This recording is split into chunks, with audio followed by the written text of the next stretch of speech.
The gentle night breeze of a summer evening swept across the rooftop terrace of the International Trade Hotel in H City. Under the bright moonlight, a dozen individuals in matching uniforms held their breath, their eyes fixed on the white figure before them. Dressed in an immaculate white suit, adorned with a monocle featuring a four-leaf clover on his right eye, and a European-style top hat that accentuated his distinguished aura, he wore a calm smile at the corner of his lips. The breeze lifted his white cape, and it seemed as if the entire world held its breath because of his presence. On this moonlit stage, the young man in white gracefully extended his arms, like a deity descended to earth, and softly announced, "Let the show begin." Half a day earlier, during broad daylight, the live broadcast of the Thief game in the Huaxia 3rd District was bustling with excitement. Hello, viewers. I'm your host, Cece. With this opening remark, an extraordinary show commenced. This program was an initiative of the World United Government. While technological advancements had brought peace, crimes like theft and robbery were on the rise. To test the security measures in various regions, 800 districts were established globally, recruiting 8,000 participants to embark on this unprecedented thief game. The rules were simple yet audacious. Participants could engage in non-destructive criminal activities worldwide. If they managed to evade capture within a specified time, they would receive a reward equivalent to the value of their loot.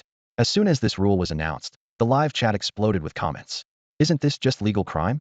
Should we target a jewelry store or a bank? With your skills, you couldn't even get into a marketplace, let alone a bank. Amidst the heated discussions, host Cece began introducing the 10 contestants. There was Zhou Tai, the world boxing runner-up, with muscles bulging; Lin Xingyao, niece of the legendary thief Lin Shanha, clad in a tight black and red robe that highlighted her perfect figure; a mysterious middle-aged man with a scarred face; a masked dwarf, and others. The last contestant was Chen Feng, a recent graduate of Jiangxing University. He wore casual attire, his handsome face focused as a silver card twirled between his fingers. Yet, no one knew that Chen Feng was looking at a system panel visible only to him. Strength 15, average person 10. Intelligence 155, average person 90. Charm 15, average person 10. Character card, Phantom Thief Kid, fusion level 15. Skills, basic disguise, basic beast mastery, intermediate sleight of hand, intermediate world language mastery. System inventory, Phantom Thief Kid outfit, card gun, rapid descent rope, 4D holographic projector, bouquet of 99 roses. System points, 300. This sudden time-traveling system had transformed Chen Feng from an ordinary college student into a potential laden phantom thief. This thief game was the perfect stage for him to shine. When the 10 contestants stepped forward to draw their destinations, Chen Feng picked the last slip of paper Area 7. The regional selection is complete, and now the official personnel will guide the contestants to their designated locations. You will be participating in the game as fugitives, and 5 minutes after the game begins, the production team will reveal your starting locations to the pursuit team. Therefore, it is crucial to leave as soon as the game starts. During this time, the Sky Eye system will monitor you throughout. Unlike previous surveillance systems, this one is composed of both satellite and ground camera networks, covering almost every corner of the globe. With this system in place, criminal activities are nearly impossible to hide. Whether violent crimes or petty theft, they are quickly detected and tracked. Meanwhile, Chen Feng and the other contestants have been taken to their designated locations, but everyone is still wearing black blindfolds. As the horn sounds, the game officially begins, and all the contestants' live streams are simultaneously activated. Finally, it's starting. Let's see where Yao Yao is now, one contestant said excitedly. Hey, what's going on? Is the production team up to something? Another contestant asked in surprise. We have 10 people, and 6 were placed in the suburbs. That's hardly fair to those in the city, a voice mocked. Forget about fair or unfair. Guess what I found? One unlucky contestant's starting point is right across the street from the pursuit team at a resort hotel. Haha, poor guy, I have to check this out. I'm coming too, several people chimed in. Meanwhile, Chen Feng also saw his awkward starting position. Yes, he was the unlucky one starting right across from the pursuit bureau. However, he didn't show any anxiety. Chen Feng sat quietly on the hotel's sofa, leisurely sipping the coffee provided by the production team, seemingly in no hurry to escape. An internal voice spoke. Ding, the host has entered the game. System tasks released. Task 1. Evade capture under public scrutiny. Task reward. Kaito Kid card fusion rate 15, depending on task completion. Task 2. Increase live stream viewership to 100,000. Current viewership, 9,832. Task reward. Skill upgrade, card 1. Evade capture under public scrutiny. Chen Feng smirked with a hint of challenge.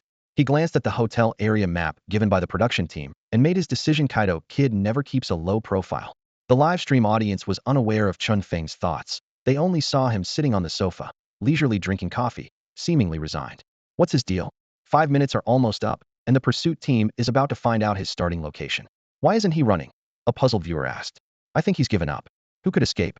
His starting position is so awkward. He's doomed, another viewer added. Such a handsome guy, and he's going to get caught just like that, someone lamented.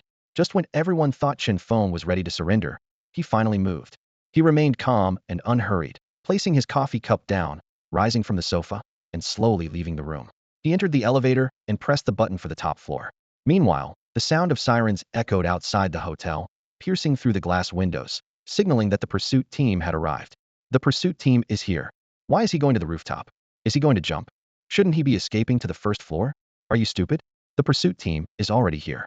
Going to the first floor would be walking right into their hands. Didn't you see the hotel's layout map? The rooftop is an open-air bar. It's crowded there. He's probably planning to use the crowd as cover to evade capture. Doesn't seem like it'll help much. The pursuit team isn't dumb. Once they block the exits, they'll find him even if they have to search person by person. He's just buying himself a little time. The elevator numbers climbed steadily. Chen Feng's face remained calm, as if the pursuit behind him was of no concern. Soon, the elevator reached the top floor, and the doors opened slowly. The city was shrouded in night, and the rooftop bar was a dazzling mix of starlight and colorful lights, illuminating the dancing crowd below. The deafening music and voices blended into a cacophony. Chen Feng moved through the crowd, heading straight to the bar counter, where a striking woman sat. He leaned slightly, a charming smile on his lips. Hello, beautiful lady, may I have a drink? Zhou Wanning held her glass, staring blankly at the suddenly appearing Chen Feng, momentarily unable to respond. A few seconds later, she burst into laughter. Little brother, I've been sitting here for a while, had people asking me to dance, and others offering to buy me drinks, but you're the first to ask me to buy you a drink. She looked him over with a smile. You look okay, but you seem too young, just a little brother. Chen Feng chuckled lightly. There's a first time for everything. Maybe the drink in your hand is willing. As he spoke, he tapped the glass in Zhou Wanning's hand, his fingertip lightly touching the rim, producing a crisp sound. Zhou Wanning frowned slightly, momentarily confused. Chen Feng offered no explanation, simply smiling and saying, ask it, and you'll know. Are you going to perform magic for me? Zhou Wanning seemed to understand a bit, a hint of curiosity in her eyes. Chen Feng continued to smile without answering, patiently waiting. All right, I'll trust you this once. Zhou Wanning placed the glass on the counter, suppressing a smile as she spoke to it. Are you willing to let him drink you? She then looked at Chen Feng with curiosity, her eyes filled with the question, I've done my part. How will you prove it? Before Chen Feng could answer, an exclamation came from beside them. Whoa, is this magic? Wow, what's happening? Zhou Wanning looked puzzled, seeing the straw in her glass suddenly stand upright, as if controlled by an invisible hand. The pinkish liquid seemed to be drawn by some mysterious force, continuously rising through the straw, spraying into the air like a fountain, and then raining down onto the table. The liquid traced graceful arcs in the air, sparkling under the lights. In no time, the glass was empty, leaving two words spelled out by the fallen liquid on the counter, willing. Clap, clap, clap. Applause erupted around them, and many curious eyes turned their way. That's a new way to flirt. Impressive, someone in the crowd remarked. Given Zhou Wanning's striking appearance, many had attempted to chat her up at the bar, but none succeeded. When they thought no one could tonight, Chen Feng's display proved them wrong, leaving them to marvel at the art of charming someone. How did you do that? Zhou Wanning asked, her eyes filled with wonder and her voice laced with undeniable excitement. Chen Feng still didn't answer, instead raising a slender finger to her lips, as if to silence further questions. Lovely Miss Zhou Wanning. Remember, never ask a magician to reveal his secrets. Accepting this, Zhou Wanning moved on to her next question. How do you know my name? Chen Feng gave her a mysterious smile, reminding her of his earlier words. All right, she conceded, though she hadn't received the answer she sought. Snap! Chen Feng placed his right hand before Zhou Wanning, snapping his fingers lightly. In the next moment, a vibrant red rose appeared in his hand, its petals glistening with dew under the lights. May I have the honor of inviting you to dance? Chen Feng asked, bowing slightly as he offered the rose, his eyes twinkling with a charming smile. The livestream chat room was already buzzing with activity, with comments flooding in like a tidal wave. Someone exclaimed, wow, that trick is amazing. Is there anyone who knows magic that can explain this? Another user anxiously commented, forget the magic, the capture team is already on site and searching floor by floor. They'll be here any minute. Someone else chimed in, I just saw Zhou Tai making a getaway by car. Why is he still flirting here? Others joked, who knows? Maybe he's already given up. In the center of the dance floor, under the gentle lights and soothing music, couples danced gracefully. Chen Feng took Zhou Wanning's hand and led her to the dance floor, where they moved together in an elegant dance. It might not have been breathtaking, but it exuded a unique grace and harmony. Zhou Wanning felt Chen Feng's warm breath, blushing slightly as her gaze drifted towards him. However, this tranquility didn't last long. Suddenly, the music stopped abruptly, and the lighting turned harsh, transforming the dim ambience into broad daylight. The surrounding mood lights went out, and intense white light swept over every corner. Almost simultaneously, some hot-tempered patrons in the bar were about to voice their protests when they saw the bar manager leading a group of burly men into the room. The capture team is here to apprehend a fugitive. All unrelated personnel must evacuate immediately. The manager's voice was loud and authoritative. A fugitive? Who's the fugitive? In an instant, the bar's atmosphere shifted dramatically as everyone froze, their faces filled with fear and confusion. Some people glanced around anxiously, whispering to each other. Just then, the leader of the capture team, a burly middle-aged man named Lin Xuanxiong, frowned slightly and shouted, "All unrelated personnel, move to the east wall immediately. Hands on your heads, line up." His voice cut through the noise, and everyone hurriedly moved to the east wall, crouching with their hands on their heads as instructed. It was as if they couldn't afford to waste a single second, lest they get caught up in this sudden manhunt. Zhou Wanning stood in the center of the dance floor, stunned for a moment before grabbing Chen Feng's hand, trying to leave quickly. However, after pulling a few times, she realized he wasn't responding and looked up at him in confusion. "What are you?" Her words were cut off by Lin Xuanxiong's shout. "Chen Feng, you have nowhere to run. Surrender now." Zhou Wannin's eyes widened in shock, her expression frozen, her lips trembling slightly. She stared at Chen Feng's handsome face, a chill spreading from her heart to her entire body. You're a fugitive?" Her voice was filled with disbelief. At that moment, images of high-profile criminals from novels flashed through her mind, like the dashing bomber. No, it should be the charming killer, or something of the sort. Meanwhile, the show host, Cici, appeared on screen, entering the bar with a cameraman. The camera captured everything. "Dear viewers, we are live at the scene of the manhunt. Just a half hour into the program, the capture team has successfully surrounded the hotel rooftop, cornering the first fugitive. However, from the current situation, it seems the fugitive is holding a hostage and preparing for a final stand. To ensure the hostage's safety, the capture team cannot approach at the moment. Let's see how this situation unfolds." As Cici finished speaking, the camera focused on Chen Feng. The number of viewers in the live stream skyrocketed, reaching 50,000 in a matter of moments. What a shame, there was finally a handsome guy in District 3 that caught my eye, and now, not even half an hour has passed, and he's about to be caught. The net of the pursuit team was tightening. Chen Feng stood in front of the hotel, his situation eliciting a sigh. How unlucky could one be, starting right next to the Bureau of Pursuit? "Chen Feng, give up the struggle. You can't escape." Lin Xuanxiong's voice echoed through the night. Meanwhile, a dozen members of the pursuit team spread out like trained hunters, forming a perfect circle around him. "You should surrender," Zhou Wanning cautiously suggested, her voice tinged with concern. Although she didn't know why this young man had become a fugitive, he didn't seem dangerous. She gathered her courage to look up, just in time to meet Chen Feng's calm gaze. As Zhou Wanning was still flustered, Chen Feng's action stunned everyone. Presently gracefully knelt on one knee and lightly kissed the back of her left hand. "I hope this beautiful night hasn't left you with bad memories," he said, his voice gentle and clear, reaching everyone's ears. Zhou Wanning stood frozen, her mind blank. The audience watching the live stream joked, "He's still flirting at a time like this. And with such a beautiful girl too. I'm so jealous. If this guy starts a live stream after the show, he'll definitely make a fortune." Veteran detective Lin Xuanxiong seized the moment and decisively ordered, "Go." The pursuit team surged forward, the nearest one almost touching Chen Feng's coat. Just when everyone thought Chen Feng was cornered, a dramatic turn of events unfolded. His body suddenly split open with a soft pop, and white smoke billowed out. When the smoke cleared, only a flock of white doves flew away in all directions. "There he is," someone shouted. All eyes turned to the nearby wall. In the moonlight, a white figure stood tall, a crisp white suit, an elegant clover-shaped triangular pendant, a mysterious monocle over his right eye, a white high-brimmed hat from the medieval era, and a cloak fluttering in the breeze. Though most of his face was obscured, it was unmistakably Chen Feng. "Ladies and gentlemen, it's showtime." Chen Feng's mouth curved into a slight smile. As soon as he spoke, the scattered doves flew back, completely enveloping his figure. By the time the pursuit team rushed forward, the startled doves scattered again, and Chen Feng had vanished without a trace. The setup of the live stream was then explained. Each district had 10 contestants, each with their own live stream, plus a host's live stream, totaling 11. Clap, clap, clap, clap, clap. The sudden applause on the rooftop shattered the tense atmosphere. It started sporadically but then swelled to a thunderous crescendo. Although everyone present knew clapping was inappropriate at that moment, Chen Feng's almost magical skills were truly awe-inspiring. However, this applause only made the members of the pursuit team look even more grim, especially their leader, Lin Xuanxiong. His already dark complexion was now so sullen it seemed like it could drip water. As a detective with over 20 years of experience, having handled nearly 100 cases, he had never encountered such blatant provocation, especially not during a live broadcast. The host, Cece, keenly sensed the subtle shift in the atmosphere. She quickly adjusted her expression and turned to the camera. It seems our pursuit team's first action didn't go as smoothly as planned. But this doesn't mean anything. The chase is still on, and who knows what will happen next. Let's wait and see. With that, she playfully winked at the camera and then signaled to Lin Chuanxiong, leading the cameraman away from the scene. The pursuit team had no reason to stay. On Lin Chuanxiong's orders, all but 2 members, who stayed behind to handle the aftermath, temporarily withdrew.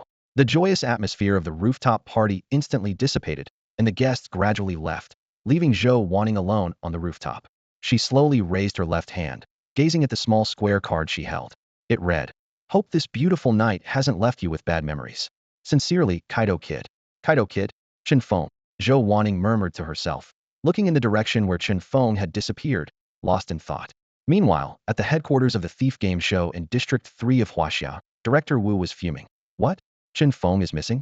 We lost one of the 10 contestants in less than 2 hours. Can he fly or disappear into thin air? Even with the Sky Eye system, you can't keep track of him? Are you all useless? He might actually be able to disappear. A staff member muttered under their breath, but immediately fell silent under Director Wu's furious glare. The sound of high heels clicking approached, and Cece pushed the door open. Seeing Director Wu in a rage and glancing at the live feed frozen on the hotel rooftop without a trace of Chen Feng, she understood the situation immediately. Why so angry, Director Wu? Cece smiled as she approached. So what if we can't find him? It's not a big deal. Director Wu shot her a glance, replying irritably. Easy for you to say. We've lost 1 out of 10 contestants. How are we supposed to explain this to the audience? You're overthinking it, Director Wu. Cece responded calmly. Our show is crime-themed, meant to raise awareness about crime prevention. In real life, crimes are often unexpected, aren't they? Chen Feng's sudden disappearance makes it all the more realistic. I suggest we reveal it directly to the public. It would add some excitement to our show. Director Wu looked at her, remained silent for a moment, and finally sighed. Well, I guess we have no other choice. With the news from the control room going public, the previously muck-talked about thief game quickly became a hot topic in the media.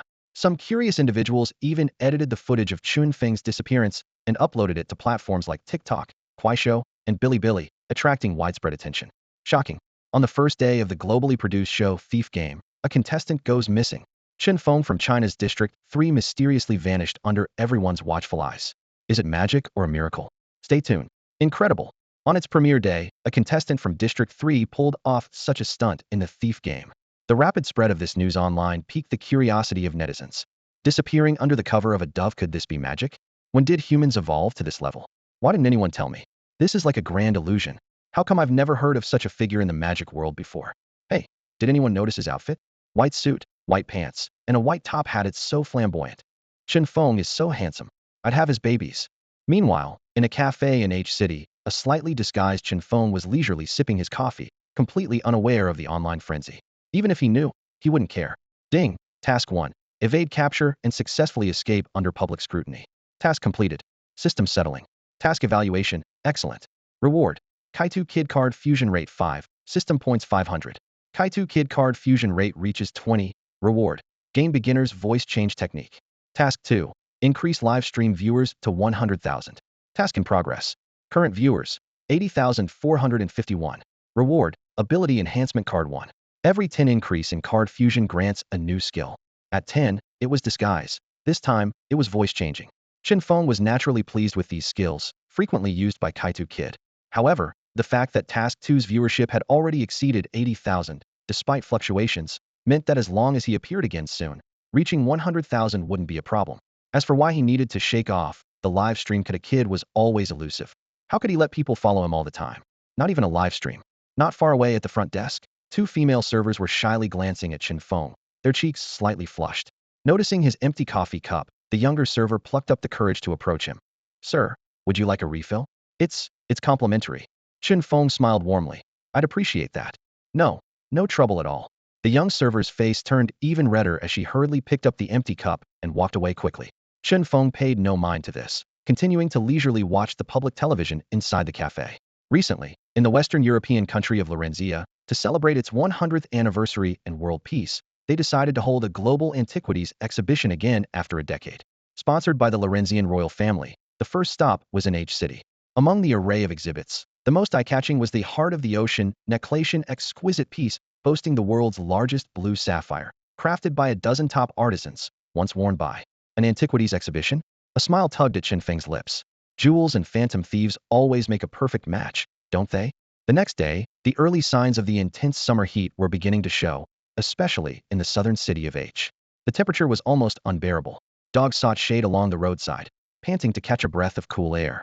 The streets were mostly deserted, except for the bustling middle section of Central Road. Dozens of reporters stood under the blazing sun by the roadside, their shirts soaked with sweat, yet none showed any intention of leaving. They held their equipment, eyes constantly scanning the distance, waiting for the arrival of an important figure. Here they come. A shout broke the silence of the wait.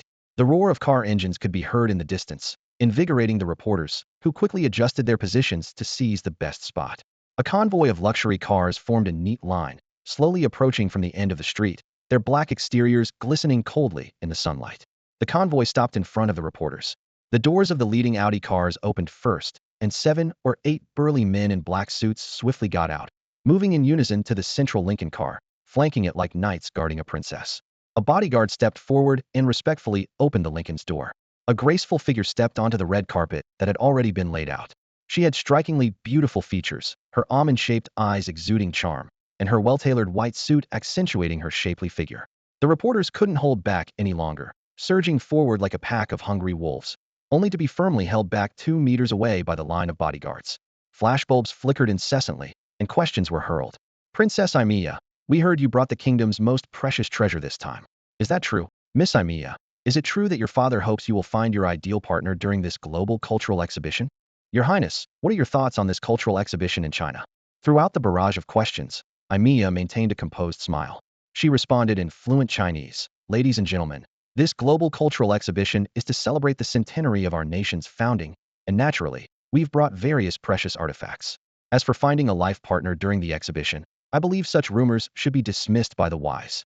Her Chinese was exceptionally good, which surprised the reporters present. However, Amiya did not answer all the questions, selectively responding to a few before saying no more. Ladies and gentlemen, our national exhibition will commence tomorrow evening at 6 and will continue for 2 weeks. If you have further questions, feel free to ask later. With that, she subtly signaled to the bodyguards beside her. 2 of the burly men immediately understood, stepping forward to part the crowd of reporters, creating a path for Amiya. At that moment, the air was filled with the sound of flapping wings. Everyone looked up to see a large flock of white doves approaching from a distance, circling above Amiya. Doves? Where did so many doves come from? This question arose in everyone's mind. Before they could react, the doves had formed a perfect circle, surrounding one special dove in the center. What's that dove carrying in its beak? Someone asked in surprise, pointing at the dove in the middle. It looks like a flower, with a note attached. As they spoke, the white dove had already flown close to Amelia. A bodyguard quickly stepped forward to shoo away the unexpected guest, but Amelia stopped him with a gesture. Elegantly, she extended her right hand, and the dove, as if understanding her intent, gracefully landed on her palm. It held its head high and carefully presented the item in its beak to Amelia. Only then did Amelia see it clearly, a vibrant blue rose, with a small white note attached to its stem. Her eyes fell upon the words written on the note. To the beautiful Miss Amelia, when the moon crosses the dome, and the northern starlight meets the moonlight, the Pandora's box will open, and I shall take the heart of the ocean. Sincerely, Phantom Thief Kid. Given Amelia's proficiency in Chinese, the message was clear to her. As a result, her previously relaxed expression now showed a slight frown. Is this a challenge? Amelia thought to herself. She hadn't expected to be targeted on her first stop, and the audacity of the person to forewarn her of their intentions and timing was nothing short of a blatant provocation. The reporters, keenly observing Amelia's subtle change in expression, focused their attention on the note in her hand. A note that could unsettle Princess Amelia was undoubtedly prime material for an explosive news story. Miss Amelia, could you share what's written on the note? Princess, is it bad news for you? Your Highness, may we ask? Faced with the reporter's barrage of questions, Amelia chose not to conceal the message. She openly displayed the note, allowing the gathered press to see it clearly. Taking the heart of the ocean? Is someone planning a theft? And even announcing it beforehand. The reporters exchanged bewildered glances, clearly shocked by such an unprecedented approach to theft. Who had ever heard of a thief notifying the owner in advance of their intention to steal? That's just outrageous. One reporter couldn't help but exclaim. Realizing they were witnessing a major news story, the reporters quickly instructed their photographers to capture the moment. Headlines like, Princess of Lurking receives thief's challenge, Heart of the Ocean at risk, were already forming in their minds. Miss Amelia, What are your thoughts on this phantom thief kid, planning to steal the heart of the ocean? The question brought a sudden silence over the crowd. All eyes were fixed on Amelia, awaiting her response. Hmm. Amelia chuckled softly, adjusting her expression to reveal a confident smile as she spoke again. Our nation of lurking hosts this exhibition for everyone. We welcome all to view the artifacts, but we will not allow anyone to take anything away. Her voice was clear and resolute. I advise Mr. Phantom Thief Kid, if you come as a guest, you are welcome. If you come as a thief, then once you arrive, you should not expect to leave. After delivering her statement, Amelia's youthful and refined face radiated determination, serving as the perfect counter to Kid's audacious challenge. Clap, clap, clap. The room erupted in applause, with everyone present showing admiration for the young princess's resolute stance. Meanwhile, on the outskirts of the crowd, a young man quietly observed the scene. A subtle, meaningful smile played on his lips. A declaration of war, perhaps? Miss Amelia, you truly are a beautiful and intriguing woman. Evening. A gentle and warm breeze swept through.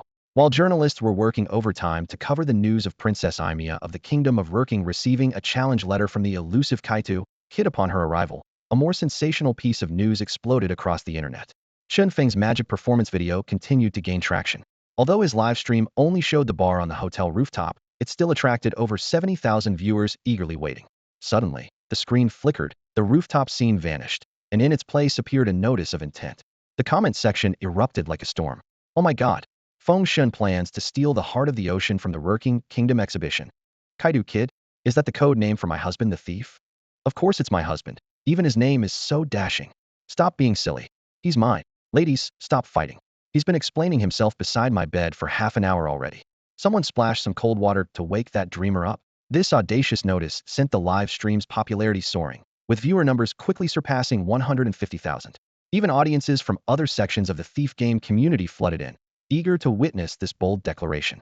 In the meeting room of the Huaxia District 3 Pursuit Team, the atmosphere was tense.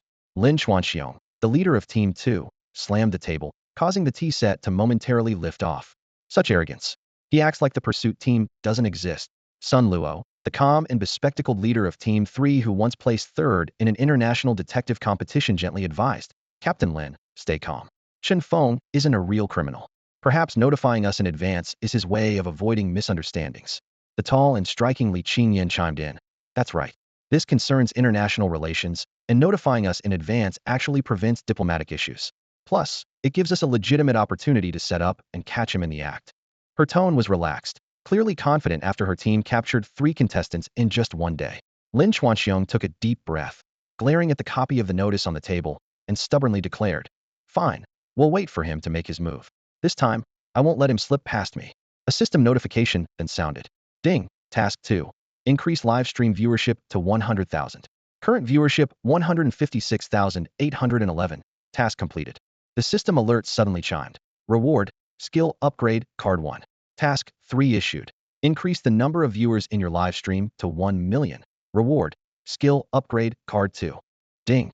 Detected host's first announcement. Kaito Kid card fusion rate 10. Reward, 1,000 system points. Obtained Kaito Kid glider 1. Basic appraisal skill. Current fusion rate, 30. On a park bench near the exhibition, Chen Feng put down the newspaper, a hint of joy flashing in his eyes. The glider, being one of Kaito Kid's most iconic tools, was indeed a satisfying reward. He was secretly pleased that he had spent 1,000 system points to acquire basic hacking skills, successfully spreading the invitation news throughout the city, an investment that truly paid off. After a moment of thought, Chen Feng decided to use the skill upgrade card on disguise techniques.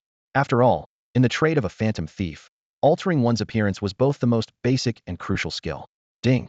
Skill upgrade card used successfully. Disguise technique elevated to intermediate level. He then spent 200 points to purchase a mini-camera robot. Glancing at his watch, Chen Feng stood. It was time to take action. At 6 p.m., the Lorxing Kingdom exhibition in the center of H City opened its doors on time. The place was bustling with people, both those who came to admire the world's largest sapphire and those drawn by the invitation out of curiosity. Blending into the queue, a young man in a plaid shirt and black cap quietly observed his surroundings. In his disguise, Chen Feng did not rush to see the exhibition's highlight, the heart of the ocean, but instead carefully scrutinized suspicious figures. A man fidgeting with a walnut in the east corner, a couple whispering with a suspicious bulge at the small of the man's back in the northwest, a cleaner in the south, a technician at the repair counter, and a mother with her child in the southeast. Chen Feng's lips curled slightly. Miss Amelia, Your preparations are indeed thorough. At that moment, a commotion arose in the exhibition hall. Look, Princess Amelia is here. It really is her. The princess is so beautiful. If I could marry her, I'd be willing to live 10 years less. I'd give up 20 years, 30 years, 100 years. Ahem, you're the boldest, brother. Amidst the surrounding exclamations, Amelia remained calm, as if accustomed to such scenes. Wearing a polite yet aloof smile, she walked steadily onto the small platform in the center of the exhibition, escorted by a team of bodyguards. Ladies and gentlemen, Amelia's clear voice resonated from the stage, and the room fell silent as all eyes turned toward the elegant woman standing on the platform. Thank you all for attending. This exhibition is being held to celebrate our nation's centennial anniversary, she said, her voice soft yet carrying through the hall. On behalf of the royal family of the Kingdom of Lyrelking, I assure you that all proceeds from this event will be donated to global charitable causes. We also appreciate your contributions to these efforts. Applause erupted throughout the venue. Amia bowed slightly in gratitude, and, after a few more graceful words, slowly descended from the stage. As soon as she left the platform, the visitors surged forward, only to be held back by a line of well-trained bodyguards forming a human barricade 2 meters away. Princess, could you sign an autograph for me? Amia, can I take a photo with you? Your Highness. As one of the top 10 outstanding unmarried women recognized in 2050, Amia was evidently accustomed to the adoration of her fans. She responded with a composed smile, agreeing to autograph requests but politely declining photo opportunities. No one seemed disappointed. After all, people tend to be very forgiving of exceptional individuals, especially when they are as charming as this lady. At that moment, a young man in a checkered shirt stepped forward with a pen and paper. Miss Amia, if you could, please. His voice was respectful yet confident. Amia graciously accepted the pen, smoothly signing her name. As she handed the autograph back, the young man did not immediately withdraw his hand. While Amia looked on, puzzled, he deftly snapped his fingers, and a vibrant blue rose appeared between them, seemingly out of nowhere. For you, beautiful Miss Amia, he said with a smile. Amia was momentarily taken aback, but quickly regained her composure, smiling as she accepted the blue rose and quietly thanked him. This gesture drew envious glances from those around them. Unnoticed by the crowd, a small, intricate object slipped from the young man's hand into Amia's pocket as she accepted the flower. Having achieved his goal, Chen Feng discreetly turned and headed toward the exit. Just then, a bodyguard from the Kingdom of Lyrelking approached with a group of 10 others. Your Highness, these individuals are from the Huagua police force, here to assist with the matter of the notice. Amia turned curiously to the newcomers. Li Qingyan stepped forward, presenting herself with poise. Miss Amia, I am Li Qingyan, head of the Capture Team 1 from Huaxia's District 3, part of the Thief Game program. Hello, Captain Li. Amia extended her hand for a brief handshake. As a princess of the Kingdom of Lyrelking, she was well aware of the international program they co-founded, even having contributed 20 participants. However, Amia was intrigued as to why they sought her out. Could it be that the person who issued the notice was a contestant from Huaxia's District 3? Her suspicion was soon confirmed. Li Qingyan explained. Indeed, the individual who issued the notice is one of our contestants from Huaxia's District 3, named Chen Feng. We are here to offer assistance regarding this matter. Amy nodded. Then I'll trouble you, Captain Li. Let's go upstairs for a chat, please. Her tone was calm, yet assertive. Under the tight escort of bodyguards, she led Li Qingyan and her team away from the bustling venue and up the stairs. The elevator doors closed slowly, isolating them from the outside world, turning their conversation into a secret known only to those present. After the meeting concluded, the organizers of the Lurking National Exhibition immediately revealed the true meaning behind the teaser. The dome. In the teaser referred to the dome of the Gothic church north of the exhibition. Northern Starlight, referred to the North Star. Starlight and moonlight convergence, described a precise moment when, standing below the church, moonlight from the south spills through the church roof, aligning with the North Star in the north. This occurs around 10 p.m. As for the third phrase, Pandora's box opens, the explanation was straightforward. The second day of the exhibition, which is tomorrow, coincides with the traditional Chinese lunar calendar's 15th day of the 7th month Ghost Festival. Folklore says that on this day, the gates of the underworld open, allowing countless ghosts to emerge, which aligns with the imagery of Pandora's box releasing demons. In short, the overall meaning of the teaser was a single sentence. At 10 p.m. on the 15th day of the 7th month, Feng Shun will come to steal the heart of the ocean. Once this conclusion was announced, it immediately caused a stir online. I thought Feng Shun was already quite audacious for announcing his intent to steal, but I didn't expect he'd even specify the time. I have to admit, the magic tricks during the rooftop live stream at the bar were impressive, and no one has figured them out yet. But magic and stealing are two different things. This is a bit much, isn't it? I agree, boasting too much is a sure way to get embarrassed. When Brother Chun was on the rooftop, Everyone thought he'd definitely get caught. But what happened? Not only did he escape, but he even evaded the Sky Eye system. I also agree with the second comment. Magic and stealing are two different things. I'm waiting to see him get proven wrong. While debates raged online, Chen Feng had just finished showering and was leisurely lying on the soft hotel bed, his eyes focused on the computer screen. The ID and money he was using were casually taken from the pursuit team during the rooftop incident, a case of the hunter becoming the hunted. Chen Feng even thoughtfully left them each a note suggesting they claim the loss from the show producers, though whether they would take advantage of this was not his concern. Putting on his headphones, Chen Feng began to concentrate on what was on the screen. Meanwhile, in Amy's luxurious suite at the top of the city center exhibition hall, a small listening device quietly slipped from her coat pocket, crawled down the coat rack, silently traversed the floor, and finally settled in the living room where Amy was. At that moment, Amy was conversing with her female assistant in lurking language. However, for Chen Feng, who possessed intermediate language master skills, these conversations were crystal clear and effortless to understand. Did you bring it? Amy elegantly crossed her long legs, her gaze fixed on her assistant, Mir, not far away. Mir held a delicate little box, her face showing clear hesitation. Princess, is it really appropriate for us to do this? If your royal family elders find out, it might not be good. Amy's lips curled slightly, seemingly unfazed by such concerns. Mir, you'll only know if it's appropriate after you do it. Now give it to me. Hearing this, Mir nervously handed over the box. Amy took it, her slender fingers gently lifting the lid. Inside lay a breathtaking necklace, dozens of sparkling gems set in a silver-white chain, gleaming under the overhead light. The most striking feature was the blue gemstone set in the heart-shaped gilded base. Its deep blue hue emitted a mysterious glow under the light, as if encapsulating the ocean's depth and majesty. This was the heart of the ocean, renowned as the world's largest blue sapphire. The phantom thief Kaito Kid gazed at the ocean's heart necklace, and a mischievous smile tugged at the corners of Imia's lips. Her eyes glinted with a hint of cold brilliance. She murmured, I think tomorrow will be quite the show. What do you think, Mil? Of course, Your Highness, Mil replied, his eyes slightly serious. It's just, the timing is a bit rushed. The fake one, I'm still worried it might be discovered. Imia seemed unconcerned as she gently put away the ocean's heart, staring at it for a moment with a slight frown before an idea came to her. How about this? Tonight, find someone to subtly blur the glass of the ocean's heart display case. With a layer of slightly blurred glass, only those extremely familiar with the ocean's heart will notice anything amiss. Mil was silent for a moment before nodding. Yes, Your Highness, that could work. But I still have a question. You've already arranged for special personnel to guard the ocean's heart, along with the assistance of the Chinese pursuit team. Why go to such extra lengths? Imia smiled gently, her tone relaxed. When traveling, it's always better to have an extra layer of security. Better to have it and not need it than need it and not have it. Mil nodded and, without further comment, turned and left. Imia stretched lazily, looking pleased. All right, Mil, don't just stand there. Come, put the ocean's heart on me. Tomorrow, I want to see the charm of that phantom thief Kaito Kid for myself. Mil approached her and carefully placed the necklace around her neck. Imia glanced down at the sparkling gem, the corners of her mouth lifting slightly. What do you think Kaito Kid's expression will be if he manages to evade everyone and get the ocean's heart, only to find out it's fake? His expression will surely be priceless, Mil replied, a hint of anticipation in his eyes. I think so too. Imia chuckled softly, her gaze deep. Meanwhile, in front of his computer screen, Chen Feng had already gathered the information he needed. He removed his headphones, glanced at the time, and realized it was getting late. Clearly, he wasn't interested in invading a lady's privacy. That's not something a gentleman should do.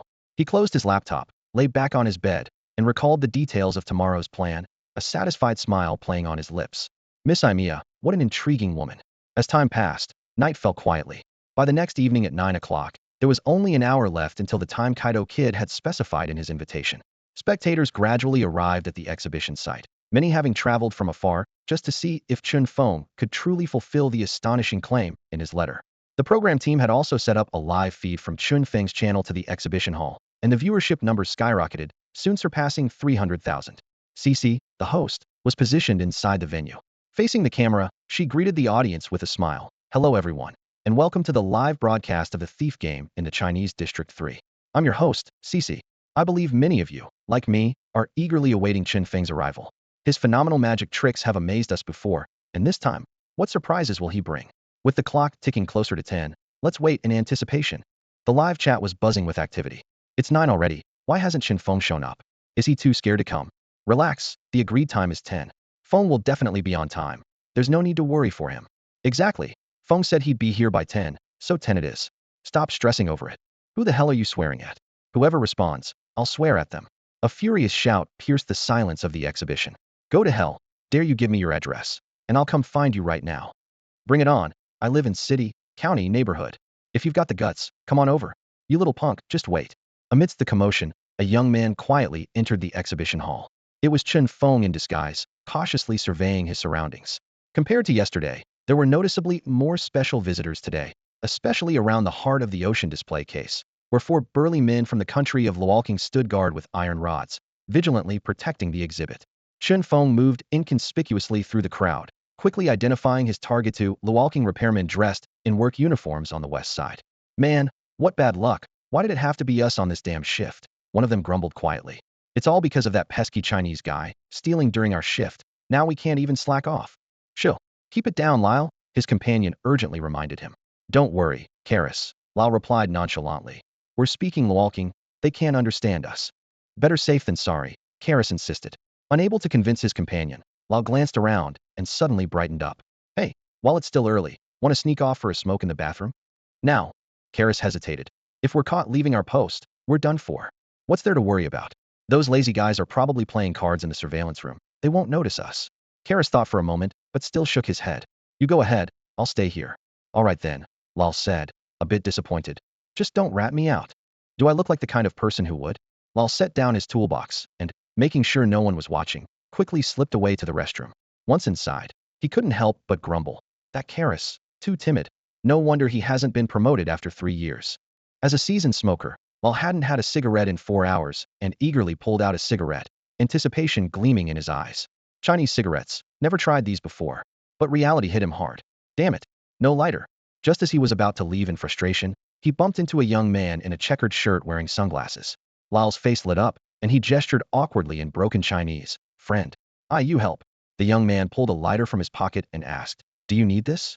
Lal's face lit up with surprise as he quickly took the lighter, ignited his cigarette, and took a deep drag. The rich nicotine flavor filled his mouth, and he found himself savoring the sensation. As he was about to return the lighter to the young man, he suddenly noticed that his surroundings had changed, and the young man had vanished without a trace. Lal paused for a moment, puzzled, but he didn't dwell on it, assuming the young man had just stepped into a stall. After all, compared to the lighter, the cigarette was far more important. Without hesitation, he took another drag, and in just a few puffs, he had consumed a third of the cigarette. He was surprised by the unique taste of this Chinese cigarette, though it was a bit strong, and he started feeling increasingly drowsy. Suddenly, Lal's vision blurred, and his body began to lose control, collapsing to the floor with the cigarette still clutched in his hand. At that moment, the vanished young man reappeared, smiling. It was, of course, Chen Feng in disguise. Chen Feng stepped forward, carefully lifted Lyle, and effortlessly moved him into a stall, gently locking the door behind him. In an instant, he emerged from the stall, completely transformed into Lyle's appearance. Lyle stood before the mirror, a meaningful smile playing on his lips. The performance was about to officially begin. Shortly thereafter, Lyle now Chen Feng returned to his original spot. Callus gave him a puzzled look, surprised at how quickly Lyle had returned. Typically, when Lyle went to smoke in the restroom, it took at least half an hour. How could he be back in just a few minutes this time? Lyle shrugged, looking disgruntled, and said, Don't even mention it. I had just stepped into the restroom, hadn't even started smoking, when I got orders to check the alarm system on the Heart of the Ocean exhibit. Just my luck. Callus couldn't help but chuckle, though he felt it was a bit inappropriate. So he stifled his laughter and finally offered some consolation. Well, brother, it wasn't too long of a delay. You can have a smoke after you finish. Lal sighed and replied, I guess so. With that, he picked up his toolbox and headed toward the Heart of the Ocean exhibit. In truth, Chen Feng already knew the Heart of the Ocean gem was a fake. He could have ignored it, but to make the performance more convincing, he decided to take the fake gem anyway. Several burly guards surrounded the Heart of the Ocean exhibit, creating a tense atmosphere. Fortunately, the guards seemed to recognize Lyle, so when he approached the display case with his toolbox, they didn't stop him. One of them even gave a slight nod, acknowledging him. Meanwhile, in the security room, a guard from the Kingdom of Lork noticed the activity around the Heart of the Ocean exhibit and immediately alerted his colleagues. Hey, guys, look over at the Heart of the Ocean. What's going on there? The 4 guards playing cards immediately snapped to attention and looked at the surveillance screen. After a brief observation, they relaxed, realizing it was just Lyle inspecting the display case again. What a false alarm. The Lork security guard sighed in relief, though he continued to glance at the monitors occasionally, still not completely at ease with the situation. The head of the Royal Guard of Lower King seemed to notice his concern and reassured him. All right, don't worry. The Heart of the Ocean display is equipped with the most advanced anti-theft system. Any slight mishandling or forceful tampering will trigger the alarm. The young man nodded in agreement and stopped questioning the surveillance. Meanwhile, Chen Feng stood in front of the counter, his eyes glancing over the security system. He smirked slightly and, taking advantage of a moment when no one was watching, swiftly placed a small object at the seam between the glass cover and the base. After pretending to inspect it briefly, he picked up his repair kit and left. Time ticked by. Amaya, accompanied by her assistant Meyer, appeared in the exhibition area, her eyes fixed on the Heart of the Ocean display. At the same time, Li Qingyan and her team of pursuers blended into the crowd, intently observing every move around them. As the clock approached 10 o'clock, the audience on site naturally fell silent, and even the live stream's chat became sparse. The ticking of the clock's second hand was unusually clear in the crowded exhibition hall. The final 10 seconds. 9, 8. CC stopped her commentary, holding her breath along with the live stream audience. 5, 4, 3, 2, 1. Click. As the second hand aligned with the minute hand, the exhibition hall was suddenly plunged into darkness. The previously quiet scene erupted into chaos, with the well-trained royal guards of Lower King losing their composure, shouting "Protect the princess," and adding to the disorder. What a bunch of fools. Amaya cursed inwardly, but she had no choice but to suppress her anger.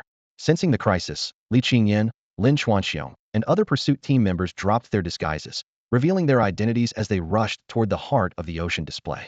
Everyone stay calm. We are the pursuit team from China. All unrelated personnel, please step aside. However, before they could reach the display case, the lights suddenly came back on. All eyes turned to the Heart of the Ocean display inside the glass case. It was empty. The precious Heart of the Ocean had vanished without a trace in mere seconds. The crowd erupted in shock, and 4 royal guards turned pale. Amidst the confusion, a voice suddenly called out, "Over there!" Everyone's gaze shifted to the floor-to-ceiling window. There stood a figure in white, by the window, a single monocle accentuating a charming smile on his face. Instantly, the entire venue was in an uproar. How did he pull that off? Where's the Heart of the Ocean? I told you, in front of my husband Chen Feng, nothing is impossible. Wow, is this a movie or what? I'm so thrilled I can't even describe it. Isn't this better than a movie? My husband is so handsome. The phantom thief kid. Imea stood among the crowd, her eyes fixed on Chen Feng not far away. Although she had seen his photos and videos online before, this was her first time witnessing him in person. Thank you all for coming to watch my performance, Chen Feng said with a slight smile, his right hand gently twirling a silver necklace adorned with pale blue gems. As for the Heart of the Ocean, I'll be taking it. Li Qingyan's capture team moved swiftly, forming a semicircular formation to trap Chen Feng securely in the center. Chen Feng, you're under arrest. Surrender now. Hand over the Heart of the Ocean. Put your hands on your head and squat down. Or don't blame us for being rough. The shouts of the capture team echoed, clearly indicating their unresolved anger from being outwitted last time. They advanced slowly, forcing Chen Feng to the floor-to-ceiling window. Behind him was a precarious ledge dozens of meters high, and in front were the determined captors. The livestream audience was abuzz with comments. He's done for. I told you he was too reckless. Announcing a heist in advance. That's just walking into a trap. Don't give up, Chen Feng. Unless he can fly, he's caught this time. If he escapes again, I'll eat 2 pounds of crow on livestream. Li Qingyan's lips curled into a confident smile. Chen Feng, there's no need to struggle. I'm surprised you managed to steal the Heart of the Ocean in front of everyone. But you probably didn't expect us to have so many people hidden among the crowd, did you? Despite the tightening circle of pursuers, Chen Feng remained unfazed, his calm demeanor even unsettling the captors slightly as if they were insignificant in his eyes. My dear lady, Chen Feng said with an elegant smile. If this were a party, I would certainly invite you for a drink and a dance. Unfortunately, the current atmosphere isn't quite right, so perhaps another time. His words left the scene in stunned silence. The capture team exchanged glances, thinking, did he just flirt with the captain? Everyone knew the captain had a short temper. Sure enough, Li Qingyan's expression darkened as she drew handcuffs from her belt, ready to personally teach this audacious man a lesson. Yet Chen Feng maintained his smile, retreating step by step until one foot was on the ledge outside the window. Is he crazy? This is the 16th floor. A stone dropped from here would shatter. Don't do it, Chen Feng. If it comes to it, I'll just quit the show and take care of you. A frantic shout erupted from the audience. Feng Shun, don't be rash. You're not a real criminal. Even if you're caught, you'll be out in 2 days at most. At the window of the tall building, Chen Feng's silhouette struck fear into everyone present. Even the usually composed Li Qingyan didn't dare to approach hastily, opting instead to soften her tone in persuasion. Chen Feng, it's just a show. There's no need for this. Come over here, and I promise you'll be safe. Chen Feng's lips curled into a meaningful smile. Thank you for your kind offer, Miss Li. It's a shame it's not a ball right now. Otherwise, I'd gladly befriend you. He glanced at his watch, then elegantly bowed to the crowd as if it were a meticulously planned curtain call. Ladies and gentlemen, the time has come. Until we meet again. Before he finished speaking, Chen Feng spread his arms wide and released his hold, allowing himself to fall backward out the window. No! A chorus of gasps and screams erupted from the scene, with some of the more faint-hearted spectators shrieking in fear. Li Qingyan dashed forward to grab him, but was too late. However, the anticipated fall didn't happen. In the split second that Chen Feng was airborne, a white cape unfurled behind him, forming a perfect triangular glider that carried him away into the distance. The crowd went wild. This is insane. He's like a modern-day Kaito Kid. Chen Feng is so cool. I'd have his babies. I told you Feng Shen couldn't be caught. Where's the guy who said he'd eat his words live? When does that start? 1. I'm watching 2. What are you standing around for? After him. Li Qingyan's shout snapped the pursuit team back to reality as they rushed out after her. I'll stay and secure the scene, volunteered a young team member who seemed somewhat unfamiliar. Although Li Qingyan found this early discoverer of Kaito Kid a bit odd, there was no time to ponder it. She simply nodded and led her team away. Amelia, watching the bewildered royal security captain, impatiently waved them off. You go too. Relieved, the captain quickly led his pale-faced subordinates in pursuit of the chase team. With the exhibition temporarily closed and tickets refunded by Mir, only a few people remained on site. Amelia looked in the direction where Chen Feng had disappeared, a victorious smile on her lips. It seems I won this round after all, Mr. Phantom Thief. Miss Amelia. A voice interrupted her thoughts. The team member who stayed behind was now standing beside her, pulling a black carbon pen from his pocket. Amelia assumed he wanted an autograph, but was puzzled when he didn't produce any paper. Are you looking for an autograph, sir? The young man didn't reply. Instead, he gave a gentle flick of the pen, and it transformed into a blooming blue rose. Is this a magic trick? Amelia asked, intrigued as she studied the young man, sensing that things weren't as simple as they seemed. Technically, it's a gift, he replied softly. I want to trade this flower for something from you. What is it? Amelia's brow furrowed as an ominous feeling washed over her. The heart of the ocean you're wearing. I want to exchange for the ocean's heart you have. Amelia could hardly believe her ears. What was this? He was actually asking for her ocean's heart? Did he know it was fake? Impossible. Only she and Mill knew about it. Could Mill have betrayed her? No, that couldn't be. Mill had grown up with her. How could he betray her? So how did this guy know the ocean's heart was a fake? Why did he want it? A flood of questions rushed into Amelia's mind, leaving her stunned for a few seconds. But she quickly regained her composure and asked coldly, Who exactly are you? I. The young man smiled slightly, mysterious and composed. He reached out, grabbed the corner of his clothes, and with a light flick, his entire appearance changed. A neat white suit, a tall, medieval top hat, a slightly reflective monocle, and that iconic white cloak. This was none other than the infamous Phantom Thief Kid. Chen Feng reappeared, and the viewership in the live stream exploded, rapidly climbing towards 1 million. Oh no, I've become a clown. Viewers in the live stream were in an uproar, exclaiming, wasn't Feng Shen already gone? How did he show up again? Why does he want to exchange with Amelia for the ocean's heart? Didn't he already get it? There's only one possibility. The previous ocean's heart was a fake. The real ocean's heart is with Amelia. This is twist after twist. Better than a movie.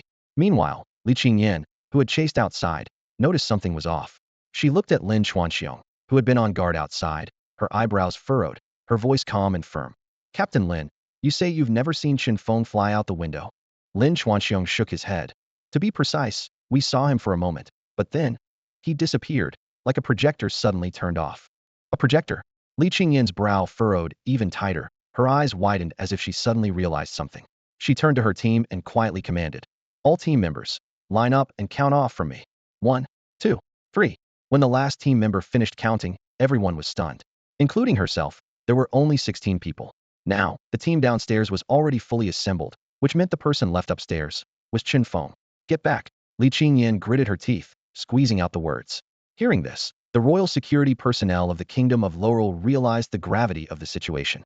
With Li Qingyan's angry glance back, they understood the urgency. Fortunately, Lin Xuanxiong's team explained the situation in English, and the security personnel were terrified, realizing that if anything happened to Amelia, they would be in deep trouble. With this in mind, the security team from the Kingdom of Laurel hurriedly accelerated, moving 3 times faster than before, racing upstairs. At this moment, Amelia looked at Chen Feng in front of her, completely bewildered. Turning her head towards the direction of the floor-to-ceiling window, she noticed it was still open. The breeze flowing in served as a reminder that what had just happened was not an illusion. Amelia frowned slightly, a question forming in her mind: how could someone who had clearly left suddenly appear before her? You never left? Her voice was filled with obvious confusion. Chen Feng smiled and presented a rose to Amelia, who accepted it absent-mindedly. her eyes full of wariness. Miss Amia, a competent magician never leaves a performance halfway through. Chen Feng's voice was calm and confident. Amia instinctively stepped back 2 paces, her right hand quickly reaching up to protect the ocean's heart necklace glowing blue around her neck, her fingertips trembling slightly, as if she were on guard against him making a sudden move to snatch it. Please don't be nervous. As a gentleman, I would never act rudely towards a lady. Chen Feng maintained his poker face with a smile, though his eyes were unfathomable. Despite his words, Amia's expression remained guarded, her eyes fixed on his every move. At that moment, the venue's main door was flung open with a loud crash. Without needing to turn around, Chen Feng already knew who had arrived from the hurried footsteps. Chen Feng, stand still. You are under arrest, a cold female voice called out from behind him. Chen Feng turned his head calmly, meeting Li Qingyan's eyes blazing with anger. Her hand was already resting on the gun at her waist, ready to draw at any moment. I'm sorry, Miss Li Qingyan. I apologize for my previous actions. But remember, a phantom thief can be quite deceptive. Chen Feng's tone carried a hint of mockery. Li Qingyan's already tense expression darkened further at his words. She wasted no time arguing with him and simply waved her hand, signaling the officers behind her to form a circle and move in on Chen Feng. You seem to have lost, Mr. Phantom Thief, Amia said with a slight, enigmatic smile, regaining her composed demeanor. To her surprise, even at this moment, Chen Feng did not choose to flee. Instead, he stepped forward, elegantly lifted her left hand, and kissed it gently in front of everyone's astonished eyes. Miss Amia, remember this. Kaito Kid never fails. His voice was low and confident. Wow, Chen Feng is such a charmer, always flirting no matter the situation. A viewer in the live stream commented excitedly. If I had half of Chen Feng's charm, I wouldn't be spending every night alone. Chen Feng, darling, I want to have your babies. Can't you guys come up with something new? We'd love to, but the author is too lazy to think of new lines. On site, Li Qingyan had lost her patience. She coldly ordered, arrest him. She had no intention of exchanging even a word with Chen Feng. Once the circle was formed, she immediately commanded her team to act. At that instant, Chen Feng swiftly pulled out a silver, cylindrical object from the inside pocket of his suit. Flashbang! Li Qingyan exclaimed, quickly warning everyone as she shielded her eyes with one hand and lunged forward with the other. Hiss! A blinding white light exploded in the room, forcing everyone to close their eyes. Li Qingyan's fingers grasped only air. When they finally reopened their eyes, Chen Feng had vanished without a trace, leaving behind only a blue rose lying quietly on the ground. A square card was tied to the stem with a thin string, swaying gently in the air-conditioning breeze. Amia bent down to pick up the rose and saw the card elegantly inscribed with a few lines, like a calling card. The ocean's heart is now mine. Sincerely, Kaito Kid. Taken? What kind of Amia's words abruptly stopped as her hand quickly reached for her neck, her smile freezing on her face.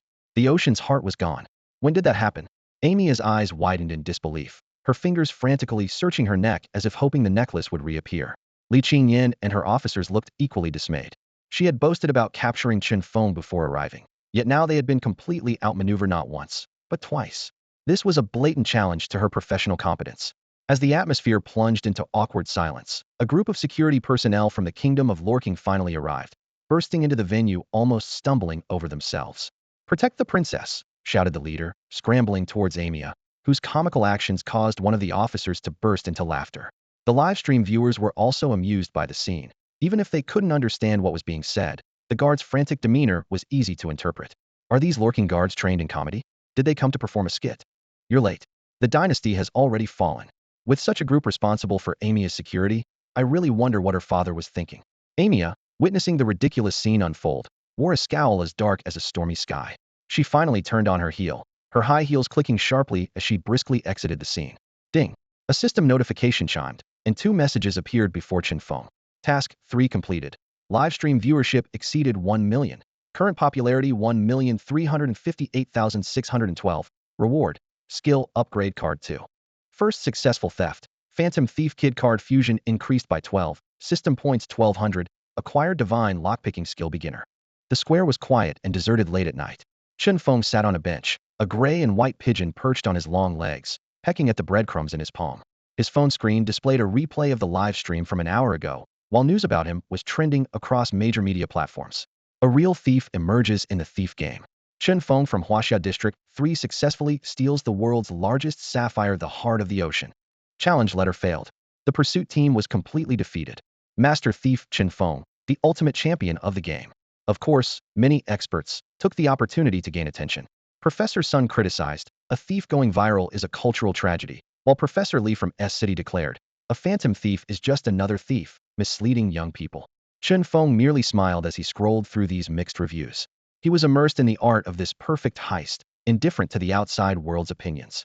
Checking his system rewards, Chen Feng immediately used the 2-skill upgrade cards, enhancing his voice-changing skill to intermediate and upgrading his sleight of hand to advanced. According to the system, skill levels are divided into beginner, intermediate, advanced, and perfect. Advanced level already rivals the original card character, while perfect level surpasses the original model. If he could elevate all his skills to perfect, even Kaito Kid himself might question who the real Phantom Thief Kid is. Just then, a commotion came from a nearby alley. Don't move. Hand over all your money. A filthy-faced, short man was threatening a woman with a short knife, its blade glinting coldly under the dim streetlight. Please, don't do anything rash. I'll give you all my money. The woman said, her voice trembling. This robber was one of the participants in the thief game.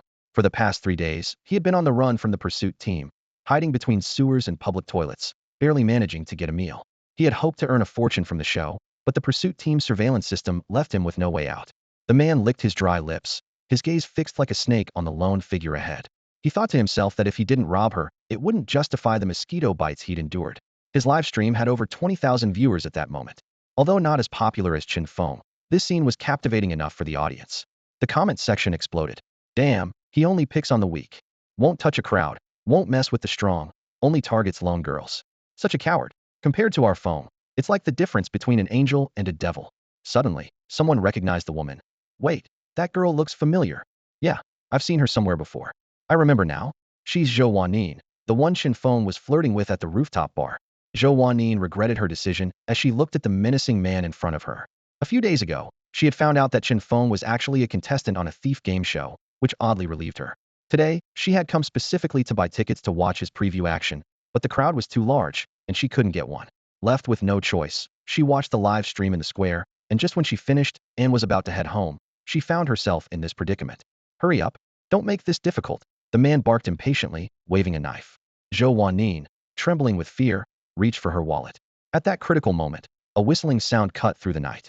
A playing card sliced through the man's wrist like a blade, leaving a bloody mark on his skin before embedding deeply into the wall. Who's there? The man shouted, looking around in panic but seeing no one. Mistreating a lovely lady like this is quite ungentlemanly, a leisurely voice called from above.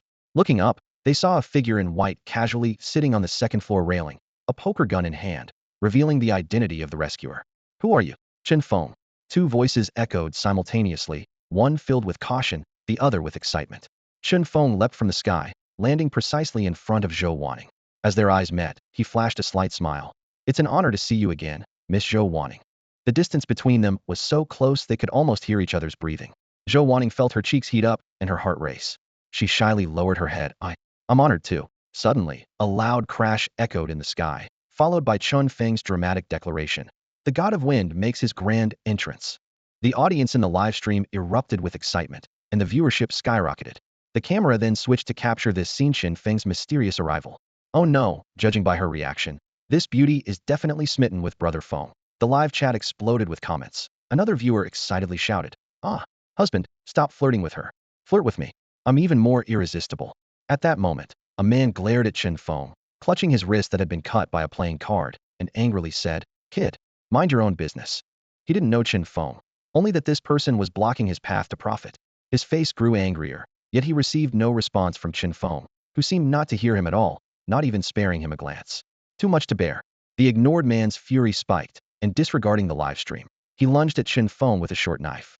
Seeking death, he shouted, swinging the knife towards Chen Feng. But Chen Feng remained unfazed, effortlessly sidestepping the attack. Then, with a flick of his hand, two playing cards swiftly flew out, slicing across the man's wrist, causing him to drop the knife in pain. Before the man could react, Chen Feng swiftly pulled out a large white cloth, and in an instant, enveloped him completely. Ladies and gentlemen, it's magic time. Chen Feng announced with a mysterious smile, his lips curling up. Whoosh! As the white cloth was swiftly pulled away, the audience saw the previously furious man, now tightly bound in ropes, stripped to his underwear, unconscious on the ground. Transforming a person? Doesn't he need preparation for that? A female viewer couldn't help but exclaim, then excitedly continued to flood the chat. As expected of my husband, even rescuing people in such a cool way. Oh, husband. All right, I admit. He is indeed a tad cooler than me when rescuing someone. Another viewer sighed. At this point, Zhou Wanning finally snapped out of her daze. She cleared her throat and quickly took out her phone to make a call. Let's call the Pursuit Bureau. They'll handle it. The Pursuit Bureau's hotline had been publicized since the start of the Thief game show, allowing citizens to contact them immediately upon spotting fugitives. After making the call, Chen Feng was about to leave when Zhou Wanning, suddenly resolute, quickly walked up to him. Wait. Chen Feng turned around, barely understanding the situation before feeling a tightness around his neck, followed by a gentle, moist sensation on his left cheek. Moi. Zhou Wanning swiftly left a red lipstick mark on his left cheek. Chen Feng felt a stir in his heart, but maintained his gentlemanly demeanor, not dodging. Thank you, he said with a calm smile. Zhou Wanning blushed deeply, unable to meet his gaze, and murmured, I. She was momentarily at a loss for words, her heart racing. Though somewhat surprised, Chen Feng's expression remained unchanged, like a poker face, showing no fluster from the unexpected kiss. Chen Feng gracefully took a step back, gently placing his right hand over his chest as he slightly bowed. I look forward to seeing you again, miss, he said before turning and walking away, his posture perfectly upright. Zhou Wan watched his departing figure, murmuring softly, I look forward to it too. Meanwhile, in the office on the top floor of the exhibition hall, Emiya was staring at the live stream on her phone, focusing intently on the figure in white. The loss of the heart of the ocean had caused her significant embarrassment in front of the elders back home. Although she had managed to temporarily distract them, she needed to recover the gem quickly. She massaged her temples, frustrated by her inability to contact the mysterious individual. Just as she was feeling overwhelmed, her assistant, Mill, entered the room. Your Highness, the journalists are still waiting outside, insisting on seeing you. Emiya took a deep breath. Tell them I'll be out in 10 minutes. After her assistant left, Emiya adjusted her attire and prepared to leave. As she passed by a cabinet near the door, she couldn't help but stop. In a vase on the cabinet, 2 blue roses were in full bloom, the very ones Chen Feng had given her. Gazing at the blue hue, her thoughts drifted to the elegant figure in white, his every move, and that gentle kiss on the back of her hand. Ugh! Emiya shook her head vigorously, silently vowing to catch that infuriating man and reclaim the heart of the ocean. In the late-night meeting room of the Pursuit Bureau, Li Qingyan was still fuming over being toyed with by Chen Feng. Captain Lin Xuanxiong frowned deeply, while Team 3's captain, Sun Luo, was intently re-watching Chen Feng's live stream footage. Xiao Sun, you're the third-place winner of the World Detective Championship in the China region. Have you figured anything out? Lin Xuanxiong finally asked. Sun Luo adjusted his glasses and projected the phone's screen onto the large display. Look here. At the moment Chen Feng was covered by the doves on the rooftop. Notice his hand reaching for his waist. I believe this is the crucial moment. He connected the zip line. He never turned around, likely to conceal the rope mechanism behind him. Under the cover of the doves, he probably used the zip line to descend to a lower level and then disguised himself to escape the hotel. Upon hearing Sun Luo's explanation, a look of sudden realization appeared on the faces of Li Qingyan and her companion. However, Sun Luo didn't stop there. He quickly operated the equipment in his hand, switching the screen to today's live broadcast recording. And here, he exclaimed, pointing to the image of a repairman in work clothes busy in front of the Ocean's Heart exhibit. His voice carried the excitement of discovering the truth. I kept wondering why the advanced alarm system installed by Luo Urching's team failed. After repeated deductions, I came to the only possibility: Chen Feng had already infiltrated the venue, disguised as a staff member, and sabotaged the exhibit's alarm system in advance. This repairman from Luo Urching is the prime suspect. Once we find and question him, the truth will come to light. Good job, kid, Lin Xuanxiong said, giving Sun Luo's shoulder a hearty pat. Your mind works fast. If you'd come with us today, Chen Feng might not have succeeded. Sun Luo shook his head modestly, saying, Captain Lin, you're giving me too much credit. I'm just analyzing things after the fact. If I were on the scene, I probably wouldn't have been much help. Hearing this, Lin Xuanxiong's smile froze, yet he persistently asked, is Chen Feng's method really that clever? I'm afraid so, Sun Luo replied with a wry smile. The room fell silent for a moment. Suddenly, Sun Luo seemed to have thought of something and spoke up. However, I do know someone who might be able to handle this. Who? Both asked simultaneously. My fellow disciple, the champion of the World Detective Competition China Division Ouyang Muxue. Meanwhile, in a quiet cafe, Chen Feng was intently browsing the product list in the system shop. His system panel displayed his current status. Host information. Gender male. Age 23. Strength 15. Average for humans is 10. Intelligence 155. Average for humans is 90. Charm 15. Average for humans is 10. Character card. Kaito Kid. Fusion rate 42. Skills. Intermediate disguise. Intermediate voice changing. Basic beast mastery. Advanced sleight of hand. Intermediate world language mastery. Basic divine lockpicking. Basic hacking. System inventory. Kaito Kid outfit 1, card gun 1, rappelling rope 2, for D holographic projector 1, glider 1, bouquet of roses 99. System points, 1800. The vast array of skills in the shop captured his attention. Basic mind reading, 800 points. Read others' thoughts within a 1-meter range. Basic hypnosis, 1000 points. Alter others' thoughts. Effectiveness decreases with stronger will. Basic dream thief, 1500 points. Ability to weave or enter others' dreams. Skill upgrade card, 500 points. Enhance proficiency of existing skills. After careful consideration, Chen Feng ultimately chose the dream thief skill. Compared to the distance limitations and timing requirements of mind reading, the ability to freely enter others' dreams and uncover secrets was clearly more valuable. Ding, skill dream stealer, exchanged successfully, costing 1500 system points. Current system points, 300. As the system notification chimed, Chen Feng noticed his system points had once again dwindled to nothing, yet he felt no regret. Leaving the points unused was wasteful, so he might as well exchange them for practical skills. Lost in thought, a clear female voice brought him back to reality. Hi, it's crowded over there. Mind if I share your table? Chen Feng looked up to see a tall, attractive woman standing before him, holding a tray with a coffee cup. Recognizing her face, he couldn't help but marvel at how small the world was. Of course, please have a seat, Officer Li, Chen Feng said with a smile, a hint of familiarity in his tone. Li Qingyan seemed momentarily taken aback, her brow furrowing slightly. You know me? The famous flower of the H City Police Force, leader of the first capture team in Huaxia District 3, how could I not know you? Chen Feng replied lightheartedly. I even watched your live stream last night. Mentioning the live stream, a blush crept into Li Qingyan's fair cheeks, her eyes flickering. Last night was a bit embarrassing. Don't misunderstand, Officer Li, Chen Feng quickly clarified. I wasn't mocking you. That Mr. Chen Feng just used some unfamiliar sleight-of-hand techniques. Otherwise, he wouldn't have escaped. Hearing Chen Feng's attempt to excuse her, Li Qingyan felt a slight fondness for him. Thank you, she said softly. She placed the tray on the table, her gaze inadvertently landing on Chen Feng's phone, which was playing a live stream, the very one from last night of her pursuing Chen Feng. You seem quite interested in him, huh? A hint of wariness flashed in Li Qingyan's eyes. Chen Feng shrugged casually. Interested might be too strong a word. I just found his methods intriguing and wanted to understand them better. Is that so? Li Qingyan nodded, sipping her coffee as she casually inquired. Have you figured anything out? Just some zip-line descents and disguise techniques. Nothing remarkable, Chen Feng said nonchalantly. This response made Li Qingyan, who was sipping her coffee, look up suddenly. Her colleague, Sun Luo, had spent half the night reaching the same conclusion. Yet this man had seen through it so effortlessly? The capture team had access to not only the program's live footage, but also the most comprehensive surveillance data, unmatched by outside resources. If she could recruit this person into her capture team, the thought made Li Qingyan's eyes light up. Who knew you were a detective? She said with evident interest. What's your name? Arsène Lupin, a Chinese American. Chen Feng replied with a false name, choosing this identity for its difficulty to verify. What do you do for work? Li Qingyan eagerly probed further. Sensing her intent, Chen Feng decided to play along. I just returned to the country and am currently unemployed, struggling to find a job. Li Qingyan was delighted. A reliable detective with professional skills, and unemployed to boot it was as if heaven had sent him specifically to help her deal with Chen Feng. Little did she know, the man sitting across from her was the very Chen Feng she was so eager to catch. Mr. Yazan, would you be interested in joining our pursuit agency? Li Qingyan leaned forward slightly, her eyes gleaming with anticipation. I can get you a special consultant position. You'd only need to help out at specific times, so it won't take up too much of your time. Chen Feng frowned slightly, but there was a flicker of hesitation in his eyes. Li Qingyan noticed this and pressed on. Rest assured, we won't let you help for free. You'll be compensated after each mission, regardless of its success or failure.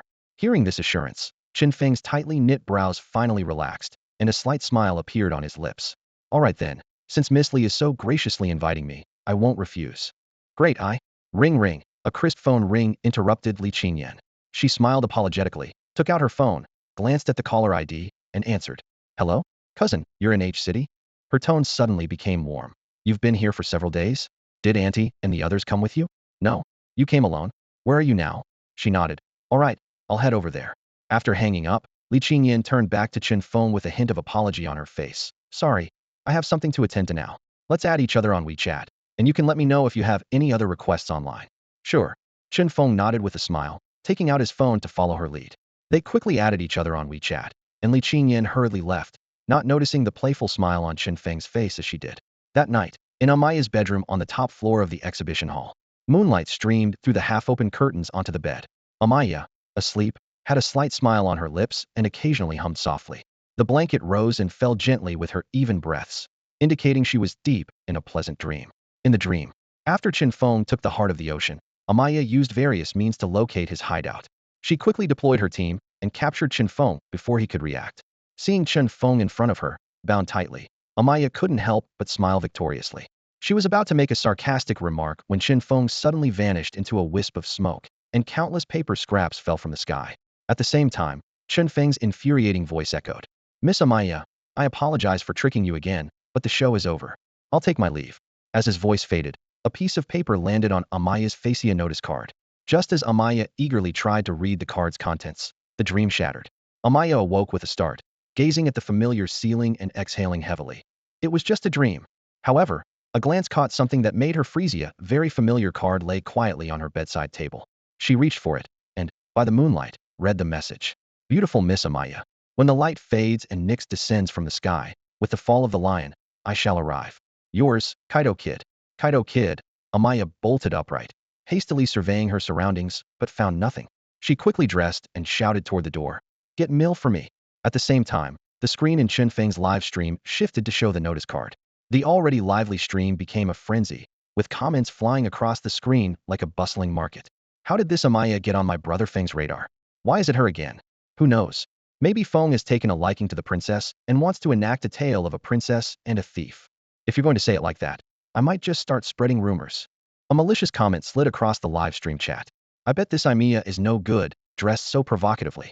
Kid must have seen through her true colors, which is why he's always at odds with her. This bitter comment quickly got lost in the flood of messages, drawing little attention. However, a particularly eye-catching message suddenly grabbed almost everyone's attention. Hey, did you guys notice that Chen Feng's notice this time didn't mention what he's planning to steal? Oh wow, you're right. Last time, Feng Shun was going after the heart of the ocean, and it was clearly stated. Why isn't it mentioned this time? Could it be that what he's planning to steal isn't something real? Or maybe he's not planning to steal anything at all? Are you kidding? Chen Feng is a fugitive. If he's not stealing something, is he going to give gifts instead? In his hotel room, Chen Feng quietly watched the comments rapidly scroll across the screen before gently clicking the exit button. He lay back on the bed, fiddling with a necklace adorned with the heart of the ocean.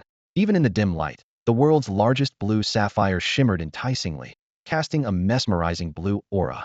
It truly is the largest sapphire in the world, Chen Feng murmured, his fingers lightly caressing its smooth surface. It's just a pity it already has an owner. In the Pursuit Bureau's meeting room, Sun Luo stood in front of a large display screen, passionately highlighting keywords from the notice. In just 2 days, it will be August 22nd, the last day of Leo this year.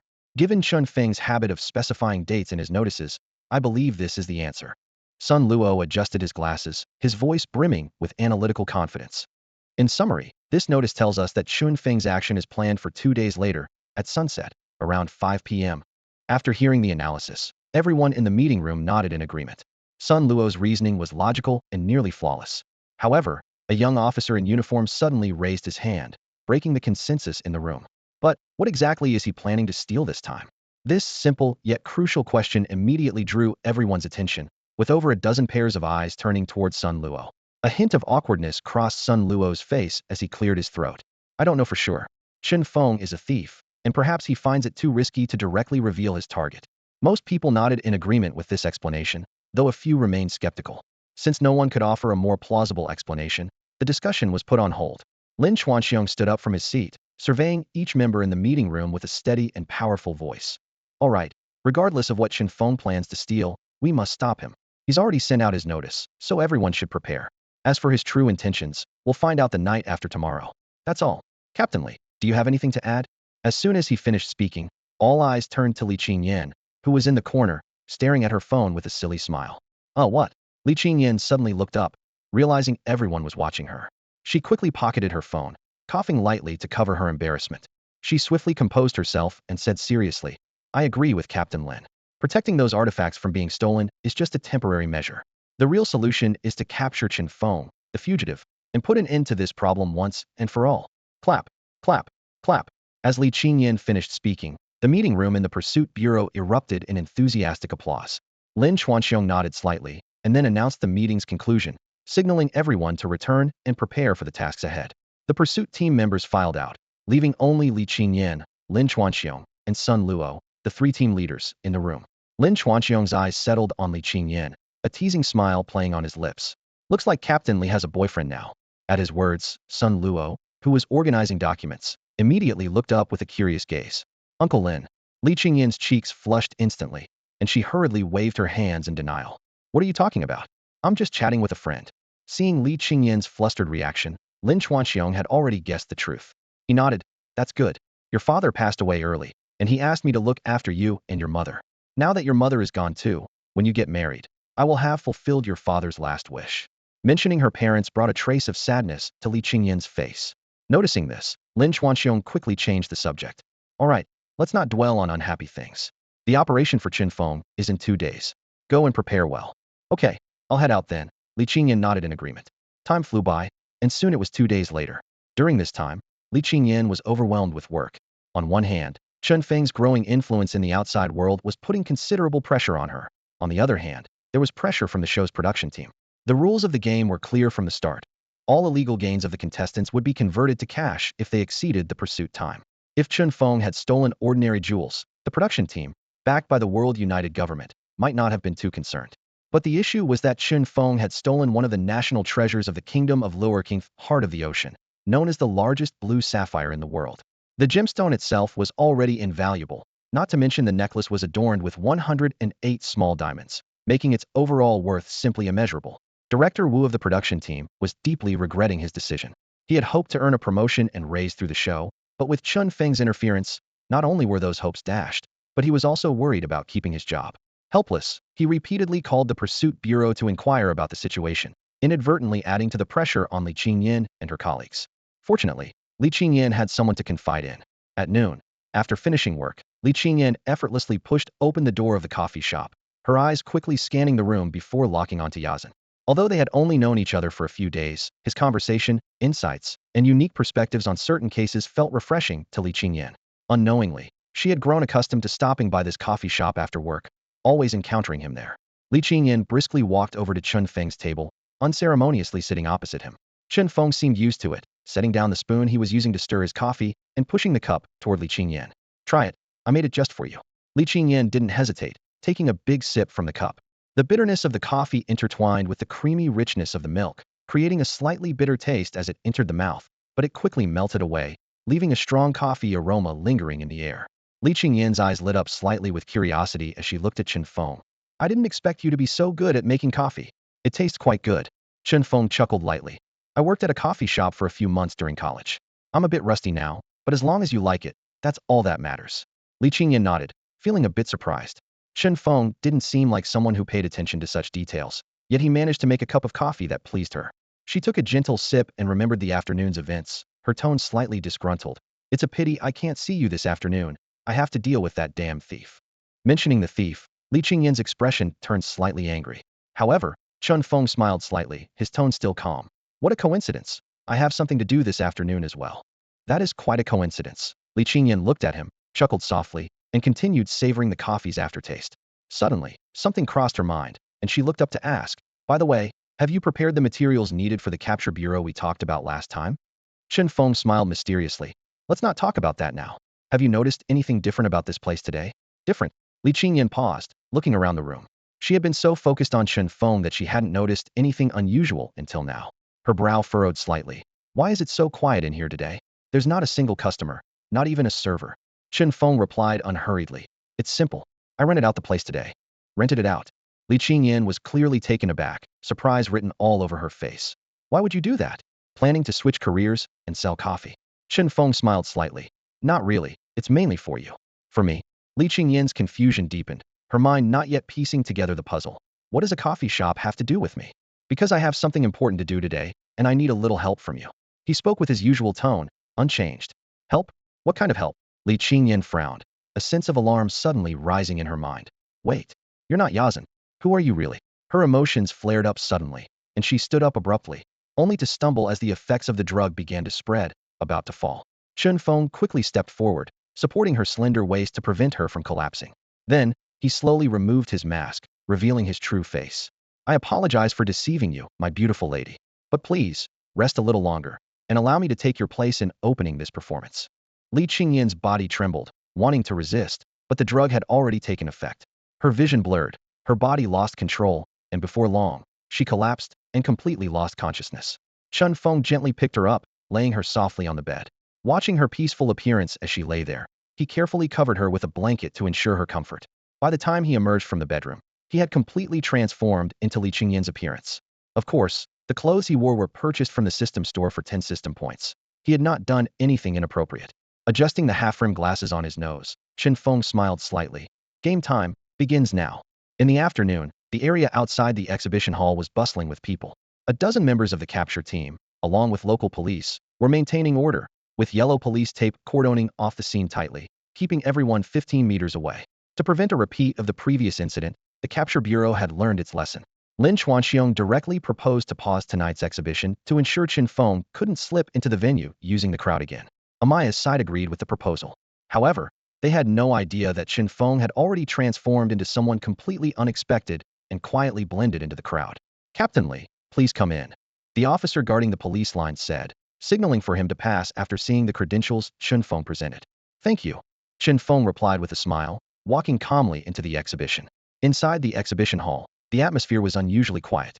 Besides the more than 20 capture team members stationed around for security, the remaining dozen people, including captains Lin Chuanxiong and Sun Luo, were gathered on the central platform with the best view. The atmosphere was tense, with everyone's attention focused on the computer screens in front of them, closely monitoring for any possible anomalies. "Captain Li."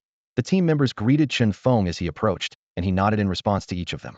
Lin Chuanxiong looked up upon hearing the commotion and, seeing Li Qingyan, smiled and greeted him. "Captain Li, you're getting more composed, not showing up until the last moment." Li Qingyan smiled slightly but didn't respond, instead asking, "How's the situation?" Sun Luo looked up from the computer, rubbing his eyes which were slightly strained. "I've applied for permission to use the Sky Eye system and added several more surveillance cameras around the building. Now, we can monitor the exhibition's interior and exterior with a 360-degree view." He paused, a confident smile appearing on his face. "Moreover, Captain Lin has given the order to detain any suspicious individuals immediately, without needing to request permission." Li Qingyan nodded in understanding. As time ticked by, the sun gradually sank, half disappearing below the horizon, signaling the imminent start of the event. The crowd outside grew larger. Though they couldn't enter the exhibition, their enthusiasm remained undiminished. At this moment, Amaya, as the host, arrived on time with her assistant, Mil. "Miss Amaya." Lin Chuanxiong greeted her as he stood up. Amaya smiled in response. "Thank you all for your hard work. I will express my gratitude once this is over. It's our duty, no need to." Lin Chuanxiong began to reply, but was interrupted by Sun Luo at the computer. "Target spotted in Zone 4. Instantly, everyone's gaze was fixed on the surveillance screen. On the screen, a white figure appeared in the distance outside the building. The figure moved steadily and gracefully, as if walking on a path paved by white doves, like a noble in white surveying their domain. At that moment, the long-lost image of Chen Feng also returned to the live broadcast. When the people in the live stream saw Chen Feng walking in the air, the chat room instantly erupted with excitement. "What the heck? Am I seeing things? I was just thinking about which brand of shared bike to ride home, and my brother Feng is already taking a stroll in the sky? No wonder he's called Feng the God, never disappoints. Can someone explain the principle behind this? I suspect the world evolved secretly and left me behind. Forget principles. If this is magic, I'll eat my phone. Feng the God, please share the tutorial." Tutorial 1. The comments flew by like snowflakes, and the reaction at the venue was equally astonishing. Amy stood in place, her light blue eyes blinking repeatedly as she confirmed that what she was seeing was not an illusion. At that moment, Lin Chuanxiong's steady voice broke the silence on site. He quickly assigned tasks. "Chen Feng seems to be heading to the rooftop. Xiao Sun, your group continues to monitor his movements. Qingyan, you're responsible for protecting the items in the venue. I'll lead the others to the rooftop to intercept him." "Understood," Sun Luo responded decisively. Chen Feng, disguised as Li Qingyan, also nodded in agreement. Everyone quickly sprang into action, with Lin Chuanxiong leading a dozen people in an elevator rush to the rooftop. Of course, this was destined to be in vain. The figure in the sky was merely an image created by Chen Feng using projection technology. "Miss Amy." Chen Feng, still in disguise, softly called out. Amy turned and saw Li Qingyan standing beside her. "Something was left by the window. Could you accompany me to find it?" "Something?" Amy frowned slightly. "You just arrived. How could something be by the window?" "A little gift." Chen Feng smiled mysteriously and walked towards the floor-to-ceiling window. Amy hesitated but followed after a moment's thought. Meanwhile, Lin Chuanxiong's group had reached the rooftop. To their surprise, they found Chen Feng unusually calm, leisurely sitting on the outer wall of the rooftop, legs dangling over the side, greeting the cheering crowd below. Noticing their arrival, Chen Feng glanced over. Looks like the audience is all here. Lin Chuanxiong immediately became alert, commanding his men to spread out and surround him. Just as they were within 3 meters of the outer wall, Chen Feng slowly stood up, smiled at the crowd on the street, and said, "Ladies and gentlemen, the performance officially begins." Before the words were out of his mouth, Chen Feng leaped towards the street. With a pop, a puff of white smoke exploded around him, and his figure vanished, replaced by a shower of petals gently drifting through the air. Lin Chuanxiong and his team were stunned. What was this all about? Did he really come all this way just to say one thing and then disappear? Lin Chuanxiong frowned, his eyes filled with confusion. The audience in the live stream was also abuzz with chatter, comments flooding the screen like raindrops. Chen Feng's actions were perplexing, making such a grand announcement, only to perform a vanishing act like a magician. The magic was impressive, one team member muttered, but it doesn't fit Chen Feng's style. I bet Feng's performance is far from simple, commented a viewer in the live stream. As everyone was caught in bewilderment, a crisp ringtone shattered the silence. Ring, ring. Lin Chuanxiong pulled out his phone, the name, Li Qingyan, glaring on the screen. He frowned. They had just parted ways, so why the call now? Despite his puzzlement, he quickly answered. Hello? Qingyan, what's up? Lin? Uncle Lin. The voice on the other end was so weak it was barely audible, causing Lin Chuanxiong's heart to tighten with a sudden sense of foreboding. Qingyan, what's wrong? He asked urgently, his voice tense. Quick, arrest the imposter inside. That's Chen Feng in disguise. The words hit Lin Chuanxiong like a thunderbolt. His proud defense system, the arrangements he believed were foolproof, had been silently breached. Damn it. Sun Luo and the others are still in the dark. Lin Chuanxiong's face changed dramatically. An unidentified thief was in a room full of precious artifacts. The consequences could be disastrous.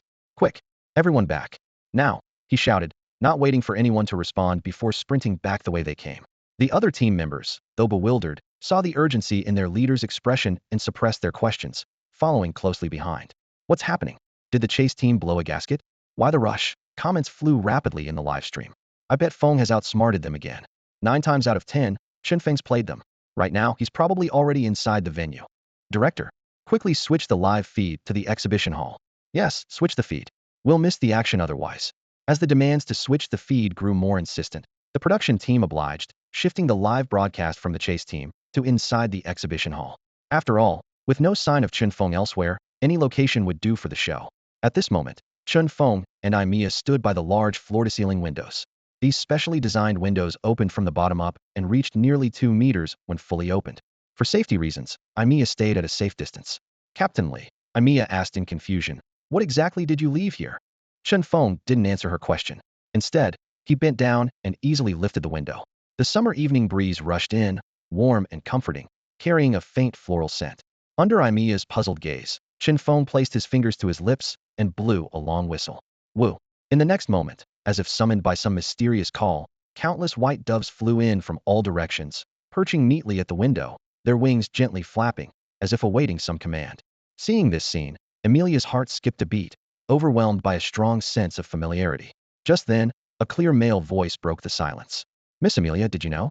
A detective's movements are always traceable, but the presence of a master thief is ever elusive. This voice startled Amelia. Captain Li was no longer speaking in a female voice, but with a bright male tone. You are. Amelia was so surprised she couldn't finish her sentence. Chen Feng elegantly placed his index finger gently on her lips. Shoo, he whispered.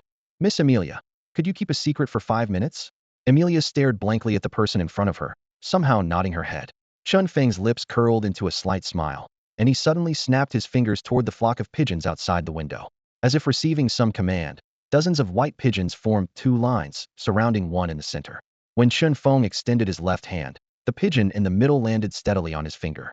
Around its neck hung the exquisite necklace with a blue gemstone heart of the ocean. No matter how beautiful an item is, it cannot shine within a glass case at an exhibition. So I took the liberty of finding it a truly deserving owner. Chen Feng's voice carried a hint of mischief. A truly deserving owner? Are you talking about me? Amelia maintained a calm exterior, though her heart fluttered with joy.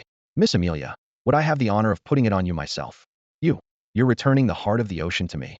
Amelia was utterly shocked.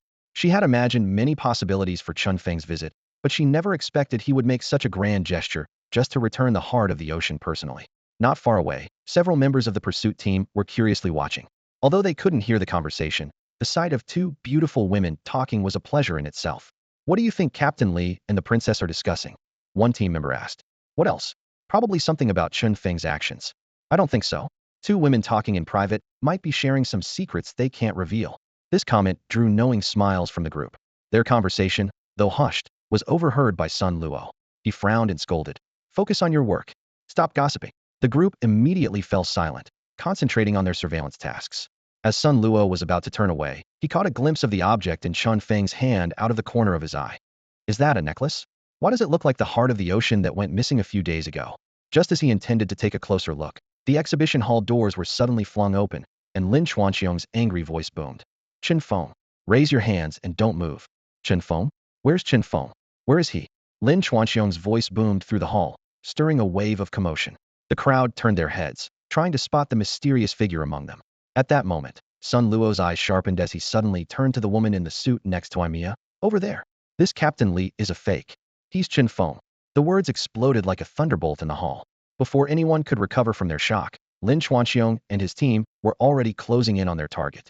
Chen Feng, drop the heart of the ocean and step away from Miss Imiya. Lin Chuanxiong commanded sternly. Imiya's assistant, Mir, turned pale. She never imagined her oversight would bring the princess so close to a fugitive, even if this fugitive wasn't a true criminal. The live stream comments erupted. Wow, the beautiful captain is actually Brother Feng in disguise? That makeup skill is insane. Under everyone's watchful eyes, Chen Feng gracefully pinched the corner of the woman's suit and lifted it. In an instant, the classic outfit of a white suit, high-top hat, clover decoration, and monocle reappeared before everyone. Surrounded by pursuing officers, Chen Feng remained calm. Carefully, he unclasped the necklace and gently looped the heart of the ocean around Imiya's slender neck. Surprisingly, Imiya stayed extraordinarily calm, allowing Chen Feng to place the necklace on her. Thank you, Imiya said softly, her eyes glinting with an inscrutable light. The live stream filled with wails. Oh no, the goddess is going to be swept away. Mir stomped anxiously. I just lost focus for a moment, and now the princess is about to be whisked away? Chen Feng knelt on one knee, took Imiya's left hand, and lightly kissed the back of it. You're welcome, Your Highness.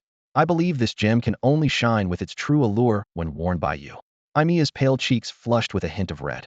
Meanwhile, the live stream's viewership soared from 1 million to 3 million, leaving other streams far behind. Just as Imiya was about to speak, the pursuit team's shouts interrupted her. Chen Feng, release the princess immediately. Do not attempt to resist. The harsh cries caused Imiya to frown slightly, showing a hint of displeasure. Chen Feng glanced at the furious Lin Chuanxiong and company, a graceful smile playing on his lips. It seems I'm not very welcome here. It's about time I take my leave. With that, he placed his right hand over his heart and bowed elegantly, as if concluding a splendid performance. Amy tried to stop him, but the moment her fingers brushed against Chen Feng's clothing, his entire being transformed into countless petals that scattered around. The petals danced in the air like a meticulously orchestrated magic show, leaving everyone present breathless. Only one flower, carrying a white card, landed precisely in Amy's hand. She glanced down at the card, where elegant handwriting read, To the beautiful Miss Amy, may the brilliance of the gem be with you. The heart of the ocean returned. Yours truly, Phantom Thief Kid. An interesting thief.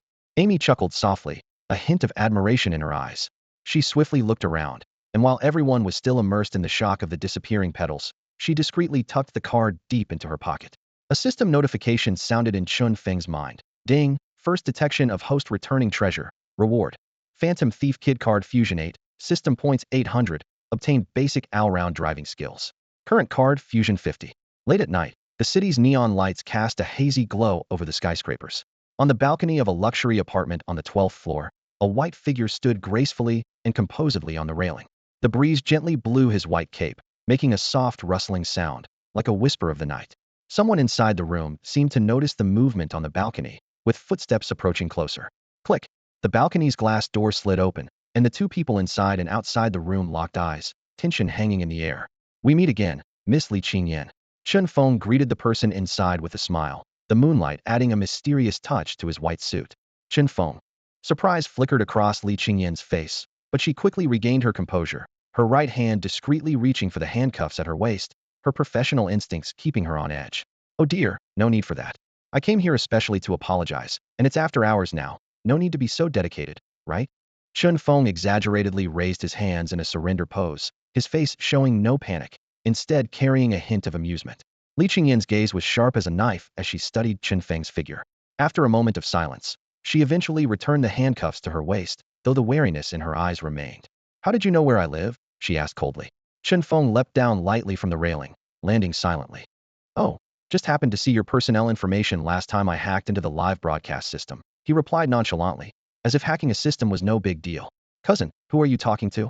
A clear female voice came from the living room, breaking the tension between the two. Li Qingyan's face showed visible panic. No, no one. Before she could finish her sentence, a girl in pink bunny pajamas appeared at the door, the bunny ears on her pajamas gently swaying with her movements. Oh, husband. In Li Qingyan's stunned gaze, the pink figure whirled past her and jumped straight into Chen Feng's arms. Li Qingyan's eyes widened, her gaze at Chen Feng filled with the question of, what did you do to my cousin? Chen Feng spread his hands, looking innocent, yet the infuriating smile at the corner of his mouth never disappeared. Suppressing her anger, Li Qingyan stepped forward, swiftly grabbing the girl by the collar like a mischievous kitten. Wang Beibei, can you be a bit more reserved? No, let me go. Wang Beibei struggled, her hands flailing in the air, but she couldn't break free from Li Qingyan's grip. Eventually, Li Qingyan carried her back to the room like an unwilling little bunny. Bang! With the door closed, the balcony returned to silence. When Li Qingyan returned to the balcony, Chen Feng's figure had vanished without a trace, as if he had never been there. Left behind was a bouquet of 25 red roses, the petals glistening with the night's dew. Atop the bouquet was a card featuring a drawing of Phantom Thief Kid, glimmering faintly in the moonlight. To the beautiful Miss Li Qingyan, I apologize for my previous impoliteness. Also, on this special day, may your youth and beauty endure. Happy birthday, madam. Yours truly, Phantom Thief Kid. Li Qingyan held the bouquet, her gaze drifting into the deep night outside the balcony, lost in thought. Perhaps even she hadn't expected that the only person who remembered her birthday was Chen Feng, someone she had always considered a rival. For a long while, until a gentle breeze brought the coolness of the night, pulling her thoughts back to reality. She softly caressed the petals, whispering to herself, thank you, Chen Feng, or should I say, Phantom Thief Kid. The next day, several news posts quickly surged to the top of trending topics, sparking a frenzy of online discussion. Thief Game China Zone 3-player Chen Feng returns the heart of the ocean. Shocking. This headline rapidly drew attention. Chen Feng personally returned the heart of the ocean to Aimia. To many, the relationship between the phantom thief and the princess became increasingly enigmatic. Chen Feng placed the necklace on Aimia himself in front of millions of viewers. As the news spread, netizens couldn't help but express, as expected of my idol Feng, not only is his magic incredible, but he's also a master at charming ladies. The heart of the ocean is worth over 100 million, and he just returned it? If he had hid for a few more days, wouldn't the show have had to compensate him once the pursuit period ended? They were utterly baffled. Is he crazy? Chen Feng's extraordinary magic skills, breathtaking theft techniques, and this unexpected move not motivated by money, but by something deeper left netizens in awe. I've set my future boyfriend's standards only someone like Feng. Some enthusiastic fans openly admired Chen Feng. There were even jokes. Girl, if your boyfriend's standard is Feng, you might be single forever. However, some netizens were not solely focused on Chen Feng's romantic narrative. Isn't anyone curious about how he descended from the sky and vanished in an instant? Their unresolved questions lingered, while many others were captivated by the enchanting image of this moonlit magician, staying up late to post various short videos and screenshots of him online. A silhouette under the moon, a magician? Chen Feng's name quickly became an internet sensation, with terms like Phantom Thief Kid, Moonlit Magician, and Heart of the Ocean sweeping across the web.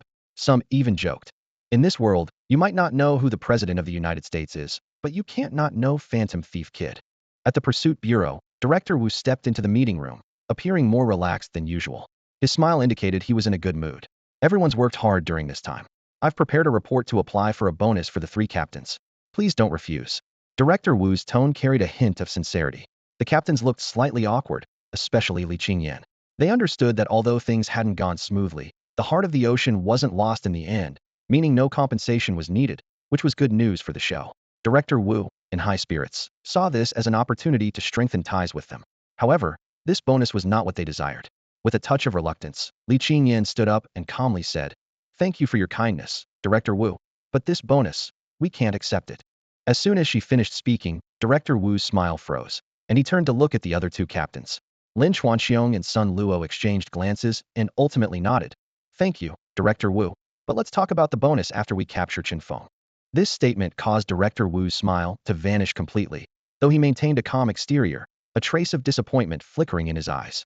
Since you all feel that way, I won't insist. Director Wu forced a smile and stood up to leave. However, as he reached the door, Li Qingyan called out, wait a moment, Director Wu. Director Wu turned his head, ready to ask Li Qingyan if she had changed her mind, but was interrupted by the resignation letter she handed him. He was stunned, staring at the paper in shock and confusion. Li Qingyan's decision was hard for him to comprehend. After all, this program was funded by the World United Government, offering high salaries, excellent benefits, and continuous subsidies. For someone like Li Qingyan, who was already a police officer, there were additional perks beyond the substantial subsidies. Her police salary would still be paid, and she would receive subsidies here, not to mention her rapid rise in fame, which would be beneficial for future promotions. Opportunities like this were rare, and many would fight for it. Yet Li Qingyan chose to resign. Director Wu was taken aback, his voice involuntarily rising. Lin Chuanxiong and Sun Luo also heard, and were equally shocked, clearly caught off guard by Li Qingyan's decision. Lin Chuanxiong immediately stepped forward, his expression serious. Qingyan, don't be reckless. This is not a joke. Take back the report. Sun Luo quickly joined her side, his tone gentle yet persuasive. Captain Li, don't act on impulse. Listen to Captain Lin. Take back the report. Li Qingyan smiled slightly, shook her head, and refused their advice. Uncle Lin, Xiao Sun, thank you for your concern, but I've thought it through. There's an exchange program to Europe from the police department, and I've already signed up. It's a good chance for me to take a break. Lin Chuanxiong's expression turned complicated upon hearing her words. He had already guessed what Li Qingyan meant by taking a break. He was aware of the complicated emotional issues behind her resignation. Chen Feng's impersonation had left her in a low mood. Who could easily accept such a reality? Yet, facing his niece, he could only sigh, his tone softening. Take care of yourself over there. When are you leaving? Li Qingyan looked down. The flight is at 10 tonight. I have to leave soon. Lin Chuanxiong patted her shoulder gently, said, take care, and then turned to leave the meeting room. Director Wu and Sun Luo also left without saying more. The large meeting room quickly fell silent, leaving only Li Qingyan. She didn't linger, returned to her office, picked up her packed suitcase, and left the company hastily. The suitcase was light, with only a few changes of clothes and a bouquet of 25 roses quietly lying in a box. They were a gift to herself and a tribute to past memories. 2 days later, on the streets of East City and H City, a young man stood in front of a newly opened cafe, his expression calm, his eyes slightly cold, sitting at the front desk. He bore a resemblance to Chen Feng, but his face had undergone slight changes. Indeed, this young man was Chen Feng, but his identity and appearance were now entirely different. Since the Ocean Heart incident erupted, the popularity of Chen Feng's live stream had skyrocketed. Even when he wasn't streaming, he maintained millions of viewers, peaking at nearly 4 million. This massive attention brought unforeseen problems. Tourists and fans flocked to H City, filling up the city's hotels. Even high-end hotels began posting signs saying, no reservations accepted without 3 days' notice. To solve the accommodation issue, Chen Feng made a decision not to compete with tourists for the scarce hotel rooms.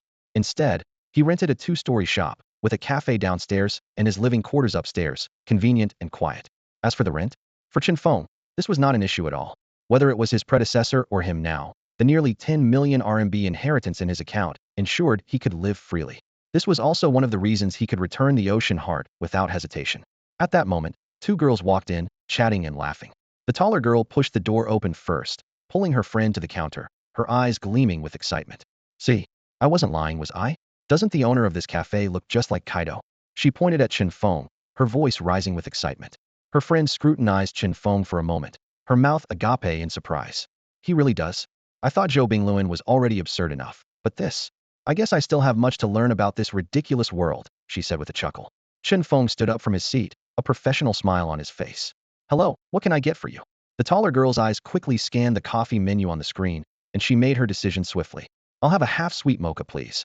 I'll have the same, her friend immediately agreed. All right, please have a seat. Your coffee will be ready shortly. Chen Feng replied with a gentle smile. After paying, the 2 girls chose a window seat. As soon as the taller girl sat down, she couldn't wait to speak. Qianqian, did you watch Kaito's live stream? It was amazing. A diamond necklace worth millions. He returned it just like that, and there was even a scene where he turned into petals. It was so cool. She gestured animatedly in the air as if she had witnessed the event herself. Luoshi looked at her excited friend with a resigned expression. All right, Yuqing, you've said this several times already. He's just a thief, isn't he? Is it really that big of a deal? At the word thief, Sun Yuqing's expression turned serious, her brows furrowed. Not a thief. A phantom thief, she corrected, her tone firm. With a sigh, Luoshi clearly didn't want to continue the debate. She couldn't understand how her usually rational friend had become so infatuated with a thief. Even more unbelievably, Yuqing had gotten into an argument with a classmate who insulted Chen Feng, nearly causing a scene. By this time, Chen Feng had finished making the coffee and approached with a tray. 2 half-sweet mochas, please enjoy. he said with a smile, placing the cups in front of them. Before he could turn to leave, the enthusiastic Sun Yuqing stopped him.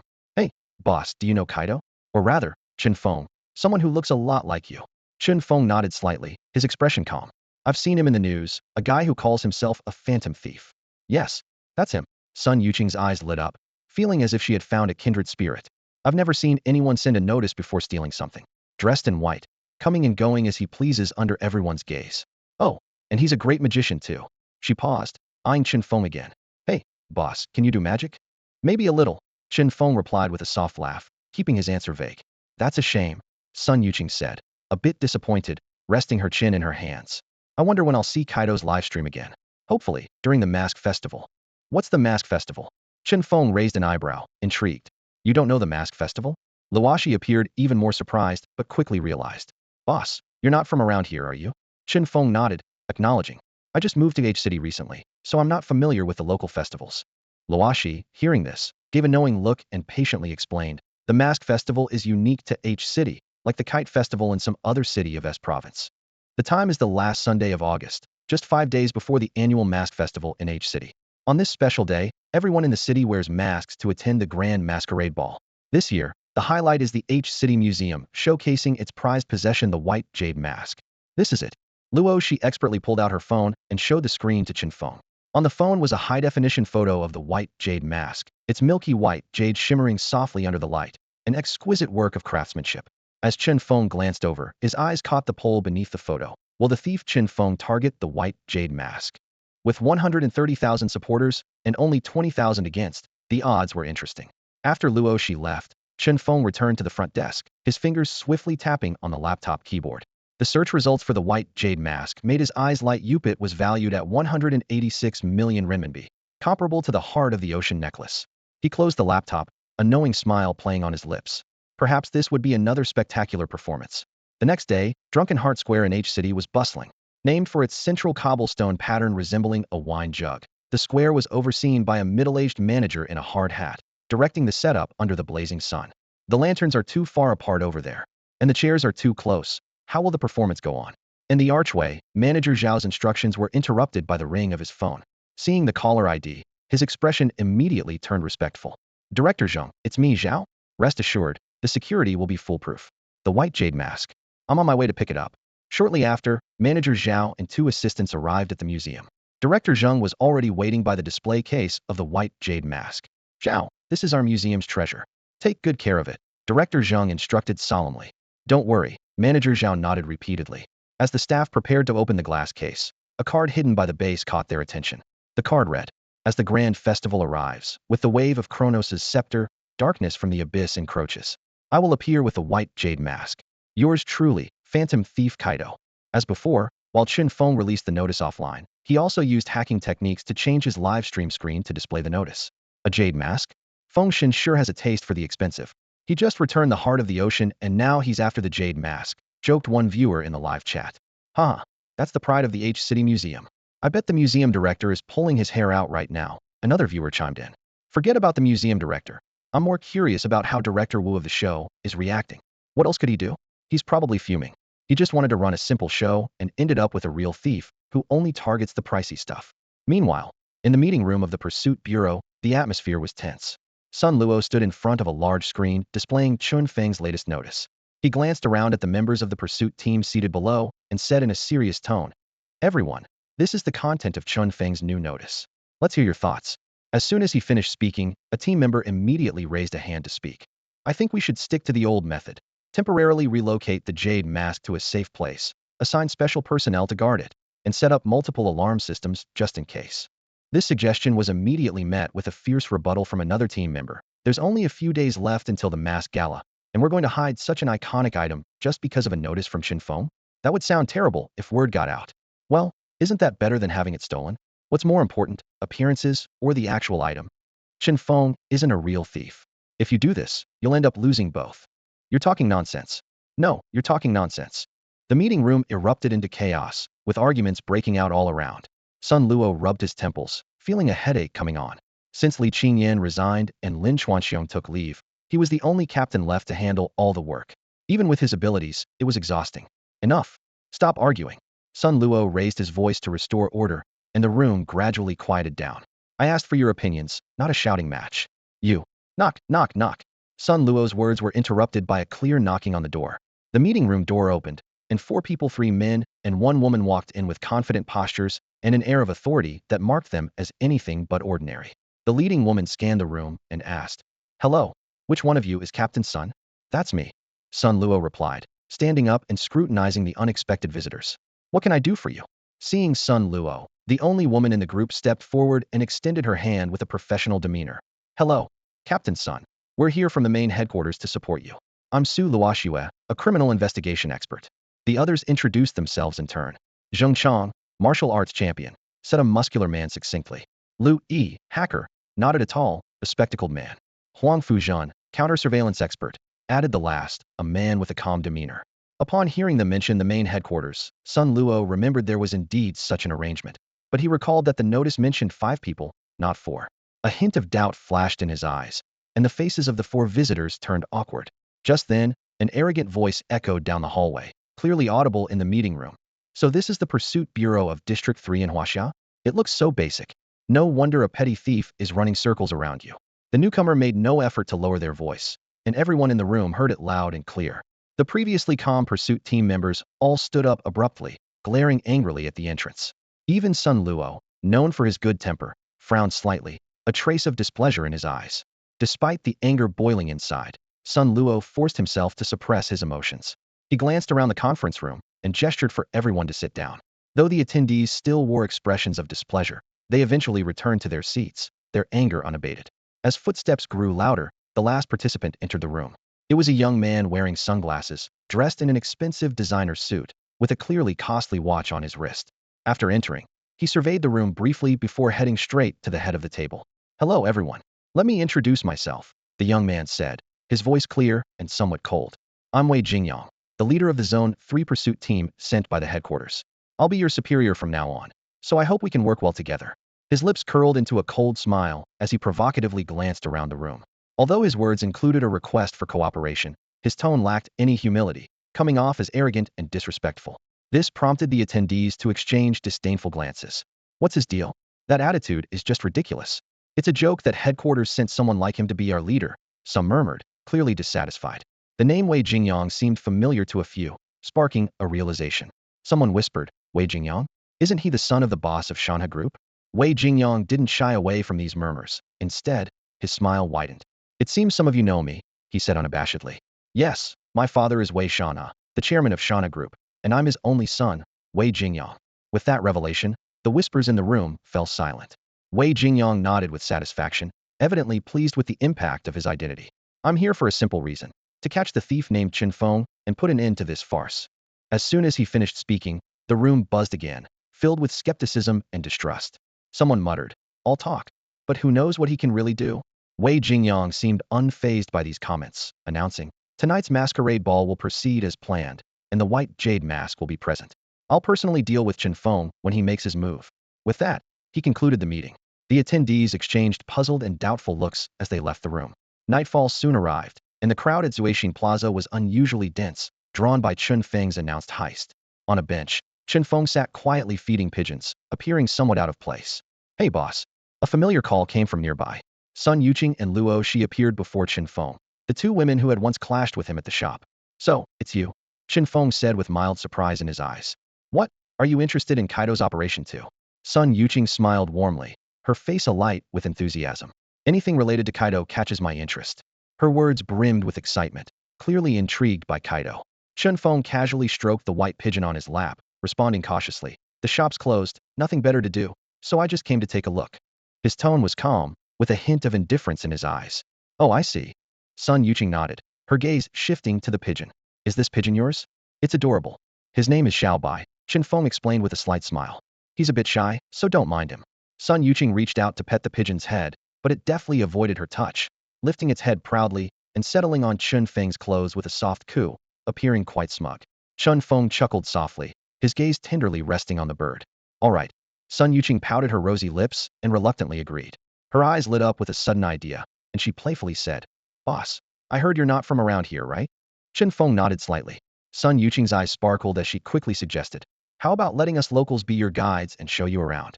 Next time we visit your shop, you can treat us to coffee. How does that sound? She looked at Chen Feng with anticipation. Seeing this, Luo Shi gently nudged Sun Yuqing's arm and whispered, Yuqing, we have a class tonight. Sun Yuqing grabbed Luo Shi's hand and said helplessly, Sister, that entrepreneurship class teacher hasn't even started a business before. What's there to learn? Let Xiao Xue and the others answer for us. Luo Shi wanted to say more, but Sun Yuqing immediately interrupted.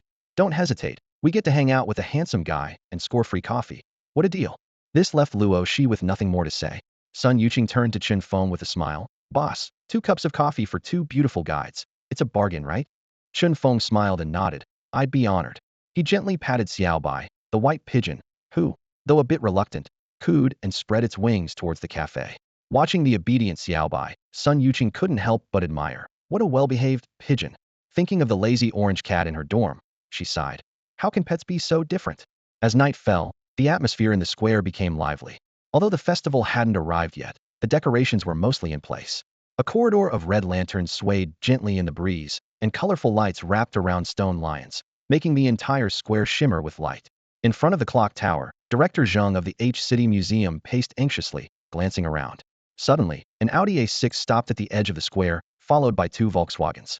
Wei Jingyang, along with Sun Luo, Su Luoxue, and other members of the capture team, got out and headed straight for the clock tower. Director Zheng immediately approached. Captain Wei, you're finally here. The mask festival is approaching, and the exhibition of the white jade mask hasn't been settled yet. Wei Jingyang replied calmly. Don't worry, Director Zheng. The festival will proceed as usual, and we'll ensure the white jade mask's safety. Director Zheng wanted to say more, but Wei Jingyang interrupted. We're fully prepared for Chen Feng's action. We'll capture him this time, rest assured. Before he finished speaking, the surrounding crowd began to murmur. Who is this guy? Such confidence. Someone whispered in response. Didn't you see the personnel adjustment list released by the capture team yesterday? His name is Wei Jingyang, the new chief of the pursuit team in District 3, and apparently, he's a rich second generation. You've heard about these rich kids, always boasting about everything, and it seems there's some truth to it. The previous pursuit teams all claimed they'd catch Fengshen, and what happened? They haven't even seen a shadow of him. I've already made a video of this joke and posted it on Douyin, waiting to see Wei Jingyang embarrass himself. What's your account? I'd like to grab a front row seat too. Sure thing. Sun Yuqing's voice carried a hint of disdain. Luo Shi glanced at her and softly said, After all, he's someone sent by the headquarters. Having confidence isn't unusual, right? Besides, how do you know he'll definitely fail? Sun Yuqing glanced at Wei Jingyang in the distance, lifted her chin with the arrogance of a swan, and said contemptuously, It's simple, because his opponent is Master Kaid, and that's enough. With that, she lightly nudged Chen Feng beside her with her elbow. Chen Feng smiled faintly and replied, Maybe. Watching her, Luo Shi shook her head internally, sighing to herself. There's no hope for my friend.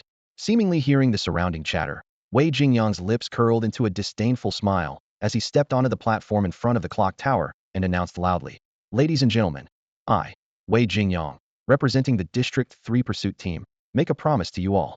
The mask festival will proceed as usual, with the white jade mask displayed atop the clock tower for everyone to admire.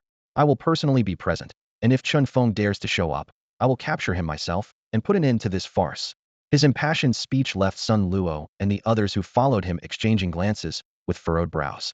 As a detective, Sun Luo really didn't appreciate Wei Jingyang's constant high-profile demeanor, but given his rank, there wasn't much they could say. Is that so? Captain Wei seems quite confident. Better not mess up and become a laughingstock. A cool voice came from the back of the crowd. Everyone turned to look, and Wei Jingyang's brows furrowed instantly as he scanned the crowd sharply, trying to identify who dared to openly challenge him. Amiya? Why is she here? Chen Feng was taken aback, puzzled. If he remembered correctly, Amiya had no connection to the H-City Museum. Dressed in a white gown, Amiya walked gracefully toward the clock tower, exuding a cold and stunning aura that captivated everyone's attention, like a celestial being. Princess Amiya? Is she here for the mask festival too? Some people murmured. Dude, are you kidding? She must be here because of Kaid's warning letter. The princess and the phantom thief make such a perfect match. It's enough to ship them for a year. Amiya's presence intensified the atmosphere. As she walked through the crowd, people automatically made way for her. What? Not welcoming me? Her Chinese was fluent, her voice cold yet with a hint of provocation, making everyone feel as if she was a lofty presence with an undeniable brilliance in her gaze. How could that be? Miss Amiya's presence is an honor. Wei Jingyang quickly put on a smile, walking toward her and even extending his hand to mimic a Western hand-kiss greeting. However, Amiya deftly turned, avoiding his gesture. Captain Wei, you're too kind. I just heard there was a festival and came to take a look. Besides, I was curious to see the new target that thief has set his sights on. She spoke calmly, her eyes reflecting an almost unintentional indifference. Although Wei Jingyang felt a bit awkward after his hand-kiss gesture was declined, he quickly regained his composure, maintaining a broad smile. Of course, it's convenient. In fact, we had already planned to place the mask on the clock tower tonight. Since Miss Imiya wants to see it, doing it a bit earlier is no trouble at all, Wei Jingyang said, his tone slightly ingratiating. Director Zheng, standing nearby, was taken aback upon hearing this, his brow furrowing unconsciously. When did they decide to put the mask up tonight? And even if it were true, it was a matter for the museum, not the Pursuit Bureau. Director Zheng was about to speak up, but quickly reconsidered. His gaze shifted between Princess Imiya's delicate features and Wei Jingyang's confident expression, weighing the pros and cons of fending the son of the chairman of the Shanha Group and a princess was clearly unwise. Moreover, if Wei Jingyang was willing to take responsibility, then if anything went wrong with the jade mask, the blame would fall on him, not on Director Zheng. With this thought, Director Zheng discreetly stepped back, a barely perceptible smile curling at his lips. It was rare to find someone willing to take the fall for him, so why not take advantage? At Wei Jingyang's command, the white jade mask, originally kept in the transport vehicle, was carefully retrieved by several guards. The mask was milky white, exuding a gentle sheen under the light, its craftsmanship so exquisite it seemed almost naturally formed. Though only slightly larger than an adult's palm, its intricate carvings made it particularly precious. Legend has it that gold has flaws, and jade has blemishes, but the mask's only distinct mark was a blood red up between the brows, seemingly added intentionally, which enhanced the perfect white jade with a touch of mystery. Wei Jingyang suddenly remembered the museum director beside him and turned to ask, I hope Director Zheng doesn't mind if I have the mask placed now. Director Zheng shot Wei Jingyang a glance, a hint of disdain flashing in his eyes, but maintained a professional smile. The joint government's regulations grant the Pursuit Bureau supreme enforcement rights over fugitives selected in each district. Since Captain Wei has taken over here, I'll take my leave. With that, Director Zheng didn't linger, nodding slightly to Princess Imiya before leaving with his staff, his retreating figure appearing particularly relaxed. Wei Jingyang paid no mind to this, not even sparing a glance, as he busied himself directing the team to secure the white jade mask atop the clock tower. The tower had a specially designed base where the mask could be secured, covered with a custom glass case, allowing the artwork to be admired from every corner of the central square. What do you think, Miss Imiya? This is the pride of our H-City's museum, Wei Jingyang asked proudly, his eyes fixed on Imiya's reaction. Imiya nodded, her slender fingers twirling a lock of golden hair. It does look quite impressive. I just hope the security measures are up to par so it doesn't end up in the hands of some thief, she remarked, a knowing smile playing on her lips, adding an indescribable allure to her already exquisite face. Mentioning security, Wei Jingyang's eyes lit up. Though arrogant, he wasn't foolish. Without comprehensive security measures, he wouldn't be so confident to proceed with the program as planned. No need to worry about that, Miss Imiya, he said, straightening his posture and raising his voice slightly. I've not only equipped the glass case for the jade mask with the most advanced alarm system, but I've also brought 4 helicopters from headquarters. With that, Wei Jingyang picked up his radio, issuing a brief command. The next moment, the whirring of engines came from 4 directions, followed by 4 helicopters emblazoned with the word Pursuit, taking to the sky, forming a tight defensive net in the night. The crowd was buzzing with discussions. Wow, this is the first time I've seen a thief being chased with a helicopter. If this fails, are they going to use missiles next? Isn't this a bit over the top? The Pursuit team is really over-equipped, isn't it? I agree, this is too much. It's not fair to the common folk. Amidst the noisy chatter, Wei Jingyang remained unfazed. Standing confidently in front of the media, he pointed to the helicopter hovering above and enthusiastically explained, each helicopter is equipped with a remotely deployable capture net. If Chen Feng dares to show up, I'll make sure he doesn't get away. Standing nearby, Imiya showed a hint of surprise. She hadn't expected that Chen Feng, who acted only twice, would garner such attention from the capture team that they even dispatched helicopters. However, she quickly regained her composure and said with a slight smile, as long as Captain Wei is confident, but it's best to stay cautious. After all, besides his sleight of hand, the thief is particularly skilled in disguise. For all we know, he might be watching us right now. As she spoke, Imiya's lips curled into a slight smile, and her eyes scanned the crowd with interest, like searchlights passing over each person. Blending into the crowd, Chen Feng quietly celebrated his successful disguise. If he wasn't absolutely confident in his skills, he might have left the moment Imiya arrived. As he predicted, Imiya's gaze didn't detect anything unusual, and after a few more words, she left the scene with her assistant, Meyer. That woman, Sun Yuqing cursed under her breath, watching Imiya's departing figure with disdain. Did she offend you? Chen Feng asked curiously, turning to the visibly upset girl beside him. Sun Yuqing's eyes remained fixed on Imia's retreating figure, her voice filled with anger and a touch of jealousy. She offended every girl in the Kaito Kid fan club. Just look at her. Why is she here? Isn't it obvious she's trying to seduce Lord Kaito? Chen Feng chuckled, at a loss for words. He hadn't expected to find himself the subject of such fan drama over a celebrity's romantic entanglement, though he didn't really care about it. Time passed, and several days went by. Online discussions were in a frenzy over the notice letter. Social media platforms and forums were filled with analysis and debates over its contents. The main debate centered around the content of the notice letter. The first two lines, "A grand festival approaches, with the wave of Chronos' scepter," were relatively straightforward. Many online detectives and influencers provided standard interpretations. The grand festival undoubtedly refers to the upcoming mask festival, and Chronos is the mythical god of time. Each wave of his scepter signifies a change in date, marking Chen Feng's action time at midnight. These interpretations were largely agreed upon, but the third line, "Darkness from the abyss encroaches," sparked the most controversy. Some suggested it meant Chen Feng planned to emerge from the shadows during his heist, while others believed it described his escape method, possibly disappearing into the darkness with a white jade mask. Various theories emerged, leading to heated arguments that evolved into outright online feuds. Keyboard warriors on the internet were unyielding in their opinions. Many also called for the capture team to reveal the answer, but received no response. The reason was simple: they didn't know what the third line of Chen Feng's notice letter meant either. Another night had fallen. The usual tranquility of the city at night was shattered in the bustling Zhuai Square, where a crowd buzzed with excitement. Around the central clock tower, dozens of police officers and pursuit team members had set up conspicuous caution tape, keeping the surging crowd at bay.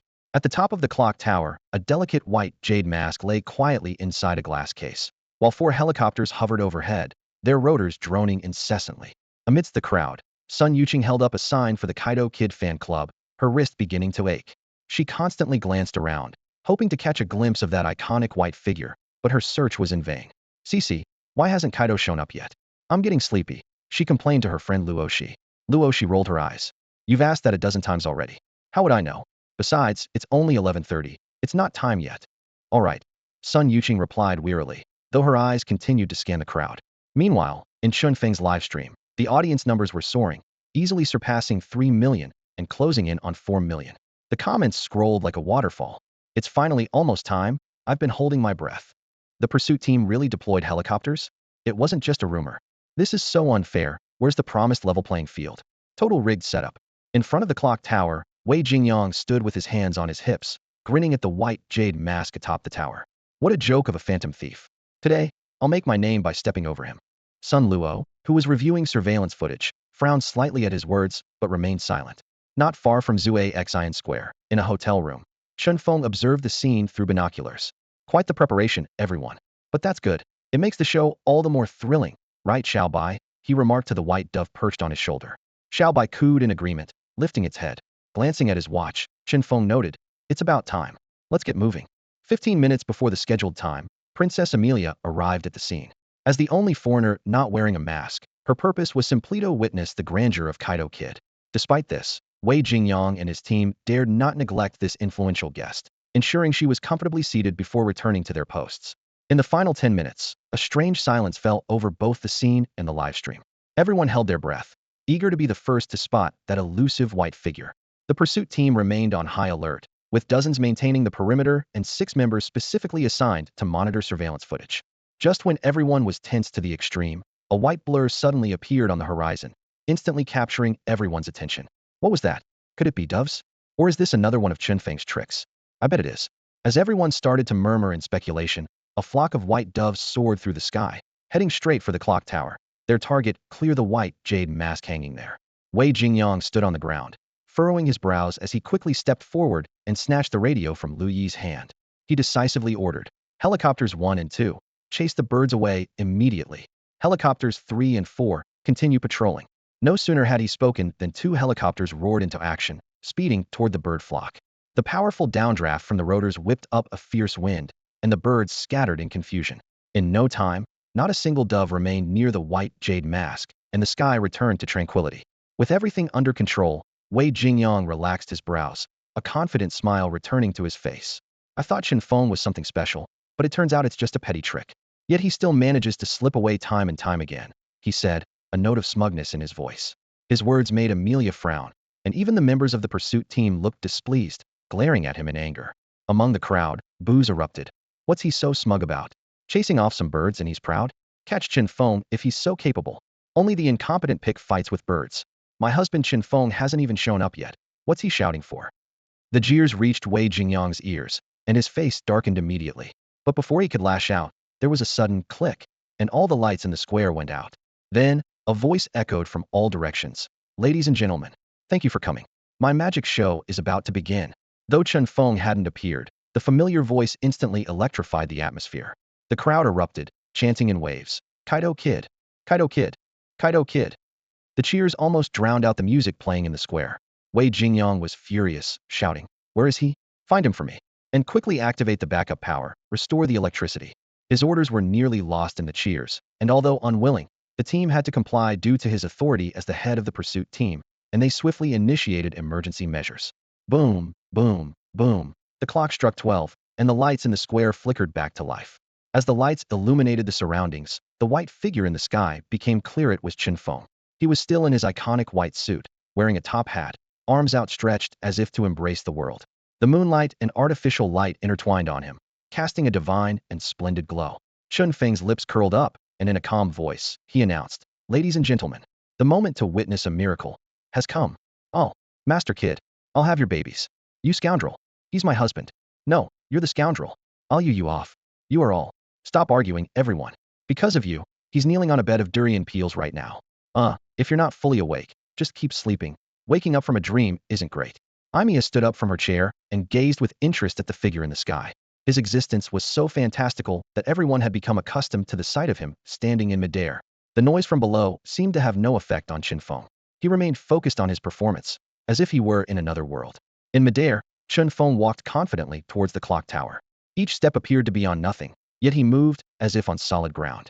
As he advanced, something strange happened to the white jade mask dozens of meters away. It began to vanish. Yes, vanish. An eerie blackness emerged from the top of the mask, spreading downward like ink, as if darkness from the abyss was consuming it inch by inch until it was completely gone. Boom. This miraculous scene struck the hearts of all who witnessed it like a thunderbolt. The live stream's popularity skyrocketed to unprecedented levels, with over 5 million viewers. Is this what the darkness from the abyss in the notice meant? How did Chen Feng do it? Could Feng Shen actually know magic? Summoning abyssal creatures to devour the white jade mask. This is insane. It's really merging the mask into the darkness bit by bit. This is unbelievable. Feng Shen forever. Husband, Wei Jingyang was utterly dumbfounded. He had imagined Chen Feng would blend into the crowd to get to the mask or appear suddenly in a blind spot, but he never anticipated this. What was happening? Chen Feng was dozens of meters away from the white jade mask. Could he really perform magic, snapping his fingers to summon darkness and steal distant objects? Seeing Wei Jingyang still in a daze, Sun Luo decisively picked up the radio and ordered, "All aircraft, surround Chen Feng immediately. Do not let him escape. Ground teams, keep an eye on Chen Feng's movements, and report any changes immediately." With Sun Luo's orders, Wei Jingyang finally snapped back to reality. Yes, as long as we catch Chen Feng, we can still openly retrieve the white jade mask. I haven't lost yet. With renewed determination, Wei Jingyang shouted orders, "Quick, catch him for me." For helicopters quickly moved towards Chen Feng, surrounding him from all sides like a pack of wolves waiting for the command to pounce on their prey. Now, Chen Feng was the one being hunted. Yet, within the encirclement, Chen Feng showed no trace of fear, maintaining that captivating yet infuriating smile. "Ladies and gentlemen, I'm delighted to meet you here. Now please enjoy tonight's final magic trick." With those words, Chen Feng flipped his wrist, and a deck of cards suddenly appeared in his previously empty hand. Under everyone's watchful eyes, he slightly bent the cards upward and let them scatter. The sound of playing cards colliding softly filled the air.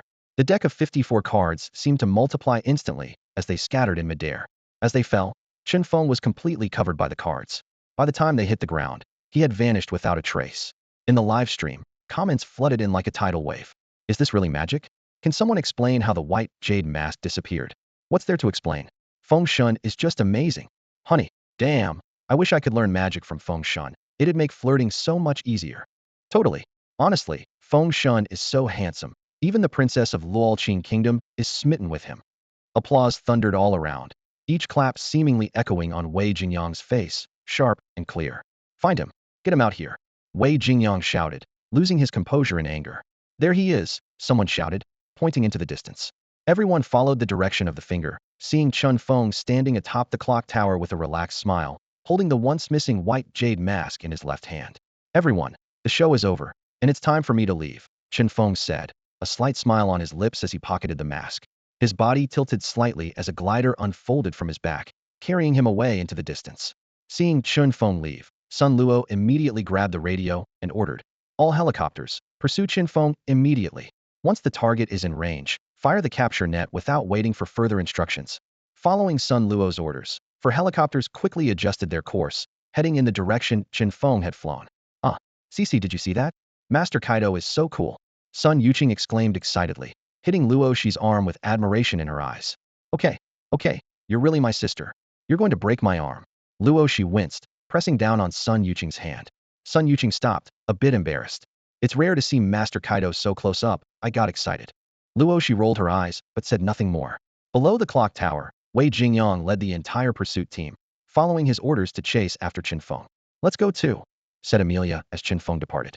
She briefly instructed her assistant, Mir, before getting into the car with 4 bodyguards from Luoqing Kingdom, preparing to leave. However, no one noticed the white-gloved hand that quietly took something from where the white jade mask had been stored on top of the clock tower. "Ah, now the performance is truly perfect, right, little white?" Chen Feng nodded in satisfaction, holding an object almost identical to the white jade mask.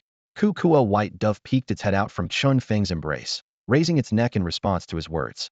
Chen Feng's smile widened slightly, and he left a card symbolizing the end of the show in the square before quietly blending into the crowd as a passerby, slipping away unnoticed. As someone once said in a parallel world, unlike magic, tricks have methods and tools. At midnight, a fiery red BMW sped down a boulevard in H City. Inside, the atmosphere was tense. Meyer, in the driver's seat, focused intently on the road ahead, while Imea sat elegantly in the back, her long legs crossed, staring expressionlessly out the window. Meyer glanced at Imea through the rearview mirror, sighing inwardly. Although Imea had never mentioned it, her purpose for this trip was obvious. It was clear, however, that she hadn't managed to meet the person she had hoped to see, not even exchanging a single word, which only deepened her gloom.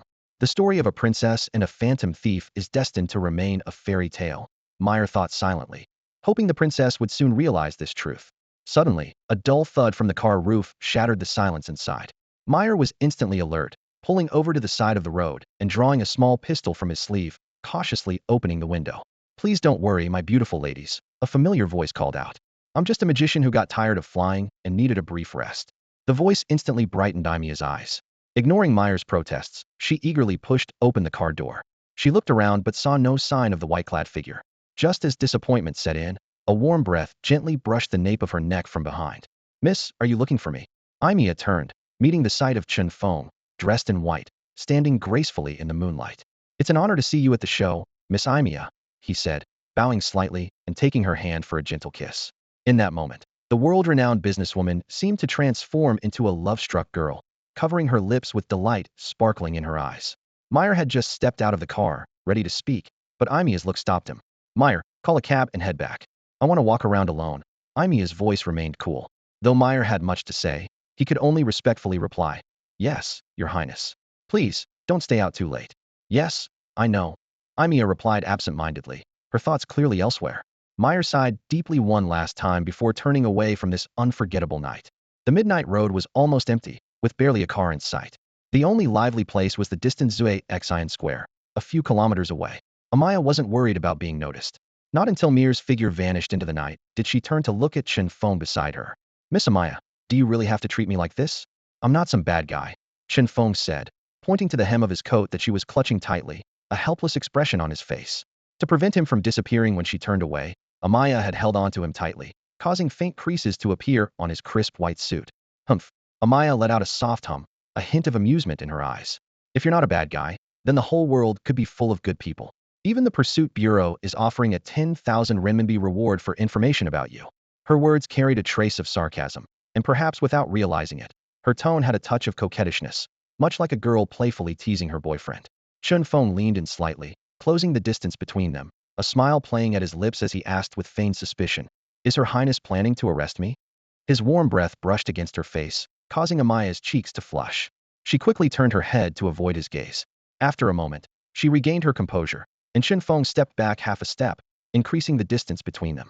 "I came uninvited to ask Miss Amaya for a favor," Chen Feng said, his tone pausing slightly, then continuing in a calm manner. Amaya raised an eyebrow, clearly surprised. She had never heard this arrogant yet charming thief speak in such a tone. A favor? Yes, I would like you to deliver something to a place in the West City before dawn. If it's inconvenient. Chen Feng chuckled lightly, as if waiting for her response. All right, I agree, Amaya replied with unexpected decisiveness. Chen Feng bowed slightly, placing his right hand over his heart, a grateful smile on his face. Thank you very much, beautiful lady. The item and address are already in your car. May we meet again under the silver moonlight. With those words, Chen Feng's figure, under Amaya's watchful eyes, dissolved into a flurry of white doves, disappearing into the night. Amaya didn't stop him, perhaps knowing she couldn't, and once he was gone, she returned to her car. After a brief search, she found a box with a sticker of Kid's face on the passenger seat. Inside the box were only simple items: a thoroughly cleaned white jade mask and a card. Amaya picked up the card and saw an address written on it: Sunshine Orphanage in West City. The next day, the news exploded. Shocking. Chen Feng successfully steals the white jade mask. The devouring darkness of the abyss. The magical and charming heist of Kid. Magic or sorcery? The headline captured countless eyes. Following that, another news story quickly became a hot topic. The stolen white jade mask reappears. Chen Feng had returned it to a dilapidated orphanage in West City. The news included several photos: drafty windows, broken furniture, faded walls, and a group of children in patched clothing. Each photo clearly documented the orphanage's dilapidation and desolation. With the sudden emergence of this report, the orphanage in West City, forgotten by the bustling world, was brought back into the spotlight. When people learned that this orphanage was sustained solely by a retired couple on a modest pension, the news quickly sparked a strong reaction from all sectors of society. Amelia was the first to lend a hand, announcing a donation of 1 million yuan. Following her lead, the Thief Game Show crew and the H-City Museum also joined in with contributions. In just a few days, the total donations from various sectors of society surpassed the 5 million yuan mark. The orphanage became the focal point of media attention overnight. Facing the throngs of reporters, the elderly couple who ran the orphanage initially appeared uneasy but soon composed themselves, sincerely expressing gratitude to all benefactors, especially the mysterious figure who called themselves Kaito Kid. The ongoing coverage by major platforms, combined with Chen Feng's own notoriety, caused this news to stir up a storm online. In the comments section, netizens left messages. I just donated 2 days' worth of meal money. I'll have to survive on instant noodles this month. It's 2050, and there are still orphanages in such dire straits. Thank goodness for Chen Feng. I want to do my part for the children too. Of course, some questioned Chen Feng's actions. Isn't he just shifting the responsibility onto society? If he wants to help, he could just donate himself. It does feel a bit like moral coercion. Immediately, someone countered, what are you thinking? If Chen Feng kept the jade mask without returning it, he could get more money after the pursuit period. Is that moral coercion? Chen Feng, however, remained indifferent to the online debate, responding to negative comments with nothing more than a faint smile. Just then, a system notification chimed. Ding! Congratulations to the host for surpassing 5 million viewers in the live broadcast room, rewarding 2 skill upgrade cards and 1,000 system points. Ding! Congratulations to the host for successfully stealing the jade mask, increasing the Kaito Kid card fusion rate by 5, current fusion rate, 55, and earning 500 system points. Sitting at the cafe's front desk reading, Chen Feng raised an eyebrow and, after a brief moment of thought, decided to use both skill upgrade cards on his beast taming skills. Ding! Skill upgrade card successfully used. Beast taming skill level increased. Current level, advanced. At that moment, the cafe door swung open, and with the mechanical Lucky Cat's welcome chime, a woman with a graceful figure walked in. Chen Feng looked up and asked, "Welcome, is there anything you need?" The woman removed her hat and mask, revealing a face carefully disguised. As a master of disguise himself, Chen Feng immediately recognized that she was likely another fugitive selected by the show. But what did that have to do with him? As he himself admitted, he was a laid-back person who disliked trouble, so naturally, he wouldn't do something thankless. I'll have a latte, no sugar, Lin Qingyao said crisply, slapping a 100 yuan bill on the counter, not even bothering to wait for change before heading toward the seating area. Miss, Chen Feng called out to remind her. Keep the change as a tip. She waved dismissively without turning back. Miss, there's a misunderstanding. The money isn't enough. Lin Qingyao turned back to the counter, her eyes scanning the menu. When she saw the regular latte priced at 188, she couldn't help but twitch the corner of her mouth. The misfortunes of the past fortnight made her sigh inwardly. She had intended to shine in the show, initially shaking off the pursuit team with ease, and then targeting the noble scepter of the lurking kingdom. However, a self-proclaimed Kaito Kid had twice disrupted her plans, leading to heightened security at the exhibition, forcing her to abandon her plan. She then set her sights on the white jade mask of the Mask Festival. only for Chen Feng's notice to lead to a lockdown of the entire event. Now, even ordering a cup of coffee came with a hefty price tag. It was like everything was going wrong. Standing at the counter, Lin Qingyao clenched her teeth, her chest heaving visibly. She kept reminding herself to stay calm and not let such a trivial issue expose her identity and cause trouble.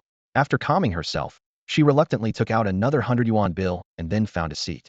Chen Feng paid no attention to this, focusing on making the coffee. Just then, the door swung open. "Boss, we're here for free coffee." Sun Yuqing's voice preceded her entrance.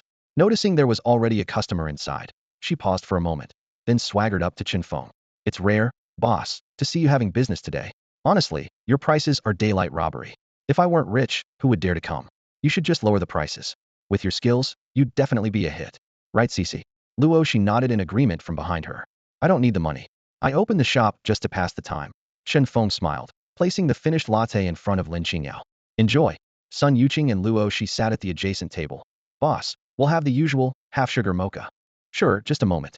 At that moment, the cafe's TV interrupted with a news broadcast. The white jade mask stolen by contestant Chen Feng from Huaxia District 3 during the Mask Festival was found at the Sunshine Orphanage in the west of the city.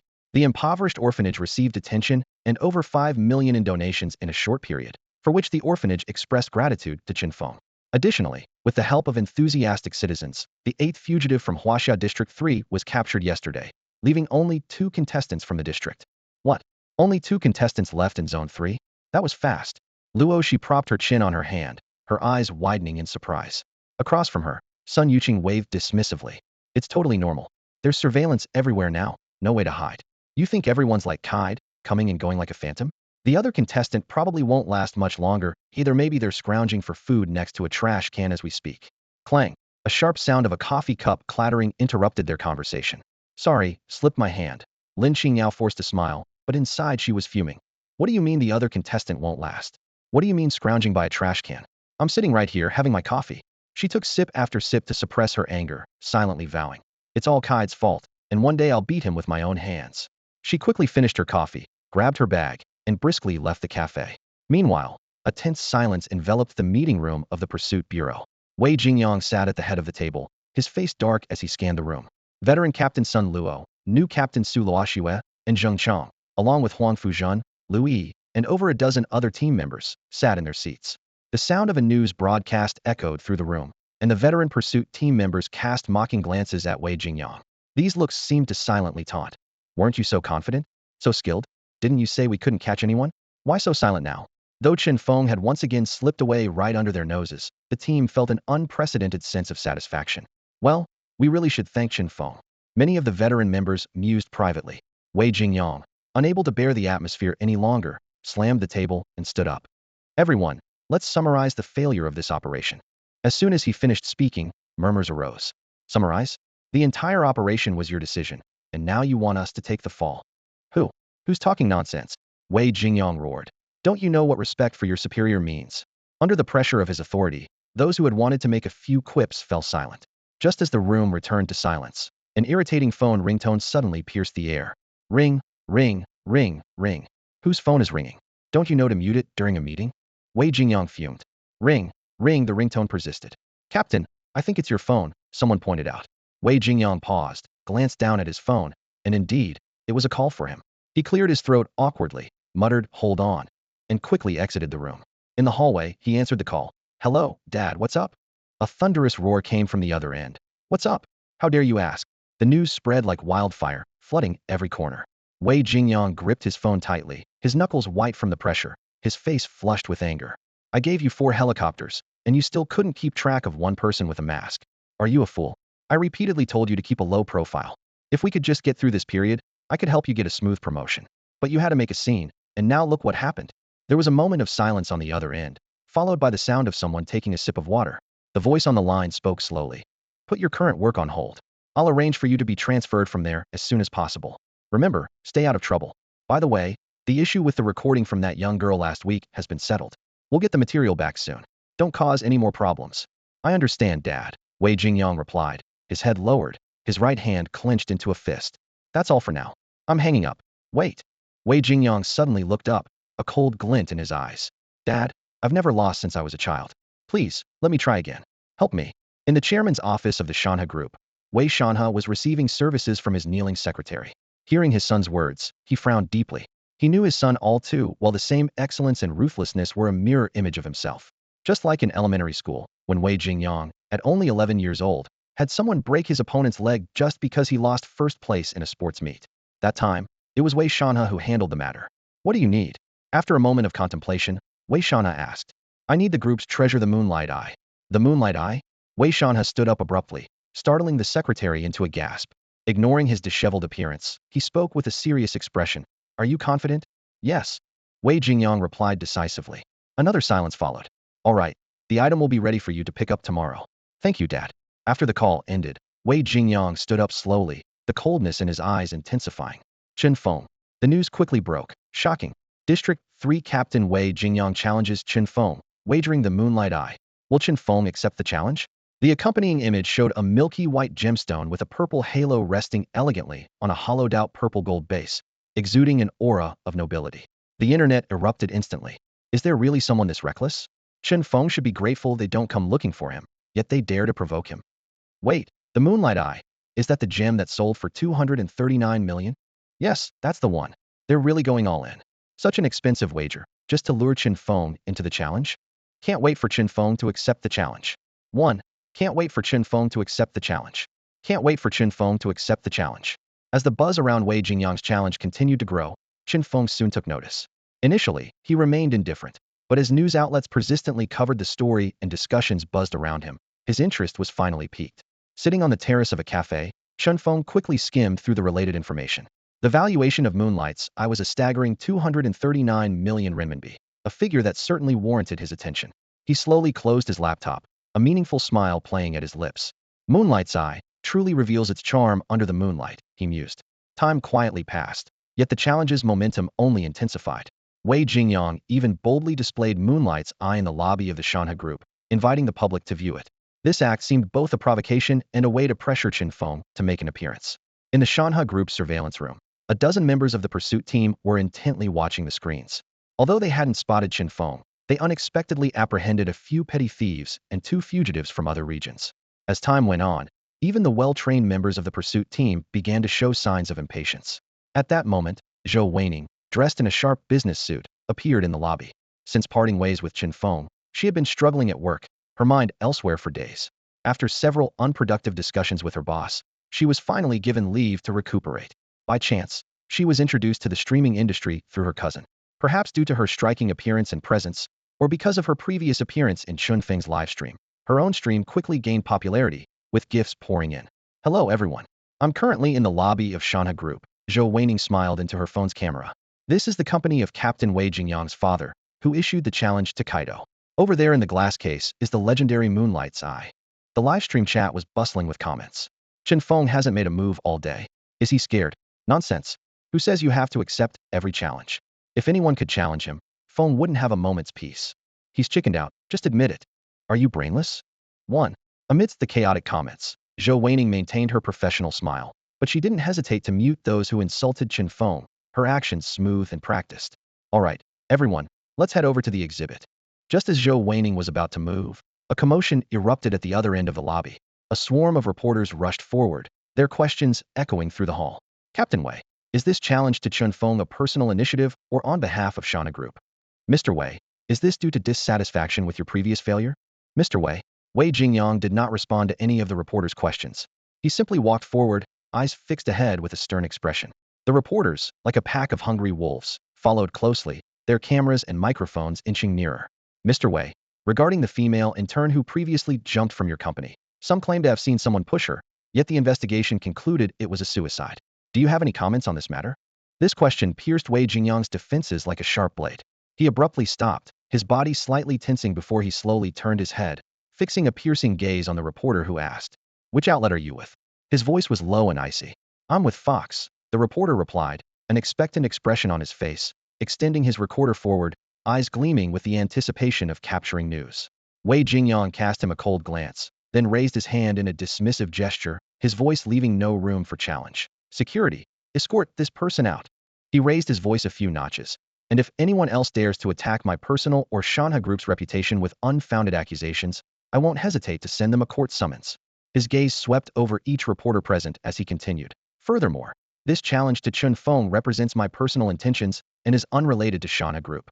My objective is simple, to capture Chen Feng in this operation. With that, Wei Jingyang turned and walked away, ignoring the reporters' continued questions and the flashing cameras. The reporters looked at each other, left standing in place, watching his tall figure disappear down the corridor. On the outskirts of the crowd, a young man wearing sunglasses leaned against the wall, witnessing the entire scene. A faint, meaningful smile played on his lips, quite confident, Captain Wei. Ah. At that moment, an exclamation broke Chen Feng's train of thought. A flash of movement caught his eye as a figure lost balance and fell toward him. Chen Feng reacted swiftly, reaching out to steady the person's shoulders. Are you all right, miss? His voice was calm and polite. Zhou Weining felt the warmth and strength of those hands, quickly adjusting her stance to stand upright again, a slightly apologetic smile appearing on her face. Sorry, I lost my balance. No problem. Although surprised to encounter someone familiar here, Chen Feng's expression remained unchanged, perfectly maintaining the poker face of a phantom thief. He smiled slightly before turning to leave the scene, his steps light and unhurried. Zhou Weining watched the retreating figure, her brows slightly furrowed. Her gaze carried a hint of puzzlement. That back looks familiar, but I can't quite place it. As she pondered, the live stream chat on her phone was abuzz with messages. Xiaoning, are you okay? Are you feeling unwell? Regretting not being there today. Otherwise I'd be the one helping Xiaoning. Crying. Sending a lollipop to cheer up Xiaoning. Zhou Weining glanced at the screen filled with words of concern and responded politely. Thank you all for your concern. I just tripped over my own feet. Alright, let's go check out that gemstone now. It's worth over 100 million, and I've never seen one so close before. Meanwhile, Chen Feng had reached the exhibition hall entrance. Standing at the doorway, his gaze swept over the bustling crowd inside and the heavily guarded display case at the center. Casually, he slipped his hand into his pocket, discreetly pressing a hidden button with his fingertips, then nonchalantly left the scene. The next moment, it was as if the air inside the exhibition hall froze for an instant. Dozens of colorful balloons drifted into the venue from the ventilation shafts, guided by some mysterious force, swiftly converging along the ceiling, finally hovering directly above the glass display case of the Moonlight Eye. Pop, pop, pop. A series of sharp explosions rang out as the balloons burst in succession. As the pulling force of the balloons disappeared, a calling card fluttered down from above, landing gently atop the Moonlight Eye's glass display case. The writing on the card was clear. To Challenger Mr. Wei Jingyang. When the first ray of dawn breaks the day after tomorrow, I shall emerge from the mist to claim the Moonlight Eye. From Phantom Thief Kid. Chen Feng accepted the challenge. This explosive news has just caused a sensation online, and the announcement he released afterward pushed the excitement to new heights. His target is none other than the legendary Moonlight Eye. As netizens buzzed about the impending showdown between the task force and the Phantom Thief, another bombshell dropped. Lin Xingyao, the niece of the King of Thieves from District 3 of Huaxia, who had been silent for a long time, also issued a statement. Her target was also the Moonlight Eye. This news exploded like a thunderclap, instantly igniting the entire internet. The comments section was in an uproar. Wow, is this going to be a contest? Even though I like Yao Yao, compared to Feng Shun, her choice seems quite poor. Still, Yao Yao is the niece of the King of Thieves. She shouldn't lose too badly. Soon after, someone started posting, please, Feng Shun, show mercy. And the comment section was quickly flooded with identical remarks. This infuriated Lin Qingyao, who was leisurely sipping coffee in a cafe. She slammed her hand on the table, drawing curious glances from other patrons. At the front desk, Chen Feng glanced at her, shaking his head internally. Poker face, lady, being so agitated could lead to trouble. He then returned his focus to the book in his hands. As night fell and the last customer left, Chen Feng stepped out of the shop, flipping the sign from in business to in resting. Suddenly, he heard urgent barking. Looking in the direction of the sound, he saw a short-legged corgi, baring its teeth aggressively at him in a defensive stance. Seeing no owner nearby, Chen Feng, feeling playful, locked eyes with the corgi and used advanced animal control to bark softly. The corgi froze as if struck by lightning, its aggressive demeanor vanishing, leaving it trembling with fear. Lucky, come back, Lucky, a female voice called out from a distance. Chen Feng looked up to see a woman rushing toward him, holding a broken leash. Her bangs were damp with sweat, and her clothes slightly disheveled from running, accentuating her impressive figure. Chen Feng recognized Su Luoxue, the newly appointed leader of Group 3 in the District 3 task force, and the successor to Li Qingyan as the department's beauty. Hearing her call, the once trembling corgi seemed to find its savior and scampered towards Su Luoxue with its little legs. Su Luoxue tidied her clothes, reattached the leash, and glanced apologetically at Chen Feng. Sorry, sir, I lost track of it for a moment. Did it hurt you? Chen Feng waved his hand with a smile and reached out to pat the corgi's head. It's all right, it's very well behaved. Su Luoxua hurried to stop him, but was stunned by what she saw. The corgi, which usually caused chaos at home and bared its teeth at everyone, was now as obedient as a schoolboy in front of his teacher, allowing Chen Feng to pet it without any resistance. Is this your dog, Officer Su? Yes. Su Luoxua was momentarily taken aback, then asked, do you know me? Of course, you're the new leader of the third team at the Pursuit Bureau. Online, they say you're the new flower of the force after Officer Lee. Chen Feng replied with a light laugh. Su Luoxua was a bit embarrassed by the compliment and quickly changed the subject. Is this your cafe? Yes. Officer Su, you're welcome to visit anytime. Chen Feng replied straightforwardly. I'll definitely visit when I have the chance. After chatting for a few more moments, Su Luoxua prepared to leave. After all, she was just taking a break during lunch and had to return to work at the Shanha Group in the evening. Thinking about work, Su Luoxua, a typical employee, couldn't help but feel a wave of fatigue. Work was already stressful, not to mention having a worrisome boss. So exhausting, she murmured to herself. Miss Su. Just as she was about to leave, Chen Feng called out to her. Yes. In her puzzled gaze, Chen Feng took out a pink Hello Kitty wallet. You dropped your wallet. Su Luoxua was startled and quickly checked her pockets, realizing her wallet was indeed missing. Thank you, she said with a smile, taking the wallet and preparing to leave. However, she didn't notice that there seemed to be something different in Hello Kitty's black eyes. As the sky darkened, in his bedroom, Chen Feng had successfully hacked into the Shanha Group's surveillance system.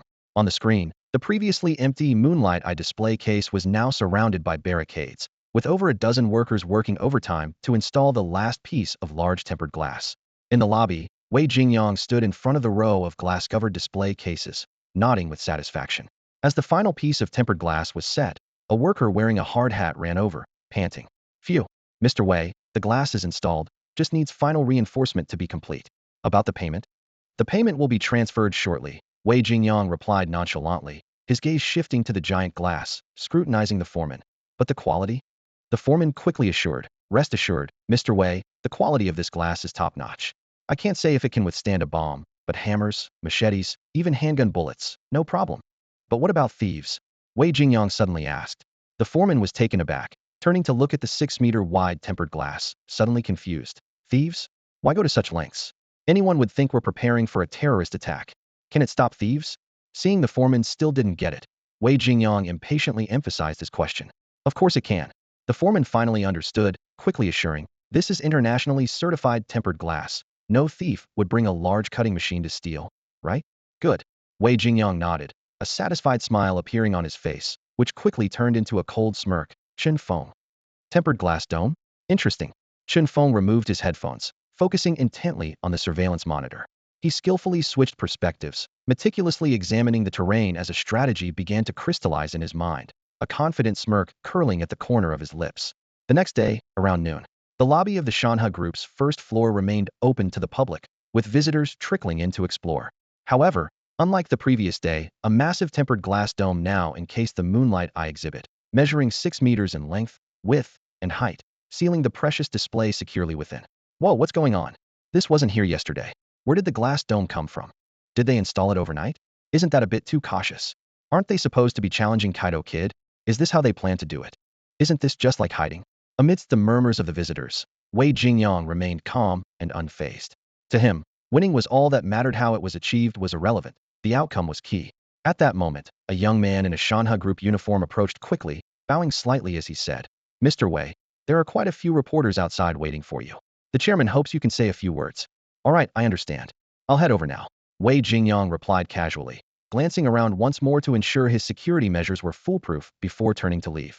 However, he failed to notice that as he turned, the young man who had just shown such respect deftly removed his phone from his pocket and replaced it with an identical-looking model. The entire maneuver was seamless and went unnoticed by anyone. The young man Chen Feng in disguise looked at the phone in his hand, a mysterious smile playing on his lips. Careless, aren't we, Captain Wei? He then turned and headed straight for the restroom.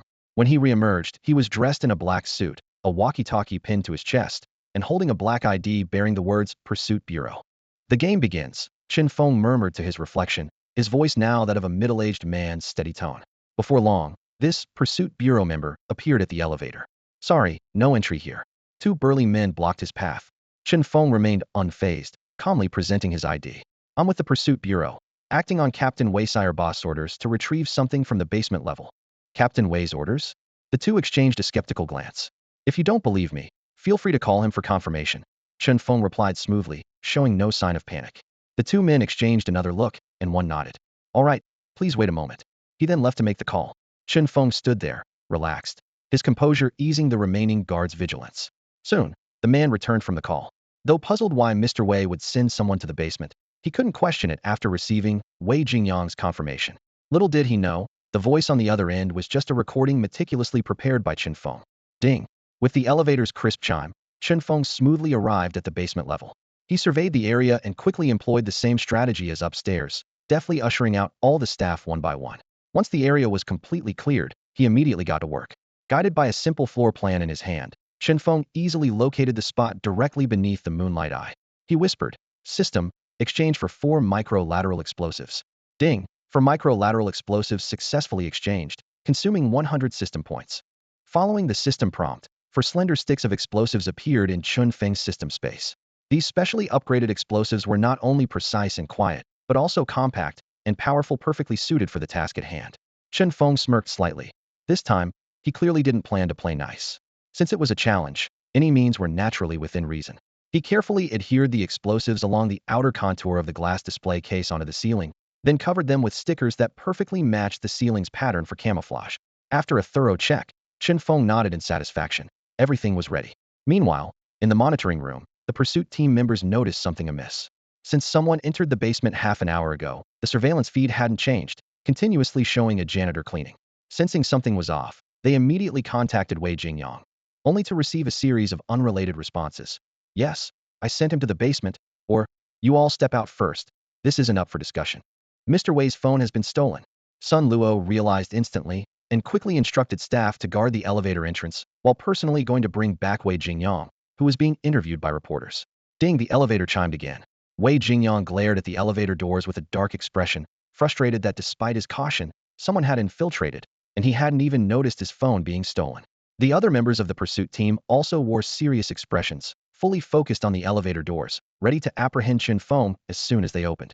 As everyone held their breath, the elevator doors slowly opened, and the room was so silent you could hear a pin drop. Clang! The elevator doors fully opened, and before Wei Jingyang could give an order, countless white doves suddenly flapped their wings and flew out of the elevator. The wave of white birds instantly engulfed everyone, wings flapping against faces, completely obscuring their vision. Wei Jingyang angrily pushed the doves aside, shouting to everyone, "Quick! Get rid of these damn doves." But before he could finish, something warm and wet landed on the corner of his mouth. Instinctively, he licked it, his face changing color instantly. Damn it, pigeon poop. Ugh. 10 seconds later, the doves dispersed. When everyone looked back at the elevator, it was empty, save for a card with Kaito Kid's face quietly lying on the floor. Under the moonlight, Lin Qingyao, disguised as a janitor, watched the suddenly locked down lobby, her brow furrowed. To avoid blowing her cover, she chose to retreat for now. In a dim alley, Lin Qingyao, having shed her disguise, let out a heavy sigh, her face still tinged with lingering anger, teeth clenched. "That damn kid again. A lady seems to have quite the grudge against me." A voice suddenly sounded from behind her. Alarm bells went off in Lin Qingyao's mind as she spun around sharply. "Who's there?" A white figure stood behind her, right hand elegantly placed over his chest, bowing slightly. A gentle voice then flowed from his lips. "I am a thief. The phantom thief. Kaito." Lin Qingyao stared at Chen Feng with a serious expression, her voice tinged with caution. As a thief, having keen senses is fundamental, but sight, hearing, or smell. These are key criteria for measuring a thief's skill. Yet, Chen Feng had managed to appear silently behind her, and she hadn't noticed a thing. She had to admit, if Chen Feng had intended to attack, she'd probably be lying helpless on the ground by now. Faced with Lin Qingyao's tense demeanor, Chen Feng simply chuckled and spoke. "Miss Lin, there's no need to be so tense. As a gentleman, I would never be discourteous to a lady." Despite hearing this, Lin Qingyao remained on guard. "What do you want with me? Just happened to bump into you, and thought I'd say hello." Chen Feng replied with a warm smile that made it hard to discern his true intentions. "If the opportunity arises, I'd really like to become friends with Miss Lin." "Is that so? I'd like to be friends with you too." Lin Qingyao seemed to let her guard down, loosening her clenched fists and stepping closer to Chen Feng. She extended her right hand as if to shake hands in friendship. However, as their palms touched, Lin Qingyao suddenly made her move. She gripped Chen Feng's wrist tightly, swiftly moving close to him. In a fluid motion, she attempted to throw him over her shoulder. Snap! As Lin Qingyao exerted force, a crisp sound of bone breaking echoed. Chen Feng's arm suddenly lost its tension. It had completely come off in her hand. Lin Qingyao stood frozen, holding Chen Feng's severed arm. Her mind went blank as countless questions exploded in her head. What had she done? Had she just torn someone's arm off? What should she do now? Was she going to have to take care of Chen Feng for the rest of his life? He was so young, was she going to end up in jail? These thoughts made the usually capable but inexperienced female thief dizzy. It wasn't until a white dove flew in front of her, carrying a blue rose in its beak, that she snapped back to reality. A dove. Lin Qingyao was taken aback. Almost everyone knew that white doves were Chen Feng's frequent animal companions. She seemed to understand something, quickly looking around and soon spotting Chen Feng on the second-floor rooftop. There, Chen Feng stood, not only uninjured but with his clothes as neat as ever, both arms intact without a hint of injury. Chen Feng. Realizing she had been tricked, Lin Qingyao gritted her teeth in frustration, almost as if she wanted to bite Chen Feng to pieces. Miss Lin, it was a pleasure meeting you here. Chen Feng called out from the rooftop, his voice clear. I hope we can meet again under the silver moonlight. But next time, let's not be so rude. With those words, Chen Feng leaped forward, gliding into the distance as his wings unfurled. Watching Chen Feng's figure disappear, Lin Qingyao was so angry she nearly ground her teeth to dust, but there was nothing she could do. In the end, she could only stomp her foot in vexation and leave the scene. I should focus on stealing the eye of the moonlight now. Time passed slowly. In the blink of an eye, it was already 4:30 in the morning. There was only half an hour left until the time on Chen Feng's warning letter. Perhaps for safety reasons, or maybe for another purpose, Wei Jingyong announced the lockdown of the lobby after midnight. At this moment, in the vast lobby of the first floor of the Shanha Group building, only the members of the capture team were on high alert. Outside the building, hundreds of Chen Feng's diehard fans braved the chilly late night, holding up signs supporting Kid, eagerly awaiting that iconic white figure. On the live streaming platform, the broadcast featuring Chen Feng and Lin Qingyao had already switched to the interior of the lobby. I miss my Yao Yao. I hope Chen Feng isn't bullying her too much. Forget about it. She's probably already turned into the shape of Feng Shan. Can you two stop for a moment? The tension here is making me laugh. At 4:30 a.m., a time when even dogs wouldn't stay awake, the popularity in Chen Feng's live stream had surpassed 1 million, while Lin Qingyao's maintained an audience of 300,000 to 400,000. The comments continued to scroll. Stayed up all night. Finally, almost dawn. Someone tell my husband not to perform so early. Who can understand my dilemma of wanting to see my husband perform, but also wanting my beauty sleep? Sleep? I'm not even worried about my piano exam in Yanqing tomorrow. What are you afraid of? Wait, wasn't the piano exam yesterday? Whoa, it was yesterday.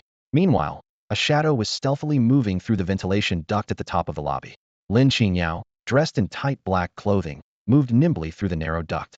She held a custom glass-cutting tool made by her uncle, clearly intending to cut through the tempered glass from above to steal the moonlight eye. 20 minutes passed quietly. The lobby was silent. Wei Jingyong, Su Luoxue, Sun Luo, and Zheng Chong, the 14 leaders, guarded the giant glass dome from 4 directions, with dozens of capture team members in place.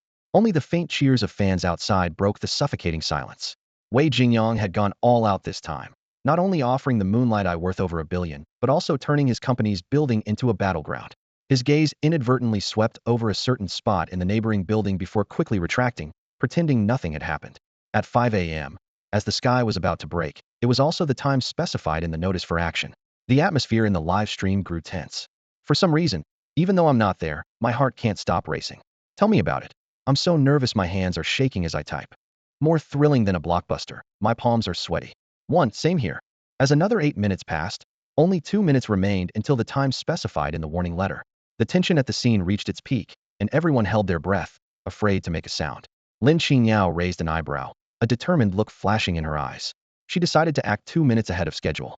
Initially, she had chosen the same time as Chen Feng, confident in her abilities. However, the events of the previous night made her realize the gap in strength between them. Rather than following the letter and ultimately losing, she decided to act a few minutes early, hoping to gain a slight advantage. With this in mind, Lin Qingyao didn't hesitate any longer. She pulled a black button from her pocket and pressed it decisively. Click! The lights went out instantly, and darkness swept over like a tide. Taking advantage of the few seconds of confusion, Lin Qingyao quickly attached a rope to the iron rod above the ventilation duct. She deftly removed the grill from the duct, twisted her body, and slipped through the opening, landing steadily on top of the large glass dome. With a cutting tool, she swiftly etched a circular opening in the glass, then drew a cross within it, striking it with her palm. Smash! The glass shattered with a crisp sound, immediately attracting the attention of everyone present. Up there, Su Luoxue reacted instantly, her voice tinged with surprise. But it was too late. Lin Qingyao had already nimbly slipped through the opening and into the glass dome. The giant glass casing, originally meant to protect the moonlight eye, now served as a barrier preventing anyone from getting closer. Click. The lights suddenly came back on, and the blinding brightness momentarily rendered everyone unable to see. Bang! A dull thud broke the brief silence, followed by the sound of something heavy hitting the ground. As everyone adjusted to the light, they finally saw what was inside the glass dome. Lin Qingyao, dressed in a black bodysuit, stood straight inside the dome, her right hand reaching forward as if to grab something. However, the showcase that had held the moonlight eye was gone, leaving only a hole about a meter wide, with dust slowly rising from it. Everyone on the scene was stunned. Where's the showcase? Weren't they supposed to steal the moonlight eye? How did the whole showcase disappear? Why is Lin Qingyao inside the dome? Did she take the showcase? Did Lin Qingyao succeed? But she seems just as surprised. The live stream chat was flooded with comments as viewers expressed their confusion. The security personnel quickly sprang into action. Zheng Chong pulled out his handcuffs, pointing them at Lin Qingyao inside the glass dome, and shouted, "Lin Qingyao, don't resist. Put down the moonlight eye and surrender." Chief Wei Jingyang was even more decisive. With the help of 2 team members on the ground, he leaped onto the top of the glass dome. His eyes were fixed on Lin Qingyao, burning with intensity. "Lin Qingyao, hand over the moonlight eye now. Don't try to resist any further." Wei Jingyang shouted angrily. He couldn't believe that while he was focused on guarding against Chen Feng, Lin Qingyao managed to slip through. Inside the glass dome, Lin Qingyao was biting her lip in disbelief. She wanted to say it had nothing to do with her, that she was just as confused as everyone else. She had just come down and hadn't even had a chance to act before the display case vanished into thin air. But looking at the current situation, it seemed useless to say anything. Lin Qingyao cursed Chen Feng in her mind, angrily wishing him ill repeatedly. Her hands, however, moved swiftly as she quickly tightened the rope and nimbly started to retreat the way she came. Meanwhile, Wei Jingyang, who had climbed onto the glass cover, showed a flash of ruthlessness in his eyes and quickly charged towards the open hole. Just as Lin Qingyao emerged from the glass cover, Wei Jingyang swung a fierce punch aimed directly at her abdomen. If it landed, Lin Qingyao would likely collapse on the spot. Lin Qingyao, quick on her feet, grabbed the rope tightly and twisted her body skillfully, narrowly avoiding the deadly blow. She countered with a precise kick to Wei Jingyang's abdomen, causing him to grunt in pain. In the midst of their exchange, 2 more pursuit team members climbed up from behind, forming a triangle around Lin Qingyao. Seeing the enemies closing in, Lin Qingyao was anxious and couldn't shake off Wei Jingyang's relentless pursuit. At this critical moment, a calm yet infuriating voice came from above. "Come on, gentlemen, treating a beautiful lady like this is quite ungentlemanly, isn't it?" Everyone looked up to see Chen Feng, dressed in white, casually sitting on the protrusion atop the central pillar of the hall, his lips curved in a slight, teasing smile. His long fingers toyed with a white jade gemstone, about the size of a baby's fist, gleaming under the moonlight. "The moonlight eye," the crowd gasped. Seizing the moment of distraction, Lin Qingyao swiftly climbed the rope to the top, now only a meter away from Chen Feng. "Boss, should we act?" came the urgent question over the earpiece from a team member. Wei Jingyang didn't respond, his eyes fixed intently on Chen Feng, filled with an undeniable ruthlessness. "It seems I've won this round, gentlemen." Chen Feng's smile grew more confident as he lightly played with the precious gem. Wei Jingyang's face darkened, and he spoke slowly. "Chen Feng, I advise you to put it down, or I can't guarantee what extreme measures might be taken."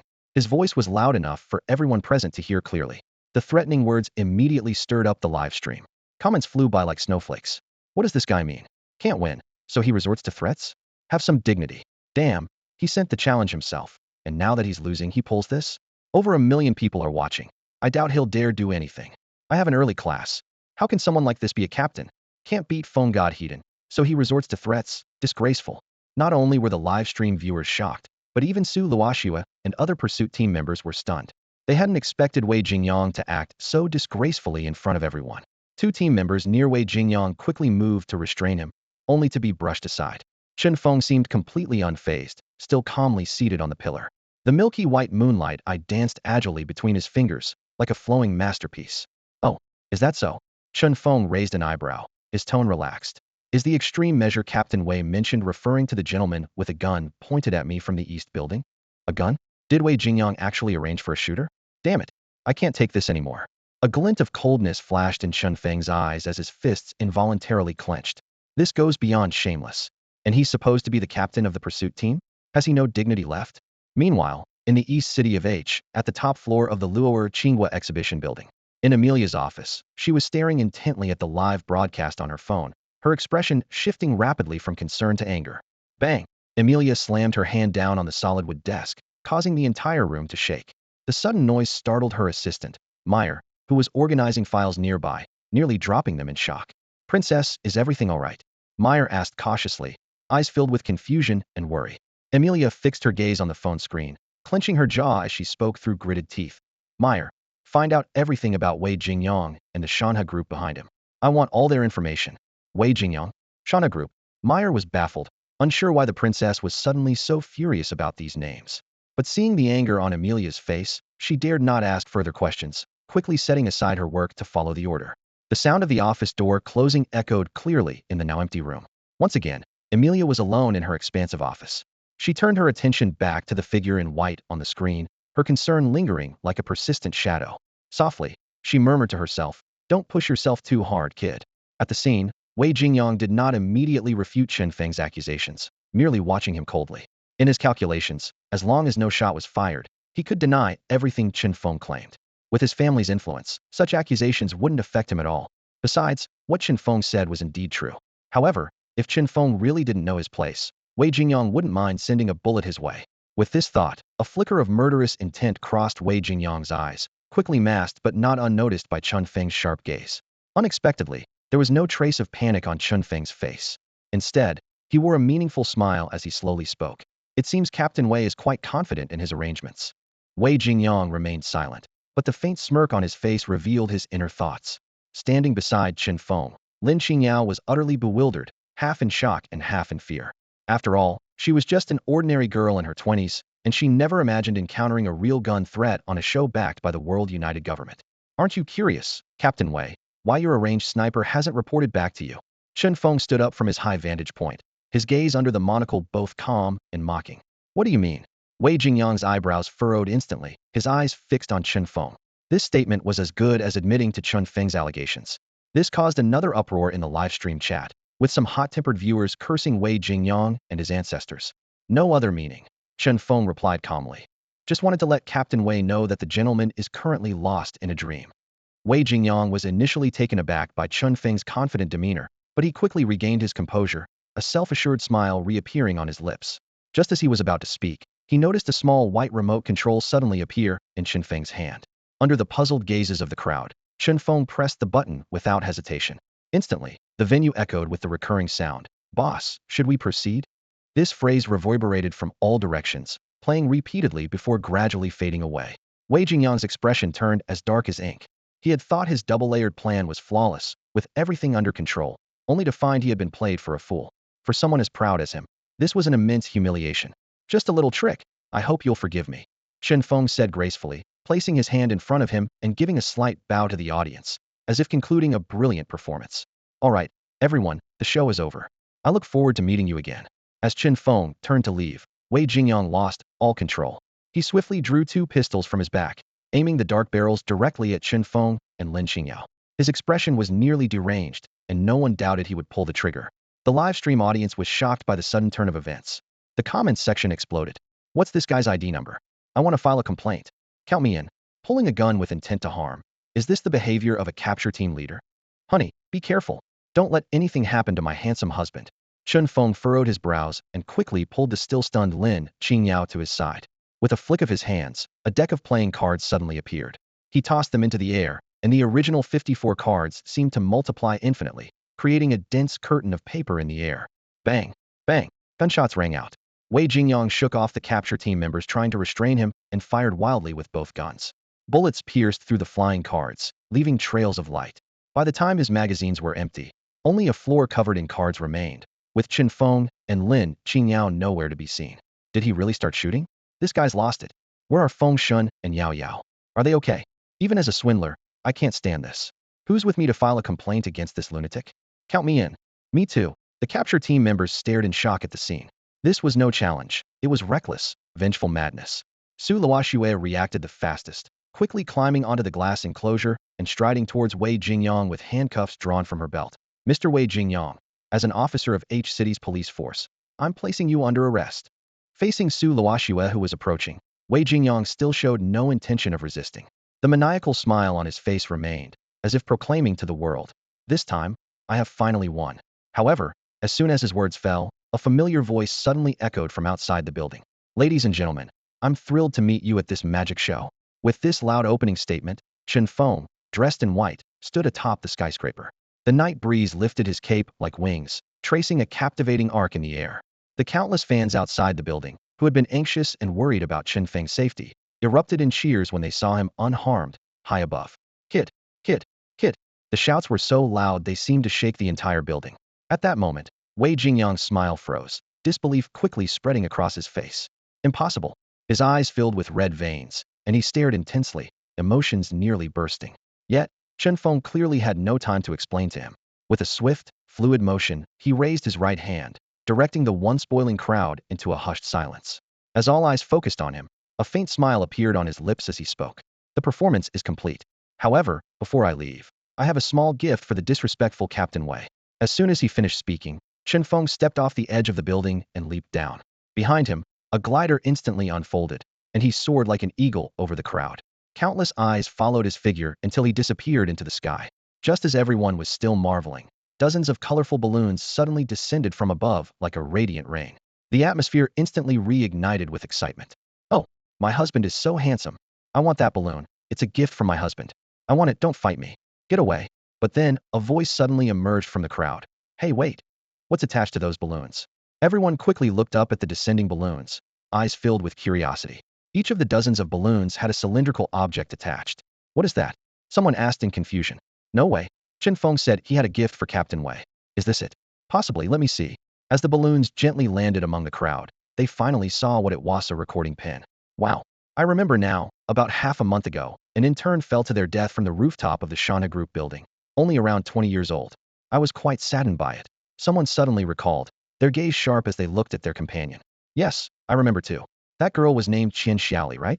The investigation back then concluded it was a suicide, didn't it? Suicide, my foot. I was one of those interns. Chen Xiaoli was just one of them. And there was another girl, the one in the recording. The crowd at the scene was furious, their discussions surging like waves. Many people who knew the girl involved came forward to testify, adding credibility to the incident. This recording was the crucial evidence that Chen Feng discovered after cleverly swapping out Wei Jingyang's phone. Though Chen Feng was easygoing by nature, he was not one to be easily bullied. Since Wei Jingyang dared to pull a gun on him, he was prepared to face Chen Feng's carefully planned retaliation. In a quiet, unnoticed corner beyond the noisy crowd, Lin Qingyao stood silently, her eyes following the direction where Chen Feng had disappeared. Her gaze was complex and hard to decipher, as if her thoughts were wandering far away. Only when the commotion grew more intense did she sigh softly and turn to leave. At some point, a blooming blue rose appeared between her slender fingers, its petals trembling gently in the breeze.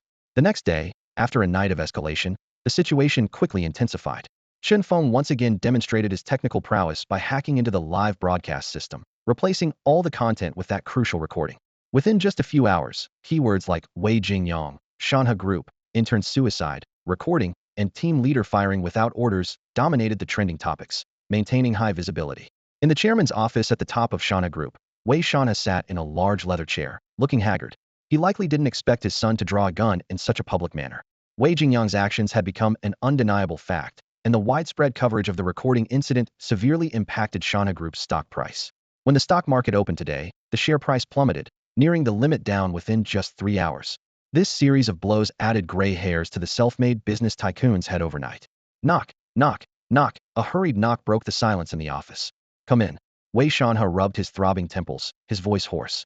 Click. The door swung open, and a beautiful secretary in a professional suit rushed in, her high heels clicking crisply on the marble floor. Mr. Wei, something's wrong. The police are here, and they have an arrest warrant. Before she could finish speaking, the office door was pushed open forcefully. A man in a police uniform strode up to Wei Shanha, holding a police badge and an arrest warrant, his actions swift and decisive. Deng Xiaolin, detective captain of H City Police Department. Mr. Wei Shanha, we've received reports that you are suspected of money laundering, murder, and kidnapping. Please come with us. Wei Shanha's brow furrowed slightly, showing a hint of surprise. He had assumed the police were there for his son Wei Jingyang's actions, but it seemed the situation was far more complex than he had imagined. With a slight squint, Wei Shanha sighed softly, a trace of weariness appearing on his aging face. Officer, may I know who reported me? Sorry, that's against the regulations, the detective captain replied bluntly. Just then, a cool female voice came from the doorway. I reported you. Everyone in the room turned to look. Accompanied by the director of H City Police Department, Amia walked into the office with a powerful presence. However, what truly shocked Wei Shanha was not Amia's appearance, but the man standing slightly behind her. Big brother. Wei Shanhe blurted out in disbelief. The newcomer was none other than Lu Qiaoyuan, his sworn brother and co-founder of the billion-dollar empire.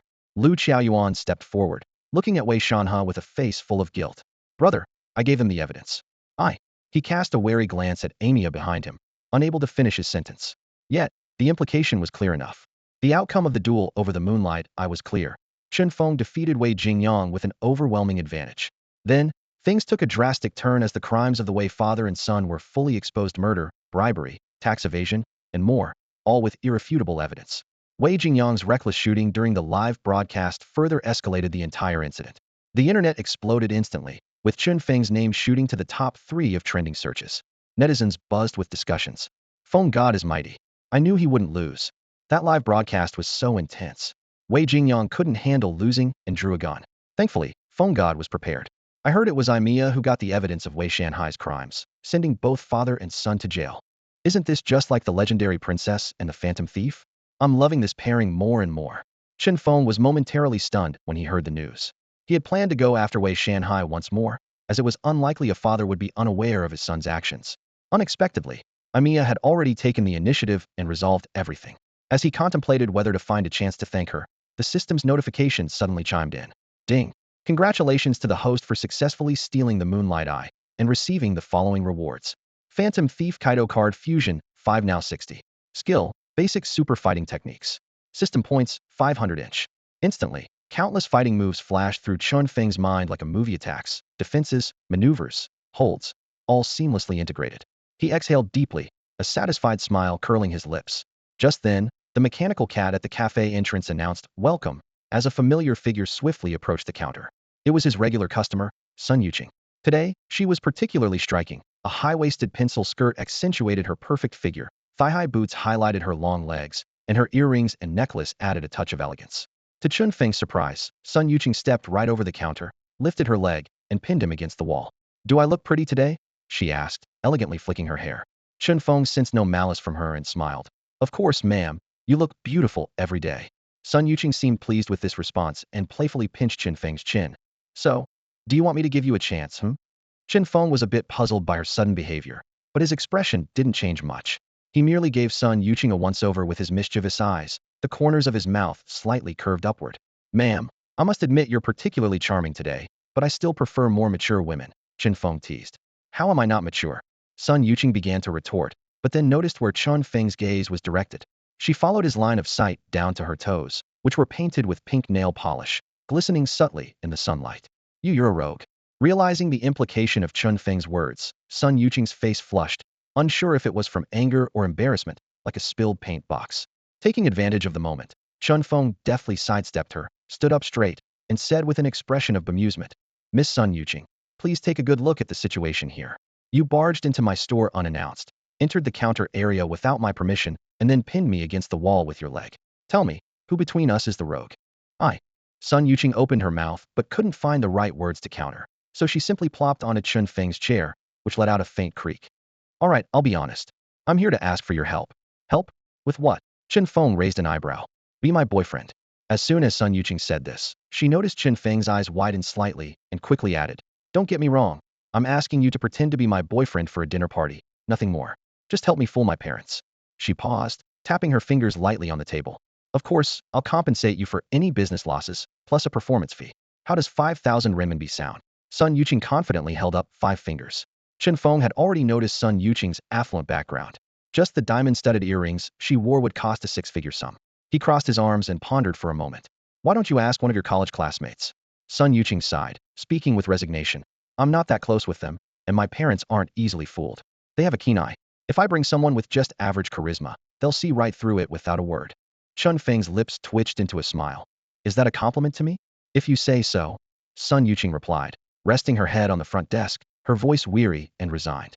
Then she quickly stood up, dragging the chair closer to Chen Feng with a grating sound. Her eyes were full of expectation, like twinkling stars.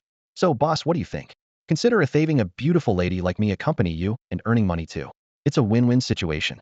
There won't be some ridiculous villain causing trouble because of you, will there?" Chen Feng chuckled, making a joke. Sun Yuqing rolled her eyes, a trace of impatience in her gaze. "Are you writing a novel, dude? It's just a simple dinner party, nothing that dramatic. So are you in?" Chen Feng rested his chin on his hand, tapping his cheek thoughtfully. I can't seem to find a reason to refuse. So you're agreeing? Sun Yuqing stood up excitedly, nearly knocking over the chair as she pushed it back. As if afraid Chen Feng might change his mind, she quickly said, tomorrow night at 8, at the Imperial Garden Villas. I'll pick you up. Before she finished speaking, she had already turned and left in a hurry, her high heels clicking crisply on the floor. Watching Sun Yuqing's departing figure, Chen Feng shook his head with a smile. It wasn't that he was particularly eager to attend any dinner party, but it was a chance to relax amidst his busy schedule. After all, he couldn't be working all the time, right? Sometimes, he needed to give himself a break. Around 7:30 the next evening, as Chen Feng flipped the sign on the shop door to closed, the screech of tires echoed from the street.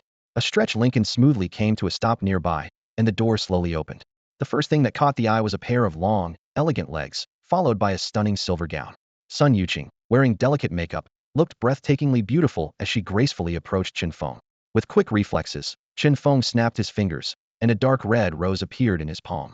You look exceptionally beautiful today, Miss Sun Yuqing. Sun Yuqing paused slightly, accepting the flower with a gentle voice. Thank you. You know magic? She curiously examined Chen Feng. Just a little trick. Chen Feng replied with a mysterious smile. Miss, it's getting late. We should head off soon. The driver by the car reminded them. Sun Yuqing naturally took Chen Feng's arm. I'll be counting on you to take care of me tonight. It's my pleasure, Chen Feng responded politely. The two got into the luxurious car, sitting across from each other. Sun Yuqing retrieved a carefully selected suit from a small cabinet beside her. I picked this out for you. It took me a while to find something that matched my dress. I wasn't sure of your size, so I had 3 made. This one's medium, try it on. Chen Feng took the suit, feeling the high-quality fabric and exquisite craftsmanship. Is this a couple's outfit, ma'am? He teased. Sun Yuqing's cheeks flushed slightly as she nudged his arm. Tonight, I'm your boss. This is your work attire, so quit the chatter and get changed. Chen Feng took the suit to the back seat and drew the curtain to change. The car sped through the streets of H City for 20 minutes, finally pulling into the Eugene Garden Villa area, stopping in front of Villa number 7. After getting out, Sun Yuqing took Chen Feng's arm again. Seeing him in the suit, she couldn't help but stare a little. You look quite handsome. Yuqing. A call interrupted her thoughts. Not far away, a sweet, innocent-looking young girl was waving at them. Qianqian, did you just get back from abroad? Sun Yuqing asked. Su Qianqian nodded. Yes, my parents dragged me here right after I landed. Her gaze shifted to Chen Feng. And who is this? This is my boyfriend. Sun Yuqing faltered, realizing she didn't know her boyfriend's name. Luckily, Chen Feng stepped in. Hello, Miss Qianqian, pleased to meet you. My name is Yazan. He conjured another flower, bowing slightly as he handed it to Su Qianqian, adding, I'm a magician. Su Cici accepted the flowers with a smile, her eyes forming crescents. It's a pleasure to meet you too, Mr. Yazan. She then pulled Sun Yuqing aside and whispered conspiratorially in her ear. Yuqing, your boyfriend is so handsome. He looks just like Kaito. You know about Kaito even in Europe? Sun Yuqing asked, puzzled. Please, I went there to study, not to live under a rock. Su Cici rolled her eyes. You can't imagine how popular Kaito is in Europe. The fans there are absolutely crazy about him. She crossed her arms, her eyes sparkling with admiration. If only the great Kaito could visit my house. I've got quite a few treasures: red coral trees, white jade necklaces, and the family heirloom, the goddess's tear. Her excitement left Chen Feng and Sun Yuqing stunned. Who in this day and age would invite a thief over? Cici. Sun Yuqing quickly interrupted her wild imagination. If Uncle Su hears this, he'll be furious. Never mind, the banquet's about to start, let's head inside. Su Cici eagerly led them into the house. What they saw left them all speechless. It was no ordinary banquet. Along the walls were a dozen specially crafted glass display cases, each showcasing priceless treasures, fiery red coral trees, gleaming white jade necklaces, and a bracelet of 18 large purple pearls. The centerpiece was a teardrop-shaped gem necklace, the goddess's tear. Cici, what's going on? Sun Yuqing asked in confusion. I have no idea, Su Cici replied, equally bewildered. A few days from now marks the 30th anniversary of the company's founding, a deep voice announced. We're hosting a jewelry exhibition here. They turned to see a tall, middle-aged man approaching them. Dad. Hello, Uncle Su. Ah. Su Zhongtian nodded with a smile. Yuqing, you look even more beautiful after 2 years. He then glanced at his daughter with mild disapproval. Cici, on the other hand, is becoming more unruly. Dad. Su Cici protested, stomping her foot. Su Zhongtian turned to Chen Feng, his eyes gleaming with interest. So, you're Yuqing's boyfriend? Uncle Su. Chen Feng nodded politely. Indeed, a fine couple, Su Zhongtian remarked, pausing before shifting his tone. Young man, if you like any of these treasures, consider one a gift from me. Dad. Su Cici's eyes widened in shock. These were priceless treasures. Sun Yuqing quickly glanced at Chen Feng, who simply smiled calmly. Thank you, Uncle Su, but no need. I prefer the real thing. Prefer the real deal? What about these? Are they all fakes? Su Cece and Sun Yuqing's eyes simultaneously fell on Su Zhongtian. Su Zhongtian burst into laughter, his voice booming and unrestrained, clearly enjoying the situation. Ha ha ha, good, very good. He repeated good 3 times, his eyes full of approval. Yuqing. Yes. Sun Yuqing responded quickly, her voice tinged with a bit of confusion. You've chosen a great son-in-law for your family. With that, Su Zhongtian patted Chen Feng on the shoulder and turned to walk away, his demeanor relaxed. Sun Yuqing's face flushed slightly, but she said nothing, just lowered her head. Hey. Seeing this, Su Cece playfully nudged Chen Feng with her elbow. How did you know these were fakes? I couldn't tell. Chen Feng smiled mysteriously, meeting Su Cece's curious gaze, and whispered, secret. You? Su Cece pointed at him, seemingly wanting to unveil his mystery, but his nonchalant attitude made her feel like she was hitting a soft cushion, unable to make any impact. She pouted and finally leaned into Sun Yuqing's arms, looking a bit innocent. Sister Yuqing, I've always treated you like a real sister, but even my brother-in-law bullies me. Before the words were fully out, she suddenly blurted out, brother-in-law, leaving Sun Yuqing momentarily stunned, unsure whether to push away or embrace. If she's your real sister, then who am I? A voice came from the doorway, carrying a hint of amusement. Following the voice, Su Luoxue, dressed in formal attire, walked in, her gaze sweeping over them. Sister Luoxue. Sun Yuqing greeted her, and then turned to Chen Feng as if to make an introduction. Let me introduce you. This is Officer Su, we meet again. Chen Feng and Su Luoxue nodded to each other, exchanging a simple greeting. Since their chance encounter outside his shop, Su Luoxue had visited Chen Feng's cafe a few times, and they had become acquainted. Actually, there's no need to be surprised by these fakes. It's a common practice. Every year, the exhibition starts with replicas, and on the anniversary day, the originals are displayed. Su Luoxue explained with a smile. I see. Sun Yuqing nodded, a look of realization crossing her face. Though they are replicas, they're exact reproductions, and there are photos of the originals next to the exhibits. If you're interested, you can take a look. Let's go check it out then. Su Cece eagerly suggested, pulling on Sun Yuqing and Chen Feng's sleeves. We can grab something to eat too. I've been on a plane all day, and I'm starving. Despite being the younger daughter of the Su family, Su Cece's life abroad had kept her relatively unknown, sparing them from too many greetings and allowing them to enjoy a rare moment of peace. Didn't you see? This display case holds the tear of the goddess, our family heirloom. Su Cece excitedly introduced to the two. I heard it was bought by my great-grandfather at an auction over 50 years ago and has been passed down through 3 generations. She pointed to a pale pink gem in the case, long and tear-shaped, its surface smooth and flawless, gleaming with brilliance. Even as a replica, it was remarkably striking. Chen Feng carefully read the description next to the gem.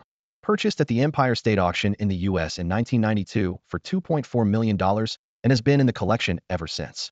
This text vividly illustrated the history of the tear of the goddess, yet also reminded them that what they saw was merely a replica.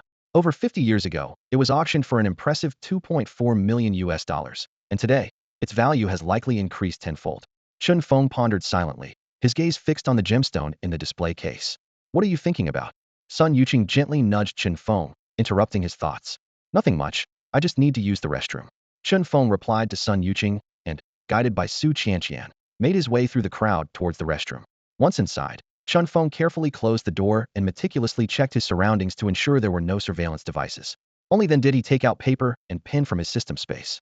Skillfully, he wrote a notice, finishing it with the iconic cartoon face of Kaito Kid. Perfect. Chen Feng admired his handiwork, a slight smile playing on his lips. He pushed open the restroom window and placed his fingers to his mouth, letting out a soft whistle. Soon, a white dove responded, landing gracefully on the windowsill. It's up to you now, little one. Chen Feng gently petted the dove's smooth head.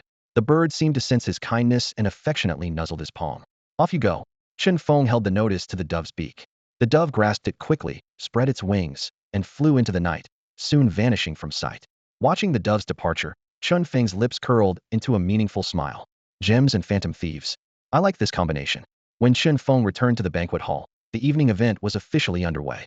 Waiters in white attire moved through the guests with trays of drinks. Attendees gathered in small groups, engaged in conversation. Chen Feng casually picked up a glass of red wine from a passing waiter's tray and slowly made his way to where Sun Yuqing and the others were seated. What are you ladies chatting about? Chen Feng asked as he approached. Seeing him return, Sun Yuqing naturally made space for him, and they sat side by side. Su Qianqian, brimming with excitement, said, We're talking about the famous phantom thief, Kaito Kid.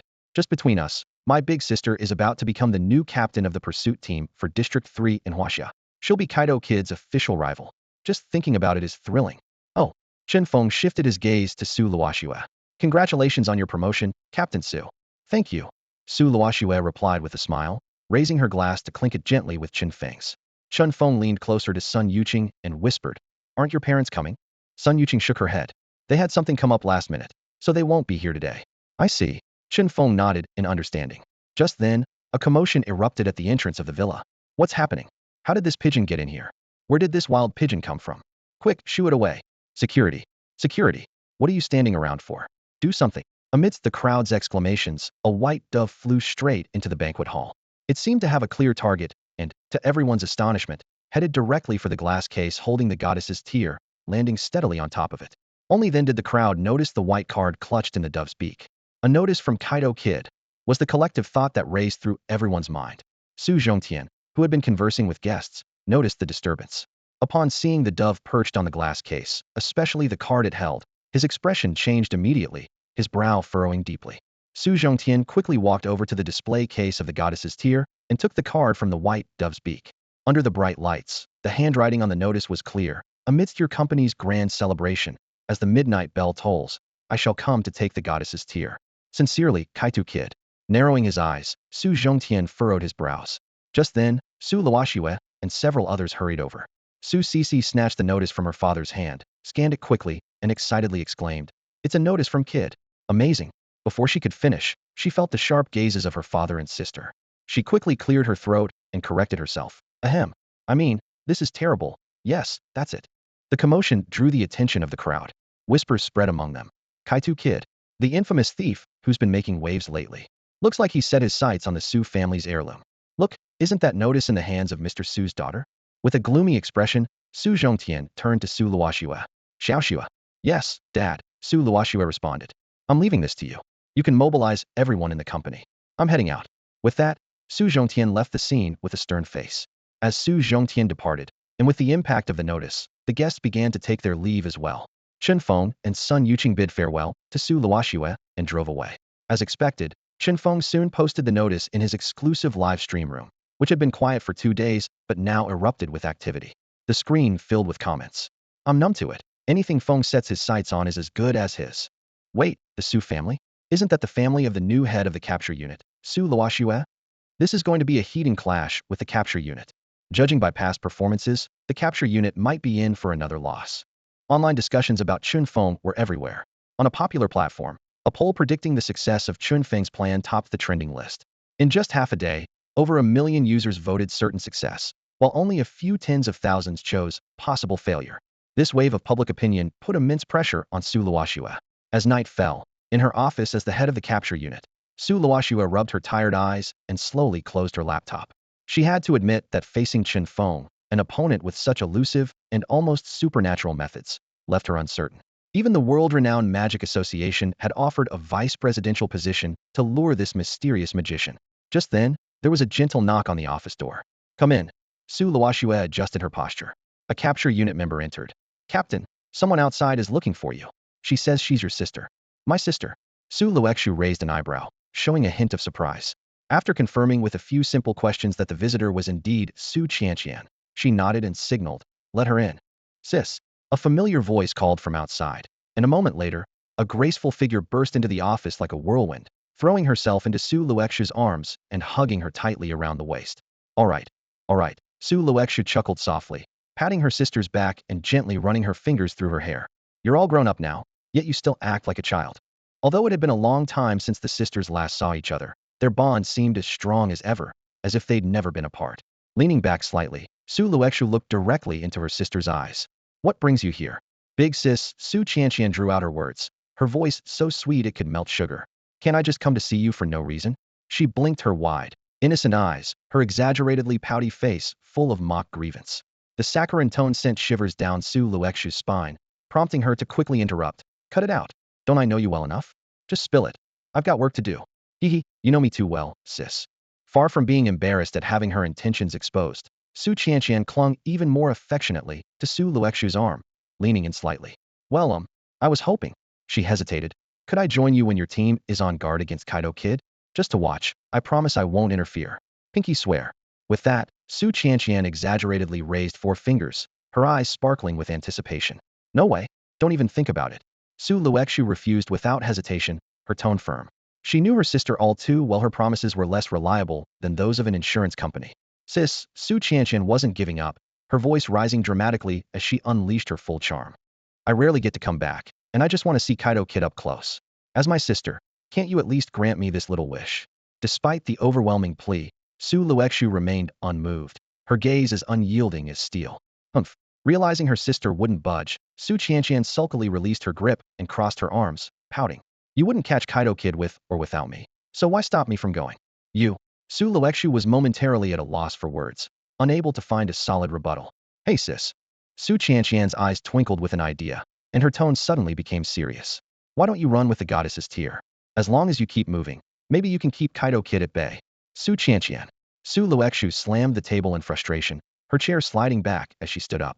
She raised her arm, ready to give her cheeky sister a piece of her mind, but stopped midway, her expression shifting from anger to surprise as a new thought dawned on her. Keep moving, keep moving, keep moving. Su Luoxu murmured, as if grasping a crucial clue. She suddenly looked up, her face breaking into a smile. Grabbing Su Qianqian's arm, she exclaimed, Qianqian, you're a genius. Oh, what? Su Qianqian blinked her large eyes, bewildered, clearly unaware of what she'd said to spark her sister's inspiration. But Su Luoxu was already too absorbed to explain. She quickly returned to her desk, opened her laptop, and her fingers flew across the keyboard. In less than half an hour, a simple yet ingenious plan took shape. Later that day, Su Zhongtian and Su Luoxu held an urgent press conference, officially announcing a change in the venue for the artifact exhibition. The surprising new location was a cruise ship on the open sea. At the cafe counter, Chen Feng watched the live stream of a press conference on his tablet, a faint smile playing on his lips. On the screen, Su Luoxue was confidently delivering a speech about the deep-sea cruise. The door chimed with a mechanical cat's sweet welcome, and Chen Feng looked up to see Su Luoxue, whom he had just met yesterday, entering. He chuckled inwardly at the coincidence. Officer Su, what brings such a busy person to my cafe today? Chen Feng greeted her with a professional smile. No matter how busy, one still has to live, Su Luoxue replied, rubbing her stiff neck as she sat at the bar, her exhaustion evident. What are you watching? She asked. The captivating speech of a beautiful lady, Chen Feng said, shifting slightly to reveal the screen. Curious, Su Luoxue leaned in and saw her own press conference broadcast, her cheeks turning slightly pink. Smooth talker, she retorted. What would you like to drink? Chen Feng asked. A mocha, half sugar, she replied, resting her chin in her hands. I really like the taste of your coffee here. Do you have a secret recipe? Can you tell me? Chen Feng placed a finger gently against her lips. Miss, that's a trade secret. Amused by his mysterious act, Su Luoxue was about to speak when her phone rang. Hello? Dad, what's up? Okay, I'll head back right away. She hung up, a hint of disappointment in her voice as she stood up. Looks like I won't be able to enjoy your coffee today. I have to go. Wait a moment. Chen Feng quickly moved around the counter to her side, carefully adjusting her slightly rumpled collar. Your clothes were a bit messy. Su Luoxue paused, then smiled brightly. Yuqing's 5,000 yuan was well spent. If I ever need help, I'll definitely bother you. Always at your service, miss, Chen Feng said, taking her hand and placing a gentle kiss on it. After watching Su Luoxue leave, a system notification chimed. Ding, congratulations on exchanging for micro cameras too, costing system points 100. Chen Feng's smile widened. While adjusting her collar, he had cleverly installed a micro camera on one of Su Luoxue's uniform buttons. Along with the bug previously placed in her wallet, he had the situation well in hand. Glancing at the time, Chen Feng decided to close up early. Back in his second-floor bedroom, he meticulously reviewed the details of his plan, his gaze resting on the small white figure on the stick, as he snapped his fingers gently. Hearing the commotion, Xiaobai swiftly flapped its wings and gracefully landed on Chen Feng's lap, affectionately nuzzling its furry head against his palm. This time, I'll need your help again, Xiaobai, Chen Feng whispered as he gently ran his fingers through its pristine feathers. As if understanding his words, Xiaobai responded with a few soft coos, its eyes lively and focused. Chen Feng skillfully attached a miniature camera from the system onto Xiaobai's body. He then walked to the balcony, the sunset casting a resolute silhouette over him. Go ahead, Xiaobai. I'll get you some crayfish when you return. Coos, Xiaobai chirped excitedly, flapping its wings as it leaped into the dusk sky, soon vanishing beyond the horizon. An hour later, by the coast, Su Luoxue hurriedly walked towards her family's luxury yacht after getting out of the car. Upon stepping inside, she saw Su Zhongtian already waiting in the central hall. On either side, about a dozen glass display cases, each half a person's height, were arranged neatly, their transparent surfaces glowing softly. However, They were currently empty. The exhibits, including the goddess's tear, were still locked in the Su family's villa vault. Dad, Su Luoxua greeted, slightly bowing as she approached. You're here, Su Zhongtian acknowledged with a rare smile on his otherwise stern face. What's going on, Dad? Why did you call me here so urgently? Su Zhongtian gestured to the armchair in front of him. Have a seat first.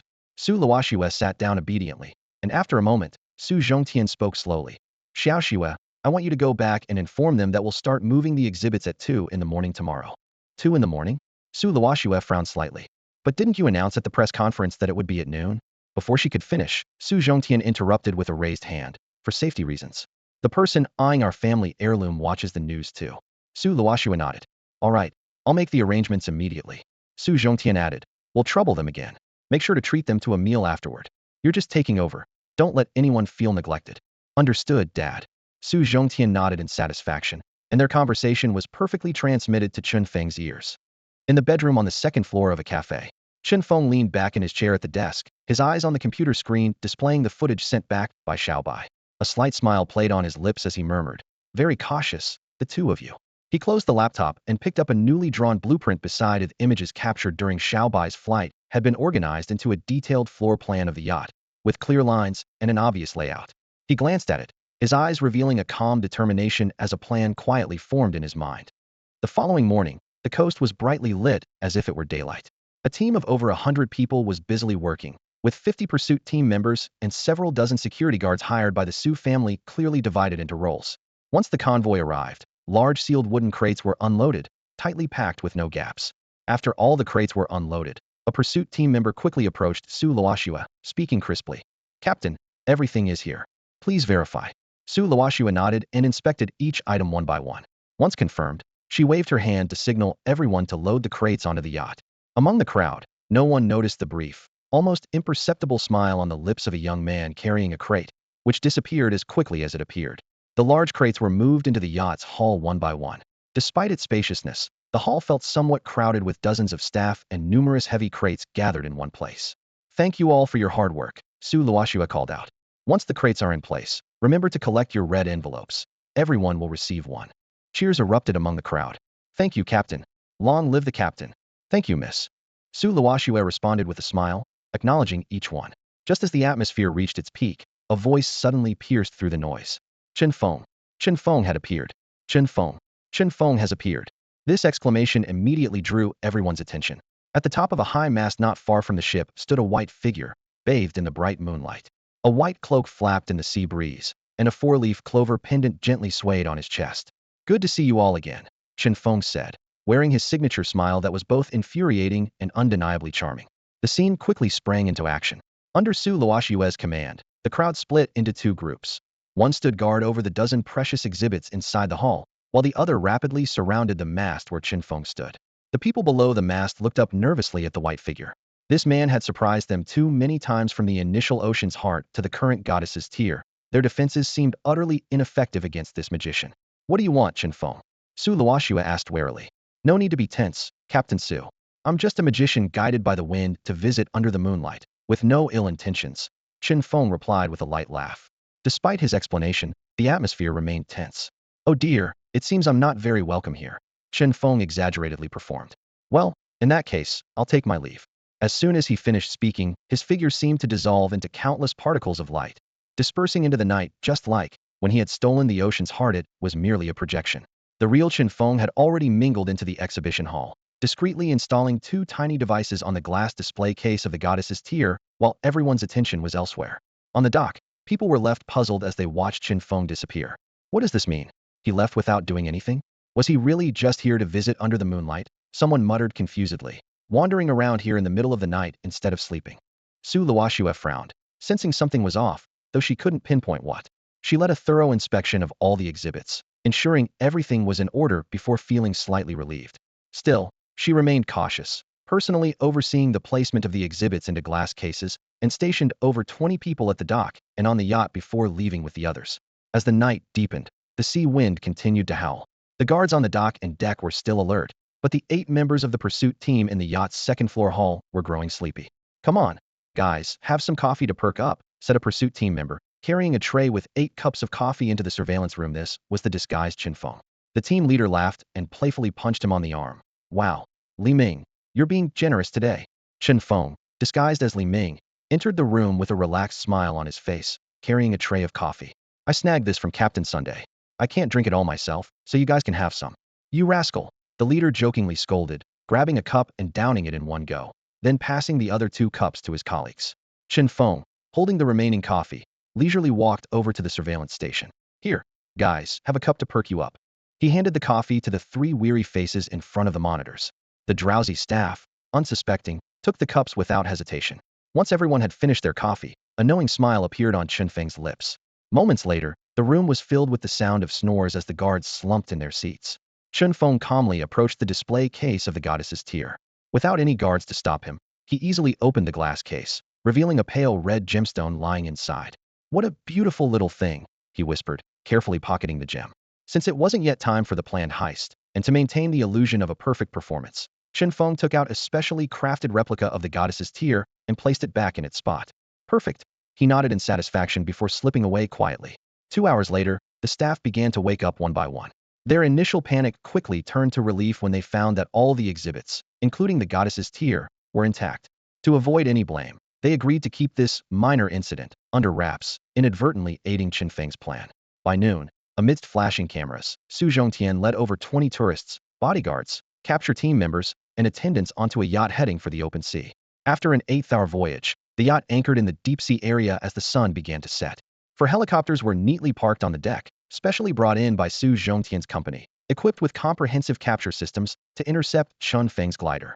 Su Luoxue stood at the bow, hands on the railing, her eyes scanning the horizon while the sea breeze brushed against her tense face. Lu Yi, the newly appointed leader of Team 3, approached with a bottle of water. Captain, you're too tense.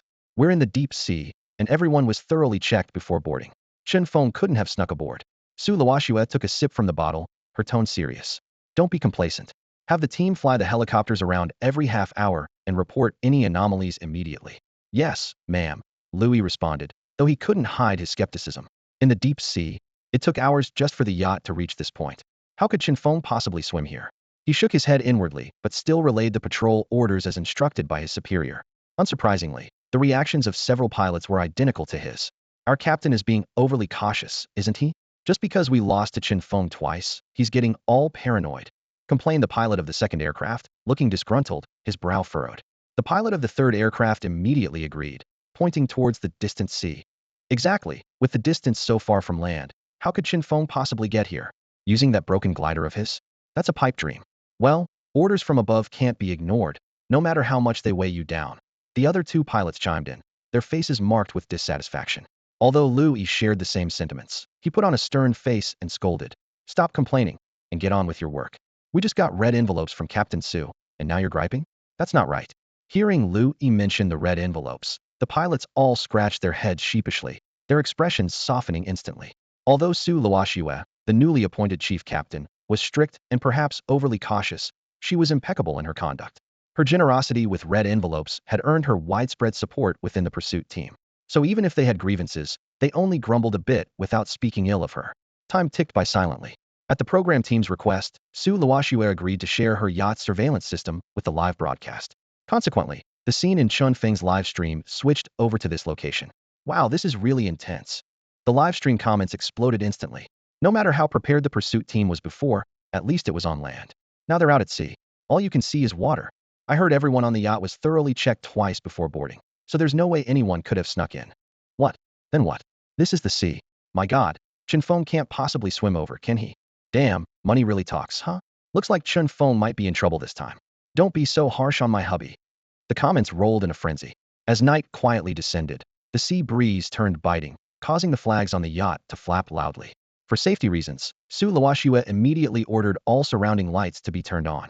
The powerful lights, combined with the helicopters constantly patrolling the sky, ensured that any movement within a kilometer could be easily detected by those on the yacht.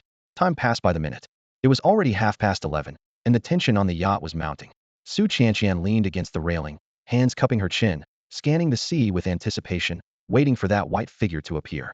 Even the guests invited inside the venue were gradually reducing their conversations, occasionally glancing out the window, seemingly searching for something. Another 10 minutes passed. Su Luoxue had returned to the monitoring room. Clutching a walkie-talkie, her eyes fixed intently on every corner of the surveillance screens. For the safety of the goddess's tier, she had even stationed 10 fully armed pursuit team members within the second-floor venue and at the entrance.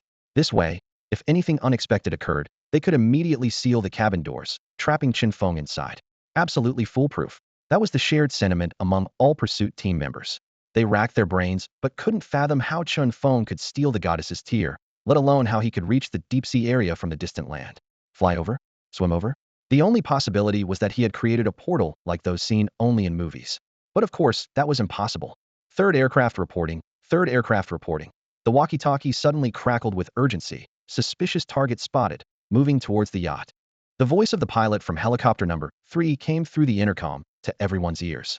Su Luoxue quickly grabbed the intercom, her voice steady and powerful. Copy that.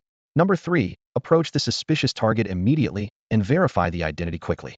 Number 1 and Number 2, be ready to provide support at any time.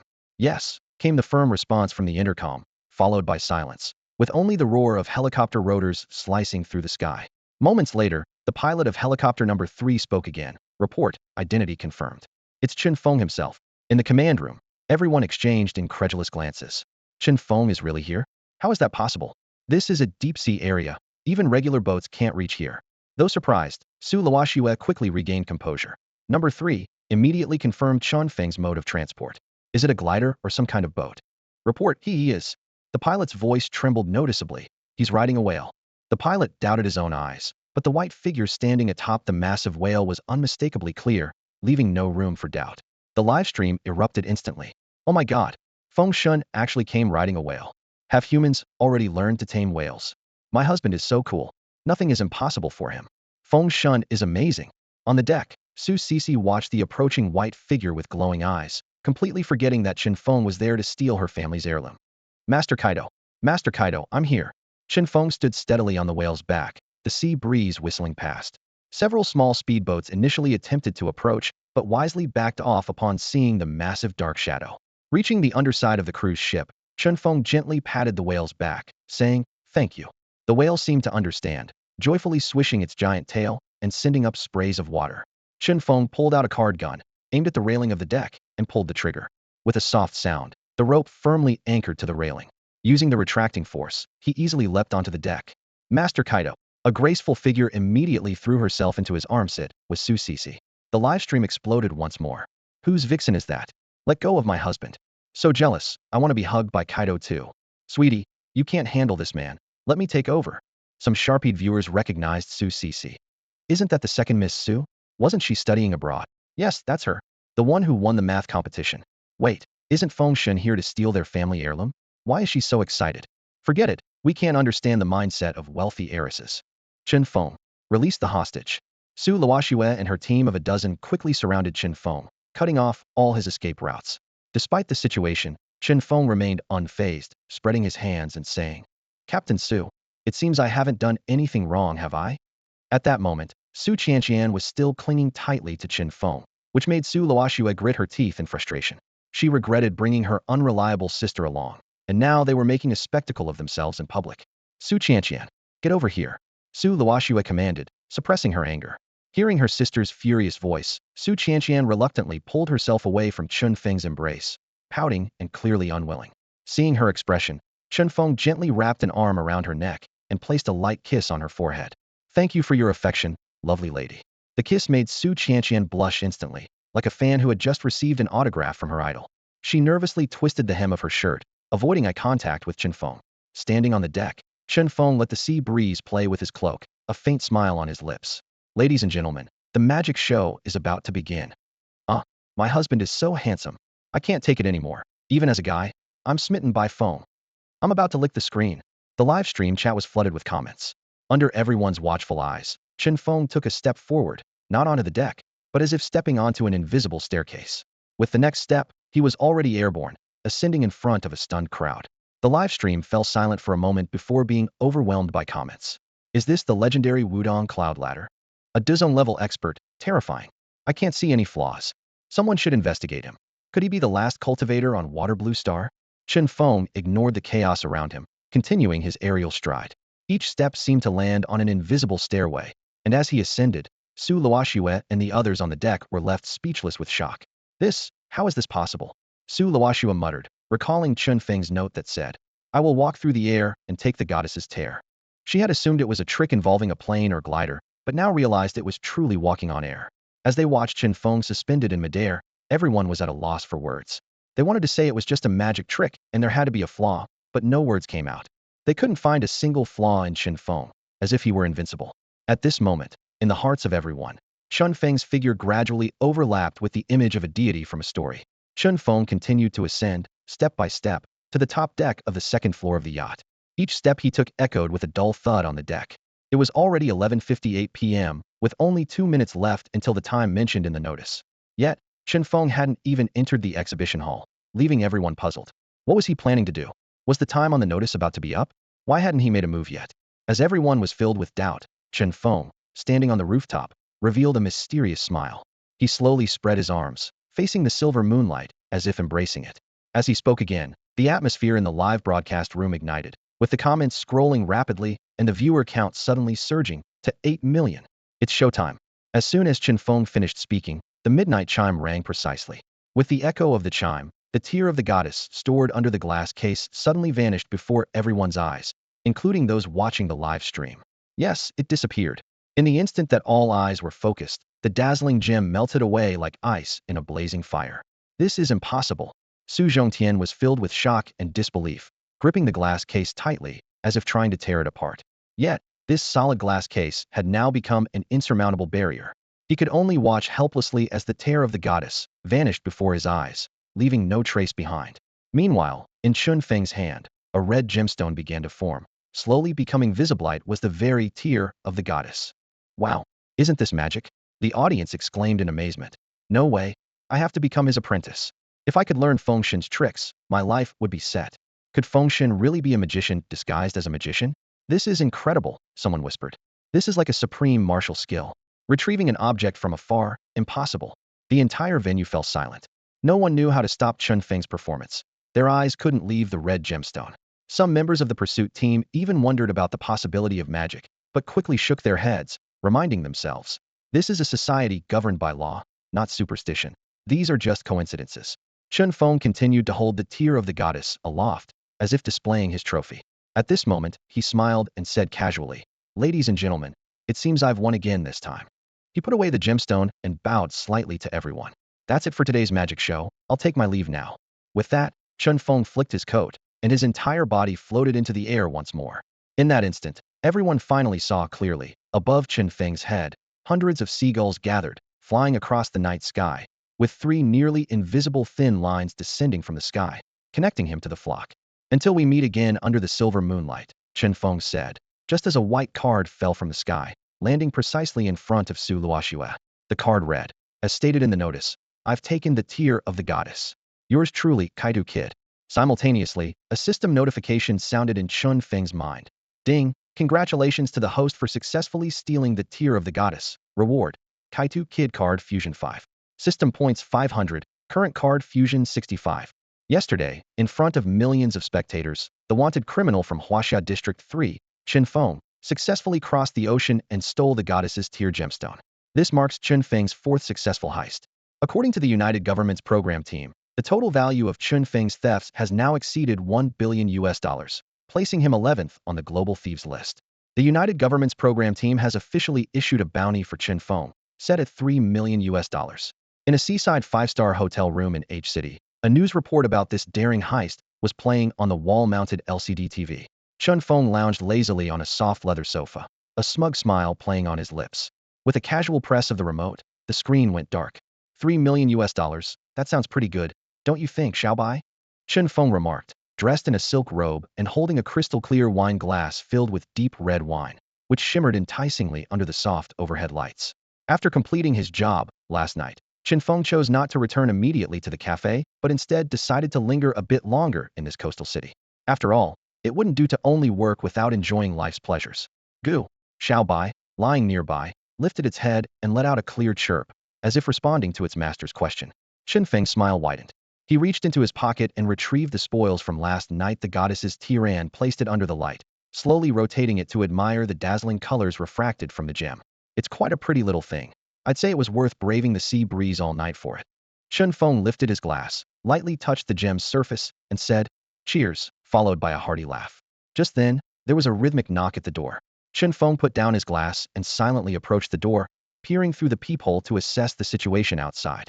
Assured that it wasn't the pursuit team or the police, he opened the door.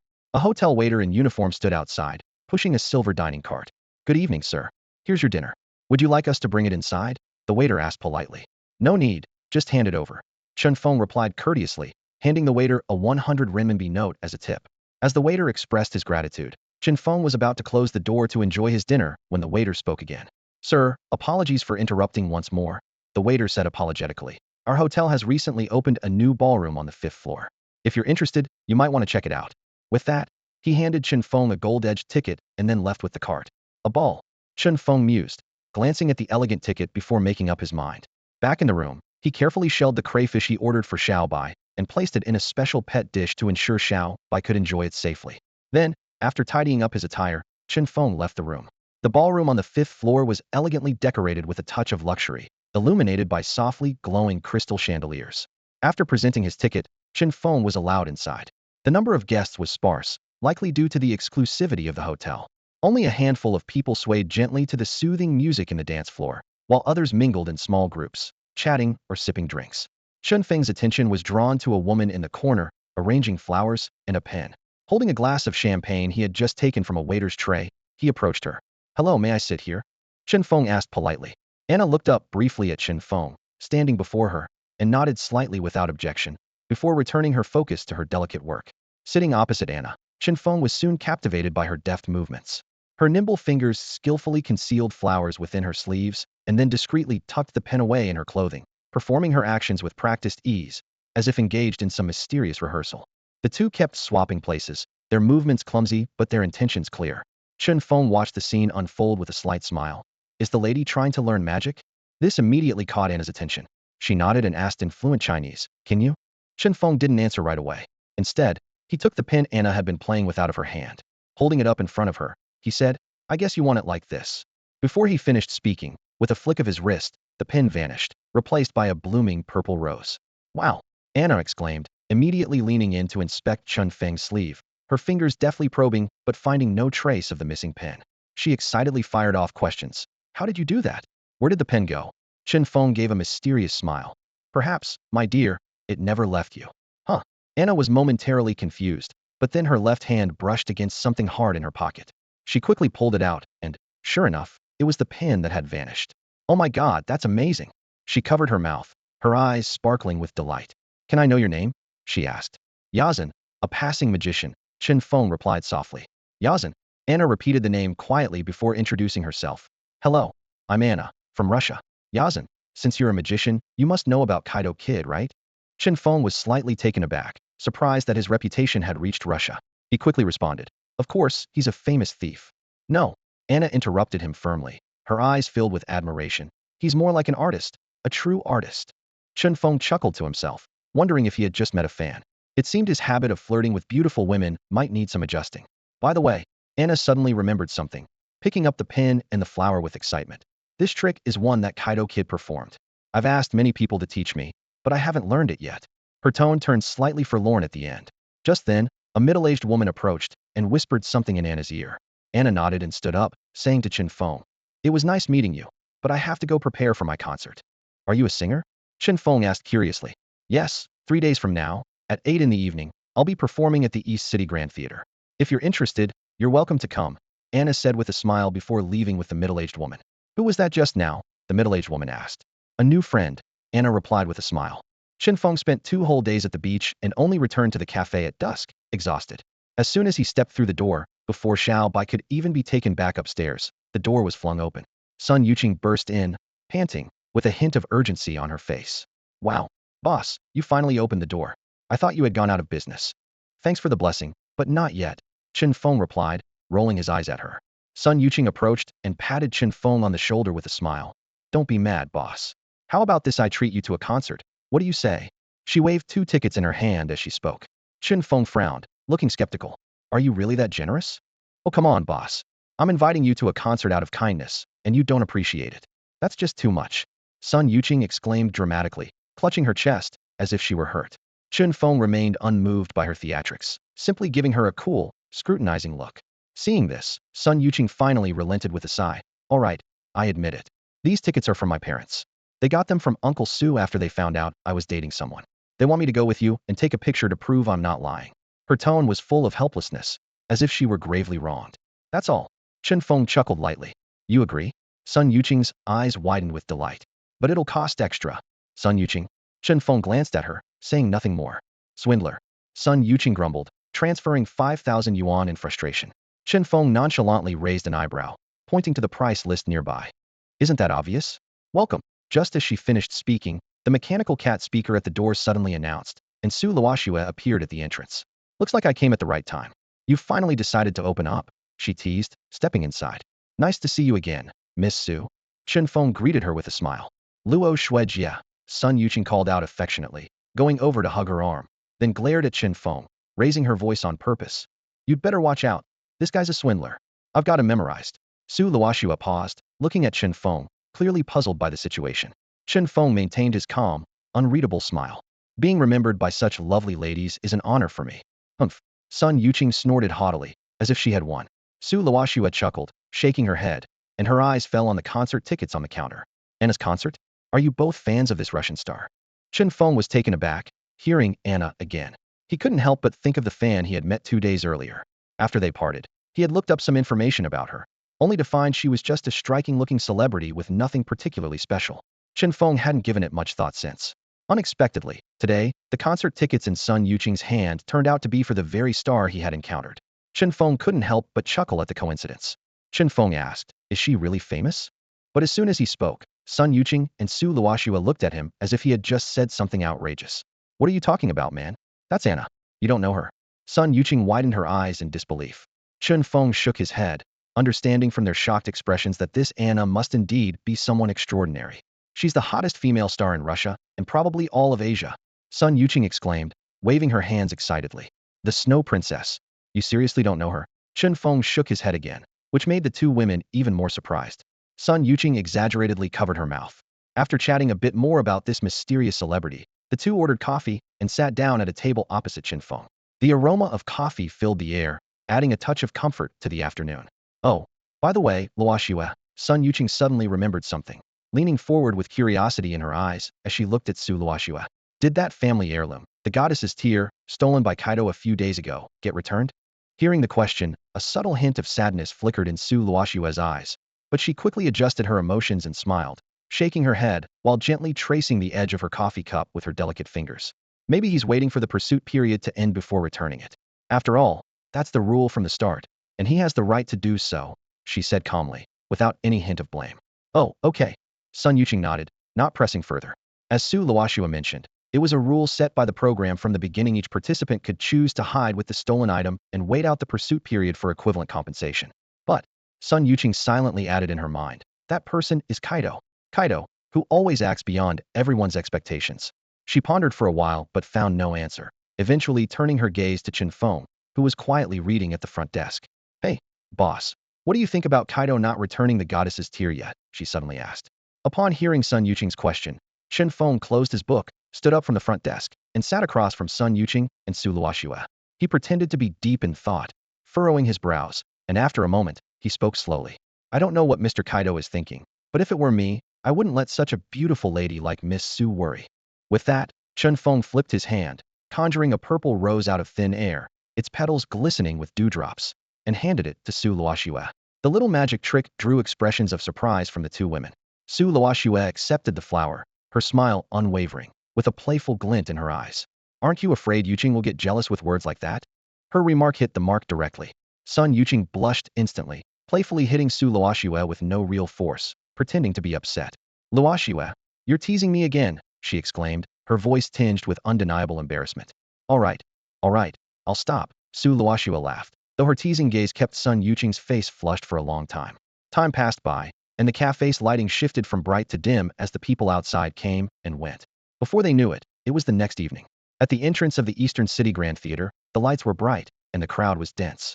After checking their tickets, Chen Feng and Sun Yuqing successfully entered the theater. The spacious lobby was already packed with fans eager to watch the concert, the air buzzing with excitement. So many people, Chen Feng remarked, awestruck by the packed concert venue. Almost all seats were filled, and many were standing in the aisles, their faces brimming with anticipation. And that's despite the tickets not being cheap. If it were a free venue, the crowd would probably double. Sun Yuqing explained, her voice rising with excitement. Of course, this is Anna, the Snow Princess, after all. It's her first concert in China, so naturally, there are a lot of people. As soon as she finished speaking, the venue suddenly erupted into a frenzy of cheers, the lights dimming abruptly. In the next moment, the stage split open, and Anna, clad in a black gown like a black swan, slowly ascended from the center, igniting even more enthusiastic applause from the audience. Anna, Anna, I love you. Just like a mouse loves rice. Princess of the Snow Kingdom. Look at me. I'm here. The fans were as enthusiastic as if it were Chen Feng's own concert. Standing among the audience, Chen Feng observed the scene, noting the main difference between their fan bases. Her fans were mostly female, while Anna's followers were predominantly male. The male fans waved glow sticks, their eyes alight with fervor. Chen Feng thought to himself that if it weren't for the row of burly security guards forming a barrier between the stage and the audience, a mob of fans might have already stormed the stage. Good evening, everyone. Anna stood under the spotlight, her blonde hair gleaming. She waved to the crowd, her smile igniting another wave of cheers. Everyone. Anna spoke again, her voice amplified throughout the venue, bringing a hush over the crowd as they eagerly awaited her next words. I have an announcement to make. Recently, I found my own idol, which is why I chose H City in China as the first stop of my world tour. Her words caused a stir among the audience. The star we follow has an idol? Who is it? Which celebrity? Did she choose H City because of this idol? Could that person be from China? Fans buzzed with speculation and curiosity. Anna smiled again.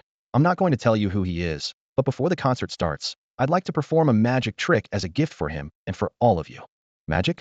Anna can do magic. Sun Yuqing turned to Chen Feng, eyes wide with surprise. As a fan of Anna, she had followed the Snow Kingdom princess for some time, but had never heard of her performing magic. Chen Feng merely raised an eyebrow at this, his expression calm, offering no comment. Now, I'd like to invite a member of the audience to be my magic assistant. Is there anyone willing to help? Anna's voice echoed once more. Me, Anna. I'll do it. Pick me. Darling, pick me. I'll behave and cooperate. Choose me, goddess. The fans' excitement soared, with nearly everyone raising their hands, desperate to catch Anna's attention. Anna maintained her smile, her slender fingers slowly tracing above the stage. Wherever her finger pointed, a colorful spotlight from the ceiling would follow, roaming through the crowd. Let's have this gentleman help me. As Anna's finger stopped at a certain point, the spotlight settled there, illuminating a single figure. The surrounding audience turned, casting envious and jealous glances. Oh my, boss, you got picked. Boss. Sun Yuqing tugged excitedly at Chen Feng's sleeve, her expression 10 times more thrilled than Chen Feng's own. Amidst countless envious and jealous gazes, Chen Feng calmly stood up and made his way to the stage. Nice to see you again, Miss Anna. Chen Feng greeted her politely, a slight smile on his lips. Anna returned the smile. I didn't expect you to actually come. Although the audience couldn't hear their conversation, seeing their familiar interaction sparked chatter among them. Why does it look like he knows Anna? Could he be a plant? Are you dumb? If he were a plant, they'd pretend not to know each other. It's probably just a coincidence. I think so too, but this guy really does look a bit like Feng Shan. It's like comparing Zhang Bingluan and Zhou Jieluan. Now that you mention it, at first glance, I thought Feng Shan was here for the concert. Ignoring the murmurs from the audience, Anna called a staff member from backstage to help her bring out a black box about a meter wide. She walked confidently to the front of the stage, standing before Chen Feng, and opened the lid for everyone to see. Inside the box, there wasn't much, just two classic-looking magician's hats. With swift and precise movements, Anna pointed into the box and said, Now, I'd like this gentleman to take out the items inside. With that, she turned her gaze to Chen Feng and gestured invitingly. Chen Feng walked up slowly and, as instructed, reached in to retrieve the two hats. As soon as he held them, he noticed something unusual. The hats were much heavier than normal. Despite his suspicion, Chen Feng kept a composed demeanor and looked at Anna with interest. At that moment, Anna turned to look at him as well. Their eyes met briefly, and she subtly winked at him from an angle hidden from the audience, conveying a clear understanding between them. Chen Feng smiled slightly, but said nothing to reveal the secret. Everyone, take a good look. There's nothing inside these hats. Anna's voice was clear and sweet, resonating throughout the venue with the help of a microphone. She took the hats from Chen Feng, lifted them high, and slowly showed the audience that they were empty. She walked around the stage to ensure everyone could see inside before handing the hats back to Chen Feng. Ladies and gentlemen, it's time to witness a miracle, Anna announced with a radiant smile. As soon as she finished speaking, she held her hands over the hats. After a brief moment of silence, rustly a soft sound suddenly emanated from the hats. Whoosh! A few white doves seemed to appear out of nowhere, flapping their pristine wings as they soared into the sky, sweeping over the audience and flying away, creating a dreamlike scene. Applause erupted, and the audience was in a frenzy. Do it again. Goddess. One more. You're amazing, darling. Time to go home. Princess of the Snow Kingdom, I love you. Amidst the enthusiastic shouts from the audience, Anna maintained her sweet and composed smile. Since everyone wants to see it again, let's do it one more time, she declared loudly. This time, I'll make a garden bloom from this empty box. Her words were met with another wave of deafening cheers. Anna turned to Chen Feng, her tone lighthearted. Could you help me bring the box over here? My pleasure, Chen Feng replied with a polite nod and smile. Amidst countless envious and admiring glances from the audience, they moved to either side of the box and lifted it together. But as soon as his hand touched the handle, Chen Feng's brow furrowed. Something was wrong. This time, it wasn't heavy, it was too light. Compared to the unusually heavy magician's hats, the lightness of the large box was immediately suspicious. Chen Feng quickly recalled the rehearsal 2 days ago. Anna had seemed like a complete novice when it came to magic tricks. The only way to pull off a visually impressive act would be through extensive prop preparation. She had just announced she would make a garden bloom, which would typically involve hiding a large quantity of flowers in a concealed compartment within the box and using a remote mechanism to perform the trick. But now, the box was so light that it couldn't possibly contain the necessary props. The answer was obvious: the wrong box had been brought. Chen Feng's heart tightened as he quickly looked at Anna. Almost simultaneously, Anna realized the mistake, and her face turned pale. She bit her lower lip, her small shoulders trembling slightly, and her breathing became rapid. A performance disaster. It was undoubtedly a serious performance disaster, and it happened during the first, most crucial opening of her world tour. If exploited by someone with ill intentions, at best, it could lead to rumors, and at worst, it could directly impact her career trajectory. Anna stood frozen, her face pale as if she had turned to stone. Despite her young age and impressive achievements, the sudden turn of events left her at a loss, her mind unsettled, unable to think of a way to cope. Her prolonged inaction quickly drew the attention of the audience below. What's going on? Why isn't Goddess Anna moving? Could she be preparing for a grand finale? I doubt it. Could something have gone wrong? I've always said she should just stick to singing. Now look, trying to do magic and it's backfired. She's too young. A few songs would have been perfect. No need for all these extra stunts. The murmurs grew louder, with many whispering among themselves. Some comments reached Anna's ears, adding to her confusion and making her hands tremble, her breathing quicken. In her earpiece, the director's voice urged her to continue with the show. Anna took a deep breath, forcing herself to lift her right hand towards the mysterious box. The moment her fingers touched the edge, her whole body tensed. Just as she was about to give up and accept the mishap, a warm, steady hand suddenly grasped hers. Mind if I join you in opening this Pandora's box? Chen Feng's voice came from beside her, low and laced with a hint of amusement. He stood so close that she could feel his warm breath on her cheek. At that moment, Anna didn't care about these details. She glanced at Chen Feng and nodded slightly. She didn't believe this man, who hadn't been part of the rehearsal, could really help. But during this moment of panic, having someone by her side, even if only symbolically, brought her a sense of unreal calm.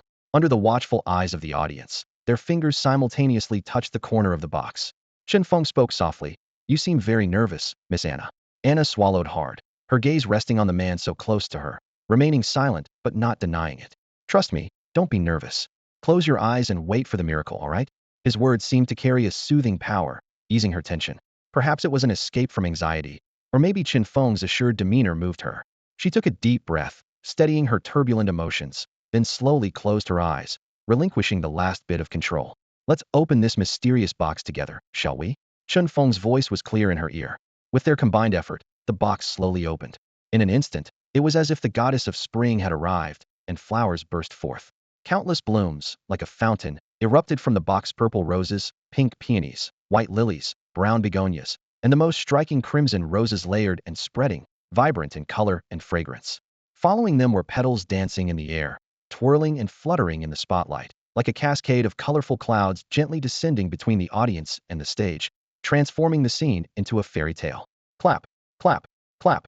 The applause erupted like a tidal wave, more enthusiastic and frenzied than ever before. Cheers and exclamations filled the air, drowning out the earlier doubts and complaints as if they had never existed. At the center of the stage, Anna slowly opened her eyes, taking in the breathtaking transformation around her. She stared at the shower of flowers, feeling as if she were in a dream. This, she murmured, covering her mouth in disbelief and wonder. Could the box have been the wrong one? The thought flashed in Anna's mind for just a second before she dismissed it. That left only one explanation. Anna turned to look at Chen Feng beside her, noticing his calm expression and steady gaze. When her eyes met his, Chen Feng slightly raised his right hand, pressing his index finger to his lips in a gesture for silence.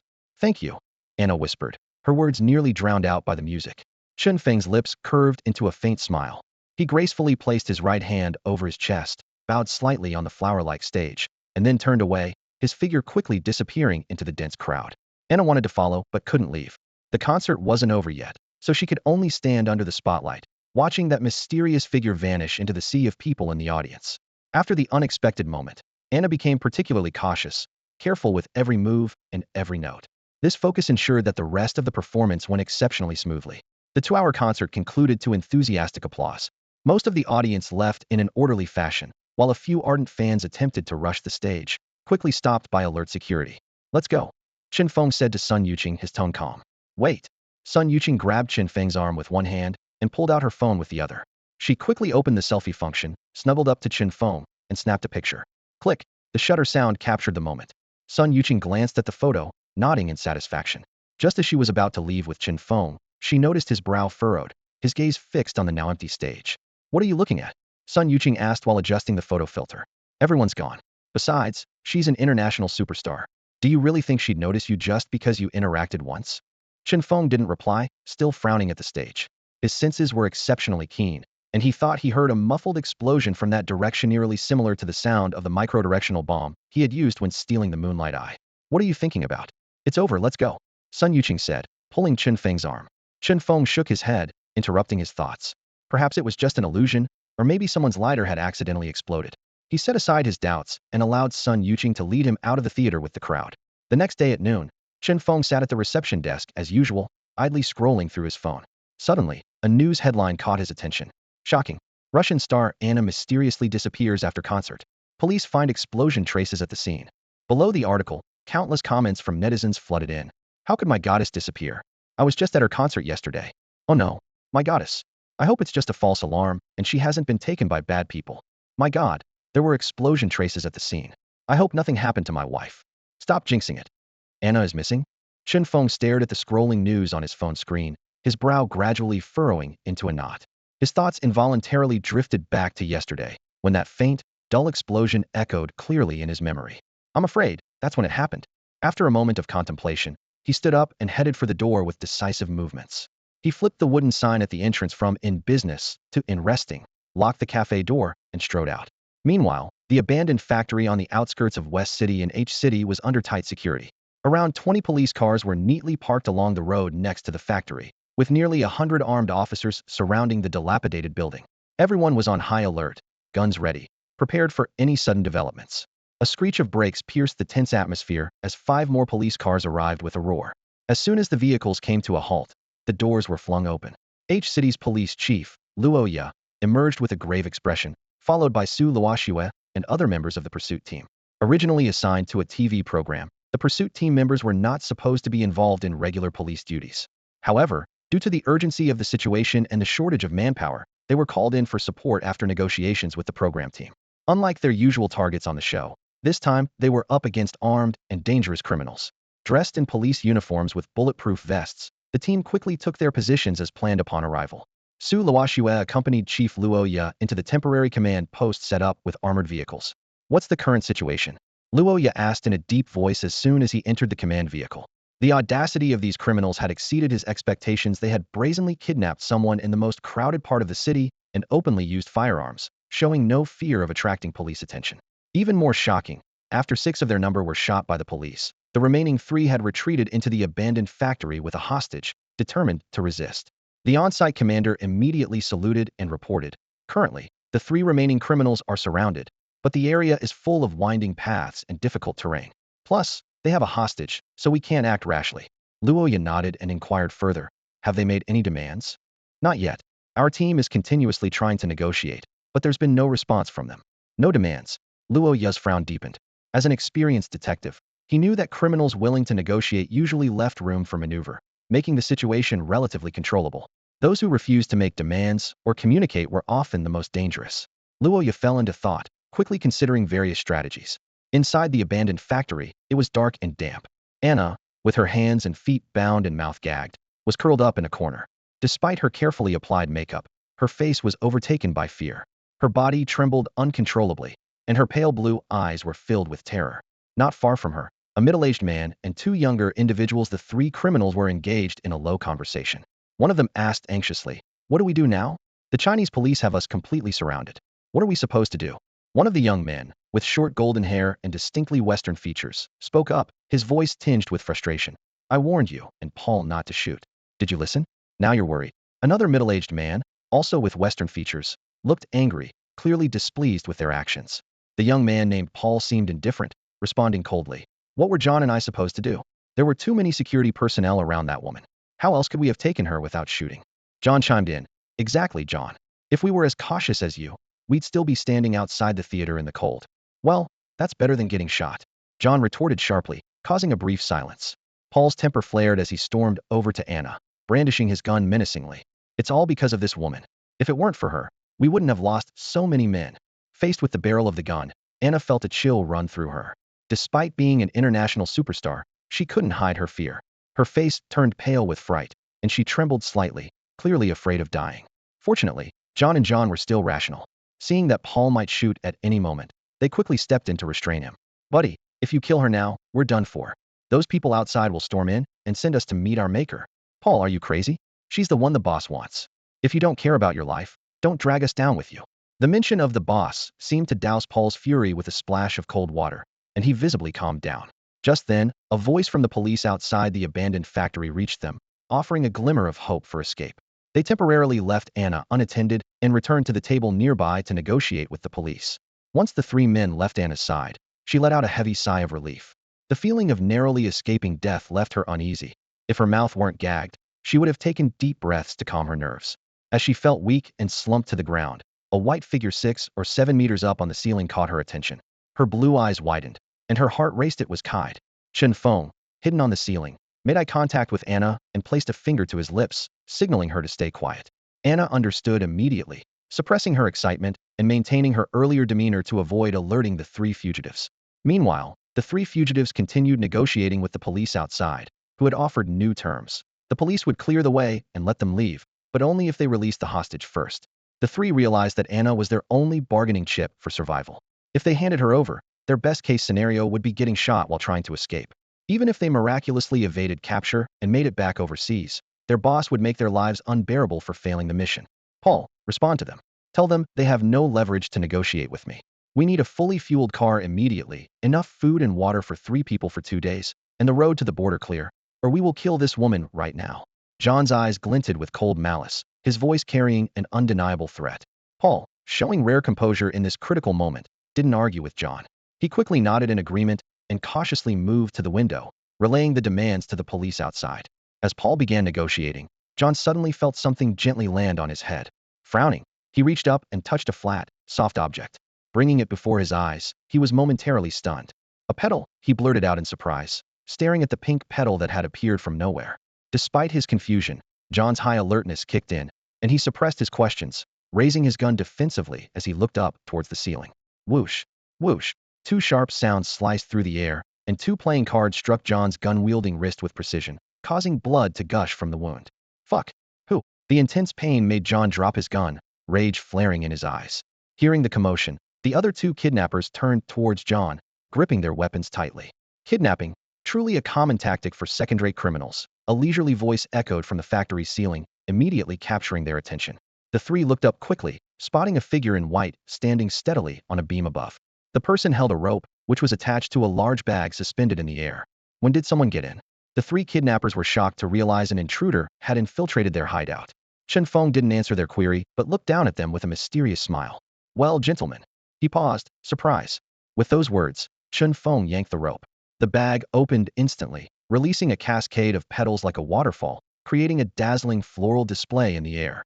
This beautiful scene couldn't distract the desperate criminals. John quickly bent down to retrieve his dropped gun, while the other 2 drew their weapons from their waists. The flurry of petals obstructed their view, but not their murderous intent. Bang, bang, bang. The 3 guns fired almost simultaneously at Chen Feng's previous position, bullets tearing through the petals and shredding them.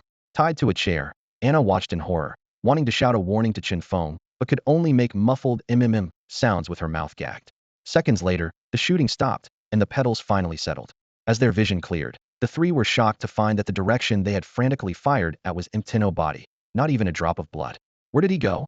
Alarm bells rang in their minds as they quickly stood back to back, scanning their surroundings with heightened vigilance. It seems you gentlemen are quite rude. Chen Feng's voice seemed to come from everywhere, making it impossible to pinpoint his exact location. Since the others have already taken their bows, allow me to draw the final curtain on this performance. As soon as the words were spoken, the factory lights went out, and darkness surged in like a tide, engulfing all light. Fuck.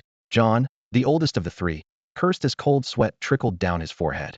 He had recognized the person Chen Feng, the notorious magician thief from the game Huaxia Zone 3, that had recently caused a sensation across Europe and other continents.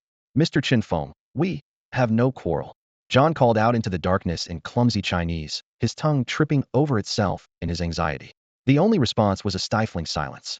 John tightened his grip on his gun, warily scanning his surroundings as he continued to negotiate. Mr. Chen, if you leave now, we will surely reward you. Whoosh. A white blur darted past John's eyes like a specter. Abandoning any thoughts of negotiation, John's face twisted into a menacing smile as he fired wildly in that direction. Bang, bang, bang. The muzzle flashes illuminated John's contorted features in the dark factory. The sound of gunfire mingled with the sharp clatter of shell casings hitting the floor, echoing through the empty space. Under John's ferocious attack, the white figure seemed to be hit, stopping about 10 meters away, no longer moving. Seeing this, John's smile grew wider, but he remained cautious. He quickly reloaded, advancing step by step toward the white figure lying ahead. 10 meters, 5 meters, 2 meters, 1 meter. As the distance closed, John finally saw the face of the white figure he had shot down. Paul. How could this be? Staring at his teammate, riddled with bullets, John's eyes widened in disbelief. Paul had been right next to him just moments ago, so? No. John's mind raced. If Paul is dead, then who was that just now? John. Quick. Before he could finish, the factory lights flickered back on. The charming white figure had silently taken Paul's place, and at his feet lay another body. John's throat tightened. Chen Feng's half-smiling face sent a chill down his spine. He never imagined that Chen Feng's skills were so advanced, allowing him to make John unknowingly kill his own teammates. It was as if he were a devil from hell. Fear spread, but John's survival instincts kicked in. As soon as he saw Chen Feng, he raised his freshly loaded gun. Click! A crisp sound echoed, but the gun failed to fire. This. John stood frozen, his arms stiff. Not far away, Chen Feng slowly extended his hand, and several yellow bullets slipped from his palm, hitting the ground with a clear clatter. A little trick, I hope you'll forgive me. Chen Feng smiled, bowing gracefully as if concluding a performance. Thud, thud, thud. Just then, a rush of footsteps approached from outside. Su Luoxue, in her police uniform and holding a rifle, led a team of officers into the factory. Nobody move. Drop your weapons and surrender, she commanded sharply, then noticed Chen Feng nearby, a look of surprise crossing her face. Chen Feng, what are you doing here? Miss Su, it's a pleasure to meet you again. Your beauty remains unchanged, Chen Feng replied with a charming smile, giving her a gentlemanly bow. The scene was chaotic. Next to Chen Feng, John lay unconscious on the ground. Not far away, two officers were holding John firmly to the ground. A few steps ahead, Paul's body was riddled with bullet holes, showing no signs of life. Su Luoxue tightened her grip on her service pistol, her expression shifting from shock to seriousness. She approached Chen Feng step by step, her gun unwaveringly aimed at this enigmatic man. Chen Feng, what have you done? Faced with the aggressive Su Luoxue, Chen Feng maintained his mysterious smile, raising his hands compliantly as he slowly retreated. No need for this, Officer Su. After all, we're old acquaintances. Chen Feng, I suspect you're involved in a kidnapping case. Please cooperate with the investigation. Amidst the tense standoff, a voice suddenly broke the atmosphere. Anna, having freed herself, ignored the officer's attempts to stop her and quickly stood in front of Chen Feng. Officer Su, I can prove Mr. Chen is not involved in the kidnapping, and he was the one who saved me. Her words left everyone present stunned. Although Chen Feng had surprised them before, those were within the bounds of the show's rules. This time, however, he had single-handedly subdued 3 armed criminals. Watching Anna step forward to protect him, Chen Feng chuckled softly. It was the first time someone had stood up for him.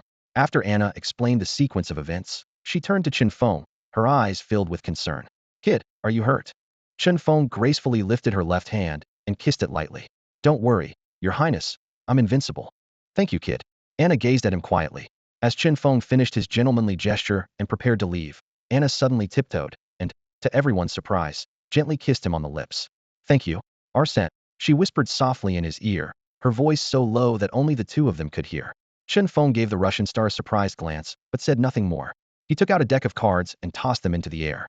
The cards fluttered down like a curtain, and by the time the last card hit the ground, Chen Feng had vanished. All that remained was a camera, a black box with a kid card attached, and a blue rose that had somehow appeared in Anna's hand. Being a person who is both carefree yet cautious, Chen Feng had set up recording equipment beforehand to avoid unnecessary trouble in the future. Su Luoxue stepped forward and picked up the black box. The card attached to it clearly read, "I have admired the goddess's tear and now return it as promised. Yours, Kaito Kid." She opened the box, and as expected, a red teardrop-shaped gem lay quietly inside, shimmering beautifully under the light. On the way back, the atmosphere inside the police car was relaxed. Anna was playing with a blue rose in her hand, her face adorned with an unshakable smile. She murmured softly to herself, "Arsène, Kaito Kid," so quietly that only she could hear. Suddenly, with a flick of her hand, the flower was replaced by a rose-gold pen, as if by magic. After this little trick, Anna's smile grew even brighter. Within a few hours, the internet was ablaze. Hero saves the damsel in distress. International superstar Anna, known as the Princess of the Snow Kingdom, was kidnapped, but Chen Feng, dressed in white, heroically came to the rescue. Thief, rogue, hero? Which word best describes Kid? He took on three and successfully rescued Anna from danger. Heroic entrance. Even a phantom thief isn't just about stealing. Catching criminals is in his repertoire too. In just half a day, with Anna's enthusiastic promotion, the story of Chen Feng's heroic rescue went viral online. The police later released footage from Chen Feng's camera, further fueling the frenzy. The comment section was buzzing. "Wow, my husband is as handsome as ever. Hero saves the damsel. Could my Princess of the Snow Kingdom have been won over too?" The fandom has turned into Feng-shaped fans. "No, why wasn't it me who saved my goddess? I declare, from now on, Kid is my only husband. You better move aside, he's my husband." The online fervor was so intense that it dominated most of the top 10 trending topics. However, this didn't affect Chen Feng's daily life much. He continued to enjoy a leisurely routine of sleeping, feeding his pet, tending to his shop, and occasionally going out. Even when he saw news about himself online, he merely chuckled and paid it no mind. Thus, over a month passed by. The pursuit period for the Moonlit Eye, which he had previously stolen from Wei Jingyang, had long expired. Due to the capture of its owner and the inability to find Chen Feng, the matter of selling the gem was temporarily shelved. Online interest in Chen Feng gradually waned over time. Nevertheless, tens of thousands of loyal fans still occasionally visited Chen Feng's livestream, waiting for his next move. One evening, after seeing off the few customers in his shop, Chen Feng prepared to close up and rest. He sighed softly, having grown fond of this tranquil lifestyle and reluctant to disrupt it. Comfort really is a kind of poison. Chen Feng chuckled, shaking his head to clear his thoughts. Just then, a piece of news on the shop's TV caught his attention. Breaking news. Renowned private collector Mr. Leonardo Jack of the United Kingdom is set to host an artifact exhibition on the 31st of this month to celebrate the 20th anniversary of the Private Collectors Association. This marks the first public display of Mr. Leonardo's lifetime collection, generating anticipation among artifact enthusiasts worldwide. Among Mr. Leonardo's numerous treasures, the most captivating is undoubtedly the Corona crown of King Alfred the Great. This artifact ranks among the top in the UK's historical treasures and is a symbol of cultural heritage. To give viewers a better understanding of the artifact, the video thoughtfully included an image of the Corona crown. The crown, styled like triangular mountain peaks, shimmered on the screen. Its golden base was adorned with over a dozen gemstones of varying sizes, but the most striking feature was undoubtedly the large ruby at the very top center. Its brilliance surpassed even the words dazzling and resplendent, and its value could not be quantified. Corona crown. Chen Feng lightly stroked his chin, a meaningful smile playing on his lips. "Looks like my vacation time is coming to an end." Meanwhile, a special visitor arrived in the reception room of the Pursuit Bureau. A young man in a coffee-colored suit sat casually on the sofa. His features were well-defined yet delicate, almost feminine. He held a steaming cup of coffee, sipping it elegantly. Creaked door to the reception room opened, and Su Luoxue and Sun Luo, in work attire, walked in. Sun Luo's eyes lit up when he saw the person on the sofa. "Junior sister? You've finally arrived." Hearing the voice, the person slowly placed the coffee cup down, stood up, and nodded politely to Sun Luo. "Senior brother, let me introduce you. This is Captain Su Luoxue, the head of our district's pursuit team," Sun Luo said, then turned to Su Luoxue. "Captain, this is the external support I mentioned before, my fellow disciple and the champion of the World Detective Competition in the China Division, Ouyang Muxue." Su Luoxue looked at Ouyang Muxue, who was dressed in men's clothing, with slight surprise. Although curious why Miss Ouyang was dressed this way, she refrained from asking, knowing that highly intelligent professionals often have their quirks. "Hello, Miss Ouyang." Su Luoxue extended her hand to shake Ouyang Muxue's. Hello, Captain Su. Please look after me in the future. Ouyang Mushue responded blankly, her indifferent demeanor making Su Luoxue momentarily wonder if she had offended the new detective consultant. Sensing Su Luoxue's confusion, Sun Luo quickly explained, "Don't misunderstand, Captain. My junior sister is like this with everyone. As our teacher says, a qualified detective shouldn't show their true emotions on their face." Su Luoxue nodded, unfazed, but suddenly remembered something and turned to Sun Luo. Sun Luo coughed awkwardly. "I'm the unqualified type." Su Luoxue chuckled softly, then gestured to Ouyang Mushue. "Miss Ouyang, please, let me show you around the area first. I'll have Captain Sun brief you on the work later." Ouyang Mushue nodded. "Thank you, Captain Su." 2 days later, in a cafe in London, England, Chen Feng held a promotional flyer for the Leonardo exhibition, his eyes scanning over it. Golden masks, deep-sea pearls, quite a few nice things. He assessed inwardly, but it was clear that these somewhat ordinary treasures were not his target. His gaze finally settled on the corona crown in the center of the flyer. "The 31st, is it? That's tomorrow." Chen Feng's lips curled into a sly smile, a glint of mischief in his eyes.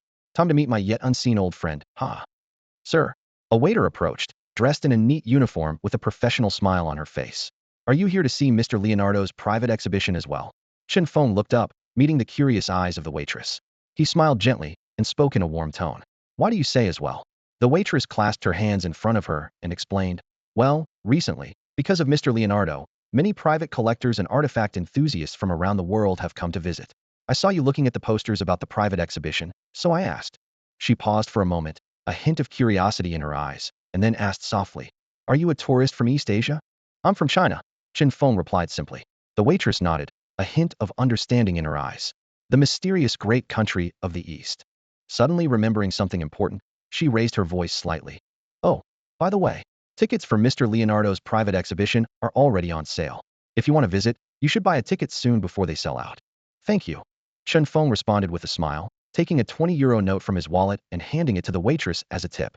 As the waitress thanked him repeatedly, he picked up his belongings from the table and left the cafe. Outside, Chen Feng adjusted his backpack to a comfortable position, then placed 2 fingers to his lips and whistled sharply. "Coo-coo." In response to the whistle, a white pigeon swooped down from a nearby rooftop, its wings stirring a gentle breeze as it landed steadily on Chen Feng's shoulder. "Let's go, little white. Let's find a place to stay," Chen Feng said softly, gently stroking the pigeon's feathers with his fingers. "Coo." Little white responded with a chirp. Meanwhile, miles away in the heart of New York City, in the top-floor office of a towering skyscraper, Amaya rubbed her throbbing temples, tossing the last annotated document onto a pile. She finally exhaled a sigh of relief, marking the end of her workday. She slowly lifted her head, her gaze falling on 2 wilted blue roses by her computer. She sighed softly, her thoughts drifting far away, wondering how he was doing now. Amaya's brow furrowed, her mood clearly not good. She hadn't wanted to leave China, but as an envoy representing her country at a traveling exhibition, she had to move on to the next destination once the event concluded. Knock, knock. A crisp knock on the door interrupted her thoughts. Amaya quickly composed herself, her voice calm. "Come in." The door creaked open, and Meyer walked in holding a document. "Your Highness, the royal family has responded to your earlier request." "Oh." Upon hearing this, Amaya's eyes lit up, her exquisite face showing undisguised excitement. "What did they say?"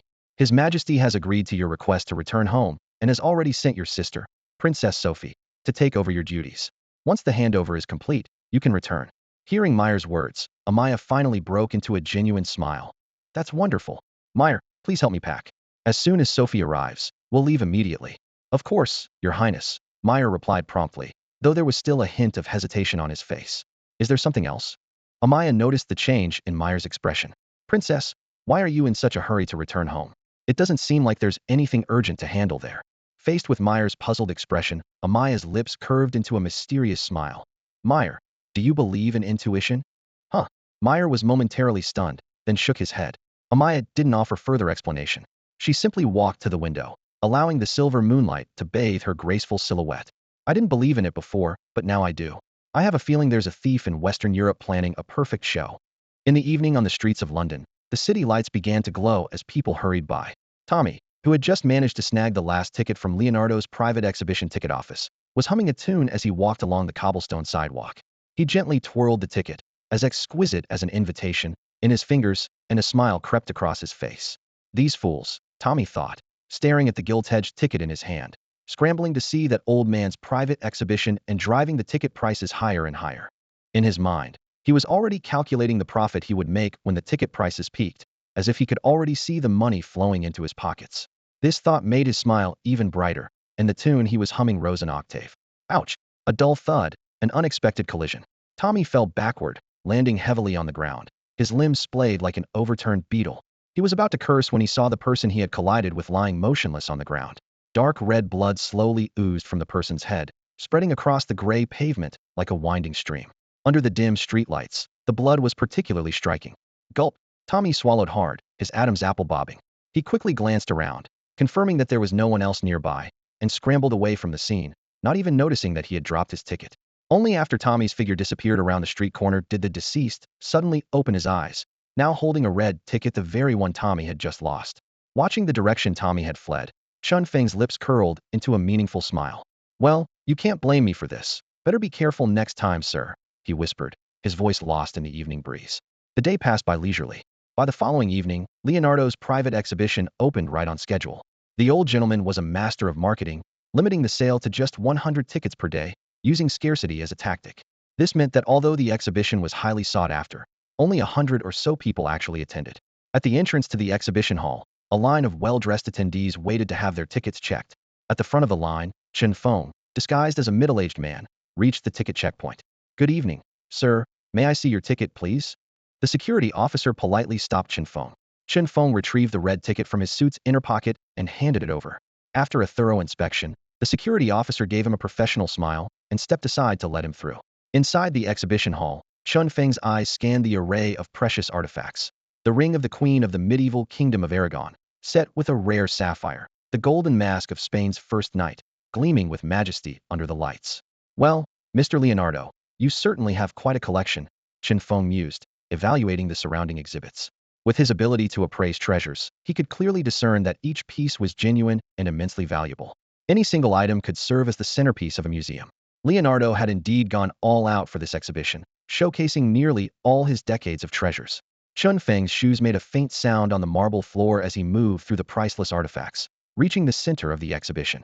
There, 7 or 8 people were gathered around a specially designed display case, occasionally exclaiming in awe, "My God, this little thing is just stunning," a gentleman with a monocle exclaimed, "especially that red gemstone on top. It's like a tiny sun that fell to the ground." "No wonder it's the crown worn by Emperor Alfred," a lady agreed. "Even after hundreds of years, it still exudes such majesty. I can almost picture Emperor Alfred wearing it." With someone leading the way, other attendees eagerly chimed in with their thoughts. Chen Feng stood quietly on the outskirts of the crowd, his gaze fixed intently on the crown. In no time, this area became the liveliest spot at the entire exhibition, with a constant stream of people gathering around the central display to admire the renowned Corona crown. Chen Feng squeezed through the crowd, his gaze fixing on the crown in the showcase. The golden base shimmered with a captivating luster under the lights, adorned with more than a dozen valuable gemstones, with every detail reflecting exquisite craftsmanship. Even without considering its historical significance, the workmanship alone made it an exceptional piece of art. Definitely worth making a move, Chen Feng mused to himself, shifting his gaze away from the crown and discreetly scanning the surroundings, already formulating a complete plan in his mind. As night fell, Scotland Yard in London received an urgent phone call. The voice of the elderly Mr. Leonardo was slightly anxious, yet the report was surprisingly simply had found a card on his office desk, a notice from Chen Feng. "When the silhouette of the sunset disappears and the clock strikes midnight tomorrow, I will arrive on time to visit the Corona crown. Yours, Phantom Thief Kid." The news exploded like a bombshell, instantly going viral across major social platforms in the United Kingdom. Keywords such as Chen Feng, Kid, private exhibition, and Corona crown dominated the trending lists. Outside the exhibition, throngs of young fans waved banners of Chen Feng, cheering enthusiastically, creating a scene even more fervent than Chen Feng had anticipated, had clearly underestimated his influence in Western Europe. In the early hours, the private exhibition hall was deserted. In an upstairs office, the nearly 70-year-old but still robust Leonardo sat in the executive chair, contemplating while a live video of Chen Feng's operations back home played on his phone screen. Creak, door opened, and a young man bearing some resemblance to Leonardo entered. "Grandfather, the officers from Scotland Yard have arrived," the young man said respectfully.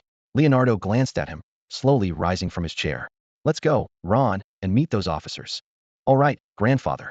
Ron immediately stepped forward to assist the elderly man, but Leonardo gently pushed him away. Ron had no choice but to follow behind him as they walked out. In the reception room, Two young men in uniforms of the Sun Never Sets pursuit team sat on the sofa, chatting and laughing. Behind them, about a dozen team members stood in 2 rows, maintaining a serious demeanor. Tap, tap, tap with footsteps approaching. Leonardo appeared at the reception room's entrance. Hello, gentlemen. I sincerely thank you for your assistance.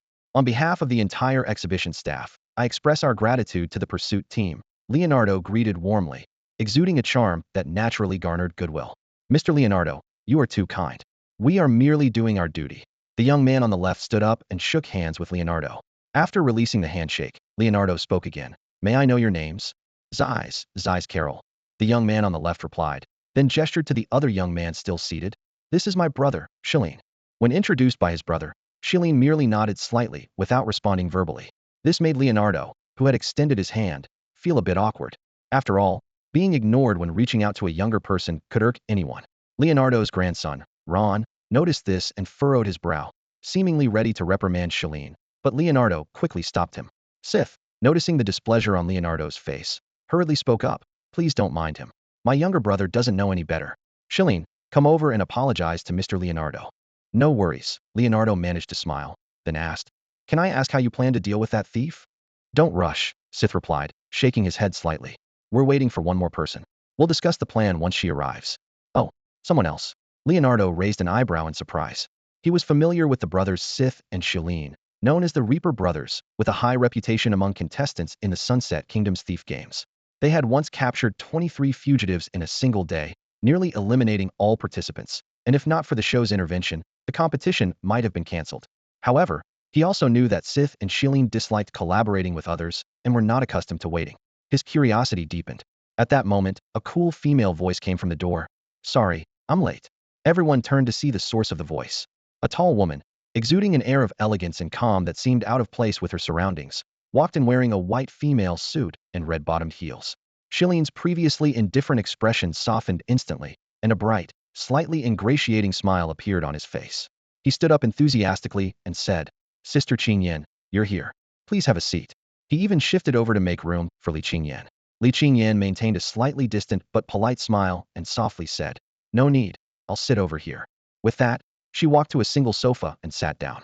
Shilin didn't appear embarrassed by her refusal. Instead, he poured a cup of water for Li Qingyan and said warmly, Sister Qingyan, you must be thirsty.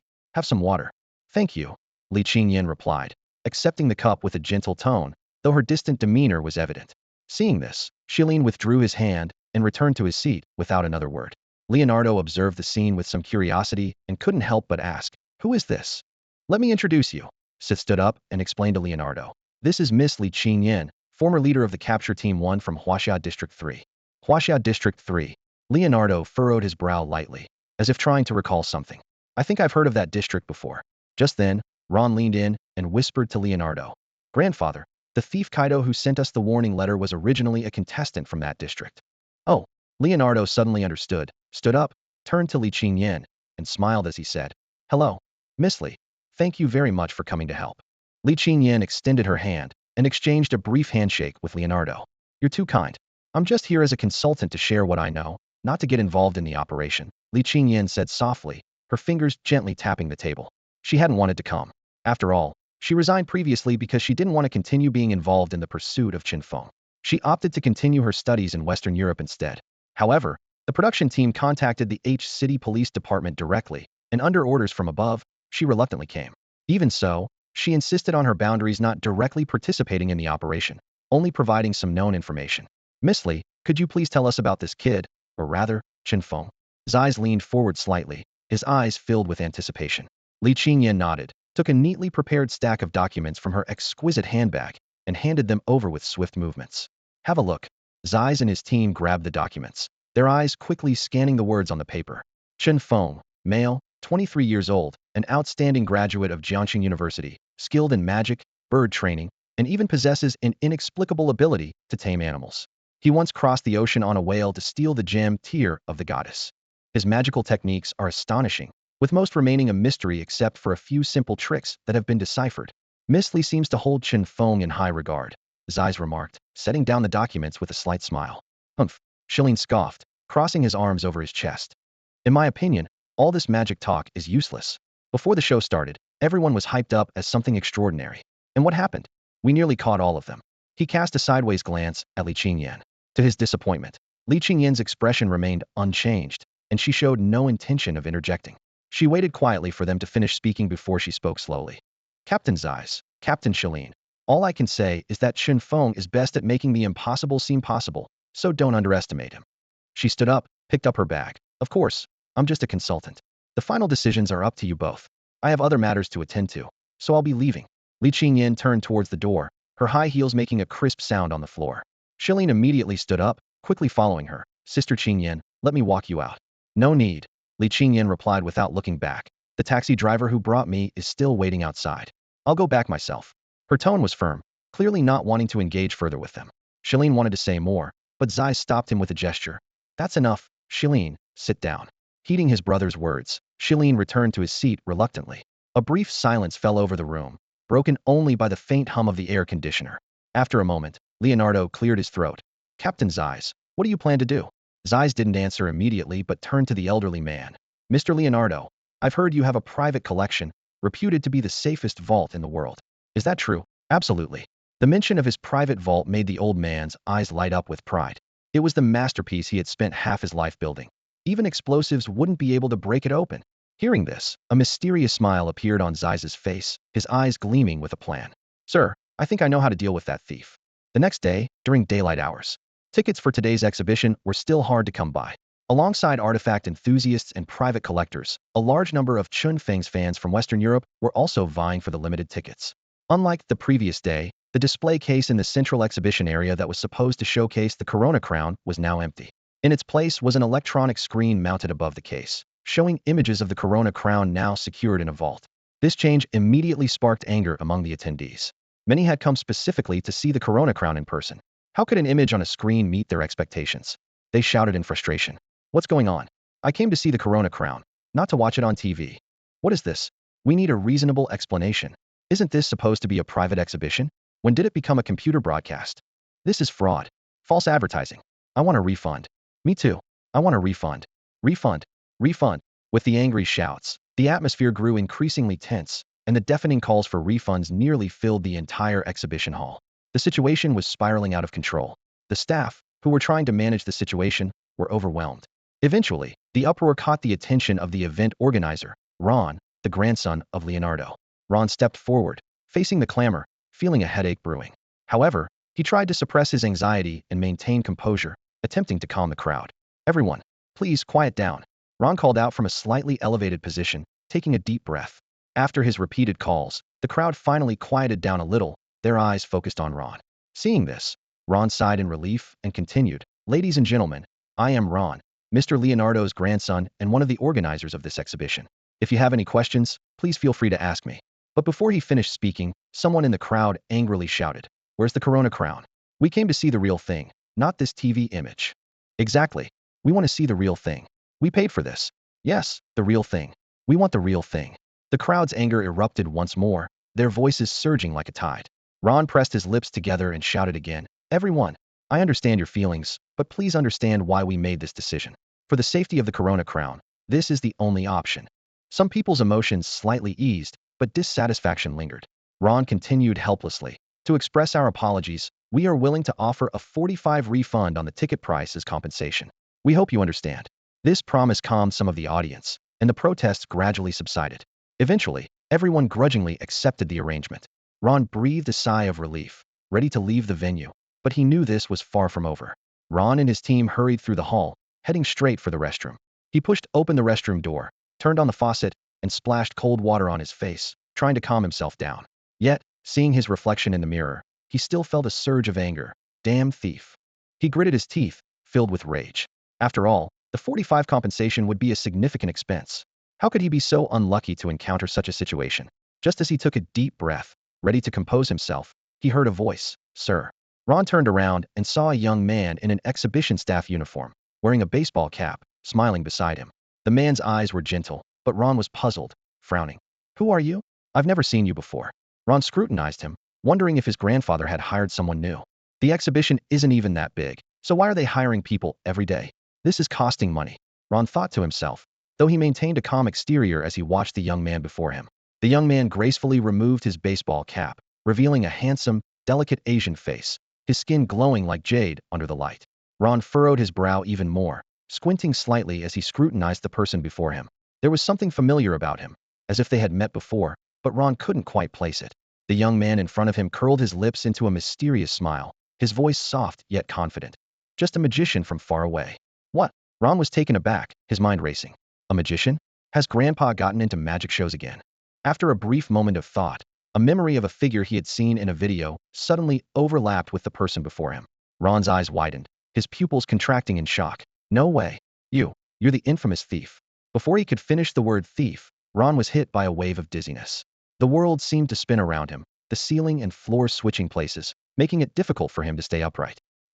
Ron struggled to raise his hand to grab Chen Feng, but the effects of the drug kicked in quickly, sapping even the strength to lift his hand. His vision blurred, and his consciousness ebbed away like the tide, leaving him to collapse helplessly to the ground, full of unanswered questions.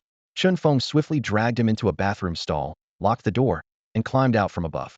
When he reappeared, he had flawlessly transformed into Ron, mimicking even his subtle facial expressions perfectly.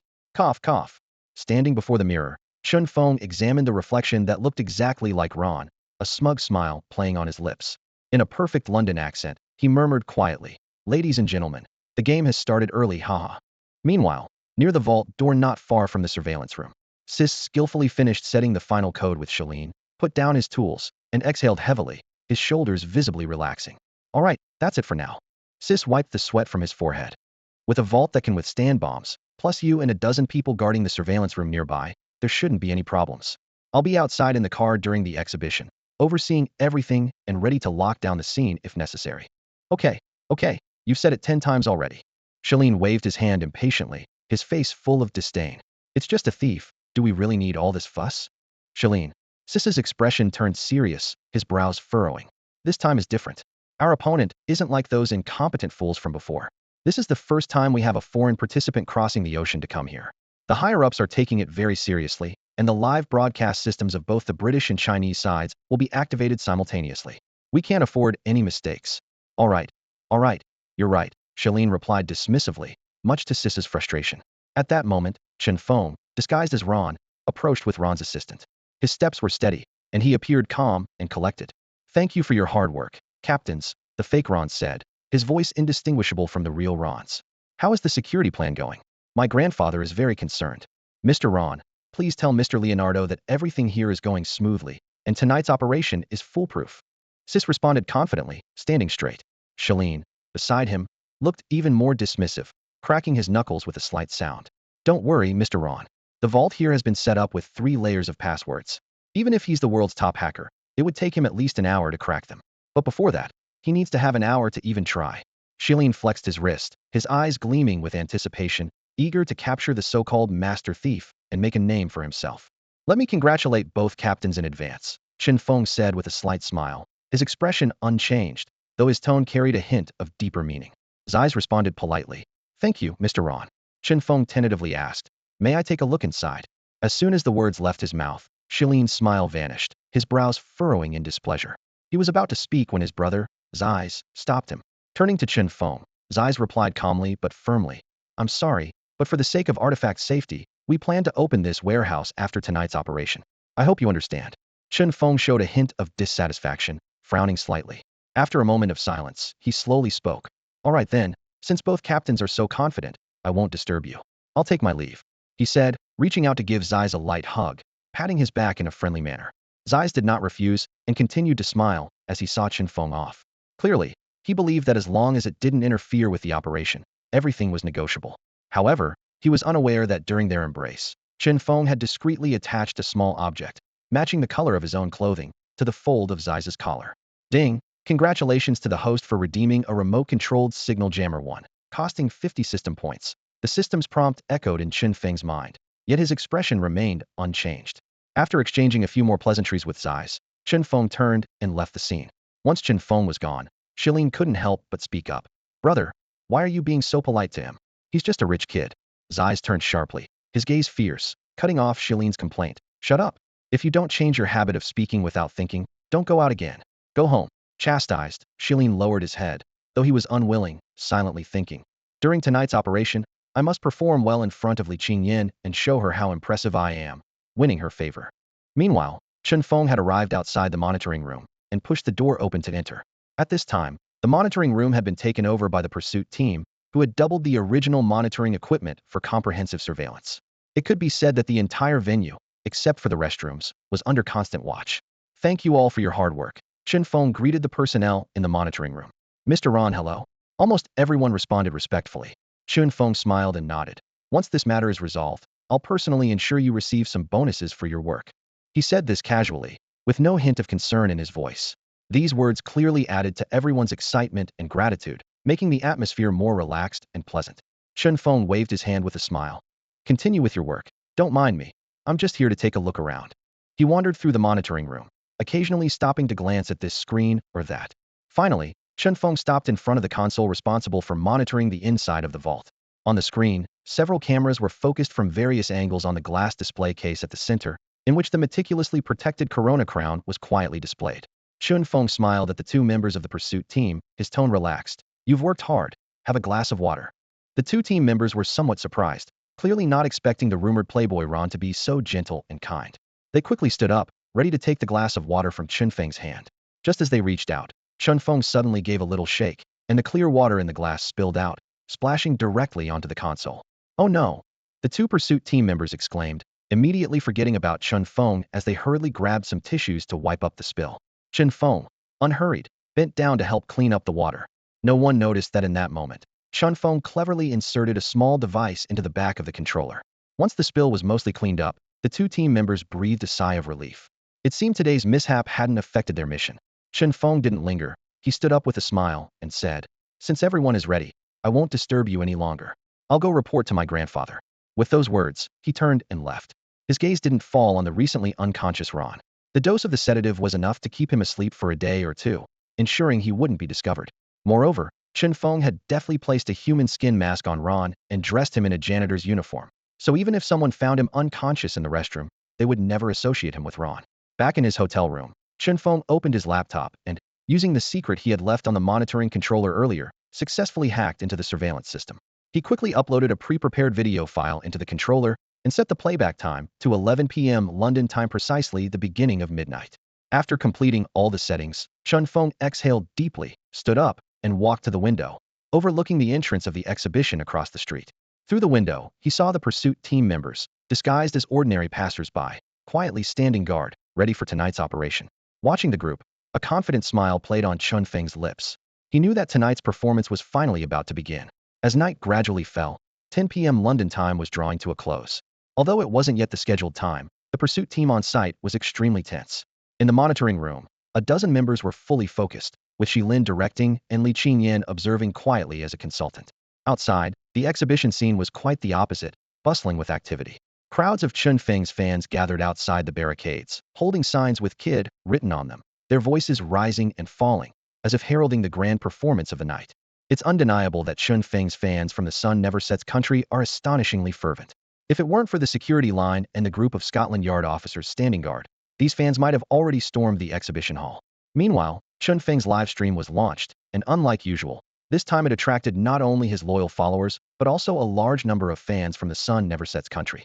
OMG, Kid actually came to the Sun Never Sets country. I'm so excited. I have to see Kid in person. What's going on? Why are there so many foreigners?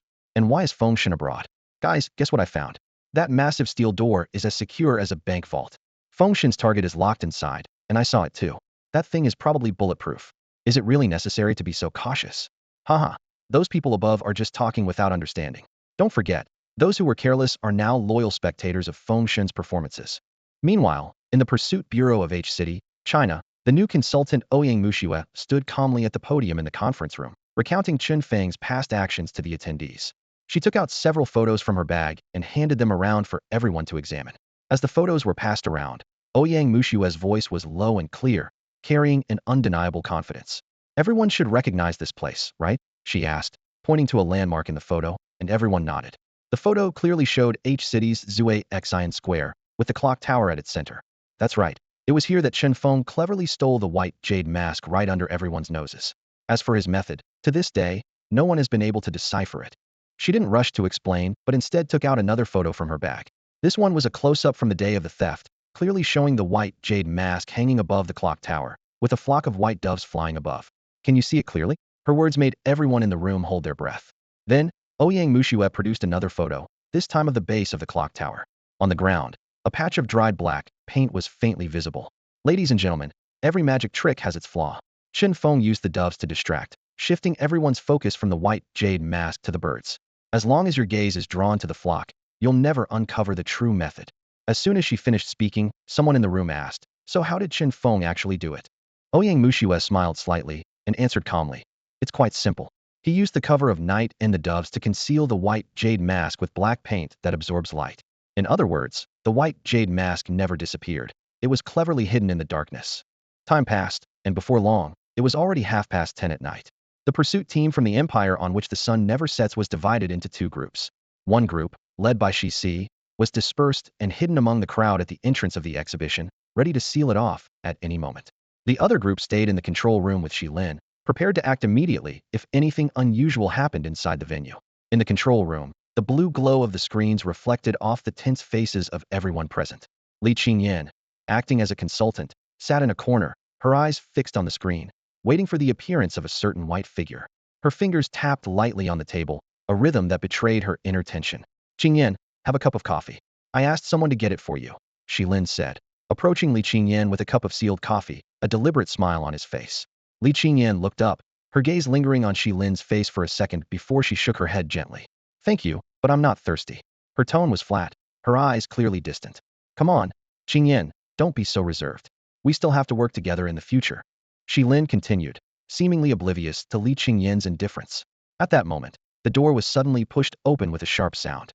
Luo En, actually Chen Feng in disguise, strode in, dressed in a black suit. "Sorry for being late." Chen Feng's voice was deep and strong. Shi Lin's face flashed with a hint of discontent, but remembering his brother's previous admonitions, he swallowed his words, though his facial muscles twitched noticeably. Time ticked by. The atmosphere in the control room grew increasingly tense. Even though the time specified in the notice was drawing near, the white figure everyone was anticipating had yet to appear.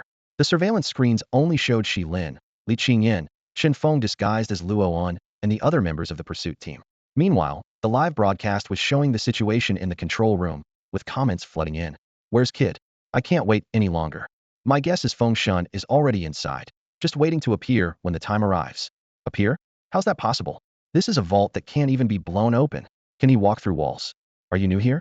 Trust me, the chance of your wife giving birth to you is higher than Feng Shun failing." "You jerk. How dare you insult me?" "Just speaking the truth." With media from both China and the empire on which the sun never sets promoting it, the viewership of Chen Feng's live broadcast surpassed 10 million for the first time, with numbers climbing rapidly. The viewer counter in the upper right corner of the screen jumped continuously as thousands of new viewers poured in every second. It was now 10:59, less than a minute before the time specified in the notice. The barrage of comments dwindled as viewers held their breath. Even Shi Lin, usually arrogant and dismissive, was uncharacteristically serious, his eyes glued to the surveillance screen showing the inside of the vault, his fingers unconsciously tapping on the table. 5 seconds left. Li Qingyan counted down in her mind, watching her watch, her eyes sparkling with barely contained excitement. Her breathing quickened, and her fingers gripped the chair's arms tightly. In the live broadcast, viewers joined in the countdown. 3, 2, 1. As the second hand precisely hit 12 o'clock, the final number of the countdown echoed, as everyone shouted 1. Click. The 6 monitors overseeing the interior of the vault flickered simultaneously, the screens briefly showing static. In the next moment, to everyone's astonishment, a white figure suddenly appeared on the surveillance screen, standing next to the display case, already holding the gold crown studded with dozens of gems, the solar crown. It all happened so fast, so abruptly.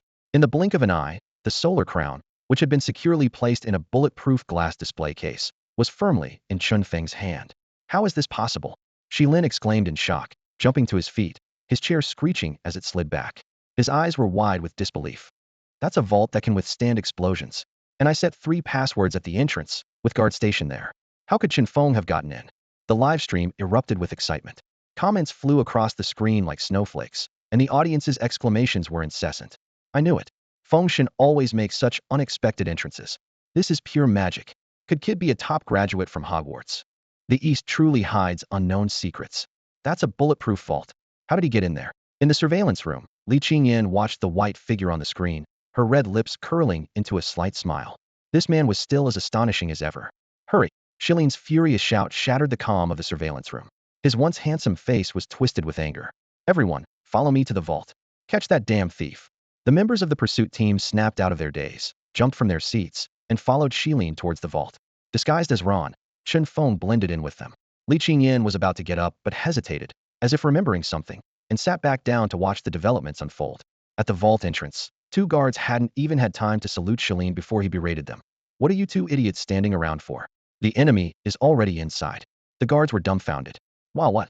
How is that possible? Shilin couldn't be bothered to explain and immediately instructed his team to block the exits. He then personally stepped forward to begin the unlocking process. Facial recognition, fingerprint scanning, numerical codes. These procedures, originally designed to thwart Chen Feng, now seemed pathetically futile. The more Shilin unlocked, the more frustrated he became, as these meticulously crafted security measures only added to his own troubles. With the final digit entered, the unlocking confirmation sounded. Everyone held their breath, eyes fixed on the slowly opening steel door. They were prepared to apprehend anyone who emerged. No one noticed the subtle, meaningful smile that appeared on Ron's face at the back of the crowd. The heavy steel door finally opened completely, revealing an empty vault. No one. Shilin widened his eyes in disbelief. How can this be? The empty vault and the intact glass display case holding the solar crown told him that this was all real. Chen Feng had not entered the vault. Shilin's eyes widened as he glanced back and forth between the open vault door and the undamaged display case. A terrifying thought suddenly flashed through his mind. He spun around abruptly, forcing out an urgent warning. Quick! Close! Before he could finish, a sharp ding sounded behind him. Two metal canisters dropped precisely in the middle of the group, instantly releasing a thick, white smoke. The smoke spread rapidly, engulfing the entire space in seconds. Cover your mouths and noses, Shilin commanded sharply, but it was too late. The smoke had already infiltrated everyone's airways. The members of the pursuit team began to sway almost simultaneously, collapsing one by one into unconsciousness. Only Ron, standing at the back, remained standing, his suspicious smile unchanged. Leaning against the wall, Shilin fought desperately against the effects of the drug, his eyelids growing heavier. He clenched his teeth, glaring at the Ron before him, his lips trembling as he forced out two words, Chen Feng. At that moment, he finally realized that this Ron was an imposter, and he had been deceived. Thank you for your help, Captain Shilin, the fake Ron said with a smile, gracefully lifting the hem of his clothing. In the blink of an eye, his appearance completely changed. A crisp white suit replaced Ron's attire. A distinctive clover pendant gleamed on his chest, a monocle reflected cold light, and a high white top hat in a European medieval style sat firmly on his head. Most striking was the charming yet infuriating smile on his face. Chen Feng's appearance caused an explosion in the live stream. Comments flew by like snowflakes. Oh my god, I knew it. Feng Shen always has a twist. I don't even know what to say anymore. Feng Shen is amazing. Is this really magic? Wasn't he inside? How did he suddenly appear, disappear, and then reappear? After all this time, people still try to figure out Feng Shen's methods. Dear God, this is incredible. Shilin could no longer hold on. He tried to lunge at Chen Feng, but as soon as he left the support of the wall, the drug took over completely, and he collapsed to the ground, losing consciousness. With the pursuit team out of commission, Chen Feng calmly entered the vault, effortlessly opening the glass cover and taking the solar crown in hand. He admired the precious artifact with a satisfied smile. It seems the performance went smoothly. Clap, clap, clap. Suddenly, a crisp applause broke the solitude of Chen Feng's moment. A graceful figure emerged from around the corner, her posture elegant and her steps unhurried. Who else could it be but Li Qingyan? Long time no see, Chen Feng, Li Qingyan said with a faint smile, her tone relaxed, as if simply exchanging pleasantries with an old friend. Faced with this unexpected visitor, Chen Feng maintained his signature poker face, showing no sign of panic. He gave a slight bow, performing a perfect gentleman's salute. It's an honor to see you here, Miss Li Qingyan. Then he asked directly, Madam, are you here to arrest me? He walked out of the vault slowly, approaching Li Qingyan, his demeanor composed, seemingly unafraid of any sudden move she might make. Of course, Li Qingyan had no intention of taking action. She was merely greeting an old friend she encountered in a foreign land. Yes, although they hadn't known each other long and hadn't interacted much, Li Qingyan still regarded Chen Feng as a friend, a special thief friend. You're overthinking it. I'm just a consultant brought in to help. I'm not involved in the operation, so I have no obligation to help them catch you, Li Qingyan said calmly, though her eyes betrayed a hint of caution. Her tone shifted slightly, her voice lowering. While I won't take any action, those pursuit team members outside might. If they can't reach Shilin for too long, they'll seal off the area, and leaving will become much harder for you. Chen Feng heard this, but instead of showing any panic, a mysterious smile appeared on his face. With a gentle flick of his left hand, a black walkie-talkie appeared in his palm, the very one belonging to the now unconscious Shalene. Ahem. Chen Feng cleared his throat and slowly raised the walkie-talkie to his lips. In the next second, a voice identical to Shalene's emerged from his mouth. Attention all units. Attention all units. Chen Feng has now disguised himself as my brother's eyes and is hiding in a private car approximately 300 meters from the venue. The license plate number is, or. Everyone, drop what you're doing and proceed immediately to capture him. Repeat, proceed immediately to capture him. Over. Chen Feng lowered the walkie-talkie, and for a moment, the audience in the live stream was stunned before a flood of comments appeared. Oh my, Feng God really knows how to pull off a trick. Can he really pass off as the real thing? Man, I must have skipped school too much. What was that jibber-jabber Feng God just said? It's simple. He made the pursuit team members go after their own captain. But I'm curious, doesn't their other captain know about this? I'm curious too. Doesn't he have a walkie-talkie? Hasn't anyone contacted him? Meanwhile, in the command vehicle outside, Zai sensed something was off. Frowning, he thought to himself, by now, it should be Chen Feng's action time. Whether success or failure, there should be some report to me. Zai's, with a furrowed brow, picked up the walkie-talkie and pressed the call button twice, but there was no response. Fuck. Malfunction at a crucial moment. Zai's cursed, tossing the walkie-talkie aside in frustration and quickly pulling out his phone to call for an update. However, to his surprise, his phone had also lost signal at some point. Zai's frown deepened. As a seasoned officer, he didn't believe in such coincidences, the perfectly working walkie-talkie suddenly failing, and the phone losing signal at the same time, as if it had all been meticulously arranged. Damn, something's gone wrong. Zai suddenly realized, quickly unbuckling his seatbelt and pushing open the car door to get out. But before he could take a step, dozens of pursuit team members surrounded him from all directions. Their eyes locked onto Zai's like a pack of wolves on the hunt, and Zai's was the prey. A wave of dread washed over Zai's as a dire suspicion filled his mind. He hurriedly shouted to the crowd, "What are you doing? I'm your captain. I'm Zai's." Zai's Carl. Seeing Zai's angry expression, the deputy leader couldn't help but smile smugly. Still pretending, kid. Your disguise was seen through by our captain Shalene long ago. You're surrounded now. Don't even think about struggling. Surrender immediately. Kaito. Zai's widened his eyes in disbelief as he looked at the capture team members surrounding him. I'm Kaito. Then who is Zai's? You fools. Zai's face turned red, veins bulging on his forehead. I am your captain. I am Zai's, not Kaito. He was so furious that he didn't care about his image and started cursing. Still trying to argue. The deputy captain of the capture team, who had just been scolded, had a dark expression, a flash of anger in his eyes. He stopped wasting words and signaled to the others behind him. Don't hold back. Get him. As soon as he finished speaking, the eager members of the capture team from the Sun Never Sets Empire lunged at Zai's like wolves. Zai's was indeed agile, ducking to dodge one person's grab, sidestepping another's kick, and evading several attacks in succession. But outnumbered, he was soon pinned to the ground. Cold handcuffs clamped tightly around his wrists, the metal scraping against his skin, fueling his anger. To prevent his escape, 6 or 7 strong men pressed down on him, their weight making it hard for him to breathe. Bastards! You fools! Zai shouted hoarsely, face pressed against the cold ground, but no one paid him any attention. Just then, 2 figures came into view. Li Qingyan was walking arm in arm with Shalene. The deputy captain, who had been dismissive moments ago, immediately put on a fawning smile and saluted Chen Feng, who was disguised as Shalene. Reporting to Captain Shalene, we have captured Kaito and await your orders. The deputy captain stood straight, his voice loud and clear. Seeing Zai's pinned down by several people, Li Qingyan's eyes sparkled with amusement, almost causing her to burst into laughter. She glanced at Chen Feng beside her, suppressing her smile. This man is truly wicked, she thought to herself. Very good. Once we're back, I'll make sure you all receive commendations and promotions. Chen Feng patted the deputy captain on the shoulder, his tone full of encouragement. The deputy captain was overjoyed, his smile almost reaching his ears. Even his posture was more upright than before. Thank you, Captain. Witnessing this, Zai's finally understood the identity of the newcomers.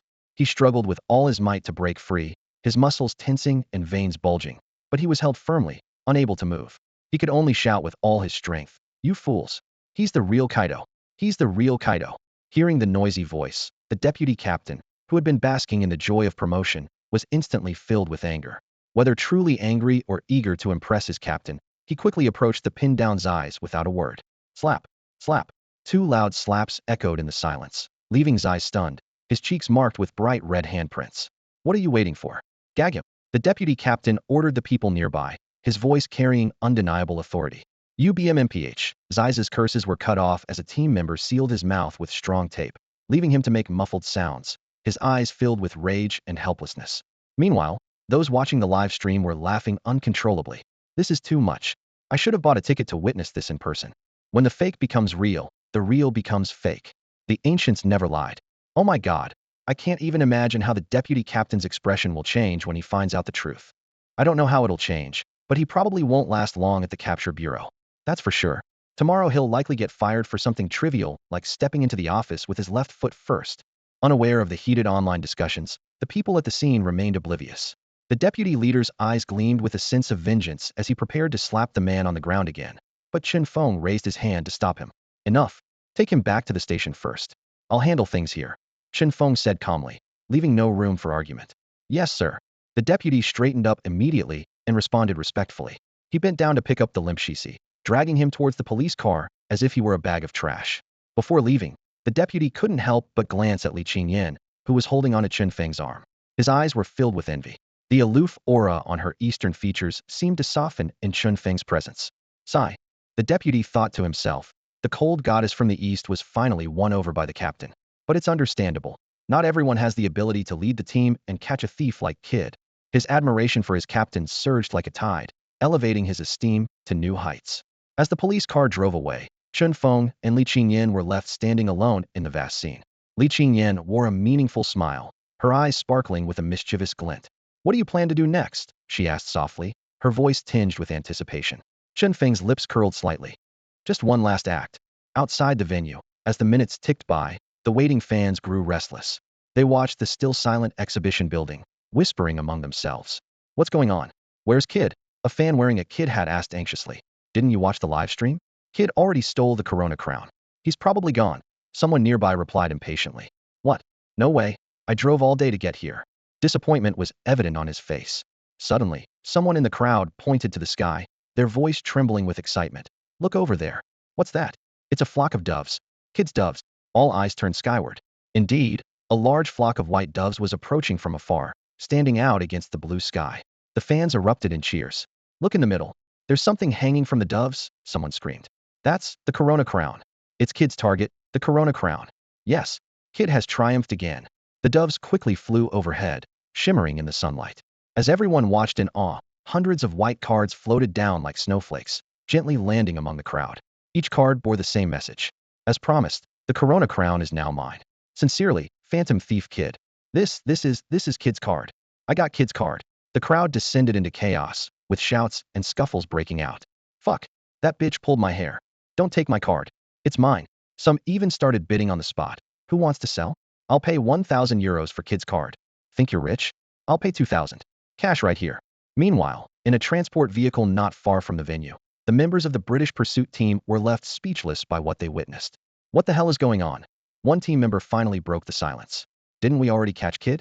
Wasn't his plan foiled? A flood of questions overwhelmed them, and the once confident deputy leader furrowed his brow, sweat beading on his forehead. The young officer driving the vehicle cautiously spoke up.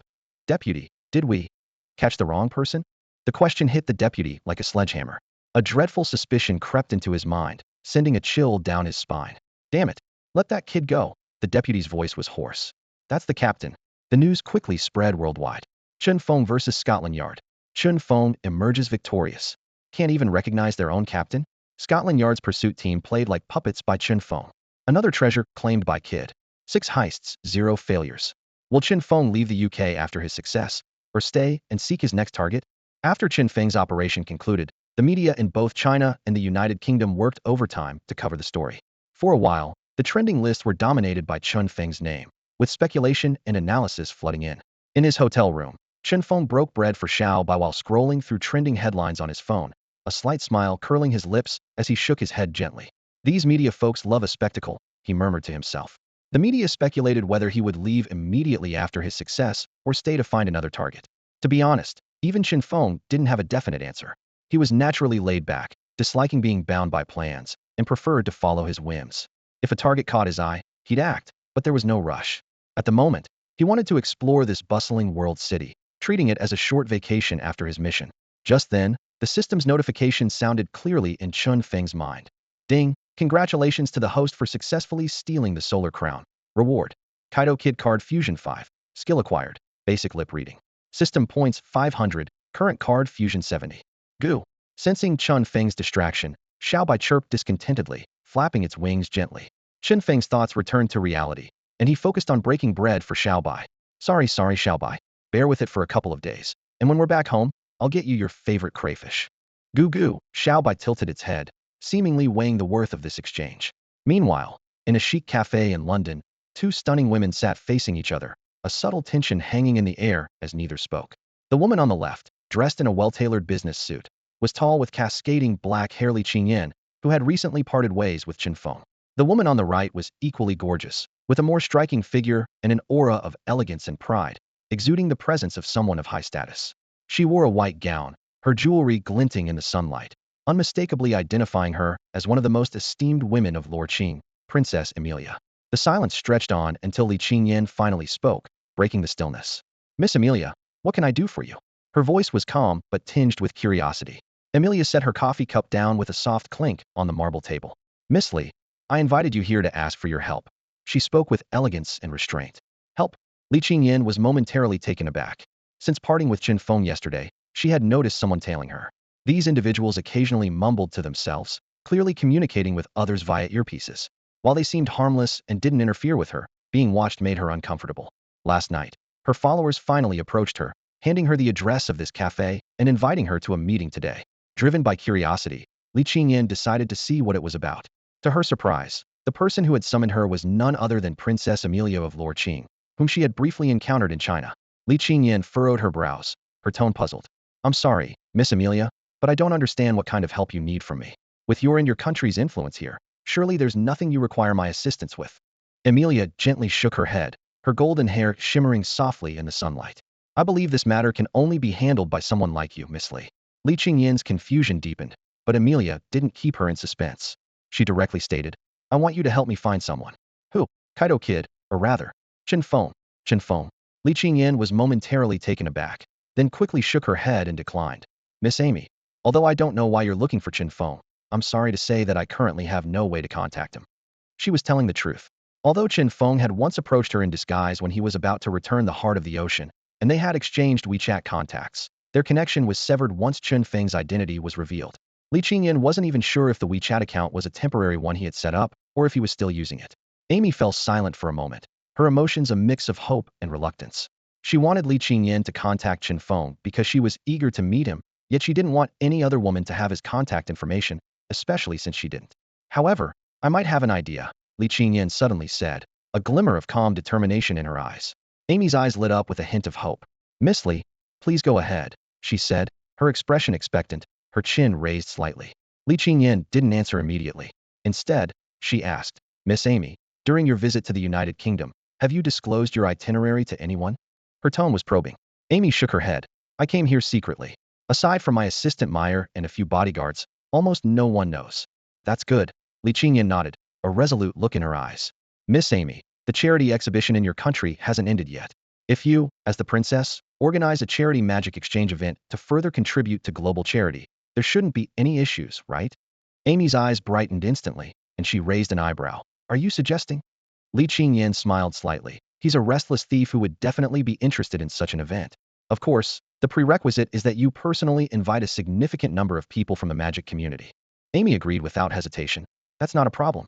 Her face lit up with an enchanting smile, as dazzling as the brightest star in the night sky, causing the air around them to seem to tremble slightly.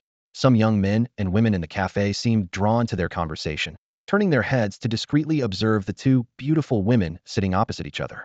A few even considered approaching them for contact information, but Amy's bodyguards turned them away. News spread quickly. Major news outlets reported. Princess Amy of the Kingdom of Lorking visits London. In celebration of the centenary of the nation's founding, the princess plans to host a World Magicians Charity Exchange. All proceeds from the event will be donated to charity. Her Highness is inviting magicians from around the world, committed to global philanthropy. The World Magic Association promptly issued a statement, expressing their willingness to send representatives to participate in the event, and many magicians responded enthusiastically. The news rapidly circulated on social media, attracting widespread attention. Her Highness the Princess is not only beautiful and wealthy, but also has a charitable heart, truly the embodiment of perfection, one netizen remarked. However, there were skeptics. A magic exchange? Right after Chen Feng's actions in London, something about this seems off. This doubt quietly arose in the minds of many. That's absolutely wrong. The internet was buzzing with heated discussions among netizens about the real purpose of the princess's gathering. Some believed the princess had ulterior motives and was specifically there for Chen Feng, while others dismissed such speculations, insisting that a princess would never act so improperly. Meanwhile, on the streets of London, Chen Feng, in a simple disguise, was performing a street magic show. Dozens of passers-by gathered around him, holding a black magician's hat. He first showed the inside of the hat to be completely empty before reaching his hand inside. With a swift motion, a playing card appeared at his fingertips, followed by a second, then a third, each one drawn with seamless fluidity. In no time, a full deck of cards was displayed before the audience. They watched intently as Chen Feng placed the cards back into the hat and then tossed it into the air. The hat spun gracefully in the air, yet not a single card fell. Instead, one dove after another emerged from the hat, flapping their wings. To the audience's amazement, 3 doves flew in from different directions, perfectly catching the hat and gently placing it on the ground. The crowd erupted in applause, and people began tossing coins into the hat. Chen Feng bowed politely in gratitude. Although he wasn't in need of money, the street performance was an enjoyable way to earn a coffee. Yazan, a familiar voice called from the edge of the crowd. Chen Feng looked up to see 2 strikingly elegant women standing there, though one was dressed in men's clothing. It was clear to the master of disguise that she was indeed a woman. Miss Su Luoxue, what a delightful surprise. Chen Feng approached with grace, taking Su Luoxue's hand and kissing it in the manner of Western etiquette. She was unfazed, evidently accustomed to this Chinese-American's Western manners. What are you doing here? Su Luoxue asked, puzzled. She had been wondering why the coffee shop had been closed for days. Chen Feng picked up the hat from the ground as the crowd began to disperse. Isn't it obvious? I'm here on vacation. And who might this be? He turned his gaze to the other woman. Su Luoxue wasn't surprised that Chen Feng saw through Ouyang Mushue's disguise. She introduced her. This is Miss Ouyang Mushue, the champion of the World Detective Championships China Division and the protege of Captain Sun Luo. She's currently serving as a detective consultant at our bureau. She then addressed Ouyang Mushue. Mushue, this is the talented barista I've mentioned. His coffee shop serves the best coffee I've ever had. We should go there together sometime. Hello, Miss Ouyang. Chen Feng greeted, extending his hand for a polite handshake. Hello. Ouyang Mushue replied succinctly. Ouyang Mushue maintained a calm demeanor, her expression as cold as ice, much like Chen Feng's composed manner at work. Captain Su, since you've run into a friend, I'll leave you two to it. Ouyang Mushue said with a neutral tone before turning and blending into the dispersing crowd. Left alone were Chen Feng and Su Luoxue. Chen Feng shook the hat full of coins in his hand, a smile playing on his lips. Let's go. I just made some money. I'll treat you to coffee. I won't be polite then. Su Luoxue replied with a casual tone reminiscent of longtime friends. They chose a nearby cafe and sat by the window. The waiter soon brought them 2 steaming cups of coffee. Chen Feng took a sip and asked, by the way, I haven't asked yet. Miss Su, what brings you here? Aren't you supposed to be in H City chasing the other fugitives? Don't get me started, Su Luoxue sighed, rubbing her temples with a look of helplessness on her beautiful face. Our department has been officially assigned to focus solely on capturing Chen Feng, no longer responsible for pursuing other fugitives. This decision wasn't hard to understand. By the 2nd month of the thief game, most participants had been eliminated, and the remaining fugitives were few, not requiring as many pursuers. Additionally, with Chen Feng's recent notoriety, the authorities decided to turn the pursuit team in Huaxia's District 3 into a special task force dedicated to him. Only those who had faced Chen Feng firsthand knew how elusive and challenging he was to catch. Not only did he possess an array of gadgets, but his exceptional disguise skills made him nearly impossible to track. Oh, by the way, Su Luoxue's eyes suddenly lit up. Kid just made a move here, and you showed up. Are you his fan? Not exactly a fan, Chen Feng replied with a smile. But as an amateur magician, I wanted to see the mysterious phantom thief in action. Su Luoxue rested her chin in her hand and began listing Chen Feng's various titles. Phantom Thief Kid, Magician Under the Moonlight, the Silver-Winged Magician. She ended with a long sigh, adopting a resigned expression. Let's not talk about it. We'll see where things go. That's not the Captain Su I know who vowed to catch Chen Feng, Chen Feng teased. Su Luoxue rolled her eyes elegantly and then asked, let's talk about you. As a magician in London, don't you plan to attend the World Magic Charity Exchange? There are renowned magicians from all over the world there. The World Magician Charity Exchange? Chen Feng furrowed his brow in confusion, as it was the first time he'd heard of the event. Seeing Chen Feng's puzzled expression, Su Luoxue didn't keep him in suspense and proceeded to explain. It seems you haven't heard yet. The World Magician Charity Exchange is still being hosted by Princess Amelia of the Kingdom of Laurel, who previously visited China. I heard that even the World Magic Association has been invited. Chen Feng raised an eyebrow slightly upon hearing this and muttered to himself. Oh? Hosted by Princess Amelia. The image of the noble and alluring princess appeared in his mind, and an intriguing smile curled up at the corner of his mouth. That sounds interesting. As night fell, the meeting room of the Sunset Kingdom's Pursuit Bureau was brightly lit. Shalin had just woken up from unconsciousness, looking pale, but forcing himself to sit at the head of the table. Sitting next to him was his brother, Shixi, with a frown etched on his face. Su Luoxue, leading the Chinese pursuit team, and her members were scattered around the table. The two brothers wore expressions as if the world owed them a fortune, casting a somber atmosphere over the room. A sudden knock disrupted the silence. Shixi took a deep breath, adjusted his expression, and regained the authority expected of the head of the bureau. Come in. A member of the Sunset Kingdom's pursuit team entered, standing straight. Captain, Mr. Leonardo has called again, asking if we can contact Chen Feng and have the Solar Crown returned as soon as possible. His private exhibition has just started, and the Solar Crown is a key exhibit. Noticing the brothers' increasingly stern expressions, the team member's voice trailed off. Suppressing his anger, Shixi calmed himself before speaking slowly. All right, I understand. Tell Mr. Leonardo, I'll find a way to resolve this soon. But Mr. Leonardo is pressing us. The team member began to say more, but stopped upon seeing the warning in Shixi's eyes, then turned and left the room. At this moment, Su Luoxue stood up, her voice calm and firm. You both shouldn't worry too much. After all, except for the Moonlight Eye, which has no owner, everything Chen Feng stole has been returned. The brothers' expressions softened slightly, but Shilin remained worried. But what if he leaves the Sunset Kingdom with the Solar Crown? He won't. A cool female voice interrupted his concern. Everyone turned to look at Ouyang Muxue, who had spoken. Ouyang Muxue stood up, confidence gleaming in her eyes. Even an ordinary criminal is likely to revisit the scene of the crime to admire their work. Especially someone like Chen Feng, who sees theft as an art, would never leave right after a heist. Shixi curiously observed the unfamiliar woman. And you are? She's Ouyang Muxue, the new consultant for our Region 3 Chinese Pursuit Group, Su Luoxue introduced succinctly. Ouyang Muxue nodded slightly in greeting. Shixi continued. So, Ms. Ouyang, do you think Chen Feng will make another move soon? Ouyang Muxue shook her head confidently. I can't say for sure, but based on my understanding of his personality, he's someone who acts on impulse. If there's a stage that suits him, he might choose to appear again. A stage that suits him. The people present fell into brief silence, and then a recent high-profile event came to their minds simultaneously: the World Magician Charity Exchange hosted by Princess Emilia.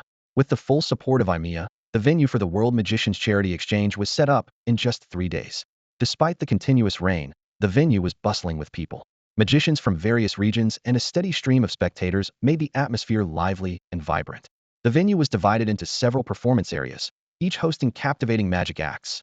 On the central stage, Herbert, the vice president of the World Magic Association, was performing his signature act.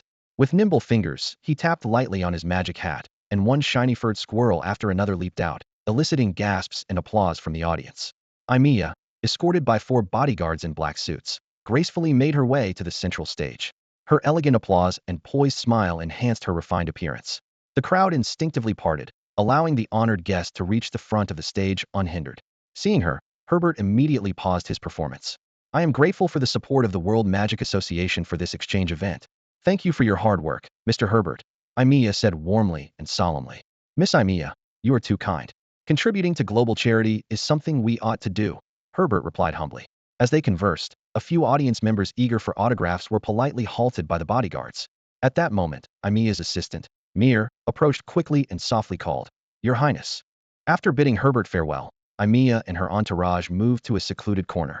She gestured for the bodyguards to step back, then turned to ask, How is it, Mir? Any findings? I'm sorry, Your Highness, but we haven't spotted Kaito yet, Mir replied, shaking his head. Emilia frowned slightly, a bit disappointed but not entirely surprised. Just as she was about to leave, Mir hesitated and called out, Wait, Your Highness. What if Kaito doesn't know about the exchange event? Or maybe he's not interested and doesn't plan to come. Emilia looked into the distance, her delicate features appearing thoughtful under the venue lights.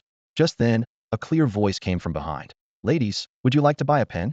Startled by the sudden voice, they turned to see a young man selling pens, smiling at them. Sorry, we're not buying, Emilia said, about to turn away, when the young man suddenly spoke in a completely different tone. Ladies, my pen is not quite like the others. Upon hearing the voice, Emia's beautiful eyes widened, and an unmistakable joy appeared on her face. Just as she was about to speak, Chen Feng quickly placed his index finger about 2 centimeters from her lips, signaling her to be silent. With a deft twist of his wrist, the pen in Chen Feng's hand transformed into a vibrant blue rose. For you, lovely Miss Emilia, he said with a smile as he offered the rose. Who wants your flower? Amia retorted, feigning indifference, yet quickly snatched the rose with her hands, her demeanor unmistakably that of a girlfriend playfully teasing her lover. Meyer, standing nearby, couldn't bear to watch any longer. He turned his head and closed his eyes, silently lamenting. Your Majesty, the king, it's not my fault for not keeping an eye on the princess. It's all because of this pesky thief. May I ask what brings the princess to me? Chen Feng asked gently. Who said I was looking for you? Amia replied haughtily, lifting her chin. Do you think I can't host a charity event in London without you? Chen Feng immediately feigned a hurt expression and made a move to leave. In that case, I'll take my leave. Hey, wait. Amia hurriedly grabbed his sleeve, but seeing the mischievous smile on Chen Feng's face, she realized she had fallen for his trick again. Annoyed, she shook off his arm and turned away in a huff. Please forgive my little joke, princess, Chen Feng said, conjuring another bouquet of blue roses. Amia glanced at him, hesitated briefly, then accepted the flowers, clearly having forgiven him. Meyer frowned at the scene, thinking, indeed, women in love lose their wits. The princess is deeply smitten. At that moment, a bodyguard approached briskly from around the corner and respectfully announced, Princess, the people from the Pursuit Bureau are here and wish to see you. The Pursuit Bureau? Amia frowned, quickly glancing back, only to find the space behind her empty, save for a white dove perched there, holding a card in its beak. Amia bent down to take the card, recognizing the familiar handwriting. Dear Miss Amia, if you need anything, you can write it down and let Little White bring it to me. Also, don't forget to feed it some crayfish. Yours, Phantom Thief Kaito. Noticing the bodyguard's curious gaze, Amia swiftly pocketed the card. Let the Pursuit Bureau people come here. I'll wait for them, she instructed, pausing briefly before adding. Meyer. Yes, princess. Take this little white dove to my room, and have someone prepare some crayfish, peeled, with no seasoning. Certainly, princess.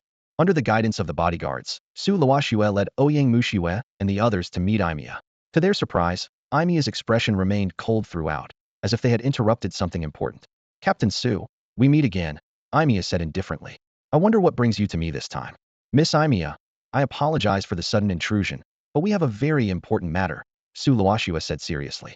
Chen Feng, also known as the Phantom Thief Kid, is currently in London. For your safety and the smooth running of the charity exhibition, our capture team hopes to enter the venue and provide round-the-clock protection. At the mention of Phantom Thief Kid, Imia's expression turned icy.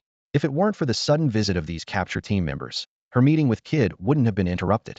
And now, they even wanted to station themselves at the venue, hindering her meeting with Kid. Just then, a commotion erupted inside the venue. Kid. It's Kid. Kid has come to the magician's convention.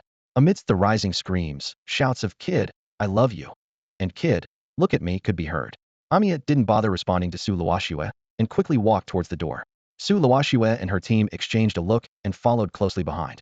Although the entrance was crowded with people, they instinctively made way upon seeing Imia approach.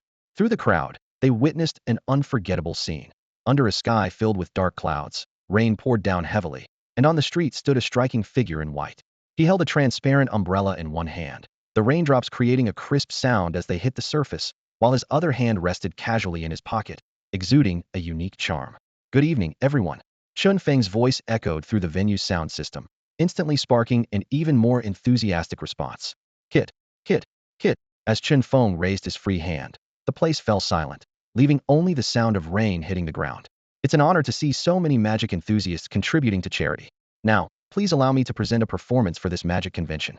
As his words concluded, the crowd erupted again. Imia stood among them, her eyes sparkling with amusement, watching the tall figure in the rain. Amidst the audience's anticipation, Chen Feng slowly raised his left hand.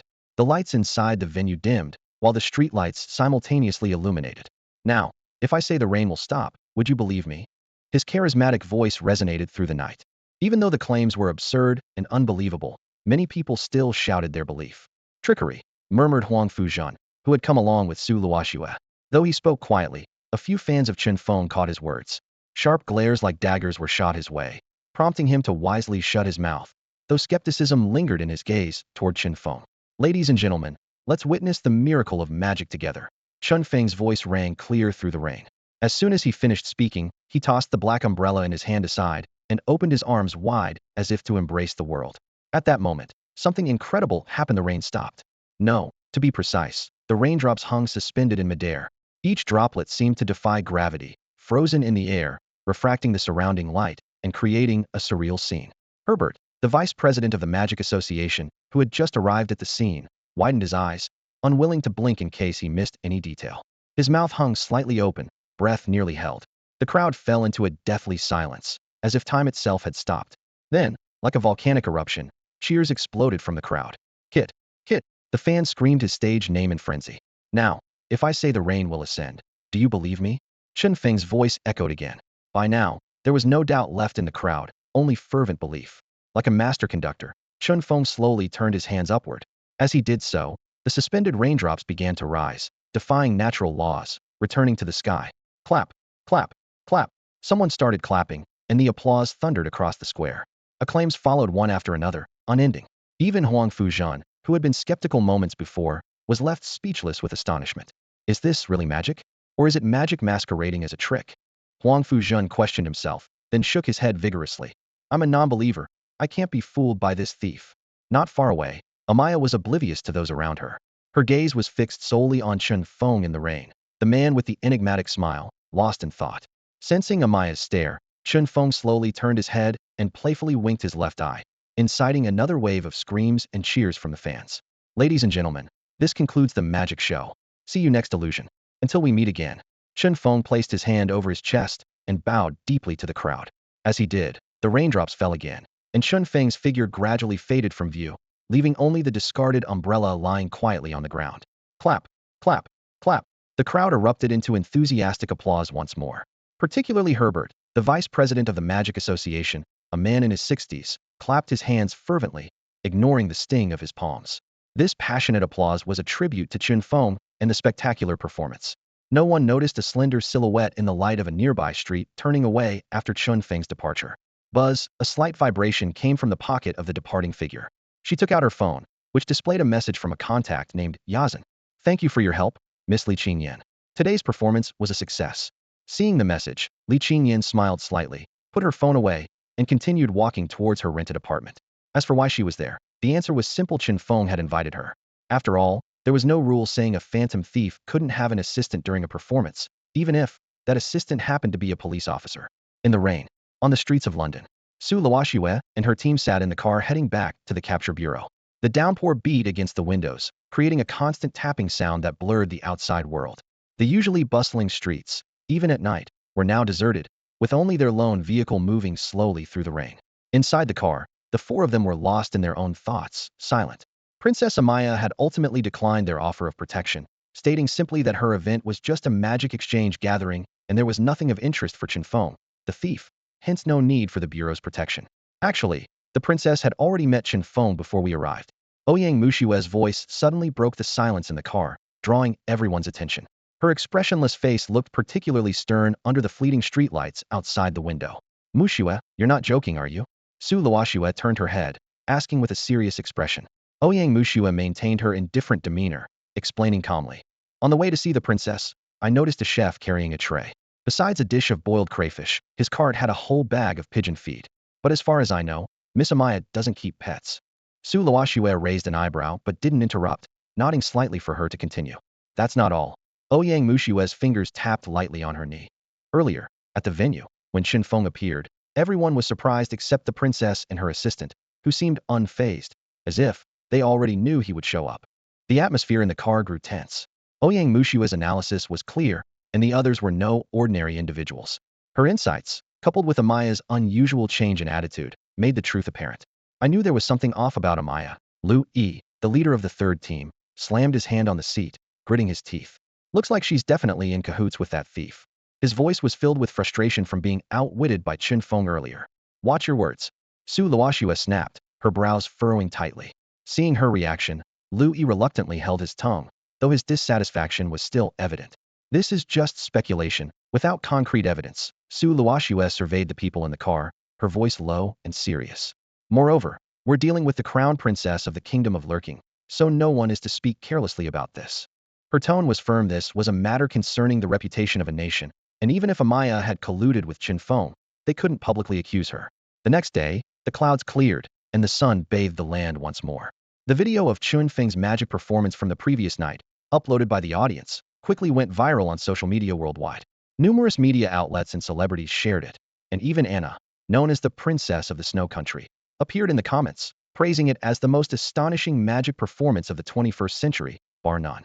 Even Herbert, the vice president of the World Magic Association who was present at the scene, publicly stated that if Chen Feng were willing to join the association, he would gladly give up his position as vice president to him. However, Chen Feng showed no interest in these accolades and invitations and did not respond. In the morning, sunlight filtered through the gaps in the curtains, filling the room. As Chen Feng opened the window, Xiao Bai eagerly flew in, clutching an envelope in its beak. The envelope bore the conspicuous letters Kid, sealed with a bright red lipstick kiss. Chen Feng's lips curved into a slight smile. Ah, a commission from the princess herself. Chen Feng chuckled as he casually opened the envelope. A softly glowing photograph and a small pink card drifted onto the table. His gaze swept over them, and he picked up the card first. It was a letter of commission. His expression shifted slightly as he picked up the photograph for a closer look. It depicted an ancient yet extraordinarily beautiful ring, its silver-white main stone sparkling like a star under the light. This was the centerpiece of the upcoming royal auction in Galchi, the capital of the Kingdom of Luoerkingen engagement ring from the 10th century, given by Russian King Vladimir I to his queen, known as the Starlight's Gaze. Chen Feng raised an eyebrow and smirked slightly. A royal auction? Does this princess want me to steal her family's treasure? Pondering this, he stood up and approached his computer, entering the auction keywords one by one. Lines of information quickly refreshed on the screen, and his eyes skimmed over them, quickly capturing a few key details, his gaze deepening. The night had fallen over London, with its lights scattered like stars. Imiya wearily rubbed her sore neck, added a final note to a document, and closed her laptop. She declined Meyer's offer to see her off and drove herself back to her downtown apartment. Upon entering, she locked the door behind her. She kicked off her heels, set down her bag, and allowed herself to relax slightly. Even someone as strong and capable as she appeared to the outside world could not completely hide her fatigue under the dim light. However, a faint sound came from the shadowy corner of the living room. Her nerves instantly tightened, and with quick reflexes, she drew out the pepper spray from her bag, her expression alert, eyes fixed on the source of the noise. Who's there? Don't be alarmed, Your Highness. A warm yet teasing male voice emerged from the darkness. I'm just a passing magician. Recognizing the familiar voice, Imiya's eyes lit up, her vigilance vanishing instantly as she turned and rushed forward. Kid. But Chen Feng sidestepped effortlessly, avoiding her with a silent landing. The room lights suddenly turned on, and he stood there in white attire, a ghostly figure in the glow. Imiya halted, pouting slightly with a hint of grievance as she looked at him. Why are you avoiding me? Chen Feng's smile remained as he pulled out a photograph from his pocket, the very same Starlight's Gaze. His expression was gentle, but his tone carried a deeper meaning. I'm sorry to refuse your enthusiasm, Your Highness, but I think you owe me an explanation for this. At this, Imiya's expression faltered, a rare look of panic crossing her face. You already know? It wasn't hard to deduce. Chen Feng's gaze was sharp. Your father, the king of Lower King, has publicly stated several times that this auction's centerpiece ring is intended as your engagement gift. In other words, the auction is a way to select your future husband from among the bidders. Imiya lowered her head like a child caught in the act, her voice barely audible. Oh, I admit it. My father has been pressing for marriage for a while. He even announced at the press conference that he would choose my future husband from the ring's bidders. He's using this method to force me into a decision, but I don't want to. Chen Feng stepped closer, his tone calm. So, to escape this marriage without embarrassing your father, you want me to steal the Starlight's Gaze before the auction? Imiya looked up, a hint of tension and hope in her eyes, nodding gently. Yes. Can you help me? Her voice trembled slightly, as if pleading for a final glimmer of hope. Chen Feng appeared to be in thought, his expression unchanged, deliberately dragging out the moment. Imiya stood there, her fingers nervously twisting the hem of her clothes, the atmosphere tense. After a long pause, Chen Feng gave a soft chuckle, his eyes serene. Your Highness, my appearance fee is quite expensive. Chen Feng was momentarily taken aback when he heard the words, appearance fee, from Imiya. Seeing him come to his senses, Imiya beamed with delight. So, does this mean you agree? After all, a phantom thief is still a thief. It seems I have no reason to refuse a treasure of such immense value. With a charming smile, Chen Feng elegantly placed his hand in front of him and bowed slightly. In that case, I'll take my leave. Wait. Imiya hurriedly called after Chen Feng as he was about to leave. She gracefully walked up to him, looking up at his familiar and captivating face. Then, she stood on tiptoe and gave him a light kiss on the cheek, whispering softly in his ear. Consider this your advance payment, Mr. Phantom Thief. Chen Feng maintained his composed smile, unfazed. Under Imiya's reluctant gaze, he gracefully stepped onto the balcony, gave a playful wink with his left eye, and vanished into the moonlit night. Meanwhile, on the other side of the world, Sun Yuqing stood shivering in the cold with a middle-aged man in front of Chen Feng's closed cafe. Looking at the locked door, she awkwardly explained to her father, Dad, Yazan, He might have gone out to buy coffee beans. You know, with a small business like his, he has to handle everything himself. Sun Yuqing was filled with regret. If she could turn back time, she would never have asked Chen Feng to pretend to be her boyfriend. Who could have predicted that Uncle Su, whom she met only once, would praise Chen Feng so highly, calling him modest, remarkable, and a gifted appraiser, practically singing his praises to her parents. Now her father was intrigued and insisted on meeting this potential son-in-law. Oh really? The middle-aged man looked at his daughter with a skeptical smile. He's been gone for days just to buy coffee beans? He can't possibly have gone all the way to Africa for them, can he? Well, I mean, Sun Yuqing was at a loss for words, trying to come up with an excuse when her father's voice interrupted her thoughts. Yuqing, do you think your old man is that gullible? Still trying to fool me with excuses? Sun Yuqing closed her eyes in despair, realizing there was no escaping the arranged meeting. Dad, actually, did you have a fight with him? A fight, huh? The confession she was about to make got stuck in her throat. Yes, you're so clever. Dad, I couldn't hide it from you. She forced a smile, giving a thumbs up in praise, while inwardly berating herself. I overestimated my dad again. I mustn't make this mistake next time.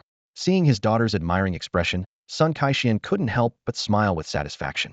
Sun Yuqing playfully tapped her father's head and said with a smile, trying to fool your old man, huh? You're still a bit too green for that. All right, since he's not here, I'll find another time to visit. Sun Kaixian spoke as he turned around and walked towards the parking area. Watching her father's retreating figure, Sun Yuqing silently breathed a sigh of relief. Although it was a close call, she managed to get through it. Just then, Sun Kaixian suddenly turned back, making her heart skip a beat. Dad, do you still need something? She asked, trying to maintain her composure. Yuqing, you're not a child anymore. You need to curb that temper of yours and stop expecting everyone to cater to you. Yes, I understand. Hearing his daughter's obedient response, Sun Kaixian nodded in satisfaction, got into the waiting car, and drove away. Phew. Sun Yuqing exhaled deeply and turned to the tightly shut cafe door, her irritation flaring up again. That sneaky owner took the money and left the job unfinished, making me act for nothing. When I see him again, I won't let it slide. Facing the locked door, she had no choice but to suppress her dissatisfaction for the time being and planned to confront the unreliable owner once Chen Feng returned. Meanwhile, on the streets of Gailchi, the capital of the country of Lorqing, Chen Feng, fresh from the airport, sneezed 3 times in a row. The weather's a bit chilly lately. I think I might be catching a cold, he muttered, rubbing his nose. A small white head peeked out from his coat, curiously observing the unfamiliar surroundings. We're not there yet, Xiaobai? Just be patient a little longer, Chen Feng said softly. Xiaobai seemed to understand, giving a reluctant coo before retreating back into his coat. As night fell, in a 5-star hotel not far from the Royal Auction House, Chen Feng sat on the balcony, intently studying the auction's promotional poster. Through his inquiries, he had learned about the auction's unique nature. It was wholly owned by the Lorqing royal family and exclusively served them, refusing any other business regardless of the price offered. Held on the 15th of each month, the tickets were expensive yet highly sought after. 5 days from now, the auction would feature his target, Starlight's Gaze, a ring that once belonged to a Russian queen. This meant he had 5 days to complete his heist, giving him ample time. The main attraction, Starlight's Gaze. Chen Feng murmured to himself, his gaze shifting to Xiaobai perched on the railing. He softly said, Xiaobai, it's going to be another tough mission for you. Coos, Xiaobai responded softly. The next afternoon, Chen Feng finally left his place after spending an entire night observing the terrain. He had a simple meal, and then took a taxi straight to his destination, the Royal Auction House of the Kingdom of Luoerqing. Although it wasn't the day of the auction, a considerable crowd had already gathered at the entrance, eagerly waiting for the doors to open. During non-auction times, anyone could enter and browse, which served as a promotional strategy. Each month, the auction organizers, the royal family of Luoerqing, released images and details of the items to be auctioned 2 weeks in advance. Even though people couldn't see the actual items, many were still eager to visit and experience the excitement. This time, the anticipation was even greater due to the involvement of Amaya's father, the king of Luoerqing. It was widely known across the country that the auction's highlight would be a ring called Starlight's Gaze. Beyond its intrinsic value, the ring held a special significance. The king would choose a husband for Princess Amaya. This news stirred excitement not only among the locals, but also attracted many foreigners, who were eager to catch a glimpse of the globally renowned princess. At precisely 4 o'clock, the doors of the auction house opened. The waiting crowd surged in, creating a chaotic scene that required dozens of royal police officers to maintain order. Among the crowd, Chen Feng, wearing sunglasses and casual attire, quietly blended in and followed them inside. The most bustling area was undoubtedly the display of Starlight's Gaze. Chen Feng stood among the crowd, his gaze fixed on the image of the ring. The ring appeared exquisite and dazzling, like a starry night sky, prompting awe from those who saw it. What a beautiful ring, someone whispered nearby, eyes glued to the ring in the picture. It's the engagement ring that Russian King Vladimir I gave to his queen. Truly stunning. Another person chimed in. Of course, it's a symbol of the king's love for the queen. Then someone else added. But after the auction, it will become a testament to Princess Amaya's love. Imagine how striking she will look wearing it. The surrounding conversations were in Luo-Urching language, but to Chen Feng, it was as familiar as his native tongue, and he understood every word. Listening to their talk, Chen Feng showed no change in expression. He merely glanced over the information displayed about the ring and then quietly slipped out of the crowd. As he walked along the exhibition corridor, Chen Feng appeared to be intently admiring each displayed image, though his true intentions were known only to him. When he reached the end of the corridor, he was stopped by two security personnel from the royal auction house. They stood before the entrance to the actual auction area, which was clearly off limits. Sir, you can't go in there, one of the security personnel stated firmly. Chen Feng smiled slightly, his tone casual. Oh, it's my first time here. Could you tell me where the restroom is? Chen Feng replied with a smile, speaking naturally and fluently in the local language of Luo-Urching. This surprised the security personnel, who were native to the area, causing them to pause and look at him with a hint of surprise. However, they quickly composed themselves and pointed him in the right direction. It's that way, sir, said the security guard on the left, gesturing towards a corridor on the side of the auction venue. He added with a touch of curiosity. Are you studying here? Your Luo-Urching is very fluent. Thank you. I'm just here for a visit. Chen Feng replied politely, maintaining a composed and courteous tone. With that, he headed in the direction indicated by the security guard, aiming for the restroom adjacent to the auction hall. Unbeknownst to the security guards, a small device the size of a fingernail silently slipped through the door crack and into the main auction hall as they conversed with Chen Feng. Ding! Congratulations to the host for redeeming Miniature Camera Robot 1, consuming 200 system points, a mechanical voice announced in his mind, but Chen Feng ignored it, focusing intently on controlling the robot. At that moment, he stood in a restroom stall, his gaze fixed on a virtual control interface. The miniature camera robot glided swiftly across the floor, its lens shifting continuously as it transmitted images from inside the auction hall. The interior of the venue was remarkably spacious, its scale exceeding that of a small concert hall, capable of accommodating hundreds of bidders without feeling crowded. In the center stood a massive semicircular auction stage, surrounded by reinforced glass railings that clearly separated it from the audience area. The distance between the stage and the audience was meticulously designed to be vast, effectively preventing any interference or attempts to seize auction items from the audience. In front of the auction stage were more than a dozen glass display cabinets, currently empty, but their material and security level clearly indicated they were meant for auction items. These cabinets were sealed with heavy, sturdy reinforced glass, tightly integrated into the base of the auction stage, leaving no gaps for external interference. Additionally, dedicated security passages were set up around the venue, with multiple security personnel patrolling the site once the auction began. This setup effectively thwarted any conventional theft methods at the outset. Chen Feng maneuvered the robot through the venue, his eyes scanning the screen while quickly devising various strategies. Observing the tight security and complex structure, he quietly formulated a plan. Traditional methods offered no chance of success, so he needed to find an alternative approach. Time passed quietly as he conducted reconnaissance in the venue for over an hour, thoroughly understanding the internal environment and security arrangements before discreetly exiting and leaving the auction site via the corridor. Back at the hotel, Chen Feng sketched a simplified map based on the structure and routes he had memorized. On the map, he marked all critical points and security blind spots until the layout was complete. Satisfied with his work, he put down the pen and murmured to himself, "Next, it's time to send the warning letter." As night fell and the city's lights quietly illuminated, Chen Feng's plan began to unfold. Claude Castle, the royal residence near the Luo-Urching Royal Auction House, stood solemnly under the cover of night. On the rooftop of its tallest building, a white figure appeared unexpectedly at the edge of the terrace. Standing on the wall, with one foot already stepping beyond the edge, he overlooked the dizzying height below, while his white cloak fluttered in the night wind like a shadow poised to leap into the abyss, striking fear into one's heart. A soft creak sounded as the terrace door was pushed open from within. A little girl in a nightgown, rubbing her eyes, stepped out, seemingly just awakened from a dream. Standing about 4 feet tall, her hair was slightly disheveled. She looked up, her sleepy gaze fixing on the end of the terrace, and in the next moment, she was startled. Who are you? Why are you in my house?" Her voice, though youthful, was filled with both caution and curiosity. In her view, the figure cloaked in white, standing high above, merged seamlessly with the night-shrouded castle rooftop, resembling a specter from another world. Noticing the commotion behind him, Chen Feng slowly turned around. With a graceful leap, he landed steadily in front of the little girl, then knelt on one knee to meet her gaze. "Sorry to disturb you. I'm just an uninvited magician, little miss," Chen Feng said with a gentle smile. snapping his fingers deftly. In an instant, a pure white lily appeared in his hand, which he offered to the little girl. The girl widened her eyes, curiously examining the unexpected visitor. Realizing he meant no harm, she cautiously took the lily. "Kaylin, weren't you going to watch the stars? Who are you talking to?" An elegant female voice called from the balcony door. Before the words faded, a mature woman, dressed in luxurious attire, appeared. Though barefaced, she exuded grace and bore a slight resemblance to Amelia. "Mother, there's a brother here," little Kaylin exclaimed, running happily toward the door with the lily in hand. "Silly child, there's no brother here. You." The woman stopped abruptly, her refined face showing surprise as she noticed Chen Feng's presence. "Phantom Thief Kid. A pleasure to meet you, madam." Chen Feng replied with a courteous bow, producing a white carnation and offering it to the noblewoman. "Your Majesty, what happened, Your Highness?" Two maidservants hurried over, and upon seeing Chen Feng, they immediately stood guard, shielding Queen Fenica and little Kaylin. "Phantom Thief Kid, how did you get here?" The maid on the left demanded sharply, while the other monitored Chen Feng's every move, ready to call for backup. They silently cursed the royal guards for allowing someone to infiltrate the palace unnoticed. "Mother, the brother isn't bad.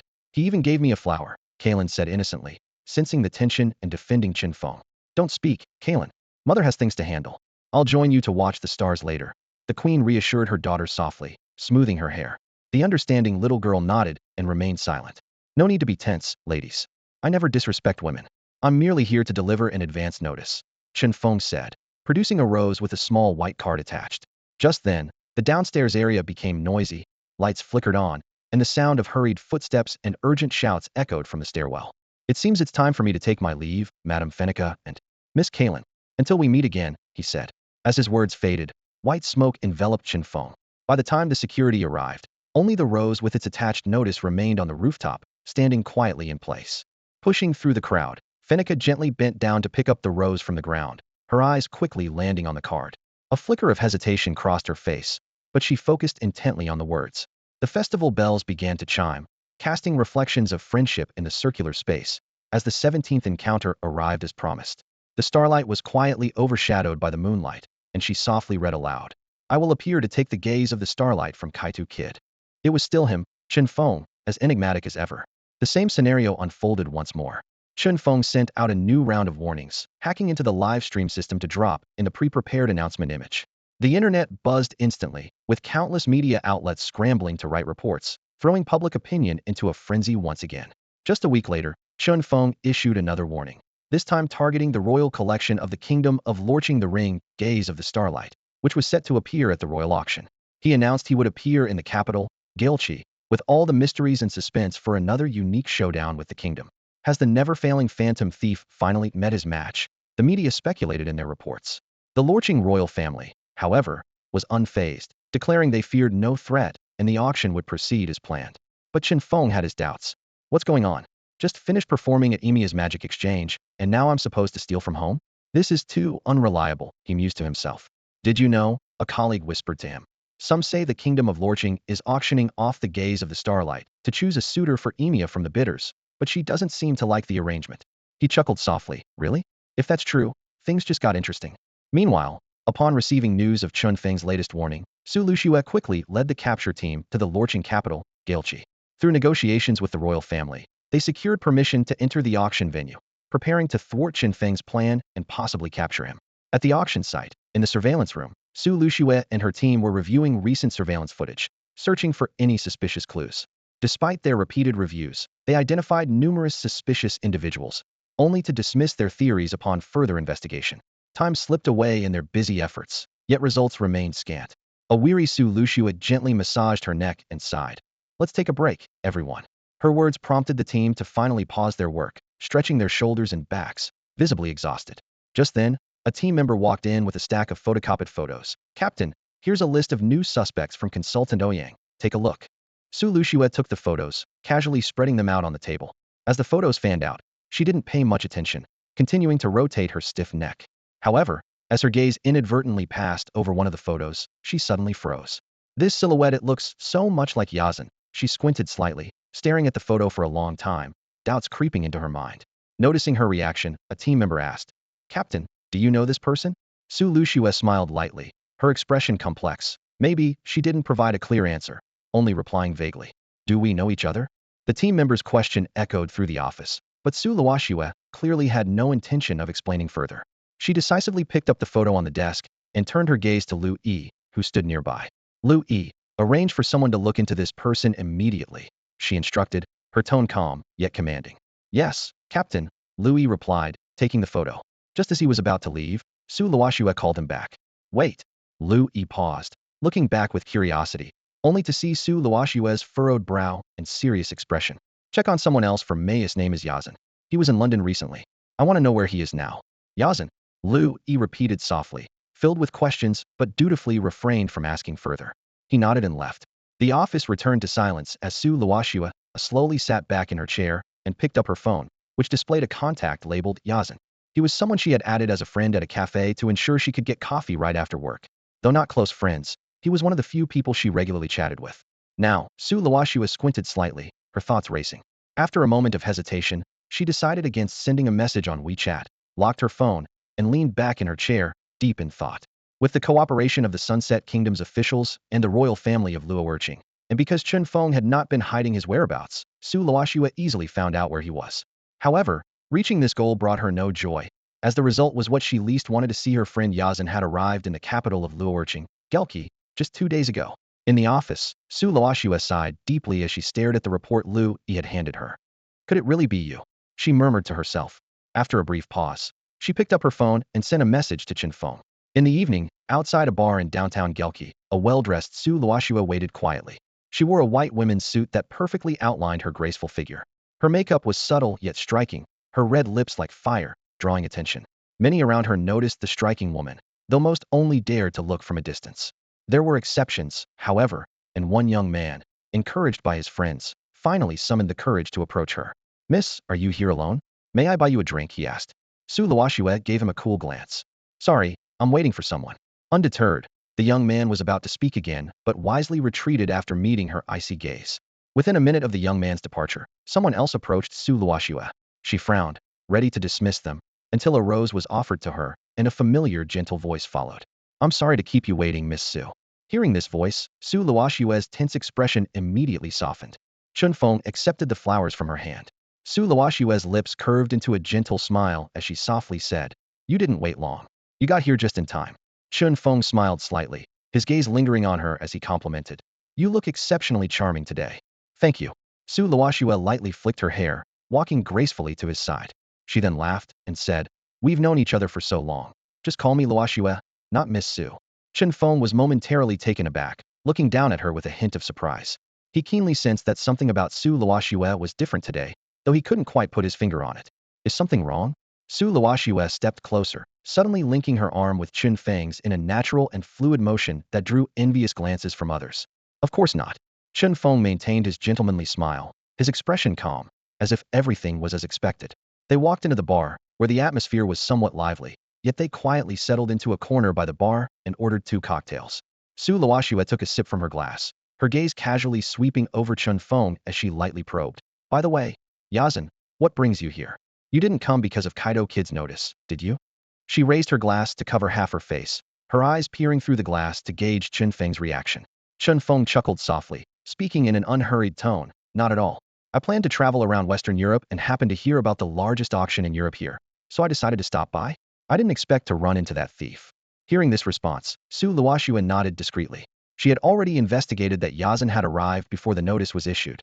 If he had claimed to have followed the notice, she wouldn't have hesitated to detain him immediately. But Chen Feng's answer revealed no flaws. Despite this, Su Luoxue's suspicions lingered, and she continued to scrutinize him, subtly testing him with her words. However, Chen Feng's responses were impeccable. Time slipped by during their conversation. After more than an hour, Su Luoxue finally relaxed, temporarily setting aside her doubts. Ring ring. The phone rang inside the bar. Su Luoxue glanced at her phone screen, and upon seeing the caller ID, her heart tightened slightly. She glanced at Chen Feng before quickly hiding the screen and ending the call. Why not answer? Chen Feng chuckled, setting down his glass and looking at her warmly. Just a spam call, probably a loan or an ad. I've blocked it.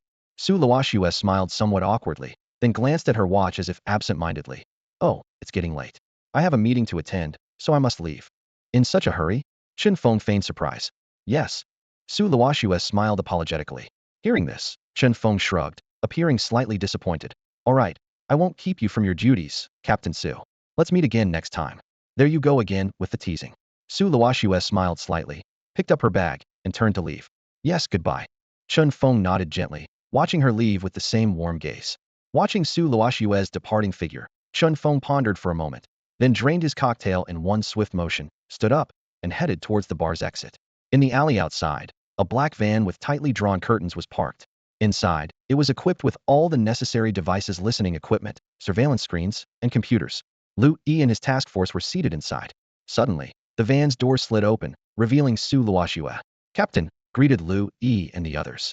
Su Luoxue nodded, taking the front passenger seat.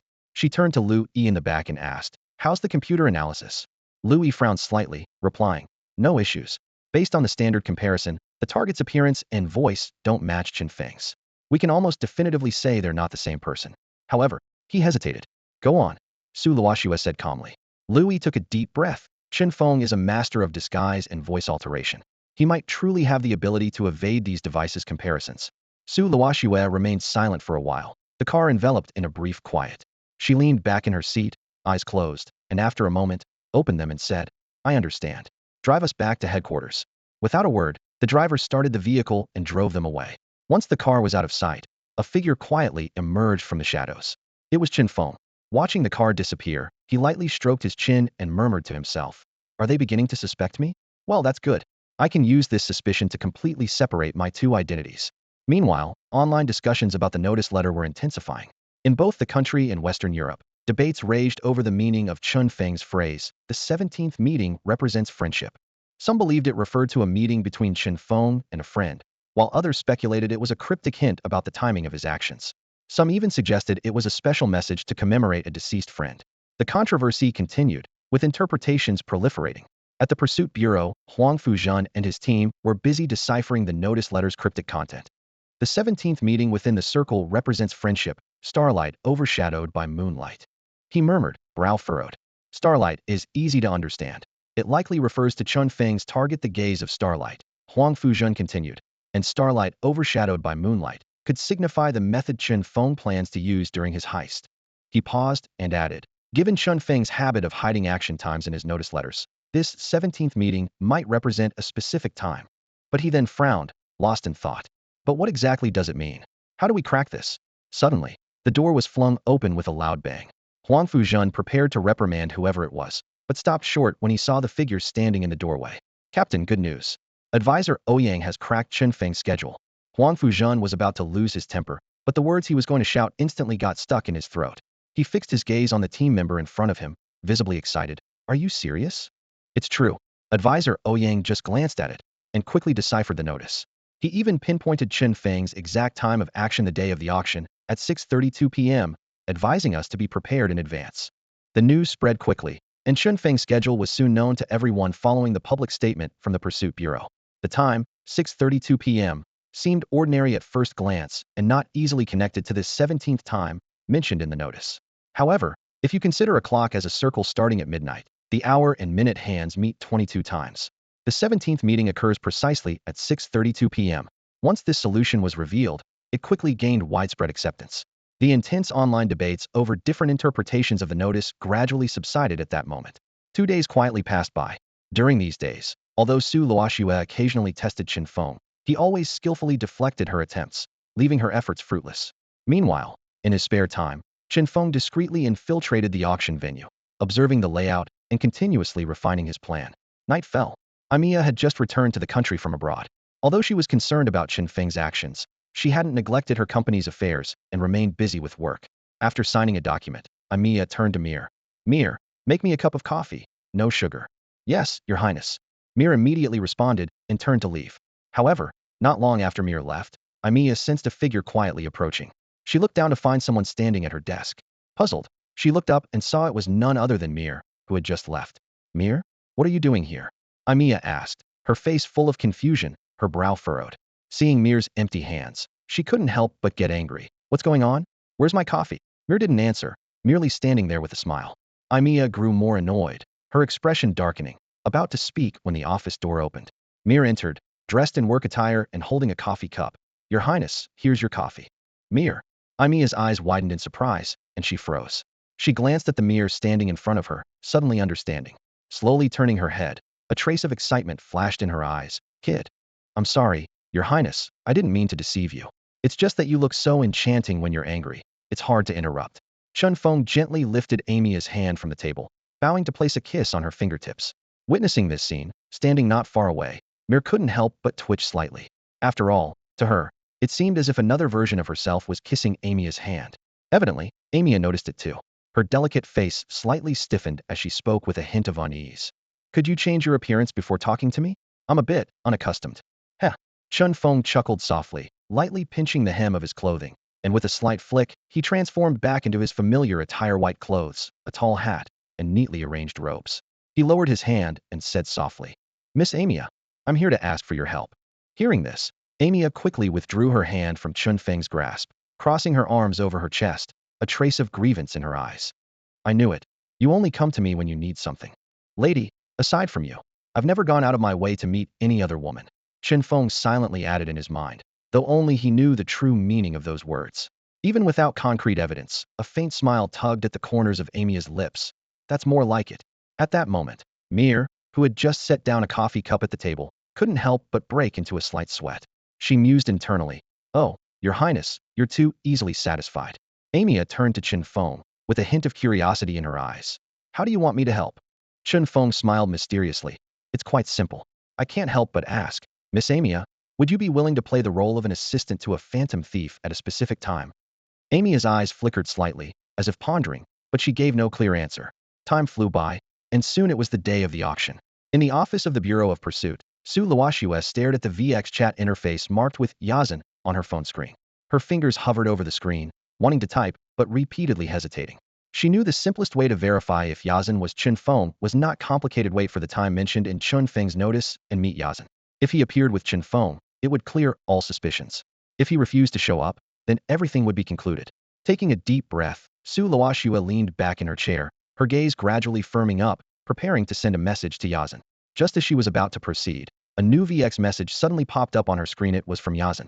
The message was simple and direct, containing only one sentence. I invite you to attend this afternoon's royal auction. At 4 p.m., as the auction approached, a long line still stretched in front of the royal auction house of Luoqing Kingdom.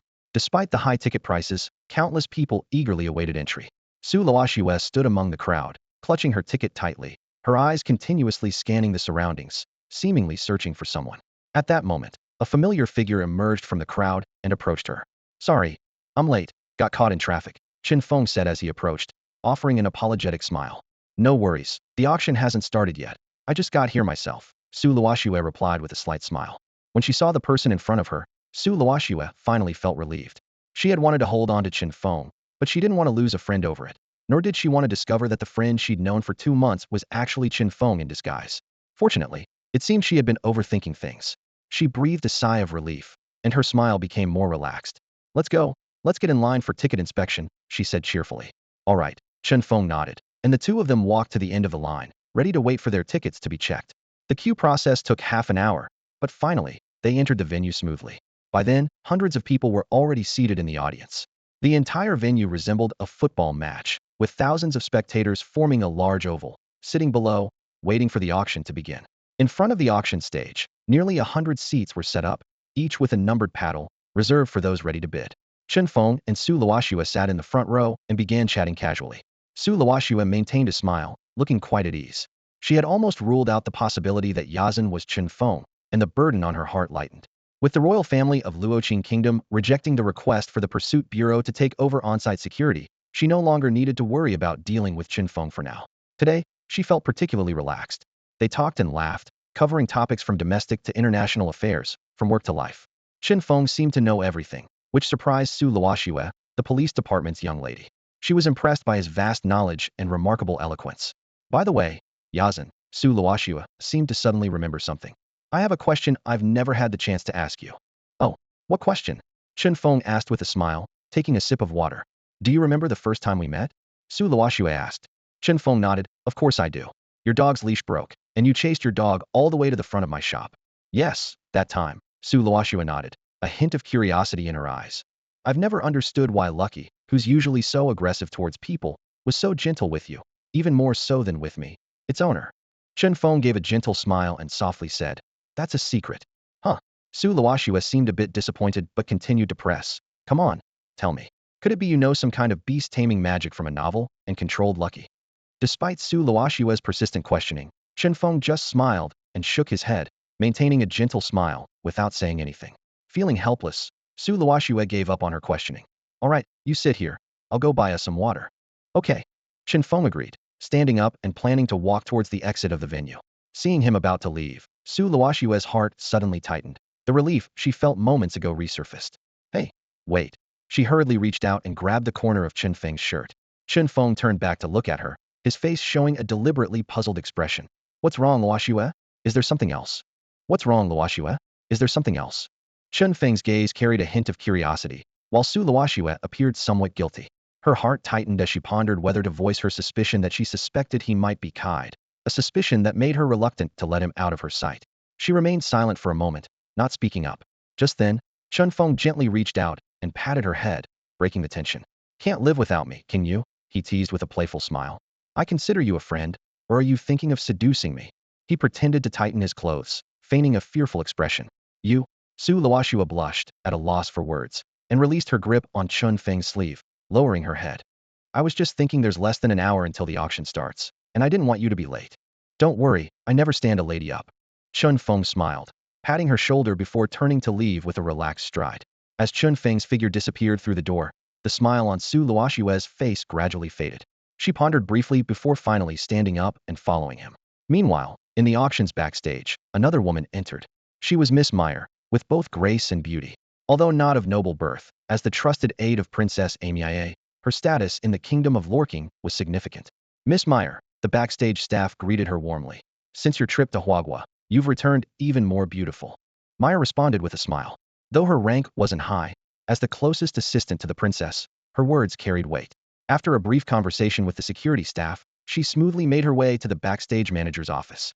Inside, Manager Schleifer looked surprised upon seeing Meyer. "Miss Meyer? What brings you here?" Meyer replied calmly. "Her Highness the Princess heard about the thief's announcement and is very concerned, so she sent me to check on things." Hearing this, Schleifer's eyes lit up with delight. Everyone knew that with no heir from the king, Princess Amiye was the most likely successor to the throne. Now that the princess showed such interest in the auction, he thought that if he performed well, he might gain more opportunities. With determination, he assured, "Please reassure Her Highness that the security measures are impeccable. We have a complete alarm system, and the royal guards will not permit any misconduct here." Meyer nodded, her tone even.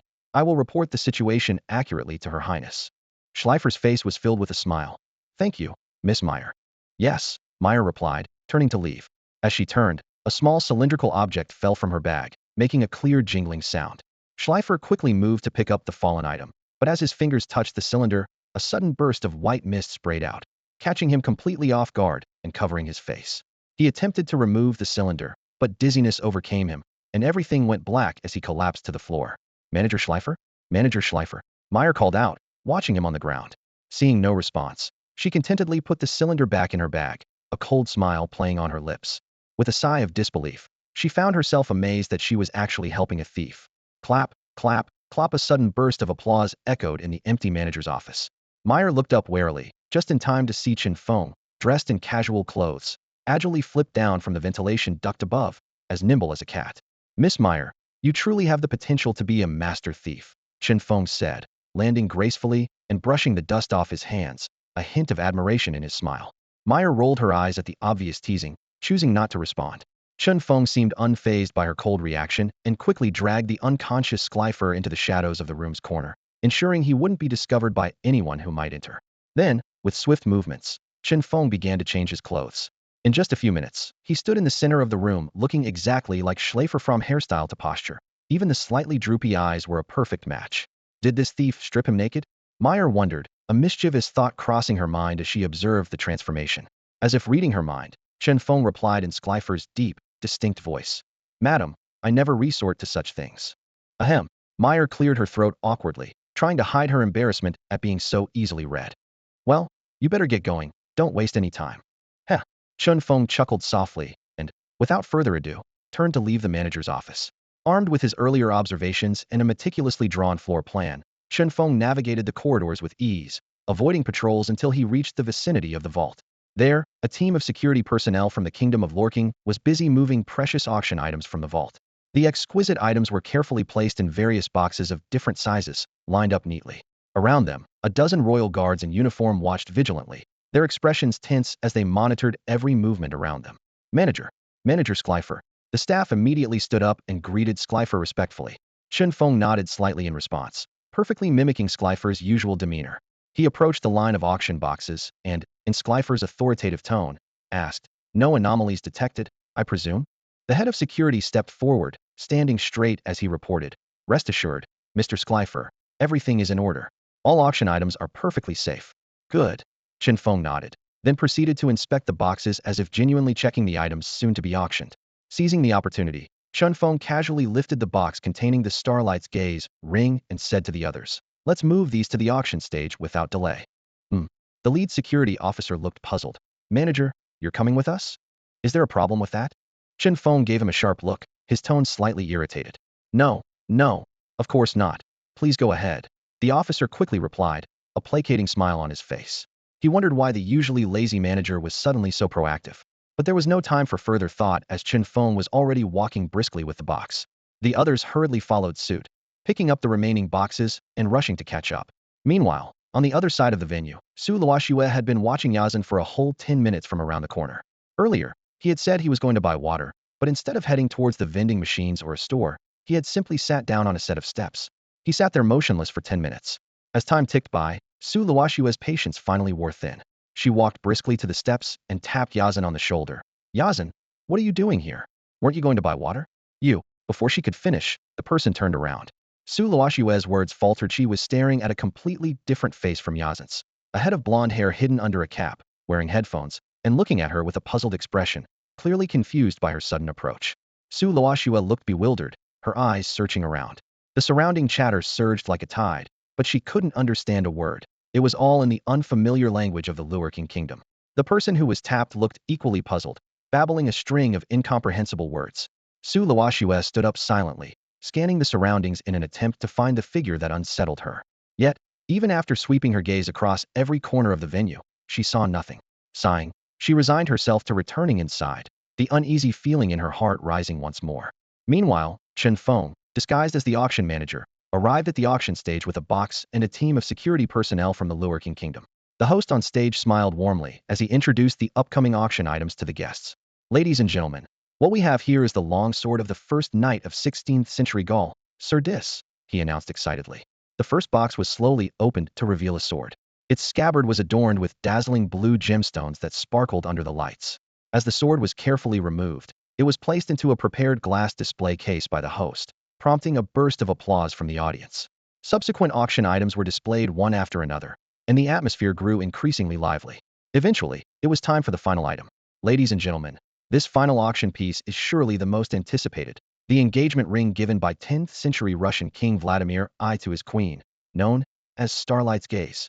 As soon as the host finished speaking, Chen Feng slowly opened the box in his hands. Under the spotlight, the ring shone with a brilliance akin to the stars. Its diamonds sparkled flawlessly, capturing the attention of the entire auction. The room erupted into a frenzy of cheers and applause. Everyone's eyes were filled with desire, eager to go to any lengths to claim this beautiful treasure. Some even fantasized about placing the ring on Princess Amy's finger, just as King Vladimir once did. Meanwhile, the viewers in the live stream were baffled. The comments scrolled rapidly, clearly showing their confusion about the scene's excitement. "What's going on? Why are these foreigners so thrilled over just a ring? Yeah, I don't see what's so special about it. Why the frenzy? Haven't you followed the recent news? The king of the Lurking Kingdom announced at a press conference that he's looking to choose a husband for Princess Amy at this auction. In other words, whoever buys this ring might have the chance to become Amy's husband. Oh, that's it. No wonder these foreigners are going crazy. Who wouldn't want to become royalty?" At this moment, Chen Feng had already taken out the dazzling ring and gently placed it into the final empty glass cabinet. The atmosphere in the venue reached a new peak of excitement. The lights in the venue suddenly went out, plunging the room into darkness. The crowd erupted with gasps and murmurs, some instinctively gripping the armrests of their seats, while others anxiously looked around. What's happening? Could the thief be making a move? But it's not yet the time mentioned in the warning letter. The security personnel from the kingdom of Luo Urching quickly sprang into action. Their uniformed figures moved swiftly through the dark, ready to rush to the auction stage to protect the exhibits. However, just as they were about to act, the lights flickered back on. The blinding light illuminated the entire venue, and the audience blinked as their eyes adjusted, exchanging puzzled looks. All eyes turned to the auction stage, and a collective sigh of relief followed. Every auction item remained intact, resting peacefully in their glass cases, including the highly anticipated centerpiece, Gaze of the Stars. Notably, Manager Schreiber, who had just placed the Gaze of the Stars into its glass case, had somehow moved 2 meters away from the display. A notification sound chimed in Chen Feng's ear. Congratulations, host, for redeeming a microprojector 1, consuming 100 system points. Chen Feng quietly rolled up his right sleeve and stepped back from the auction stage. The host broke the slightly tense atmosphere with a timely joke. It seems we had a little electrical issue. The electrician might be getting a pay cut today. The audience responded with good-natured laughter. Chen Feng left the stage without lingering, quietly retracing his steps. As time ticked by and the auction was about to begin, Su Luoxue could no longer suppress her anxiety. Despite her reluctance, Yazan's suspicious behavior left her no choice but to contact the standby capture team to apprehend him. With a sigh, Su Luoxue left her seat and moved to a secluded corner. She took out her phone, scrolled through her contacts, found the number for Lu Yi, the team leader outside, and hesitantly pressed the call button. Just then, a hand touched her shoulder, and a familiar voice spoke from behind. Luoxue? What are you doing here? Startled, Su Luoxue almost dropped her phone. Yeah? Yazan. She turned to see Yazan, who had been missing for over half an hour, suddenly behind her, holding 2 unopened bottles of water. At that moment, the call connected, and Lu Yi's voice came through the receiver. Hello? Captain, how's it going? Should we move in now? Chen Feng feigned curiosity, glancing at Su Luoxue's phone. Move in? What are you up to? Do you still have work to do? Su Luoxue panicked, hurriedly ending the call. No. Nothing. Wrong number. She tried to appear calm, quickly changing the subject. By the way, what took you so long to get water? Chen Feng had his excuse ready. Oh, there was a lady outside who twisted her ankle, so I helped her out, got her to the entrance, and called an ambulance for her. That's why it took a little longer. Su Luoxue breathed a sigh of relief and smiled as she gently took Chen Feng's arm. Let's hurry back. The auction is about to start. All right. Chen Feng nodded, smiling in response. The two returned to their seats just as the clock struck 6. The host's voice echoed through the venue. Thank you all for coming. The auction is now officially open. Please note, our first item, the Sword of the Knight of Dis, once belonged to. The host's voice resonated, detailing the sword's history and significance. All right. The starting bid for this item is 2 million euros, with a minimum increment of 50,000 euros. Let the bidding begin. 2 million euros. 2.05 million. 2.1 million. The bids flew in rapidly. In just 10 minutes, the price soared past 5 million euros. With the auctioneer's decisive gavel strike, the centuries-old knight sword was sold to a middle-aged collector for 5.85 million euros. This figure left the livestream audience in shock. Seriously?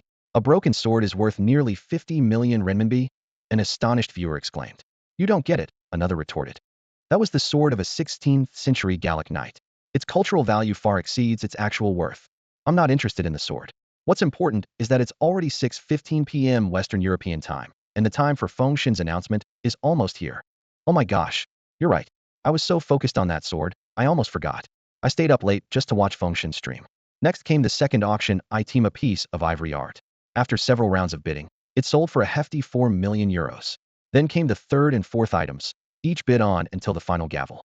By the time the fourth item was sold, it was already 6:30 p.m. Western European time, just 2 minutes away from the 6:32 mentioned in Chen Feng's announcement. Suddenly, under unspoken instructions, the auction host and auctioneer paused the proceedings. A dozen royal guards from the kingdom of Lorqing swiftly took the stage, surrounding the glass case containing the Starlight Gaze ring, scanning the surroundings vigilantly. In the audience, Su Luoxue was visibly tense, clutching Chen Feng's sleeve tightly, as if fearing his sudden disappearance. She couldn't afford to relax even a little. Luoxue, you seem a bit too tense. Chen Feng's gentle voice reached her ears. Hearing him, Su Luoxue turned to look at him, shaking her head slightly. Though her lips curled into a smile, she said nothing. 2 more minutes. She silently repeated to herself, gripping his sleeve even tighter. Chen Feng appeared unfazed, casually twisting open a bottle of water and handing it to her. Have some water. Su Luoxue nodded, but as she brought the bottle to her lips, she hesitated. She gently handed it back, whispering, You drink it. I'm not thirsty. Seeing her actions, Chen Feng couldn't help but smile. Worried I might drug her? Quite the cautious one. Chen Feng wasn't bothered by Su Luoxue's wariness. He calmly brought the water bottle to his lips and took a sip, his gaze shifting nonchalantly towards the skylight, maintaining a composed demeanor without further comment. Inside the auction hall, the pendulum of an antique clock swung back and forth, the ticking sound resonating clearly in the quiet space. Despite the presence of 1,000 spectators, there was a hush over the crowd, with only the sound of breathing breaking the silence. The live stream chat had also slowed down, as everyone held their breath, waiting for the clock hands to align and for that iconic white figure to appear. Click! The minute hand finally completed its last increment, perfectly aligning with the hour hand. At that moment, as if controlled by an invisible hand, all the lights in the hall went out, and darkness engulfed everything. A commotion immediately erupted among the audience. However, the security captain standing on the auction stage remained calm, exuding confidence. He quickly picked up his walkie-talkie and ordered, "Activate the second circuit immediately." Having dealt with Chen Feng's antics before, they had learned their lesson and had deliberately set up 2 independent circuit systems to handle such situations. "Captain, the second circuit isn't responding either," came the voice over the walkie-talkie, causing the security captain's expression to freeze. "Fix it. Get it fixed immediately. Use all backup power sources," he commanded urgently. There was a moment of silence on the other end of the walkie-talkie before the response came. "We've tried everything right away, but nothing's working." The security captain stood there, stunned, his mind blank. Before he could devise a plan, Chen Feng's voice echoed from the speakers around the hall. "Welcome, everyone, to the world of magic." As soon as he finished speaking, countless white doves flew out from the back of the audience, their wings flapping audibly in the darkness. They swiftly ascended to the ceiling, forming a perfect white circle around the skylight. "That's Kid," someone in the crowd exclaimed. All eyes were instantly drawn to the tall white figure by the skylight. The familiar white attire and the confident smile at the corner of his mouth were as captivating as ever. "Chen Feng," Su Luexu murmured softly, instinctively gripping the hem of her clothes, her knuckles turning white from the pressure. "You're wrinkling your clothes, miss," a familiar voice whispered in her ear. This time, Su Luexu didn't retort. She simply smiled and released her grip. "Arsene." Nothing." She slowly looked up, continuing to gaze at the white figure by the skylight. Chen Feng was also observing the figure. He certainly couldn't perform a body double trick, but who said that figure had to be him? A mysterious smile played on Chen Feng's lips as he continued to watch. The figure by the skylight, known as Kid, had one hand in his pocket while the other was raised gracefully. Another voice echoed from the venue's speakers. "Ladies and gentlemen, the magic show is about to begin." Most of the audience were Chen Feng's fans, and upon hearing this announcement, the atmosphere erupted. Shouts for Kid filled the hall, nearly loud enough to blow the roof off. As Kid's fingers intertwined on the skylight, he snapped them gently. In the next moment, the lights in the room suddenly came on it completely, but partially. The central lights on the ceiling began to flicker, then quickly spread to both ends. Over a dozen lights illuminated, arranging themselves in a crescent shape on the ceiling, wide in the center and narrowing towards the sides. "Moonlight? Starlight overshadowed by moonlight?" Su Luexu repeated the words from Chen Feng's notice, frowning slightly, faintly guessing Kid's next move, but powerless to stop it. As the lights grew brighter, the glaring brightness forced everyone present to squint their eyes. In contrast, the star's gaze encased in the glass cabinet gradually became illusory, as if it was slowly dissipating under the ceiling's moonlight. The head of security froze for a moment, then snapped back to reality. "Quick! Open the glass cover, stop him! Everyone else, get to the skylight! Catch Kid!" His roar snapped the others out of their shock. Several royal guards hurriedly took out keys, quickly inserting them into the lock on the glass cover. With a crisp unlocking sound, the glass cover was opened. The guards hastily pushed the cover aside, their movements rushed, with no regard for being gentle, tossing the cover aside and reaching for the ring, the star's gaze about to vanish. However, it was too late. Just a second before their fingers touched the starlight, the illusion had already vanished. The royal guards stood frozen, their hands suspended in midair, eyes filled with bewilderment. "How could this happen?" the head of security muttered, swallowing hard. The guards standing before the glass cabinet exchanged glances, seemingly unsure of what to do. Meanwhile, the live stream's chat room began scrolling frantically. "I'm numb to this now. Even if Phone God suddenly turned into Ultraman, I wouldn't be surprised. Can't anyone figure out Phone God's trick? I want to learn it. Kid, come back after graduating from Hogwarts to learn magic from Phone God." Click! The skylight on the ceiling suddenly made a noise. Everyone looked up to see the skylight being opened from the outside by Kid. In that instant, the unease in Su Luexu's heart vanished. She was certain this wasn't Chen Feng's projection, but the real person. She relaxed, a smile forming on her lips, completely letting go of her worries. In the blind spot of everyone's gaze, Kid's left hand was behind his back, pressing a button. Then, Chen Feng's voice echoed. "Thank you all for watching. I'll be taking the star's gaze with me." As soon as the words were spoken, Kid waved his hand, and dozens of colorful balloons suddenly burst in through the skylight, instantly obscuring Kid's figure. This was followed by a series of balloon explosions, pop, pop, echoing continuously in the room. As the sound of balloon explosions faded, white cards fluttered down from the air, carried by the aftermath of the blasts, while Kid's figure, once standing at the skylight, had vanished without a trace just as the notice had said. The star's gaze, I have taken it. From Kaito Kid, with respect Kaito Kid. The security chief stared at the announcement card in his hand, his face turning from red to purple before he furiously tore it into pieces. This scene was broadcasted live around the world, causing a wave of despair in the live chat. Comments like, "Don't leave us," flooded the screen, as viewers' enthusiasm for the mysterious thief remained undiminished. In the audience, Su Luoxue turned to Yazan beside her and whispered, "Shall we go too?" Chen Feng furrowed his brow, feigning confusion. "Leave now? The auction isn't over yet." Su Luoxue smiled faintly. "I'm a bit tired. Let's come back another time. I'll treat you then." "All right, I'll take you home." Chen Feng agreed with a nod. "Okay," Su Luoxue replied simply. That evening, the king of the Kingdom of Lore, Amiya's father, held an emergency press conference at the palace. His face was grim, and his voice trembled with anger as he harshly criticized the World Union government's lenient attitude towards the contestants. The king then announced an additional reward of 500,000 euros on top of the World Union government's bounty. He emphasized that even providing clues about Chen Feng's whereabouts could earn a hefty reward of 50,000 euros. This astronomical bounty, combined with Chen Feng's astonishing theft skills, catapulted him to fame as the most sensational thief since Vincenzo Peruggia, who stole the Mona Lisa in 1911. Chen Feng's name exploded like a bomb, sparking heated discussions worldwide. Major media outlets rushed to cover the story, with headlines dominating the public's attention. 3 layers of security can't stop Chen Feng? Is this really something an ordinary person could achieve?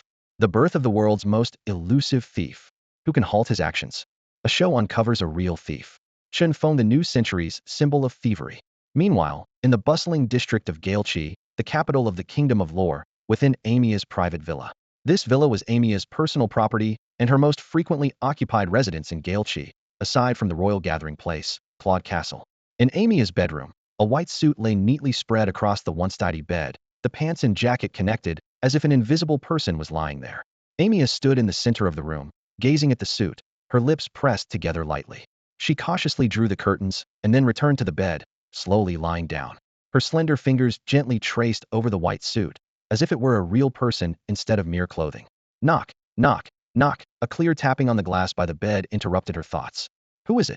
Amiya quickly sat up, grabbing the blanket to cover the suit, her eyes a mix of vigilance and anticipation. A thief from afar.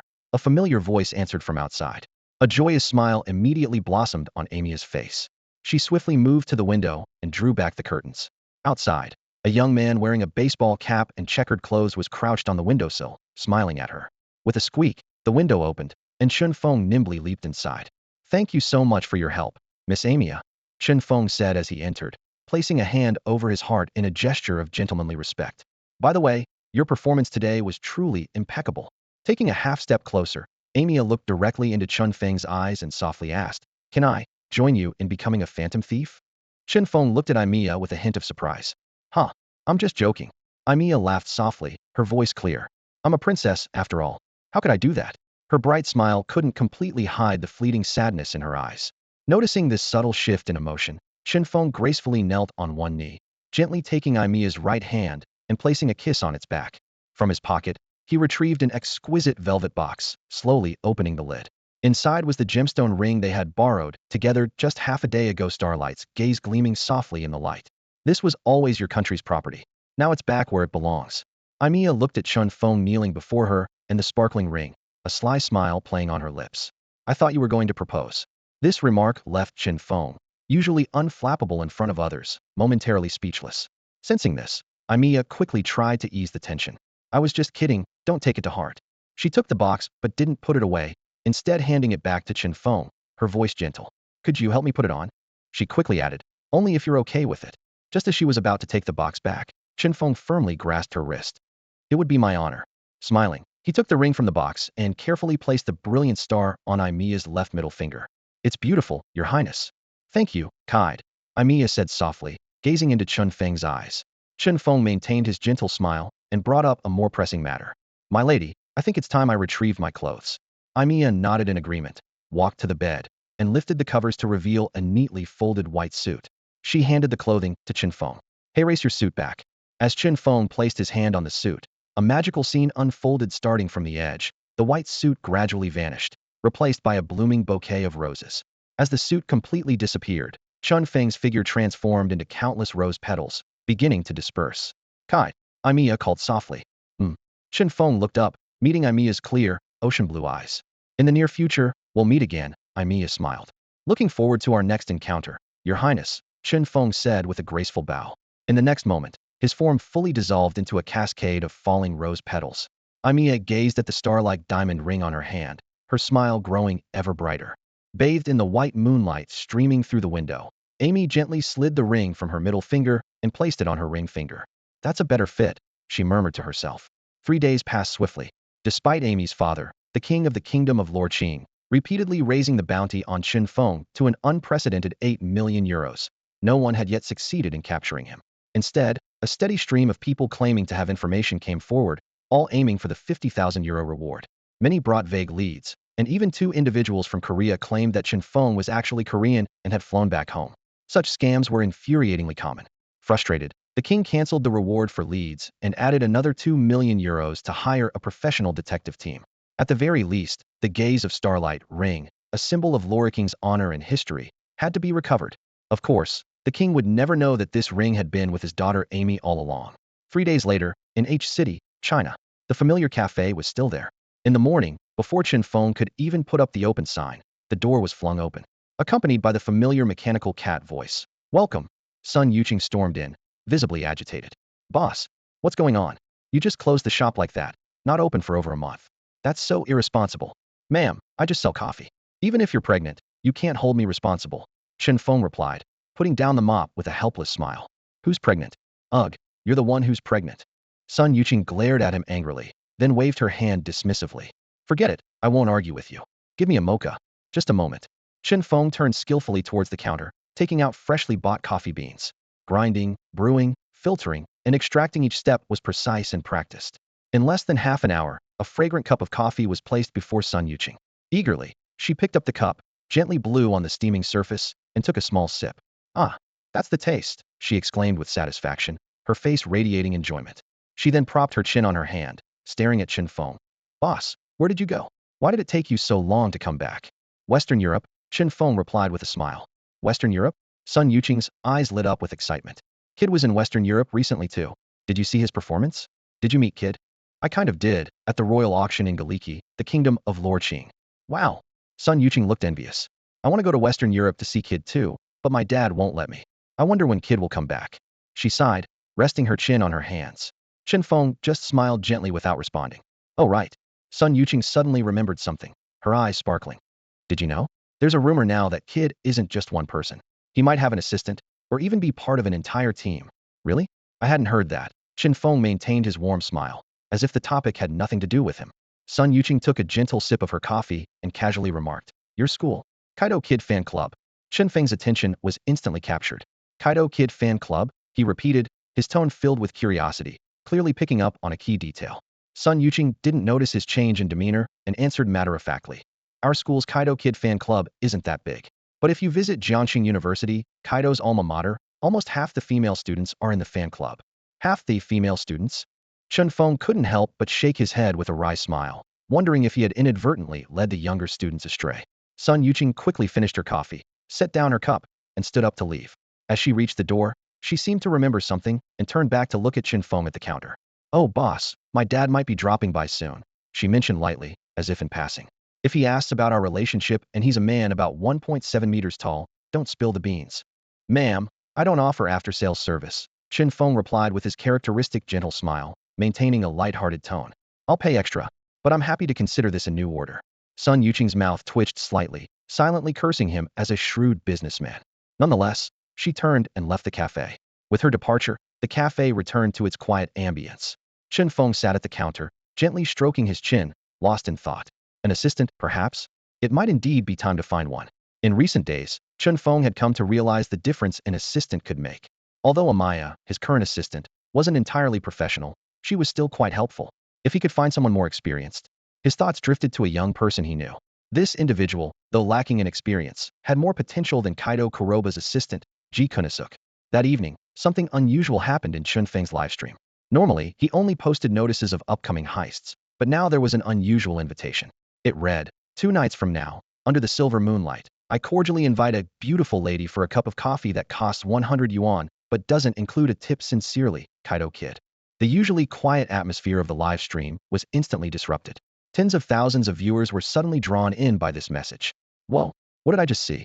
Phone God has posted another notice? What's the target this time? Someone couldn't help but exclaim. Don't play dumb, buddy. That's an invitation. Look at the word invite at the beginning. What? No way. Has Phone God changed his ways? He's not stealing something this time, but inviting someone for coffee. A 100 yuan coffee without a tip? What's that supposed to mean? How slow can you be? Even I don't get it. Another teased. Hey ladies. This is an invitation from my husband. If you know the address, DM me, I'll pay you 5,000. And another 10,000 after I meet him. Stop pretending to be big shots. Anyone who knows the address, DM me, I'll pay more. The live stream chat exploded into chaos as everyone speculated about the meaning of the invitation, the fervent discussion nearly overwhelming the entire chat room. I'll pay 20,000 and settle the bill on the spot. The excitement in the live stream echoed across domestic and international media, all eager to report on Chen Feng's latest activities. Chen Feng's name has become synonymous with high interest, and any content related to him guarantees a spike in clicks. The moment there's a change in Chen Feng's live stream, reports flood the internet like a blizzard. Chen Feng sends another card. Not a warning, but an invitation? Shocking. A card appears again in Chen Feng's live stream, not for theft, but for something else. An invitation from the phantom thief. Who is the beautiful lady in Chen Feng's card? Stay tuned. Meanwhile, far away in Western Europe, members of the pursuit team held an emergency meeting the moment Chen Feng issued the invitation. In the meeting room, led by Su Luoxue, team leaders Sun Luo, Zheng Chong, and Lu Yi, along with over a dozen key members, took their seats. On the large screen at the front of the room, the content of Chen Feng's freshly released invitation was clearly displayed. A heavy silence filled the room. Everyone furrowed their brows, eyes fixed on the screen, trying to decipher any hidden secrets in what seemed like a simple invitation. After a while, Su Luoxue, seated at the head of the table, stood up. Her gaze swept over every member present, and she spoke with a calm yet authoritative tone. Let's hear your thoughts. What do you think Chen Feng's invitation means? The room was silent, with everyone exchanging glances, reluctant to speak first. Seeing this, Su Luoxue turned her attention to Zheng Chong. Captain Zheng, you start. Being called out, Zheng Chong saw the undeniable look on Su Luoxue's face, so he stood up and cleared his throat. Well, Captain, I think, from what I know about Chen Feng, this person is extremely intelligent and loves to keep people guessing, so his words can't be taken at face value. There's definitely more to it. As soon as Zheng Chong finished speaking, several in the room nodded in agreement. Indeed, this is something Chen Feng would do. I support Captain Zheng's view. There must be a hidden message in this invitation. We can't be careless. Exactly. Su Luoxue did not respond to the group's discussion, but instead turned her gaze to Sun Luo. What do you think, Captain Sun? Sun Luo cleared his throat and stood up. As the most experienced captain in the pursuit team, his words always commanded attention. Sure enough, as he stood, the chatter in the room gradually subsided, and all eyes focused on him. Captain, Sun Luo's voice was steady. I believe we might not need to overanalyze his words. What he intends to do isn't important. What matters is that we prepare before he makes a move. His words quickly found support. Hey, Captain Sun is right. We don't need to play guessing games. We just need to be prepared. However, doubts arose immediately. But the problem is we don't know anything. How do we prepare? Are you silly? Chen Feng wants to invite someone for coffee, right? We can just keep an eye on every cafe. How did you even get into the pursuit team with that brain? Do you know how many cafes there are just in Gale City alone? Where would we get the manpower to cover them all? Exactly. And how do you know which city Chen Feng is in right now? He might have returned to his country. Debate erupted in the meeting room, with everyone holding their own opinions, but no one offering a solution that could convince everyone. Listening to the noisy chatter in the conference room, Su Luoxue tiredly pinched the bridge of her nose. Her brow furrowed slightly, and a hint of weariness showed in her eyes. Facing an opponent like Chen Feng was truly exhausting, and sometimes she even considered quitting. However, after a moment of reflection, she always silently dismissed the thought. Coffee, Su Luoxue murmured to herself, her fingertips unconsciously tapping the table. A familiar figure came to mind, someone whose coffee was always exceptionally rich and aromatic. At this moment, she longed to confide her frustrations to someone, but unfortunately, her only friend here, Yazan, had returned to China 3 days ago. Sigh. Su Luoxue let out a soft sigh, then straightened her back and stood up. She surveyed the still noisy conference room and raised her voice. Quiet. Her voice was neither loud nor soft, yet it was enough for everyone in the conference room to hear clearly. The previously chaotic noise quickly subsided, and everyone's gaze turned to her. Captain Sun, Please contact the police station over in Gyurki and have them inform us immediately if they spot any suspicious individuals. The rest of you, stay on standby. Meeting adjourned. Su Luoxue issued her orders with firm resolve. Meanwhile, in a mall in the eastern part of H City, China, a woman wearing a mask and sunglasses stood before an electronic screen, intently watching a news report. Her slender fingers lightly brushed the screen as she softly repeated, 100 yuan coffee. Can't afford a tip with 100 yuan. 100 yuan. The woman's lips curled into a meaningful smile, and she turned to leave, the sound of her high heels clicking crisply on the marble floor. 2 days passed like a fleeting moment. The impact of the notice was evident, with a noticeable increase in foot traffic at cafes everywhere, including Chen Feng's shop. Although the high prices meant the shop wasn't crowded, it was livelier than before. As night fell, the silver moon hung high in the navy blue sky, casting a cool glow. Chen Feng sat at the front desk, leisurely holding a book. The door occasionally swung open as customers entered, most leaving quickly after seeing the price list. Only a few affluent patrons ordered a coffee, found a seat, and sipped cautiously while scanning their surroundings as if searching for something or someone special. In a corner, the carefully disguised Lin Qingyao was leisurely savoring her coffee. Her gaze seemed casual, but she occasionally glanced towards Chen Feng at the front desk. Could it be him? Would Chen Feng really open a shop in such a busy area? That's quite bold. Lin Qingyao pondered silently, her eyes never leaving Chen Feng, though she refrained from approaching him, clearly wanting to observe a bit longer before making any decisions. Still very cautious, Miss Lin. Chen Feng mused, a slight smile playing on his lips as he glanced at Lin Qingyao in the corner, then returned his focus to his book. Lin Qingyao was currently Chen Feng's top candidate for an assistant. The reasons were straightforward. First, Lin Qingyao was quite skilled, as evidenced by her actions during the Moonlight Eye operation. Second, she was one of the few contestants who successfully eluded the program's live broadcast tracking, proving her competence. And most importantly, Chen Feng needed a quick-witted female assistant for certain tasks or locations he couldn't personally attend to, like a women's bathhouse. Time ticked by, and the flow of people in the shop kept changing, with some entering and others leaving. Overall, though, more people were leaving than staying. Although Chen Feng's cafe served delicious coffee, the prices were quite steep. It's manageable to enjoy a few cups over an hour or two, but staying longer could strain anyone's budget. As time passed, customers gradually left, and the cafe's atmosphere grew quieter. Lin Qingyao remained seated, quietly savoring her coffee, seemingly in no rush to leave. With another customer departing, only Chen Feng and Lin Qingyao were left in the shop. Seeing that Lin Qingyao showed no intention of leaving, Chen Feng didn't hurry to speak. He simply approached her table, smiled, and said, "Miss, we're about to close." Lin Qingyao looked up, her gaze lingering on Chen Feng's face for a few seconds. Perhaps because she didn't notice any signs of disguise, she nodded slightly without saying much, got up, paid, and left the cafe. Chen Feng didn't follow her or reveal his identity, merely watching her exit the shop and disappear around the corner. He wasn't worried that she would leave and never return. After all, before sending out the invitation, he had hacked into the show's database, using Lin Qingyao's information and his brief interaction with her to understand her character. He knew she wouldn't give up easily. Moreover, he didn't believe she would walk away empty-handed from this invitation. Besides, unbeknownst to her, Chen Feng had discreetly placed a tracker on her, meaning he could easily find her wherever she went. Night had fully fallen, and the hustle and bustle of the street gradually faded into silence. Chen Feng flipped the closed sign outside the cafe, locked the door, and headed upstairs to rest. The night was deep, and the streets were empty, as if the entire city had fallen into a slumber. Just then, a faint sound came from the balcony on the second floor of the cafe. A shadow silently descended from the rooftop, sliding down a rope and landing steadily on the balcony, almost unnoticed.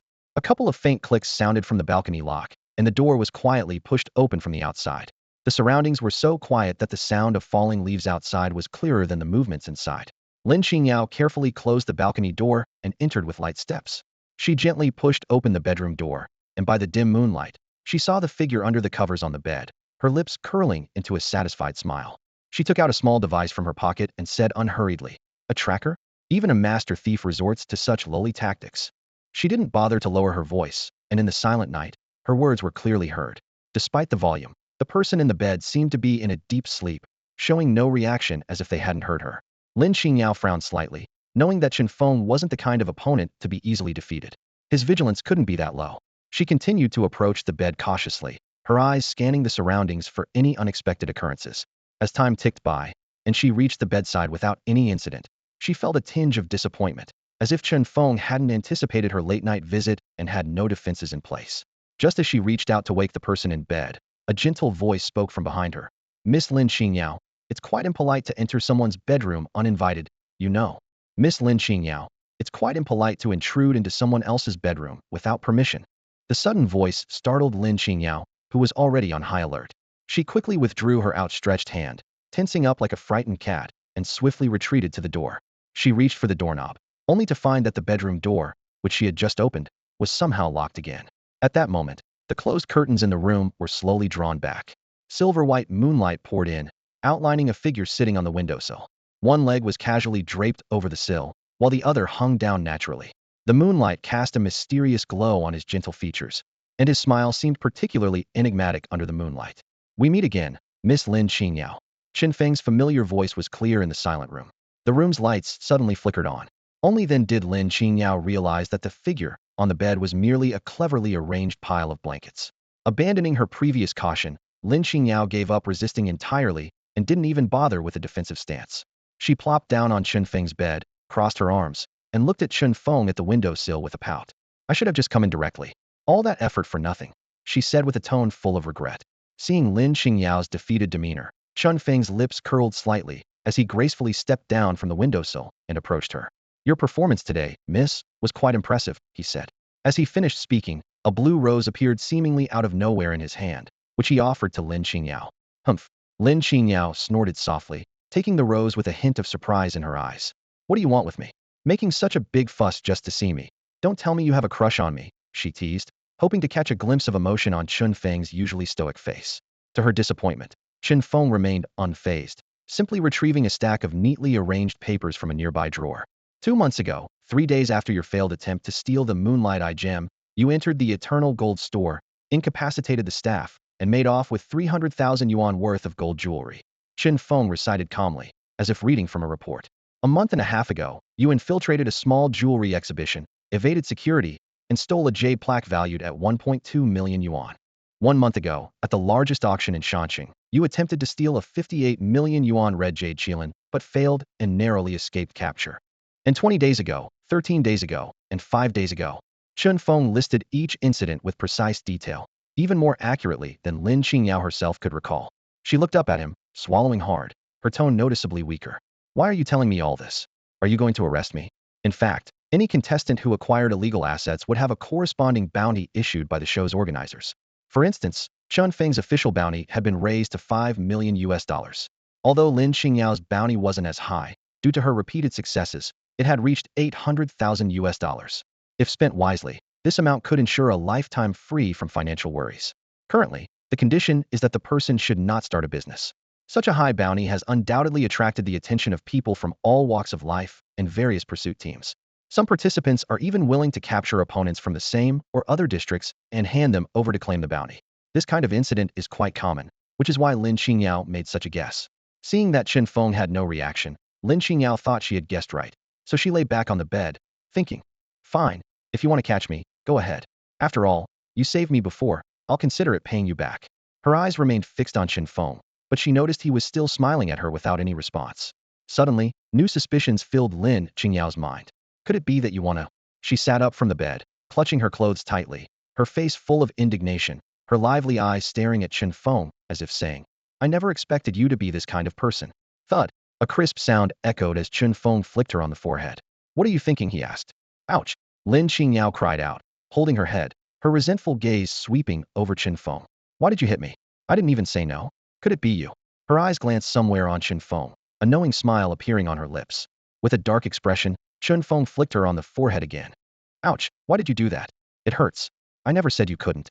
Before she could finish, she noticed Chen Feng raising his hand again and wisely shut her mouth. Ahem. Chen Feng cleared his throat and took out a prepared piece of paper. "Take a look, miss." Lin Qingyao took the paper with a puzzled expression and glanced at it. "Assistant contract? You want me to be your assistant?" she asked in surprise. Though her tone was casual, she wasn't foolish. Every move Chen Feng made caused a stir, drawing everyone's attention. Moreover, his targets were always highly valuable treasures, and his actions were extremely high profile. Being his assistant would undoubtedly involve significant risks. Sensing Lin Qingyao's thoughts, Chen Feng smiled and said, "Miss Lin Qingyao, aren't you curious about the reward I'm offering?" Under Lin Qingyao's puzzled gaze, Chen Feng turned his left hand, revealing a gem that was milky white with a hint of purple in the center, set in a hollowed-out, purple gold base. This, The moonlight eye. Lin Qingyao's eyes were instantly drawn to it, her smile growing brighter. How can I accept this? She said, though her hand quickly reached for the moonlight eye in Chen Feng's hand. However, just before she could touch the moonlight eye, Chen Feng suddenly pulled the gem back. Miss Lin Qingyao, this is the price for you to be my assistant for a year. What do you think? Chen Feng's gentle voice reached Lin Qingyao's ears again. 1 year. Lin Qingyao's face registered surprise, her eyes filled with disbelief. She knew the value of the moonlight pupil all too well. It was its preciousness that had made it her primary target initially. Now, the thought of acquiring it after just a year of being an assistant was unexpected. Without much hesitation, she nodded quickly and said, all right, I agree. Let's sign it. Chen Feng deftly took out a contract he had already prepared from the drawer and handed it to Lin Qingyao. The document was in duplicate, already bearing his signature and fingerprint, with neatly arranged clauses detailing the date, parties involved, compensation, working hours, and specific duties, perfectly aligning with a formal employment contract. Lin Qingyao quickly scanned the contract, and after confirming everything was in order, she picked up a pen and swiftly signed her name. Handing the contract back to Chen Feng, she immediately asked, what do you need me to do? Chen Feng took the contract back, a slight smile on his lips. Of course, there's something, but it's a simple task for now. What is it? Make me some coffee. 2 days later, Sun Yuqing pushed open the door of the cafe she frequented, only to notice a tall woman grinding coffee beans inside. The woman seemed reluctant, muttering complaints under her breath as she operated the grinder. What kind of boss is this? Promised to be an assistant, and here I am grinding coffee beans. Grind. Grind. I'll grind you to death. Even from several meters away, Sun Yuqing could sense the strong work-related frustration emanating from her. She approached the counter and saw Chen Feng still engrossed in his book. Boss, what's going on here? Why did you hire a staff member? Sun Yuqing asked curiously. Can your cafe's earnings support both of you? Hearing her voice, Chen Feng slowly closed his book, maintaining his familiar smile. Isn't there still you? I charge 180 for a cup of coffee, earn 150 from you, and if you come in for 2 cups a day, I can manage. Sun Yuqing's smile froze at this response. Come on, boss, couldn't you at least pretend a little? You're making me feel like a fool. Chen Feng just smiled silently, but his expression said it all. Sun Yuqing rolled her eyes, choosing not to argue further. I'll have a mocha, half sugar. All right, Chen Feng nodded. He took some of the coffee beans Lin Qingyao had just ground and expertly went through the brewing and filtering process. Soon, he brought a fragrant cup of coffee to Sun Yuqing. Enjoy. Sun Yuqing took a sip, and the familiar rich aroma bloomed in her mouth. Boss, your skills are wasted on such a small shop. If you lowered your prices a bit, you'd definitely be a hit. I'd rather not. I prefer a more laid-back life. Chen Feng replied with a smile. This answer didn't surprise Sun Yuqing, as she had made similar suggestions many times before, always receiving the same response. She had even offered to invest and help him expand into a chain, but Chen Feng politely declined. His reasons were simple. He didn't lack money and preferred a leisurely lifestyle. This reasoning left Sun Yuqing feeling helpless, and after 2 attempts to persuade him, she decided to let it go. Sun Yuqing rested her chin on her hand, absent-mindedly stirring the coffee in front of her with a spoon. Ugh, I still have no idea who Kaito's invitation was meant for. I went to 7 or 8 fancy cafes last night and found nothing. Her tone was laced with clear disappointment. Chen Feng glanced subtly at Lin Qingyao, who was intently grinding coffee at the counter. He smirked slightly, but didn't reply. As the coffee ran low, Sun Yuqing checked her watch and hurriedly stood up. It's getting late. I have a class this afternoon, so I'll head out first. She took a couple of steps, then suddenly remembered something and turned around. Oh, and don't forget about what I mentioned to you a couple of days ago. Don't worry, ma'am. I haven't forgotten. Chen Feng replied calmly. With Sun Yuqing's departure, the cafe returned to its usual calm. Lin Qingyao immediately set down her work and approached Chen Feng, her eyes gleaming with curiosity. What was that about the other day? Do you two have some kind of deal? Is she sponsoring you? Thud. Ouch. Lin Qingyao winced, rubbing her head where she'd been playfully flicked. Keep spreading rumors about your boss, and I'll dock your pay. Chen Feng warned gently, before turning to leave. Stingy capitalist. Lin Qingyao muttered under her breath as she watched her boss walk away, then reluctantly returned to her duties. Meanwhile, a different scene was unfolding at H-City International Airport. A large crowd of reporters, microphones in hand, eagerly awaited at the door of a private jet. As the cabin door slowly opened, 4 burly bodyguards descended first, forming a line to keep the reporters at bay. Following them, a staff member emerged carrying a red carpet, carefully unrolling it. The grandeur of the scene left even the seasoned reporters momentarily stunned. Before they could gather their wits, a Western man in his 30s, dressed in a black suit, appeared at the cabin door. The reporters surged forward like a tide, shoving microphones almost into the man's face. If not for the bodyguards, the situation might have turned chaotic. Mr. Ron, What prompted you to visit China while the London exhibition is still ongoing? Mr. Ron, it's been said that Chen Feng once impersonated you in London to steal the Corona crown. Are you here because of that incident? Sir, there are rumors that you're here in H City seeking revenge on Kaito. Is that true? The questions came in rapid succession, with all eyes on Ron, eagerly awaiting his response. Ladies and gentlemen, please quiet down, Ron shouted, but his voice was quickly drowned out by the barrage of questions from reporters, rendering his efforts futile. Once again, Ron raised his voice, finally managing to bring a semblance of silence to the frenzied crowd of journalists, who continued to gaze at him expectantly. After all, everyone knew Chen Feng was synonymous with buzz. Ron, having unwittingly assisted Chen Feng in stealing the solar crown, was inevitably seen as someone seeking revenge. What was the question from this reporter friend? Ron casually pointed to a journalist and asked. The chosen reporter appeared thrilled, and amidst the envious gazes of their peers, quickly spoke up. Mr. Ron, I want to ask if your sudden visit to H City is because Chen Feng previously made a fool of you? Are you here intentionally to seek revenge on Chen Feng? Faced with such a sharp question, Ron's female secretary immediately showed concern and was about to step forward but was stopped by Ron. Under the scrutiny of numerous cameras and reporters, Ron calmly began. The question from this reporter is quite interesting, but I can answer it clearly. My visit here is partly because my grandfather, Mr. Leonardo, intends to hold a segment of his exhibition in China. The other reason, indeed, involves Mr. Chen Feng. Upon hearing this, all the reporters became excited, eagerly focusing their attention on Ron. He stepped forward, unhesitatingly took a microphone from one of the reporters, and declared, if Mr. Chen Feng is interested in the exhibits I brought, he is welcome to try. However, if his attempt fails, I expect him to return the solar crown he previously stole.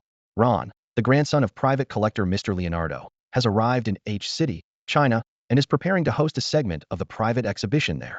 Ron issues a challenge to Chen Feng, proposing a wager where success allows him to take the exhibits, while failure means returning the still missing solar crown. Will Chen Feng accept the challenge? Shocking. To date, the elusive thief Kaito Kid, undefeated in 6 attempts, is challenged once more. Let's see how Chen Feng responds. Numerous reports quickly trended, attracting a large online audience. Is this guy crazy? The show has been on for months, and someone still wants to challenge Feng Shun. What? Do they have too many things at home? The grandson of private collector Mr. Leonardo A. Isn't this the guy Feng Shun pretended to be when stealing the solar crown last time? No wonder he traveled all the way from London. He must be desperate to clear his name. Dare to challenge my husband. At most he'll just embarrass himself again. I feel like this isn't as simple as it seems. Judging by Ron's tone, he doesn't seem like a reckless gambler. Why would he do such a thing? You've misjudged things before. Maybe this guy is just hiding his true intentions. Could be. By evening, in the top floor office of a skyscraper, Ron looked at the ever-increasing reports on his phone screen, quietly contemplating. Ron slowly put down his phone, reclining expressionlessly in his leather chair, his eyes reflecting a hint of depth. Suddenly, a sharp knock on the door shattered the office's silence. Is that you, Jenny? Come in, Ron said without lifting his head. The door opened, and Jenny, the secretary in a business suit, walked in with the click of her high heels, carrying a steaming cup of coffee. Boss. Just leave it there, Ron replied softly. Jenny placed the coffee gently on the desk and, after a moment's hesitation, moved to Ron's side. Her slender fingers began to gently massage Ron's temples. Is there something else, Jenny? Ron asked, enjoying the soothing massage with his eyes closed. I, Jenny stammered, unable to find her words. Ron opened his eyes and caught her hand. Speak freely. Are we really that formal with each other? Encouraged, Jenny finally mustered the courage to speak. Boss, do we really have to go through with this? It just doesn't feel very safe. Safe? Ron's handsome face displayed a wry smile before turning resolute. That old man has forced my hand. I have no choice. Jenny wanted to say more, but Ron interrupted her. Jenny, did you know that over 100 years ago, a man once said, with 30 profit, people will take risks. With 100 profit, they will trample on conscience. And with 300 profit, they will not fear the gallows. He suddenly stood from his chair, his eyes shining with a wild light. We have no way out. And the profit from this is far more than 300. Trust me, okay? Seeing Ron's excitement, Jenny silently nodded. Meanwhile, in a cafe on the other side of town, Lin Xingyao saw off the last customer and flipped the sign to close the shop, locking the door behind her. Turning around, she noticed her boss Chen Feng still absorbed in a book at the counter, seemingly indifferent to everything around him. Boss. Lin Xingyao approached the counter, unable to hold back her complaint. People are practically throwing down the gauntlet at you, and you're still reading. Shouldn't you at least react? Chen Feng elegantly placed a finger to his lips, gesturing for silence. My dear, as a master thief, maintaining a poker face is crucial, something you still need to work on. Lin Xingyao rolled her eyes dramatically. All right, I need to work on that. But can you tell me how you plan to respond? You can't just ignore it completely, right? Under Lin Qingyao's watchful gaze, Chen Feng gave a mysterious smile and said nonchalantly, "No rush, let's talk about it in a couple of days." A couple of days? Lin Qingyao was utterly confused. Chen Feng seemed unwilling to provide further explanation, continuing to smile as he gently placed the book in his hand down, stood up, and headed towards the second floor. This guy loves to be mysterious. Lin Qingyao muttered to herself but refrained from asking further questions. Instead, she tidied up the shop's clutter before turning to leave and returning to her rented apartment. 3 days passed quietly. Although Chen Feng still hadn't responded to the previous bet with Ron, the online buzz didn't diminish. Instead, driven by Chen Feng's massive influence, the topic's popularity surged, landing among the top 3 trending topics. As the topic heated up, negative voices began to emerge. Some bloggers posted videos claiming Ron was well prepared for his visit, and Chen Feng's delayed response was a sign of cowardice. An expert named Zheng even harshly criticized, stating that Chen Feng could not escape his thief nature, fearing the light and only daring to hide in darkness. Faced with this obvious attempt to ride the wave of popularity, many netizens were unrelenting, launching into a barrage of criticism. The comment section on a popular app was filled with insults, leading to its closure, while similar attacks flooded another social platform. Seeing the backlash, the two individuals quickly issued apology statements, expressing deep regret for their actions. 3 days later, the exhibition hosted by Ron finally opened. Given Ron's prior announcement of the bet, the exhibition's popularity far exceeded initial expectations. Not only did numerous private collectors and artifact enthusiasts attend, but even Chen Feng's fans bought tickets just to catch a glimpse of the mysterious white figure at the event. To complement the exhibition, the production team of the Thief game show set up Chen Feng's live broadcast booth within the venue, further elevating the already significant buzz to a new peak. At 5 p.m., the exhibition opened as scheduled. Ticket holders flooded into the venue after passing through admissions. Among them was Chen Feng, who, after a slight disguise, followed the crowd into the exhibition area. As soon as he entered, Chen Feng heard some disgruntled voices from the crowd. What's this? An exhibition with such far-off barriers? Exactly. Even for theft prevention, this is overkill. Glass cases, barriers, what's this about? Might as well not hold it at all. If they really had something valuable, it would be showcased in London. What's the point of bringing it here? Listening to these complaints, Chen Feng glanced around the venue. As the audience had noted, all the exhibits were securely cordoned off with barriers. Each exhibit was encased in a heavy glass cover, and security personnel were stationed at every corner, ready to intervene if anyone attempted to cross the barriers. Chen Feng furrowed his brow slightly, not due to the strict security measures, but because, during his quick scan, he spotted a few forgeries. Despite the exquisite craftsmanship that made them nearly indistinguishable from the originals, Chen Feng's unique appraisal skills allowed him to detect subtle flaws. To avoid any misjudgment due to the distance, Chen Feng decided to spend 500 system points to redeem a skill enhancement card, upgrading his treasure appraisal from beginner to intermediate. After enhancing his skill, he focused again on the exhibits in the venue, scanning each piece carefully without missing any. As his gaze traveled over the items, Chen Feng's brow furrowed more and more counterfeits, and quite a few of them. Out of the dozen or so exhibits he examined, nearly a third were fake. The security ropes in the hall kept visitors 2 meters away, and the exhibits were encased in transparent glass. The craftsmanship of these counterfeits was so exquisite that they were almost indistinguishable from the real ones.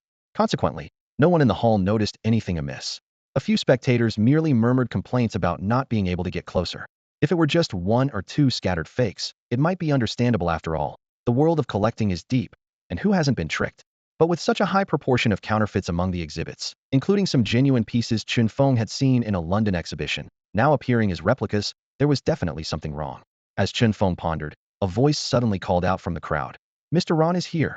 Although not loud, it caused quite a stir. People immediately turned toward the entrance of the venue. Ron entered, wearing a deep yellow suit, surrounded by a few attendants. He walked in with a composed demeanor, a polite smile on his face, heading steadily toward the stage. "Ladies and gentlemen." Ron stepped onto a small platform, raised his hand to signal, and his voice was loud enough to capture most people's attention. "I am delighted to see so many lovers of cultural relics here to appreciate my grandfather Leonardo's collection. On behalf of the family, I express my sincerest gratitude." He then bowed deeply, his manner courteous and respectful, which won the favor of many. However, some were not convinced, and murmurs arose from the crowd. "What's the point of saying so much? We're still kept 2 meters away, like we're thieves. If they're so afraid of losing the exhibits, why hold an exhibition? This level of security, are they afraid we'll steal the exhibits or see through the fakes? Why bow? If you're sincere, remove the ropes." Though these voices were soft, they were still audible in the quiet hall, and Ron certainly heard them.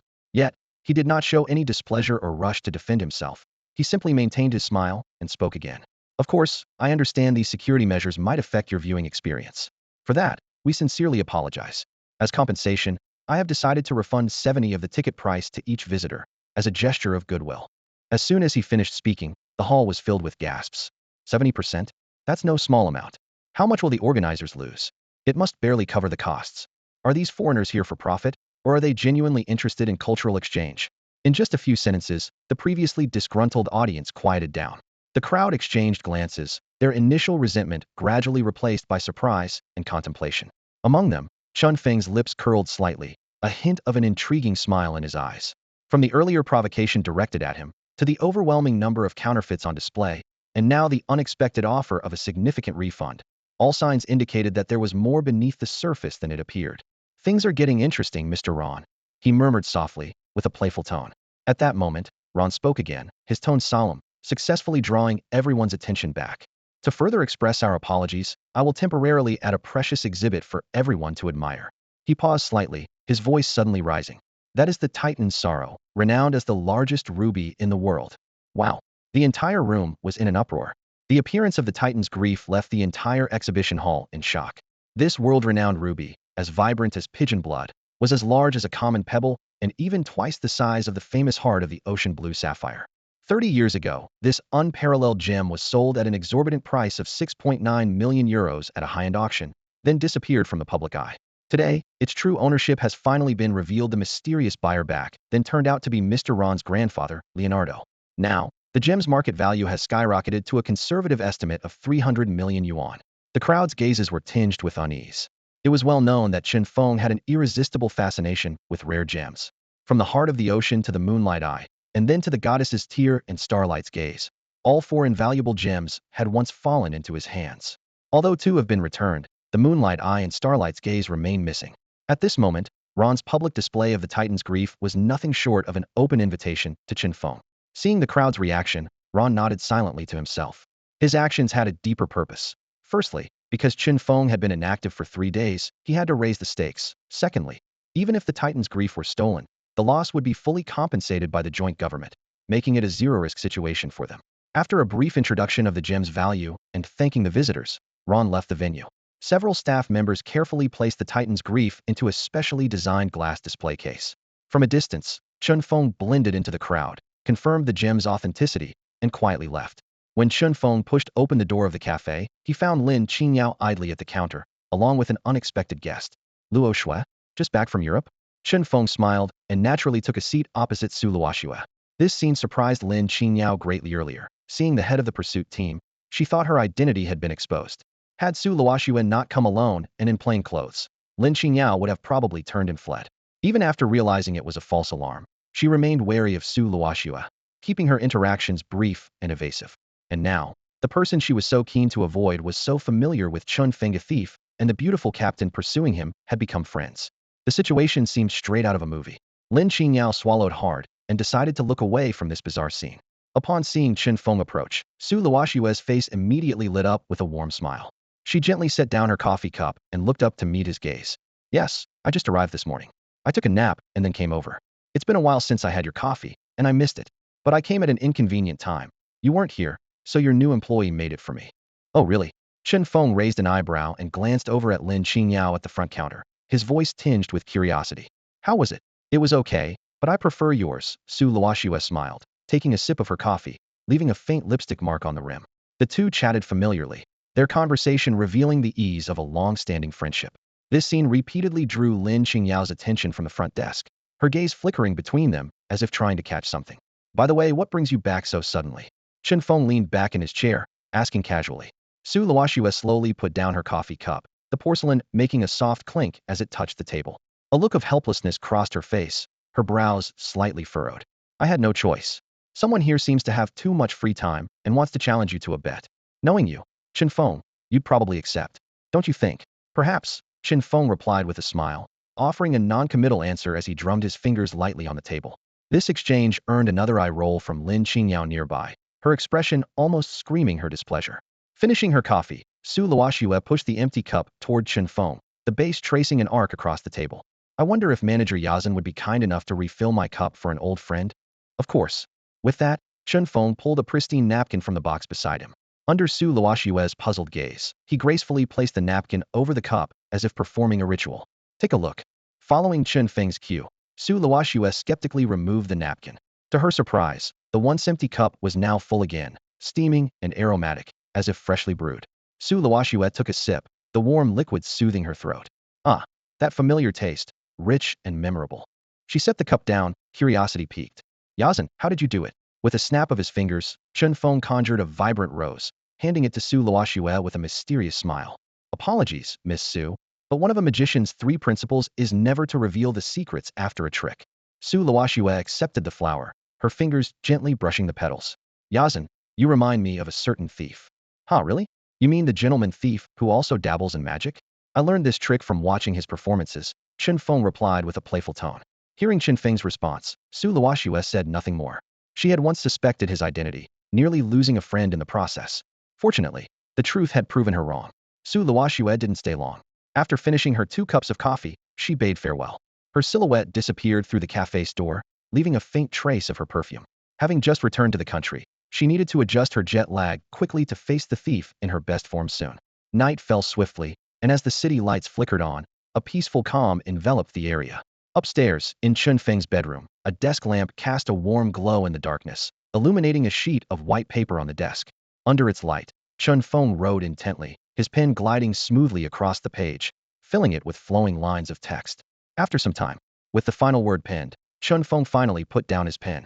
He looked at the result of his efforts with satisfaction, a meaningful smile curving his lips. Mr. Ron, I trust you'll appreciate this gift. Moreover, I hope you have a pleasant dream tonight, no? I'm certain you will, huh? Nighttime in the center of H City, at Ron's temporary residence in China. In the bedroom, Ron is lying on the bed in his pajamas, holding his phone, his eyes lowered as he slowly scrolls through the latest news and reports. His brows are furrowed, clearly troubled by something. As the news flashes across the screen, a complex expression appears in his eyes. Darling, it's time to sleep. A slender, snow-white arm gently reaches over, covering the phone screen. Don't mess around. Ron glances helplessly at Jenny beside him, brushing her arm away as he continues to look at his phone. Jenny, gently pushed aside, shows a hint of displeasure on her face. Since we've already done it, what's the point of worrying every day? And it's been days since we. Before she can finish, her soft arm slides down Ron's abdomen, trying to tease him. But as soon as she touches his skin, Ron quickly grabs her arm. Be good. Go take a bath first, okay? Ron sighs softly, his tone gentle but tinged with fatigue. A trace of reluctance flashes in Jenny's eyes, but she nods, withdrawing her arm. All right, but give me a kiss, and I'll go. All right, all right. Ron agrees helplessly, giving her a light kiss on the cheek before returning his focus to the phone. After Jenny leaves, Ron casually takes a blue pill from the drawer of the bedside table. As he prepares to swallow it with water, a sudden wave of drowsiness washes over him, and he leans back against the headboard, his eyelids heavy as they close. 10 minutes later, Jenny returns to the room, cheerful after her bath, only to find Ron already asleep, his head tilted on the bed. His phone has slipped from his hand, and 2 blue pills lie scattered on the floor beside the bed. Suddenly, a system prompt rings in Chen Feng's mind. Ding, skill, dream thief, successfully activated, dream weaving completed. Chen Feng slowly opens his eyes, momentarily stunned by his surroundings. Is this a private exhibition in London? He glances around, confirming his location. It's the site of the previous heist of the Solar Crown, the Leonardo private exhibition in London. However, the place is empty, and the exhibition setup hasn't begun, clearly not the time for the event. October 25th. Chen Feng stares at the date on the wall, silently speculating that this day must hold some unresolved significance for Ron. Although the dream scene and time can be influenced by Chen Feng, it's primarily constructed from the dream owner's memories. In other words, all of this is woven from Ron's thoughts. As Chen Feng ponders, a hurried shout comes from afar. Grandpa, why are you doing this? Do you even know what that agreement means?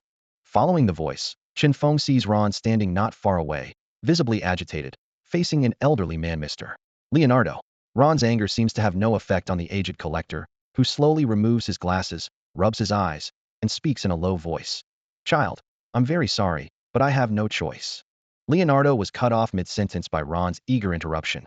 So you signed a contract with the Private Collectors Association in the United Kingdom, handing over all the collections to them for management, splitting the profits 50-50? Leonardo sighed deeply, a hint of disappointment flashing in his eyes. Yes, I'm sorry, child.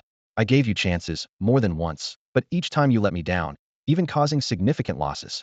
His voice trailed off, but the unspoken words were clear. And what about me? Ron suddenly stood up, hands clenched into fists, his face contorted with anger. I'm your only grandson. I've been with you for 20 years. And now you're just going to kick me aside. Facing his grandson's outburst, Leonardo simply shook his head and turned to leave. As he watched his grandfather's retreating figure, Ron's expression turned dark and ominous, a flicker of malice in his eyes, before he too walked away. It wasn't until their footsteps completely faded that Chen Feng emerged from the shadows. He thoughtfully surveyed the hall filled with dazzling exhibits. Because he can't get recognition, he's planning to use illegal means to seize assets that he believes are rightfully his. His gaze wandered among the exhibits. Many of these appeared at the exhibition in H City. It seems Ron took a significant portion from the London venue, although a third of the exhibits at the H City exhibition are fakes. Before the words had fully left his mouth, the dreamscape around him began to collapse, only to be reconstructed, ushering in the second layer of the dream. When Chen Feng opened his eyes again, he found himself at the exhibition hall in H City. In the spacious hall, Ron stood at the center with his secretary and girlfriend, Jenny. Honey, Jenny said softly, handing a small controller to Ron. All 7 regulators are in place. Take a look at this. Ron took the controller, glancing at Jenny. Can I try it now? Of course, Jenny replied with a smile. We have 3 sets of replacements ready, so even if there's a malfunction, we can switch them out at any time. Ron nodded and pressed the switch. With a faint hum, white smoke suddenly rose from the 7 frontmost display cases. The glass covers shattered instantly, smoke billowed out, and the 7 exhibits that had been displayed were nowhere to be seen. When that thief, Kaito Kid, makes his move, we'll press this switch. Ron's lips curled into a cold smile. By the time 8 exhibits, including his target, disappear together, who will suspect that the other 7 were stolen by someone else? Listening to Jenny's words, Ron's tense facial muscles gradually relaxed. Have someone clean up here. We're waiting for the arrival of that elusive Kaito Kid, he said with a smug smile, ready to turn away when he caught an unusual figure out of the corner of his eye. Who's there? Ron exclaimed, rushing towards the corner, leaving a startled Jenny behind. He found a figure dressed in white, standing confidently, holding a stack of yellowed papers. A single glance made Ron's heart sink. Those were the 7 transaction records of the exhibits he had locked in the safe. Mr. Ron, it's a pleasure to meet you, Chen Feng said, with his hands clasped in front of him and a calm smile on his face. Kaito Kid. Ron's face turned ashen. His plan was exposed before it even began, and the most confidential transaction evidence had fallen into the opponent's hands, leaving him both shocked and furious. Trust me, sir, we shall meet again under the moonlight. Of course, by then, I will appear alongside the little secrets you hide in your heart. Chen Feng finished, offering Ron a graceful bow before transforming into countless white doves that scattered under Ron's murderous gaze. Stop him! Stop him! Don't let him get away! Ron jolted awake from his bed, drenched in cold sweat, his chest heaving. What happened? Jenny mumbled as she sat up, the blanket slipping off to reveal her bare skin. Nothing. Ron wiped the sweat from his forehead, his heart gradually calming. Jenny's soft arms wrapped around his neck, her warm body pressing against him. Had a nightmare? Yeah, Ron admitted. I dreamt that the thief came, not only knowing our plan, but also stealing our transaction records with the Central Asians. Jenny rolled her eyes at his words. Honey, you've been too tense these days. Once something's done, there's no point dwelling on it. It only adds unnecessary stress. Besides, our plan is foolproof, isn't it? Though Jenny's gentle words temporarily soothed Ron, the calmness lasted only a moment. Remembering the dream, he suddenly broke free from Jenny's embrace, jumped out of bed, and quickly got dressed. No, those transaction records are like a ticking time bomb for us. I must destroy them immediately. Ignoring Jenny's protests, Ron hurriedly called for a driver and headed straight to the exhibition building. Upon arrival, he took the elevator up to the top floor, almost running to his office. He carefully opened the safe and took out those 7 transaction documents. The details of the transaction, including the content, price, and both parties involved, were clearly written on paper. These were the agreements Ron had previously signed with the Middle Eastern partners, and only with these transaction documents could the remaining 30 payment be made by those damned Central Asians. However, Ron no longer cared about the money. Even if he couldn't receive the final payment, he had to destroy this glaring flaw. He flipped through the documents to ensure he had the right ones, and, without hesitation, pulled out a lighter to set the papers ablaze. Even though he was still in the office, he was unafraid as the flames consumed the paper. Watching the evidence of his crimes turn to ash, Ron finally breathed a sigh of relief. After tidying his desk, he turned and left the tainted place. Unbeknownst to him, at that very moment, outside his office window, a white pigeon equipped with a high-definition camera was quietly flying by, capturing every move he made since entering the office. Meanwhile, in Chen Feng's bedroom on the 2nd floor of a cafe, the screen displayed the high-definition footage captured by the pigeon, clearly showing the text on the papers in Ron's hand. Chen Feng nodded with satisfaction, removed his headphones, and a playful smile appeared on his lips. Mr. Ron, it seems your grandfather Leonardo's judgment was indeed spot on. You really are adorably foolish. The next day, when Ron entered his office again, he found a small white card had mysteriously appeared on his previously tidy desk. The card bore the following message. Notice, when the glow of the sunset fades the day after tomorrow and the midnight chime echoes in silence, I shall emerge from the darkness to claim the gift from the Titan. Regards, Kaito Kid. A notice. A hint of delight appeared on Ron's face. He immediately realized this was the long-awaited letter from the elusive thief. It seemed that his decision to display the largest and most precious ruby, the Titan's woe, had indeed attracted the challenge from Kaito Kid. Ron allowed himself a slight smile, but quickly composed himself, realizing he was still in the office. He put on an angry expression and shouted towards the door. Someone, get in here. Hearing the commotion, the security personnel stationed at the door hurried inside. Before they could ask what was wrong, Ron furiously reprimanded them. Seeing their confused expressions, Ron calmly showed them the card left by Chen Feng, and the security team immediately understood the situation. It turned out that the thief known as Kaito Kid had managed to bypass their security and leave this notice right under their noses in Ron's office. And Kid's target was none other than the highly coveted Titan's woe. Simultaneously, in Chen Feng's live stream, the content switched to show Kaito Kid's notice, sparking a flurry of discussion among the viewers. In a matter of seconds, the news shot to the top of trending topics. Everyone speculated whether the six-time victorious Kaito Kid could indeed take on the unparalleled gem, Titan's woe. Some believed Ron was eager for revenge, wanting to prove himself, while others thought it was merely Ron's arrogance and fearlessness. After all, Kid's reputation was known worldwide, while Ron was seen as just a minor player backed by the United Government. Outrageous. They don't take our capture team seriously at all. Inside the cafe, Su Luoshue's face was flushed with anger, her emotions nearly trembling in her voice. Her fingers clutched her phone tightly, her delicate features more pronounced due to her fury. What's got you so worked up? Chen Feng came over with freshly brewed coffee, a light-hearted smile on his face as he placed the cup steadily in front of Su Luoshue. See for yourself. Su Luoshue thrust her phone towards Chen Feng, her tone sharp. Chen Feng glanced down and couldn't help but smile. The phone screen displayed a poll video on a popular platform, initiated by one of his avid fans, with a blunt title, Will Kaito's latest heist succeed? Su Luoshue had unhesitatingly voted, definitely not, but the choice had a meager 1% of votes. The remaining 99% overwhelmingly bet on Kaito's victory. The video had garnered over 1 million likes, and the comment section was buzzing with activity. The top comment, blunt and direct, read, if those in the capture team were truly capable of stopping Kaito, he wouldn't have succeeded 6 times in a row. The accompanying image was a nonchalant smiley face, seemingly lighthearted yet cutting. Chen Feng couldn't help but laugh, pulling out a chair to sit opposite Su Luoshue. His tone relaxed. You're upset over that? Of course. Su Luoshue glared, slamming her phone onto the table. Look at what they're saying. She pointed at the comments, reading them aloud in frustration. Someone named Invincible Dinosaur Warrior said, the capture team is just a bunch of losers. How can they compete with Feng Shen? And this one, the only way Feng Shen could fail is if the target item gets obliterated. Otherwise, what right does the capture team have to stop Lord Kaito? As she continued reading, her emotions grew more intense, her voice rising until she finally shut off her phone and slammed it onto the table with a bang. Are these people crazy? Of all things to admire, they choose you a thief. Some even worship this as art. It's just. Chen Feng watched her cheeks flush with anger, unsure of what to say, so he silently took a sip of his coffee. In truth, he and Su Luoshue's capture team had only truly clashed once during the sensational Tear of the Goddess heist. For the first 3 thefts, Su Luoshue either hadn't been assigned yet or wasn't in command. As for the recent 2 heists, during the Crown of the Sun, she was on a business trip in Asia, and for the Gaze of the Stars, the royal family of Lorqing refused the capture team's involvement. Su Luoshue had been ready for action but hadn't had the opportunity to strike. Until now. Welcome. The mechanical cat's electronic voice sounded at the entrance. Chen Feng turned to see Ouyang Mushue, dressed in smart men's attire, enter the cafe. Her gaze swept the room, and upon meeting Chen Feng's eyes, she nodded slightly before heading straight for Su Luoshue. Captain Su. Su Luoshue turned to look at her. The exhibition has agreed to let us intervene. Do you want to go over there now? All right, understood. Su Luoshue nodded, swiftly downing her coffee, then stood up to face Chen Feng. I have some matters to attend to, so I'll be off. Okay. Chen Feng nodded with a smile. Su Luoshue turned to leave, her steps firm. After a few strides, she noticed Ouyang Mushue hadn't followed and turned back with a hint of confusion. Ouyang Mushue was still standing in the same spot, her expressionless face scanning the interior of the store.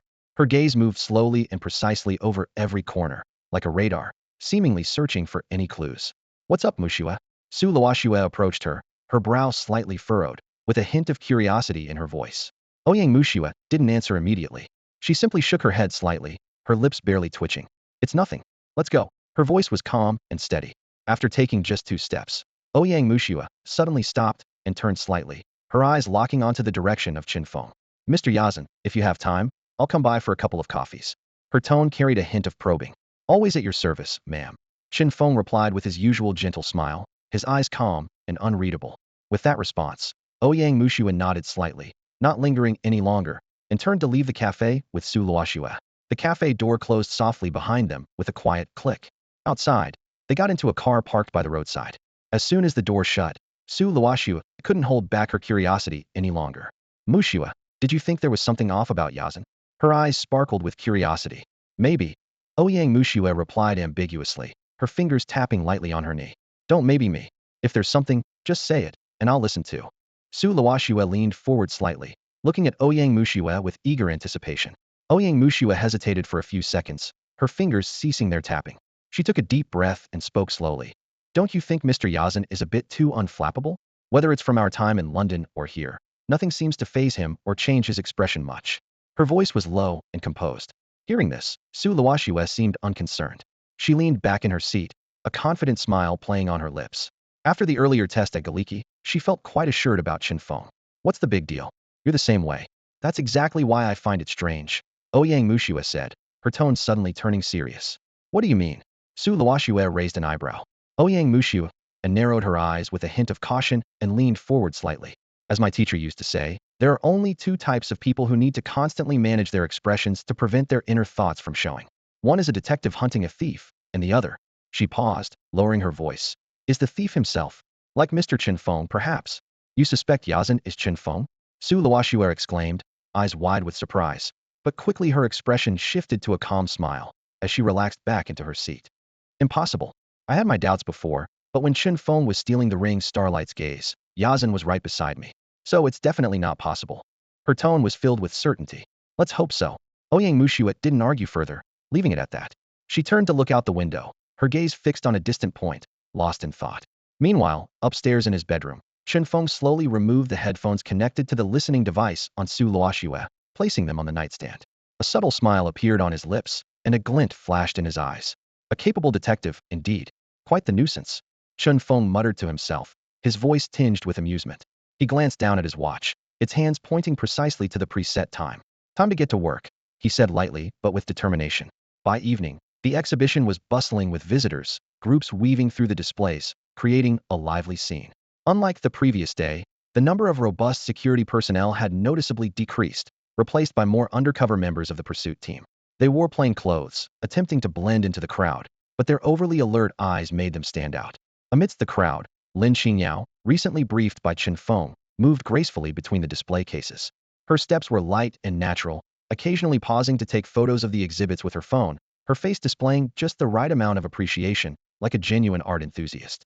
Her eyes lingered on the exhibits, yet occasionally swept over her surroundings, as if searching for something, or perhaps simply admiring the exquisite craftsmanship. Lin Xingyao pretended to admire the surrounding exhibits while slowly inching her way toward the display case housing the Titan's Bane. Her eyes darted around, vigilantly searching for any sign of someone. Suddenly, a hand landed on her shoulder, causing the already anxious Lin Xingyao to jolt. Just as she was about to turn her head, a familiar voice sounded in her ear. Relax, ma'am, it's me. Upon hearing the voice, Lin Xingyao's tense nerves immediately eased. She took a small step back and naturally linked arms with Chen Feng, who was disguised as a student, perfectly playing the part of a couple in love.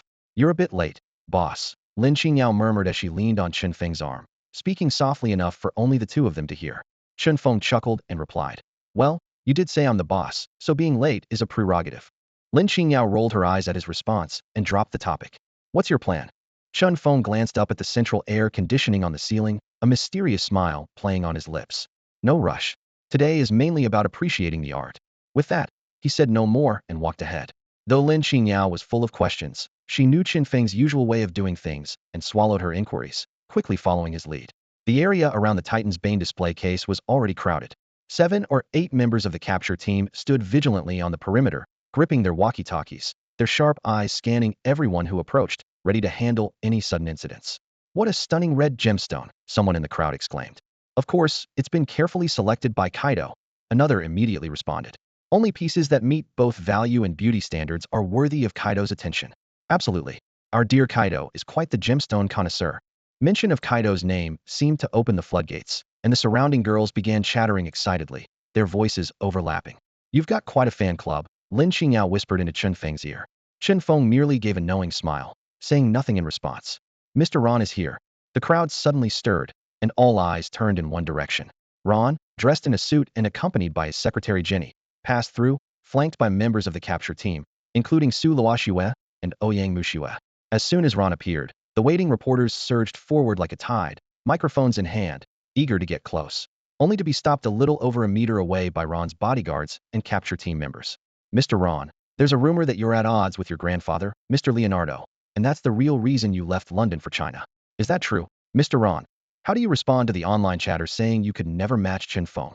Mr. Ron, the reporters bombarded Ron with questions, but he remained calm, seemingly deaf to the noise. He gave a subtle nod to his female secretary before turning to leave the scene. Mr. Ron, as Mr. Luo turned to leave, the crowd of reporters blocked his path and erupted into chaos. Dozens of journalists shouted his name, and flashbulbs went off in a frenzy. Jenny, wearing high heels, gracefully stepped to the front of the crowd. With a professional smile, she gestured for silence with both hands. Dear friends from the press in China, please remain calm. My boss, Mr. Luo, has clearly stated that no exhibits are allowed to be taken away. Additionally, her tone grew slightly stern. Please refrain from asking any questions about Mr. Luo's personal family matters. After delivering this official statement, Jenny gave the reporters no opportunity to ask follow-up questions and decisively turned away. The reporters' calls echoed behind her, but she walked straight into the exhibition hall without looking back. It's time for us to go too, Chen Feng quietly said to Lin Qingyao beside him. Leaving already? Lin Qingyao asked, surprised. Did you really come just to see the exhibition? A mysterious smile appeared on Chen Feng's lips. Don't worry, ma'am. I've done everything I needed to. I mainly brought you here to familiarize yourself with the layout. With that, he began walking towards the exit. For this initial operation, Chen Feng only intended for Lin Qingyao to handle some simple support tasks and did not plan for her to be directly involved. Lin Qingyao paused for a moment before quickly catching up to Chen Feng's retreating figure. That evening, in a bedroom on the second floor of a cafe, a series of notification sounds rang out. Ding, congratulations to the host for successfully exchanging for the skill hypnosis, level 1, consuming 1,000 system points. Ding, congratulations to the host for exchanging a skill upgrade card 1, consuming 500 system points. Ding, skill upgrade card successfully used. Hypnosis skill upgraded. Current proficiency, intermediate. Despite using up most of the system points he had accumulated over several months, Chen Feng didn't feel any regret. Standing by the window, he gazed at the moonlit night outside, a smile playing on his lips. Let's look forward to tomorrow's performance, everyone. The next day at noon, Jenny finished her morning work and walked into a nearby cafe. She had just sat down when she noticed a familiar figure. Captain Su, what a coincidence. Are you here for coffee too? Yes, Su Luoxue replied with a smile, taking a seat across from Jenny. Just grabbing a coffee to perk up for the night. We have to deal with that thief later. Thank you for your hard work, Captain Su, Jenny said politely. The two women casually chatted in the cafe, creating a striking scene, though the place was quiet with few customers to interrupt them. About 10 minutes later, Jenny, who had been lively, began to show signs of fatigue. Her eyelids grew heavier, and despite her efforts to stay awake, she eventually succumbed to an overwhelming drowsiness, resting her head on the table and falling into a deep sleep. Seeing this, Su Luoxue's face broke into a faint smile. She declined the help of the panicked cafe attendant with a simple remark about being too tired, then propped up the unconscious Jenny and headed toward the exit. At this moment, the Su Luoxue standing beside her was not the real one, but a stand-in orchestrated by Chen Feng, the very woman she had planned to scheme against. Although Ron and Jenny initially considered Chen Feng a pawn in their game, he didn't mind flipping the script to his advantage. Once they reached a secluded corner, Chen Feng bent down, looking at the still-dazed Jenny, and a cold smile appeared on his lips. He whispered in her ear, his voice low and hypnotic. You're an accomplice to the Phantom Thief, tasked with helping him steal the exhibition's treasures. You were undercover with Ron. You need to forget everything about your past. As these words, infused with intermediate-level hypnotic power, seeped into Jenny's ears, her furrowed brow gradually relaxed, and a dreamy expression appeared on her face. After half an hour, Chen Feng snapped his fingers lightly. Instantly, Jenny's tightly shut eyes flew open. Initially filled with confusion and struggle, they quickly turned resolute, as if all doubts had vanished. She shot to her feet, locked eyes with Chen Feng, and clearly said, Master, go. Chen Feng softly commanded. Without a trace of hesitation, Jenny obeyed, her expression unwavering as she headed straight for the exhibition. Chen Feng remained where he stood, his smile deepening. Watching Jenny's figure fade into the distance, he mused, Mr. Ron, you're going to love this gift. His laughter was low and confident. As night quietly descended, time ticked away. With the exhibition nearing its end, Chen Feng's moment of action approached. Meanwhile, to ensure everything went smoothly, Su Luoxue suggested to Ron that they suspend the exhibition for the night to prevent Chen Feng from blending into the crowd. Though Ron was somewhat dissatisfied hoping Chen Feng would steal something so he could shift blame for some items he planned to sell, reluctantly agreed to Su Luoxue's decision to halt the exhibition to avoid suspicion. As a result, the venue was almost empty except for the dozen or so members of the capture team, led by Su Luoxue. Even the security personnel arranged by Ron were excluded at Su Luoxue's insistence, intended to thwart any attempt by Chen Feng to slip in. This meticulous arrangement was marked by caution at every turn. However, unbeknownst to the capture team, Chen Feng had already infiltrated the venue silently, using Jenny as cover. Through clever manipulation, he caused one of the capture team members to fall asleep and quietly replaced him, successfully sneaking into the venue. Meanwhile, in Chen Feng's live stream, even though it was still some time before his planned action, millions were already glued to their screens, eagerly awaiting his move. The chat was bustling with comments in various languages, not just Chinese, indicating that many foreigners were also keenly anticipating Chen Feng's actions.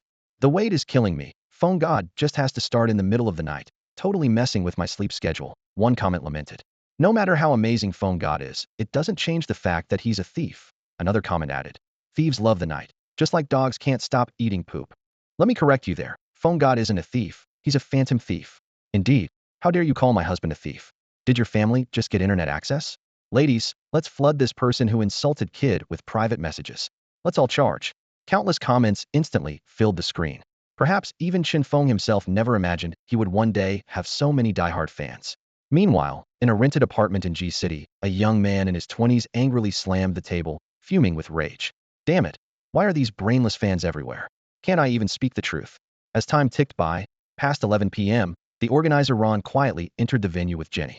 They stood inside the exhibition hall, vigilantly guarding the glass display case containing the Titan's wrath alongside Su Luoxue and others.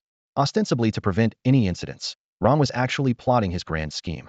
He touched the controller in his pocket, ready to activate it at any moment, while his eyes glanced over the 7 glass display cases placed around. A sinister smile appeared on his lips. In just an hour, his plan would succeed. That stingy old man, that thief, would never expect that he would sell the genuine article, and when the thief made his move, he would secretly replace it with a fake, disappearing quietly under everyone's watchful eyes. By then, everyone would believe that the thief named Kid had stolen all the exhibits. His plan was flawless. Ron's smile grew more smug, but he failed to notice Jenny beside him looking at him as if he were a fool. Her gaze seemed to say, do you really think you can outsmart the master? Dream on. Time continued to pass. Half an hour later, Chen Feng's announced time was approaching. With a low warning sound, Su Luoxue's voice clearly echoed through the venue. Everyone, stay alert. The entire room held its breath, eyes scanning for the sudden appearance of the legendary white figure. Just as the tension peaked, Ouyang Mushue unexpectedly spoke. Actually, that gentleman thief has already sneaked in. Almost everyone involuntarily turned, surprised, towards her. Su Luoxue wanted to argue, but was dissuaded by Ouyang Mushue's confident smile. She hesitated, ultimately remaining silent. Under everyone's gaze, Ouyang Mushue turned to a corner, smiling as she said, am I right? Captain Zheng Chong, or should I say, your true identity is Kaito Kid, isn't it? Captain Zheng. Instantly, the entire venue fell into a dead silence. Many couldn't believe what they were hearing, and their shocked gazes turned to Zheng Chong. More and more members of the pursuit team began whispering, some looking puzzled, others quietly approaching Zheng Chong. The atmosphere became tense and heavy. How is this possible? Someone murmured softly, as if the air had solidified, with all attention focused on Zheng Chong.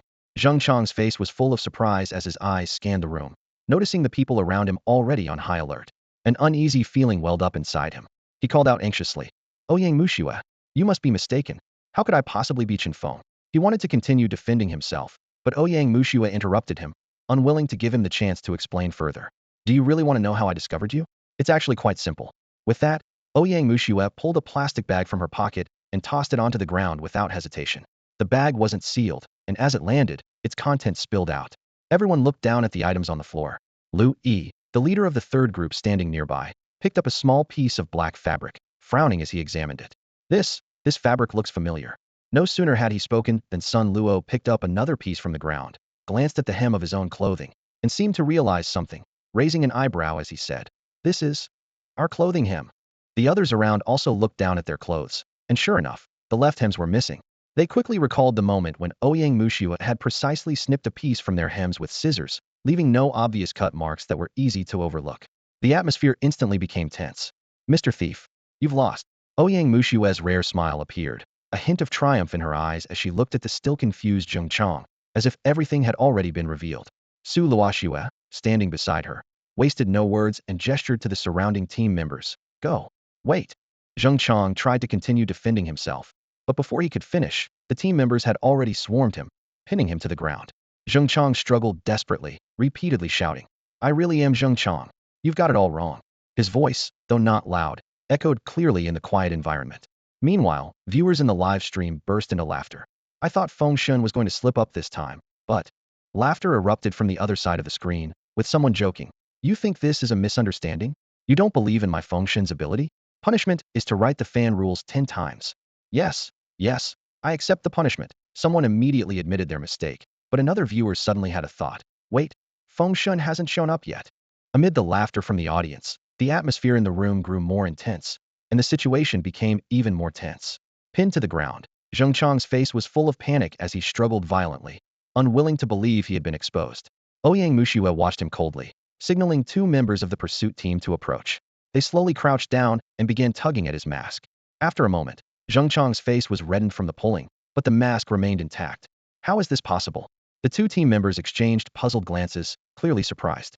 Ouyang Mushua stood nearby, her brow slightly furrowed, but she had anticipated this.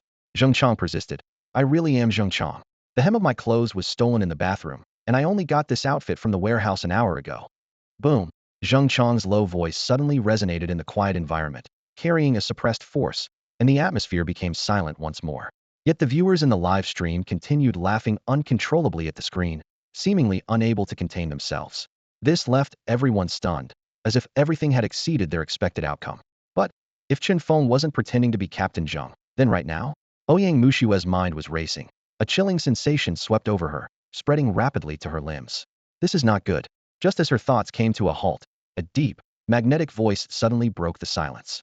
"Ladies and gentlemen." With this loud announcement, everyone turned to see a team member standing at the center of the exhibition. He wore a slightly ill-fitting uniform, with one shoulder's fabric hanging loose, yet his confidence and poise were unmistakable. A slight smirk played at the corner of his lips, full of mischief. "I'm glad you could all come to witness my live performance." As soon as he finished speaking, a cloud of white smoke rose like mist from all around. The plain work uniform vanished without a trace, replaced by a familiar white suit, crisp and elegant, with a hint of rebellion. Underneath the monocle, Chen Feng's eyes sparkled with confidence, but to the pursuit team members, that confidence seemed particularly mocking. "Chen Feng." Ouyang Mushua's heart tightened, her teeth clenched, eyes filled with indescribable anger. Since the detective competition, she had never been so publicly embarrassed, especially with millions of viewers watching in the live stream. "I apologize for the less than pleasant joke, detective lady." Chen Feng's voice was gentle but couldn't hide the mockery. He gracefully placed a hand over his chest, offering a gentlemanly bow, though the smile on his face was glaringly out of place in the current scenario. "Get him." Su Luoshua's command was almost instant. The pursuit team members, who had been surrounding Zheng Chong, quickly adjusted their formation and closed in on Chen Feng. Snap!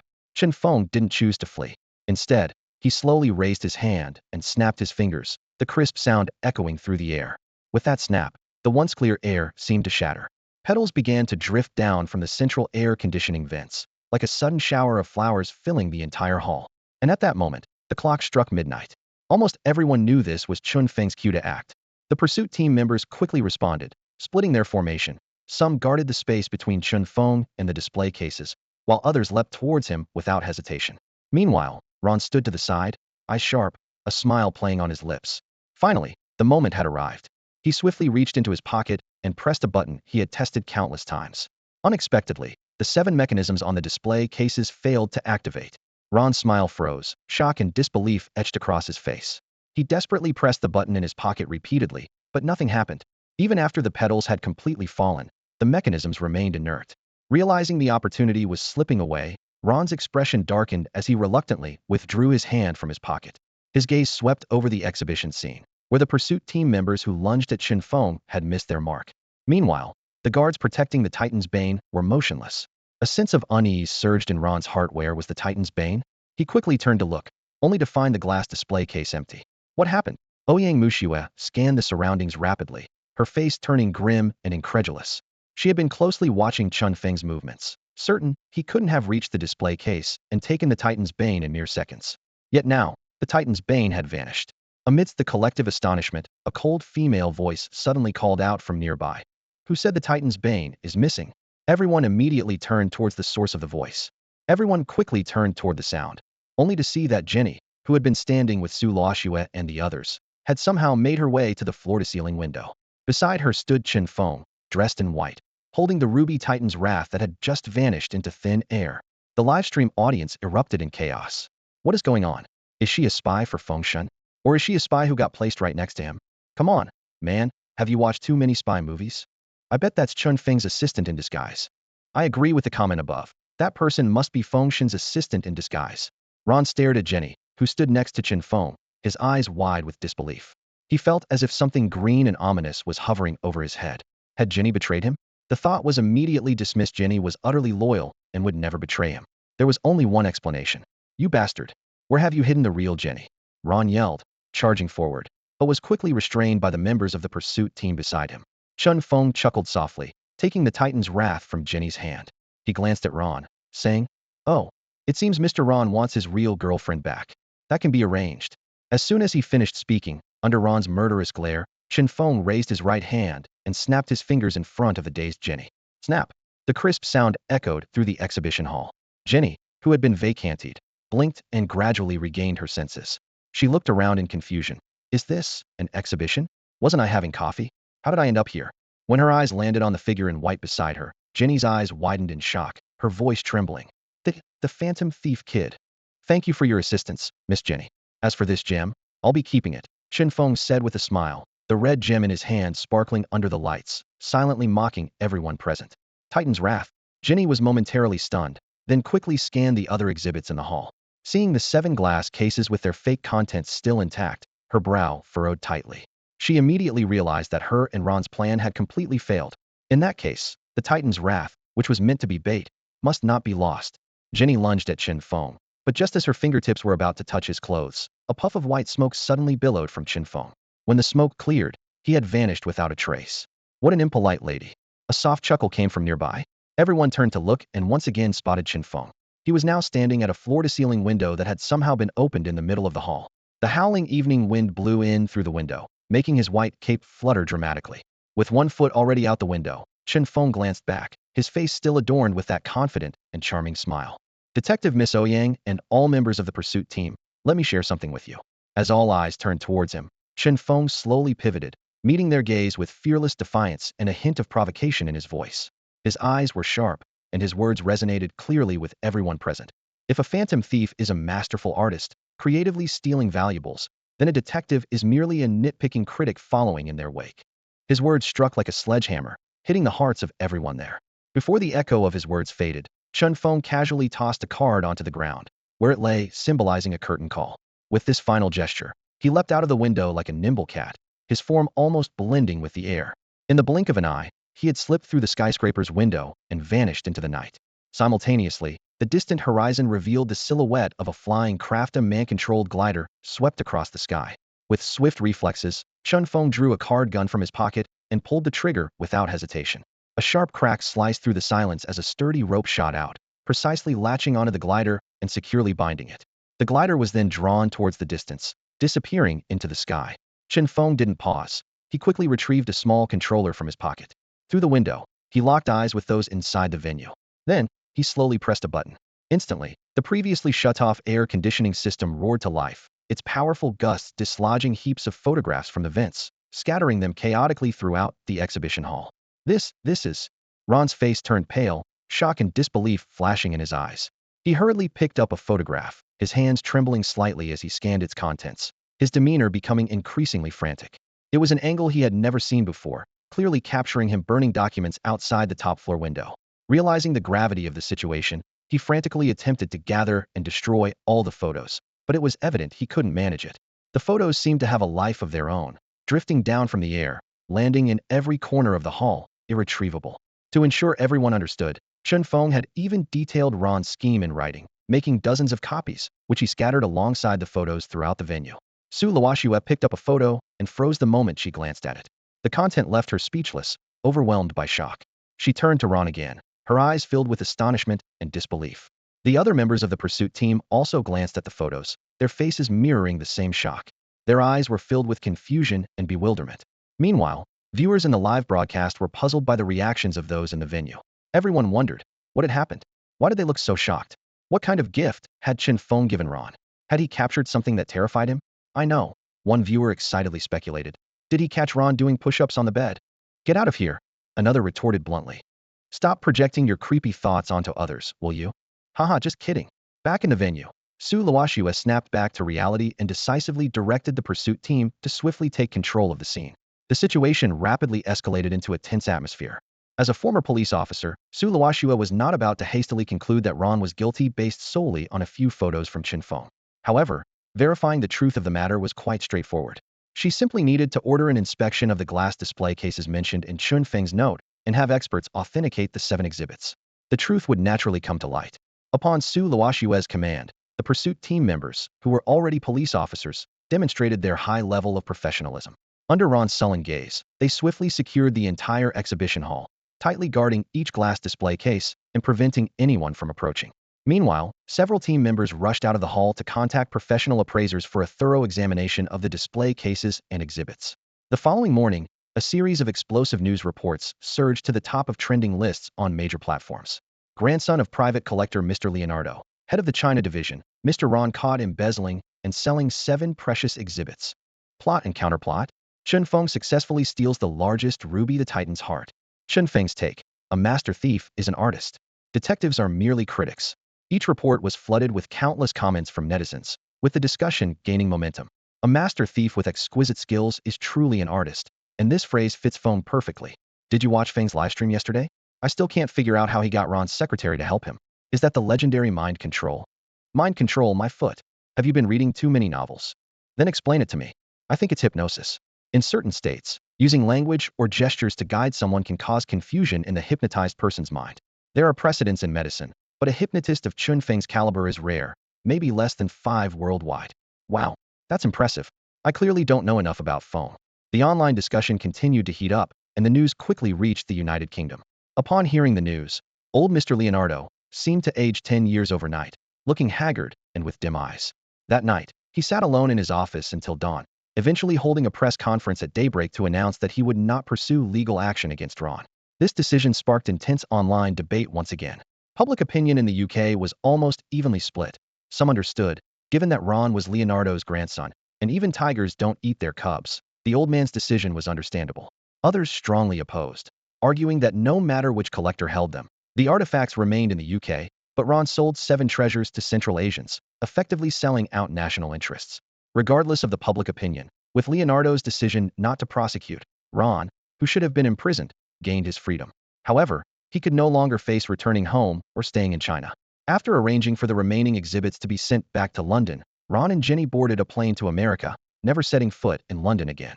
Of course, these developments had little to do with Chen Feng. Ding! Congratulations to the host for successfully stealing the Titan's heart. Reward. Master Thief Kaito Kid Card Fusion Rate 5. In the bedroom on the 2nd floor of the cafe, Chen Feng held the ruby Titan's grief, which he had just stolen from an exhibition the day before. Under the refracted light, he carefully admired the beautiful gem. As the system notification sounded in his ear, he couldn't help but mutter to himself. It's already at 75, quite a rapid progress. Although he wasn't sure what would happen when the card fusion reached 100, his intuition told him that everything that followed would be extraordinary. Chen Feng glanced out at the bright full moon, pondering for a moment before once again scrutinizing the gem in his hand. Then, he slowly tucked the gem back into his pocket, ready to continue enjoying his brief moment of peace. In the days that followed, Chen Feng made no significant moves, choosing instead to take a break. His days were simple yet fulfilling, managing the cafe, making coffee, caring for Xiao Bai, and occasionally mentoring his young assistant to better aid him in future endeavors. Time passed quietly, and more than a month slipped by unnoticed. During this period, Chen Feng returned the stolen Corona crown but kept the Ruby Titan's grief. This gem was originally the prize of a wager he won at the exhibition he co-hosted with Ron, a testament to his wit and courage. Over this month, the cafe became a staple in Chen Feng's life. An Ouyang Muxweath detective who occasionally visited for coffee became a regular customer. Meanwhile, Chen Feng's livestream channel gradually lost its initial buzz, dwindling from millions of concurrent viewers to just a few loyal fans who checked in daily. Time flowed on, and a month and a half later, the Thief game show had been airing for half a year. Most contestants had been captured by the pursuit team, leaving only a few remaining, and even the pursuit team seemed to be struggling. Consequently, the world government's production team made a significant decision to launch a second season of the show. Once again, 800 competition zones were established globally, with 10 participants in each, bringing in a total of 8,000 new contestants. Chen Feng and the other survivors would continue as part of the first season's continuation, remaining in the game. The total number of participants reached an all-time high. Although the first episode aired 6 months ago, its popularity remains high. As a result, with the second episode about to premiere, countless viewers worldwide are eagerly waiting in front of their screens. Just as anticipation reaches its peak, the production team drops a bombshell announcement. To enhance the mystery of the contestants, the identities of all participants in the second episode will remain undisclosed. The live broadcast will not cover everyone, only focusing on the pursuers from various regions and contestants whose identities have already been revealed. In other words, all contestants in this episode will keep their identities hidden, and their true selves will be unveiled by the pursuit teams and the public. This decision wasn't made without reason. Firstly, it aims to increase the suspense of the show, further igniting public enthusiasm. More critically, it seeks to prevent a repeat of the first episode scenario, where a contestant like Chen Feng easily evaded the Sky Eye surveillance system, even managing to slip away from the live broadcast unnoticed, which was quite embarrassing. Surprisingly, this strategy proved effective. As soon as the announcement was made, it sparked heated discussions online, with countless netizens expressing their anticipation and curiosity about the show. Another week passed in the blink of an eye. In the early morning, sunlight streamed through the glass into the shop, casting a peaceful glow. Chen Feng sat at the front counter, engrossed in a book. Not far away, Lin Qingyao scrolled through social media, occasionally glancing at Chen Feng and sighing. The shop was momentarily devoid of customers, enveloped in a rare tranquility in the bustling city. Suddenly, a clear and pleasant female voice called out from the doorway, "Hello there." Chen Feng looked up at the sound, turning his gaze towards the entrance. Standing at the door was a young woman in her early 20s, with fair skin and delicate features, holding a small pink box and smiling as she peered into the shop. "Is this cafe yours?" she asked, revealing a set of perfectly aligned white teeth, her smile accentuated by 2 faint dimples, exuding a natural warmth. Chen Feng closed his book gently and stood up to respond. "Hello, miss. I'm the owner. How can I help you?" Lin Qingyao also looked up, curiosity in her eyes, while inwardly wondering if her boss was interested in the young woman, who seemed like a college student yet to graduate. Unaware of the subtle shift in the shop's atmosphere, the young woman continued with a smile. "Our dessert shop just opened today, and we'll be your neighbors. I was wondering if you have some time now. We'd love for you to come over and try our cakes and share your thoughts." Her tone was sincere, her pace unhurried, and her smile was relaxed and confident. "A dessert shop? Well, congratulations on your opening. But about the tasting," Chen Feng began, but the young woman quickly interrupted as if realizing something. "We just want your feedback, nothing more," she earnestly added. "And it's free." She looked at Chen Feng with hopeful eyes, waiting for his response. Seeing this, Chen Feng smiled gently and replied warmly, "Miss, you've misunderstood. How about this, you head back first, and I'll change and come over." "Great." The young woman nodded happily, turning to leave but pausing after a few steps to remind him. "You must come." Chen Feng nodded with a smile. Only then did the young woman truly leave. Afterward, he went upstairs, changed his clothes, and picked up an elegantly decorated basket. Under Lin Qingyao's slightly resentful and scrutinizing gaze, he left the shop and headed next door. As he stepped into the dessert shop, a gentle greeting met his ears. "Welcome, sir. What can I get for you?" As soon as he stepped through the door, a tall woman who bore a slight resemblance to the young girl from before approached him. Her gaze lingered on Chen Feng for a moment, and a slight smile appeared on her lips. Just then, the girl who had invited Chen Feng at the cafe peeked out from behind the wall. Upon seeing him, her face lit up with a bright smile. "Oh, it's you. You got here so quickly." The girl emerged fully from behind the wall and cheerily approached Chen Feng. She then turned to the tall woman with a hint of pride in her voice. "Second sister, this is the owner of the cafe next door I was telling you about. Didn't you say you wanted someone to give us some advice? Well, I found someone for you." The tall woman nodded slightly and then turned to Chen Feng, extending her slender hand with a polite smile on her face. "Hello, we're neighbors now. My name is Shangwan Shi, and this is my sister Shangwan Meng. Our eldest sister is upstairs and will be down shortly." "Hello, Miss Shangwan." Chen Feng replied, shaking Shang Wanxi's soft hand and handing over a basket of flowers with his other hand. You can call me Yazan. Best wishes for your business opening. Shang Wanxi accepted the flower basket and thanked him softly. After exchanging a few pleasantries, the sound of high heels clicking on the floor echoed from the stairs, and another woman gracefully descended from the second floor. What's happening? Is Xiaoming's guest here? The newcomer was dressed in a casual outfit with Christmas hues and wore high heels, accentuating her well-proportioned figure. Unlike Shang Wanmeng's youthful charm and Shang Wanxi's mix of maturity and youth, this woman exuded the allure of a mature woman, much like a friendly neighbor. Eldest sister, Shang Wanmeng chirped, immediately flitting over like a joyful bird to affectionately cling to the newcomer's arm. Shang Wanxi introduced the newcomer to her. Eldest sister, let me introduce our neighbor, Yazan, the owner of the cafe next door and the guest invited by Xiaoming. The woman nodded gracefully, descended the stairs completely, and approached Chen Feng, extending her hand. Hello Yazan, I'm Shang Wanlin. It's a pleasure to meet you. Hello. Chen Feng greeted politely, shaking Shang Wanlin's hand and noting the smoothness of her palm, indicative of someone not accustomed to manual labor. Standing before the three sisters, Chen Feng was reminded of an anime he had watched in a previous life. Though he couldn't recall its name, it seemed to be about three thief sisters. The Shangwan sisters in front of him bore a striking resemblance to those characters. Chen Feng spoke up. I noticed from your accents that you ladies might not be locals. What brings you to open a store here in H City? Oh well, it's because. Shangwan Meng started to answer, but her older sister Shangwan Lin gently pulled her arm, stepping forward with a composed smile. Here's the thing. Xiaoming just got into a university in H City this year. I couldn't bear the thought of her being so far away on her own, so we decided to open a store here to keep an eye on her, Shangwan Lin explained calmly. Oh, I see. Chen Feng nodded, but he keenly noticed a fleeting unnatural look in Shangwan Meng's eyes. He continued casually. I heard that in the second episode of that thief program that aired half a month ago, 3 out of the 10 contestants from Huaxia District 3 were women. Rumor has it they're sisters, but I wonder if they're as beautiful as the 3 Shangwan sisters. As he finished speaking, both Shangwan Shi and Shangwan Meng's expressions subtly shifted. Although they quickly regained composure, Chen Feng caught their momentary panic. He was now almost certain of his guess. You must be joking. We've never met them. So how would we know what they look like? Shangwan Lin replied with an unchanged expression and steady tone. She then glanced at her watch and said to her sister, Xiaoxi, it's about time. The cake should be ready. Could you check on it? Okay. Big sister. Shangwan Shi nodded and headed to the kitchen. Chen Feng chatted with Shangwan Lin a bit more before taking a seat by the window. The conversation flowed from the store to the program, and even to experiences abroad.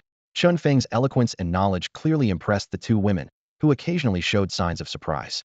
Most of the time, Chen Feng did the talking while Shangwan Lin and Shangwan Meng listened attentively, creating a relaxed and natural atmosphere.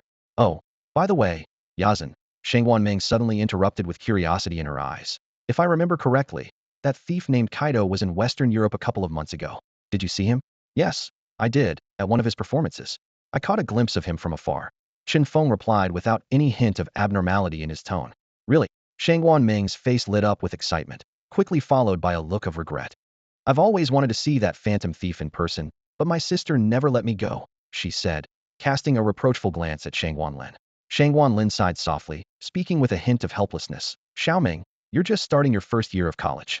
You should focus on your studies and not get distracted, understand? Hearing this, Shangwan Meng pouted slightly, displeased. What do you mean by focusing on studies and not getting distracted? I'm just here with you to attend that festive. Ahem, Shangwan Lin interrupted with a couple of soft coughs, effectively cutting her sister off. Realizing Chen Feng was right there, Shangwan Meng quickly shut her mouth, a hint of embarrassment crossing her face. Feigning curiosity, Chen Feng asked, attend what? Do you have other plans here besides opening the store, Sister Lin? Oh, it's like this, Shangwan Lin explained unhurriedly. Our family tradition is to gather everyone for festivals. With New Year's coming up and the new store opening, Xiaoming took a few days off to join the opening ceremony. I see. Chen Feng nodded in agreement, showing no sign of skepticism, as if he fully accepted the explanation. The two women who had almost been fooled breathed a sigh of relief. Shangwan Lin shot a warning glance at her younger sister, conveying a clear message of watch your words and actions. Shangwan Meng immediately understood, realizing her mistake, and lowered her head, nervously fiddling with the hem of her clothes like a child who had done something wrong. In this somewhat awkward atmosphere, Shang Wanxi emerged from the kitchen with an elegant tray, neatly arranged with a dozen or so enticing small cakes. Come, everyone, try the first batch of cakes baked since the new store opened, Shang Wanxi said with a gentle smile, placing the tray on the table and looking specifically at Chen Feng. Yazan, you should try one too and give us some feedback. Sure, Chen Feng replied, picking up a small cake and slowly bringing it to his mouth. The three women watched Chen Feng intently, their eyes filled with anticipation, as if his opinion was of utmost importance to them. Chen Feng savored the cake, appreciating its layers, and then spoke. It tastes quite good. Sweet, but not overly so. I'm sure many people will like it. This wasn't just a polite remark. The aroma of the cake blended perfectly with the cream, the sweetness was balanced without being cloying, and the baking was done to perfection, resulting in a soft and pleasant texture that deserved praise. Hearing Chen Feng's evaluation, the Shangwan sisters simultaneously broke into delighted smiles, as if they had received some form of validation. After chatting with them for a bit longer, Chen Feng checked the time, got up to leave, and bid farewell to the sisters, exiting the dessert shop. With the shop door closed, only the three Shangwan sisters remained inside. Watching the direction Chen Feng had left, the second sister, Shangwan Shi, furrowed her brows slightly, her voice tinged with concern. Do you think Yazan has figured anything out? He seems to have mentioned the thief game show more than once. Upon hearing this, both Shangwan Lin and Shangwan Meng frowned simultaneously. Especially Shangwan Meng, who was starting to regret inviting Chen Feng over, her fingers nervously twisting together. It shouldn't be a big problem, Shangwan Lin said in a steady tone, trying to reassure her sisters. After all, our identities are kept secret, and he probably wouldn't think we'd dare to open a shop in the city center. Hearing their elder sister's words, the two younger sisters gradually relaxed, easing their tense shoulders. So what about our plan? Shangwan Meng asked tentatively, her eyes sparkling with anticipation. Shangwan Lin's lips curved into a confident smile. You don't need to worry about the plan. I've already chosen a target. We just need to observe for a couple more days. Yay! Shangwan Meng exclaimed excitedly, jumping up like a child with clenched fists held to her chest. Seeing their younger sister's lack of composure, Shangwan Lin and Shangwan Shi both sighed and rubbed their foreheads. They exchanged a look, sharing the same unspoken question. Was it a mistake to bring their little sister along to the show? Meanwhile, back at the cafe, Chen Feng first handed the cakes given by the Shangwan sisters to Lin Qingyao before retreating to his bedroom on the second floor alone. Lying on his bed with his hands behind his head, he gazed at the ceiling with a thoughtful smile on his lips, murmuring to himself, Sister thieves, huh? Quite interesting. Time passed slowly. Perhaps because Chen Feng hadn't made a move for some time, the private collectors who had been frightened into silence gradually regained their courage. They not only resumed hosting small private auctions, but also restarted private exhibitions that had been put on hold. Some bolder collectors even took out treasures they had kept hidden for years for public display, as if showing off to the world. Suddenly, H City found itself in the midst of an unprecedented craze for treasure exhibitions. The fervor around cultural relic exhibitions has reignited, and online debates have intensified. However, what truly captivates the public's attention is not the priceless artifacts, but whether Chen Feng will make another move. This topic has become a hot subject across major forums, consistently ranking high on trending lists. Since Chen Feng has not appeared in nearly 2 months, many speculate that he might have earned enough and plans to retire. Others insist that he is simply preoccupied with other matters, thus remaining silent. The exchanges between the two sides grow increasingly heated, with daily arguments erupting on the forums. After venting, they continue to await Chen Feng's announcement. Yet, instead of receiving an anticipated notice from Chen Feng, an unexpected announcement arrived. It was a black plastic card with a delicate rose on the back. The message on the card was simple and direct, without embellishments or unnecessary words. It read, "In 3 days, I will steal the collection of Mr. Lu Jingyu, a private collector in the southern part of the Sitya diamond necklace named Desert Star." Boom. A brand new phantom thief group emerged out of nowhere, causing a new sensation. Due to Chen Feng's previous exploits, more people have become intrigued by phantom thieves who issue notices before committing thefts. Now, a new organization announced its heist plan in this manner, undoubtedly drawing widespread attention.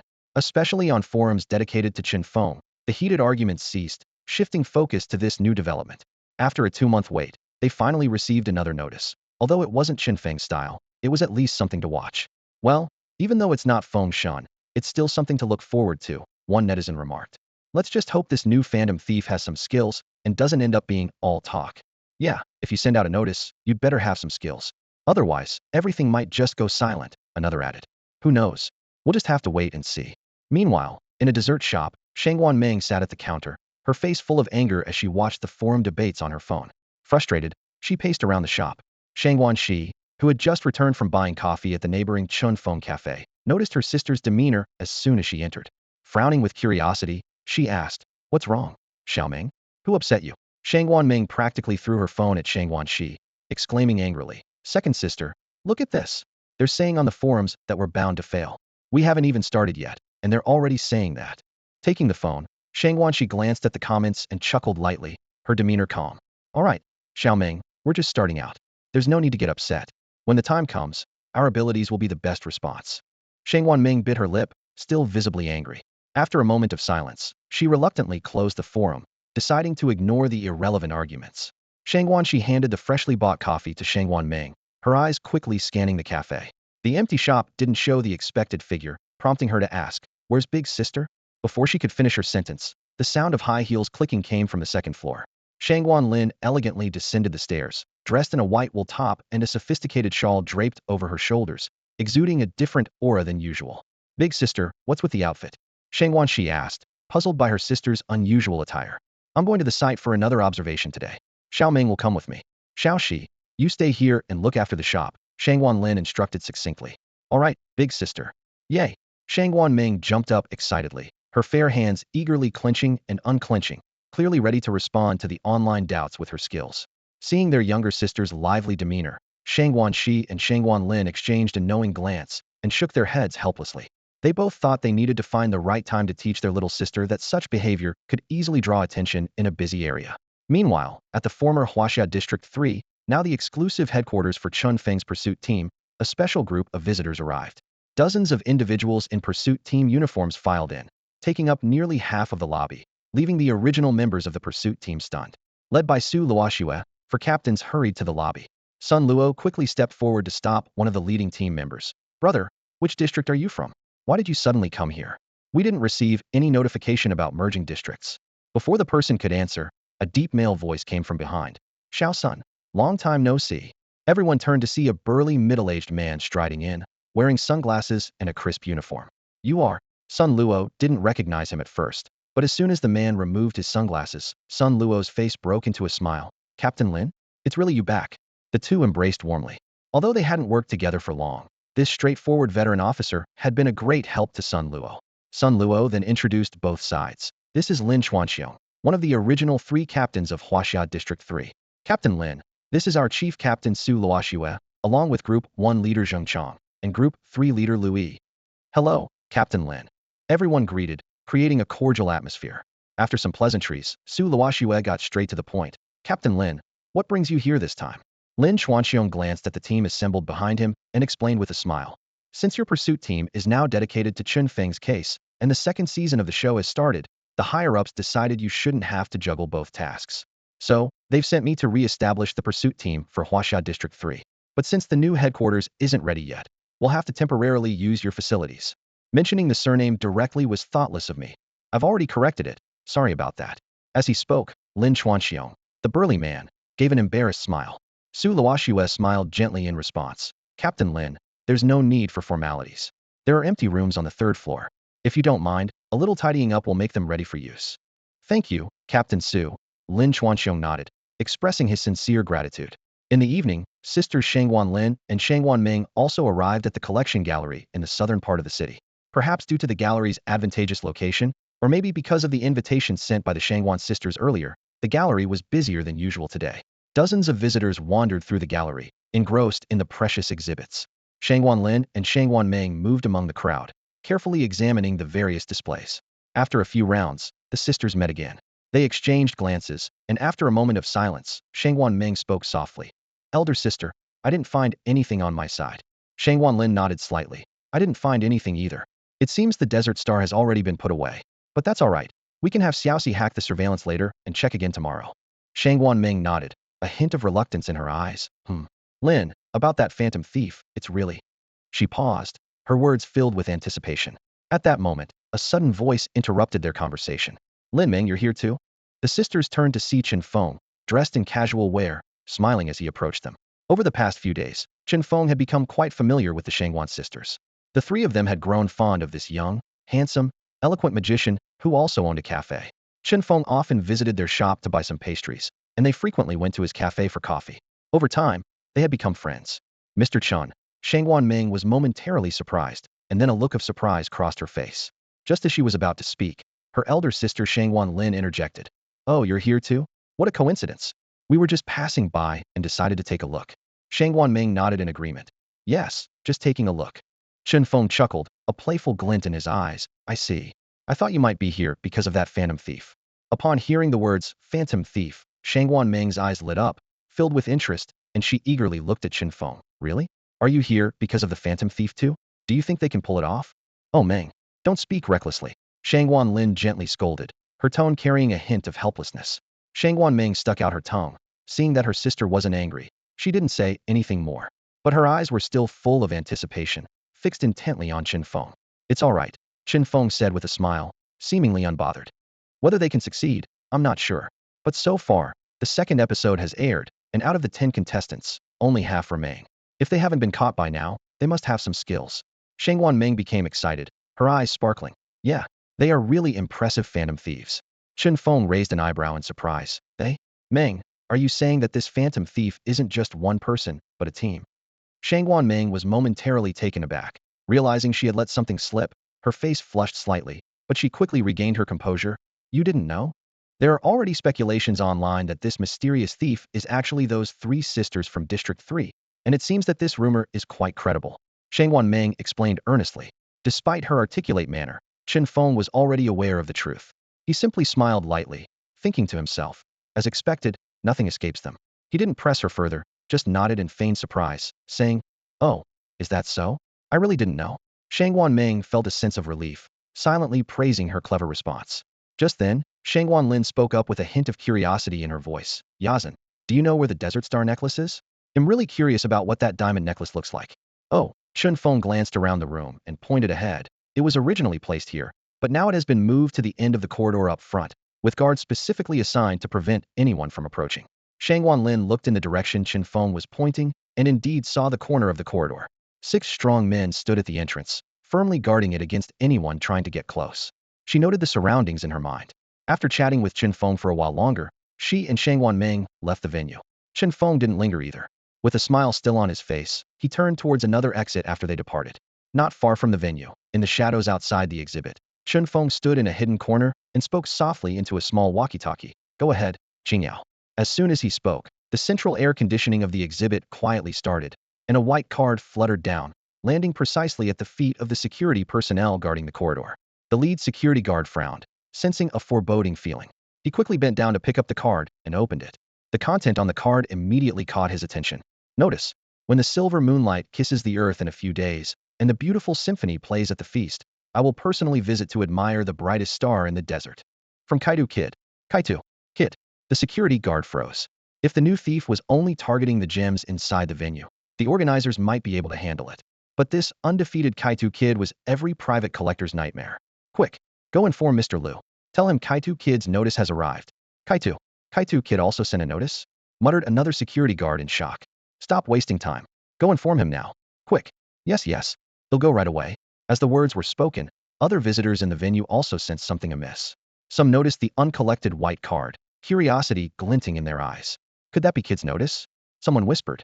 No sooner had the words been spoken than a buzz of conversation erupted, turning the previously quiet private exhibit into a hubbub. A few bold visitors even approached the security personnel, eager to get a closer look at the notice from Kaito Kid. Meanwhile, Chen Feng and Lin Qingyao, the masterminds behind the scene, had already quietly left the bustling place, leaving behind a storm as they silently withdrew. Meanwhile, Chen Feng's announcement was once again posted in the live broadcast room. In just a few hours, his name dominated the trending topics, which no longer surprised anyone.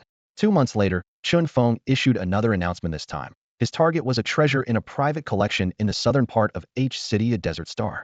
Almost simultaneously, 2 announcements caused an uproar. 2 master thieves were eyeing the diamond necklace at the same time. What kind of allure does the desert star hold? A showdown between the thieves is about to unfold, and Chen Feng's renewed action makes the rivalry with the new thief even more intriguing. Numerous media outlets reported the story, and comments from netizens quickly poured in. Oh my! Finally! After 2 months, my idol Feng has issued another announcement. Even Feng is interested in the desert star? Interesting. Both the new and old thieves are taking action. I want to see it live. Count me in. A duel between thieves. This is going to be epic. What duel? If Feng doesn't win, I'll wash my hair standing on my head. Still, I do feel a bit sorry for that collector. His treasure has caught the eye of not 1, but 2 master thieves. Haha, he's really unlucky. Haha, I kind of pity him. Nighttime. The second floor of a dessert shop. Shangwan Lin sat at her desk, contemplating the details of the operation 2 days away, while Shangwan Shi was busy at the computer desk, her slender fingers rapidly tapping on the keyboard, seemingly handling some urgent matter. The two did not speak, and the room was filled with a quiet atmosphere. Suddenly, The door was flung open, and Shangwan Ming rushed in, carrying a sense of urgency. Her face was unusually flustered, clearly out of the ordinary. Big sister, second sister, something's wrong. Shangwan Ming said anxiously, out of breath. Seeing this, Shangwan Lin raised an eyebrow, a hint of doubt rising in her mind. Although her sister was usually a bit frivolous, such panic was rare, especially with such an urgent expression.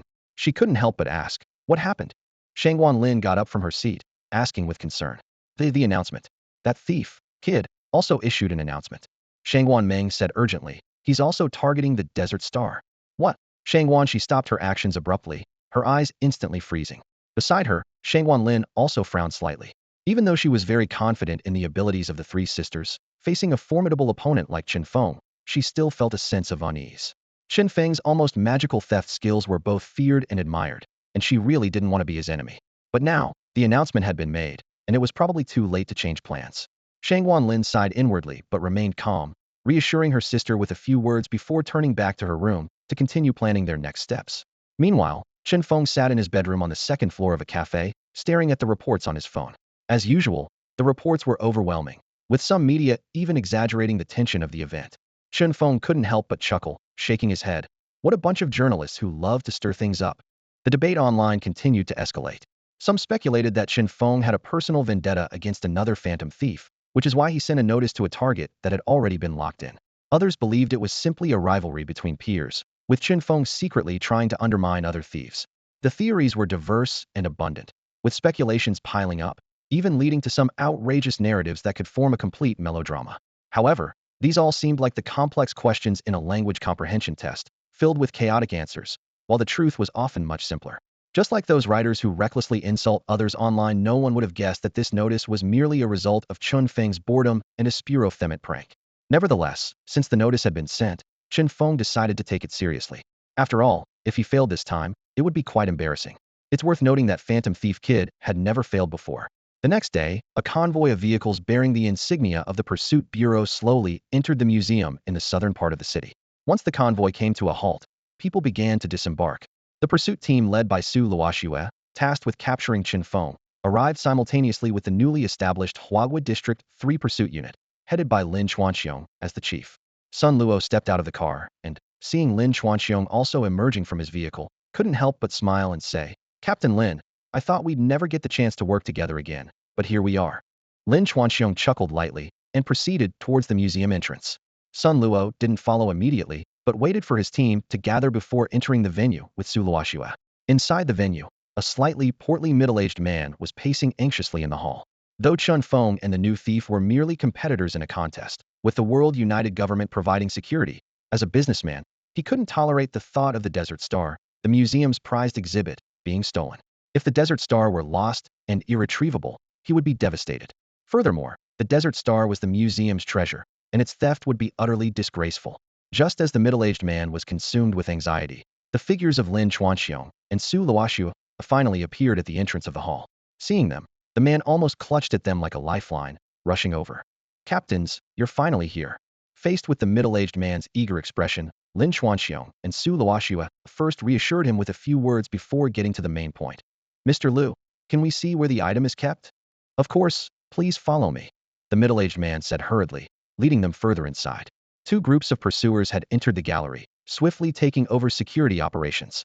Hundreds of members tightly sealed off the entire venue, creating layers of barriers. Even the entrance at the corridor corner where the Desert Star was displayed was guarded by 8 team members, with the corridor itself equipped with infrared alarms and other defense mechanisms, ensuring no oversight. The entire setup was watertight. In the afternoon, a disguised Shangwan she successfully infiltrated the venue. Agile and nimble, she was the most dexterous of the 3 sisters and the executor of their plans. Her younger sister, Shangwan Meng, provided support and would handle the getaway after the operation. Meanwhile, their elder sister, Shangwan Lin, remained hidden in a vehicle, directing the operation via earpiece and surveillance. Each had a clear role, with responsibilities well-defined, ensuring the mission was orderly. Currently, Shangwan she was pretending to be a regular visitor, casually looking around and occasionally taking photos.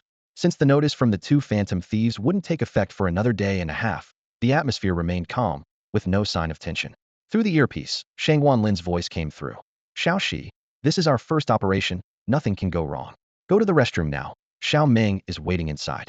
Lock the door once you're in. The third stall from the left has a vent leading directly to the end of the corridor. Xiao Meng will guide you on the specific route. Enter and wait until the time is right to act. Remember, be patient. Shang Wanshi acknowledged the instructions softly. Entering the venue early was a strategy the three had devised together.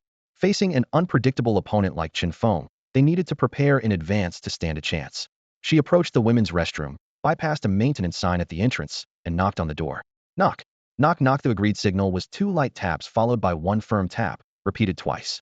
The door opened, and Shang Wanmeng, disguised as a cleaner, peeked out, quickly pulling Shang Wanshi inside and locking the door. Xiao Shi, Shang Wanmeng whispered, speaking briefly as she handed a small bag and a simple map to Shang Wanshi. Here are 2 compressed biscuits and the map of the vent route. You'll stay inside for a day. When it's time to act, Big Sis and I will create a distraction to draw the pursuer's attention, allowing you to move. Shang Wanshi nodded, familiar with the contents of the bag. They had discussed the operation's details multiple times and were well prepared. As she was about to leave, Shang Wanmeng called her again. Second Sis, if anything feels off or if there's an emergency, tell Big Sis and me immediately through the earpiece, and we can abort the mission. Don't worry, Shang Wanshi smiled, gently patting Shang Wanmeng's head to soothe her concerns. Without further words, she deftly climbed over the restroom partition, heading toward the vent entrance. Stepping carefully on the wooden partition, she quietly removed the vent cover from the air duct and tossed it to Shang Wanmeng below. She then swiftly climbed into the duct. Watching her second sister successfully enter, Shang Wanmeng wasted no time, quickly reattaching the vent cover that Shang Wanshi had removed, and then turned to leave the restroom. As she exited, she picked up the under maintenance sign placed by the door.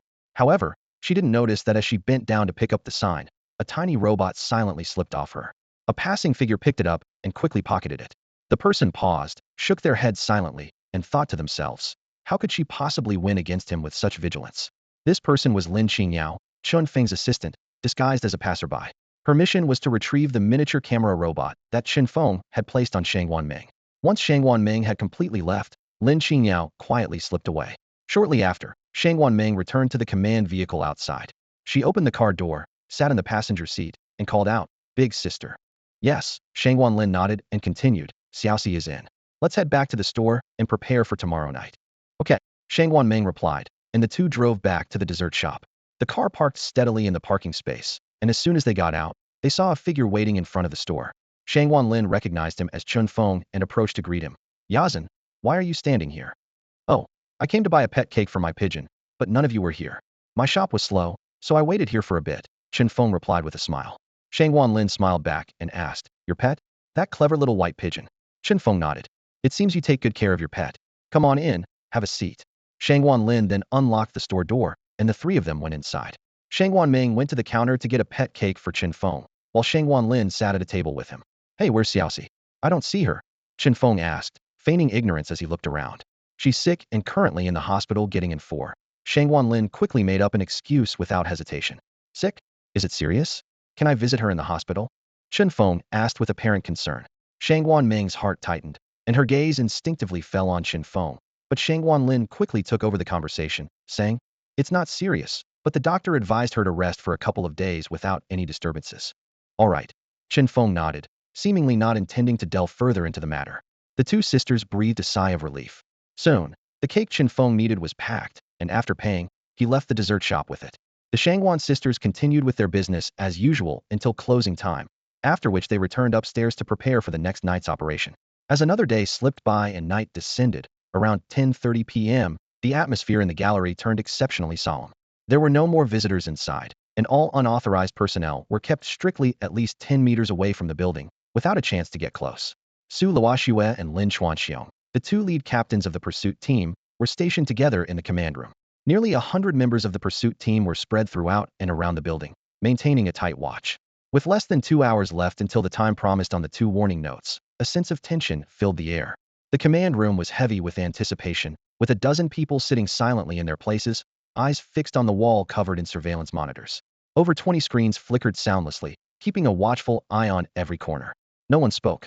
Suddenly, the door creaked open. Ouyang Mushiwe, who had just completed a patrol, walked in. As soon as she entered, Sun Luo asked, how did it go, Junior? Did you notice anything unusual? Ouyang Mushiwe shook her head, her brow furrowed slightly. Not yet, but Chen Feng is exceptionally good at disguises. If he wants to sneak in, it shouldn't be difficult. Her words brought silence to the room, and the atmosphere became even more tense. Even the newly assembled pursuit team members from District 3 of Xinhua State showed signs of nervousness on their faces. By the way, Ouyang Muxua suddenly seemed to recall something, turning to Lu, the curator of the gallery.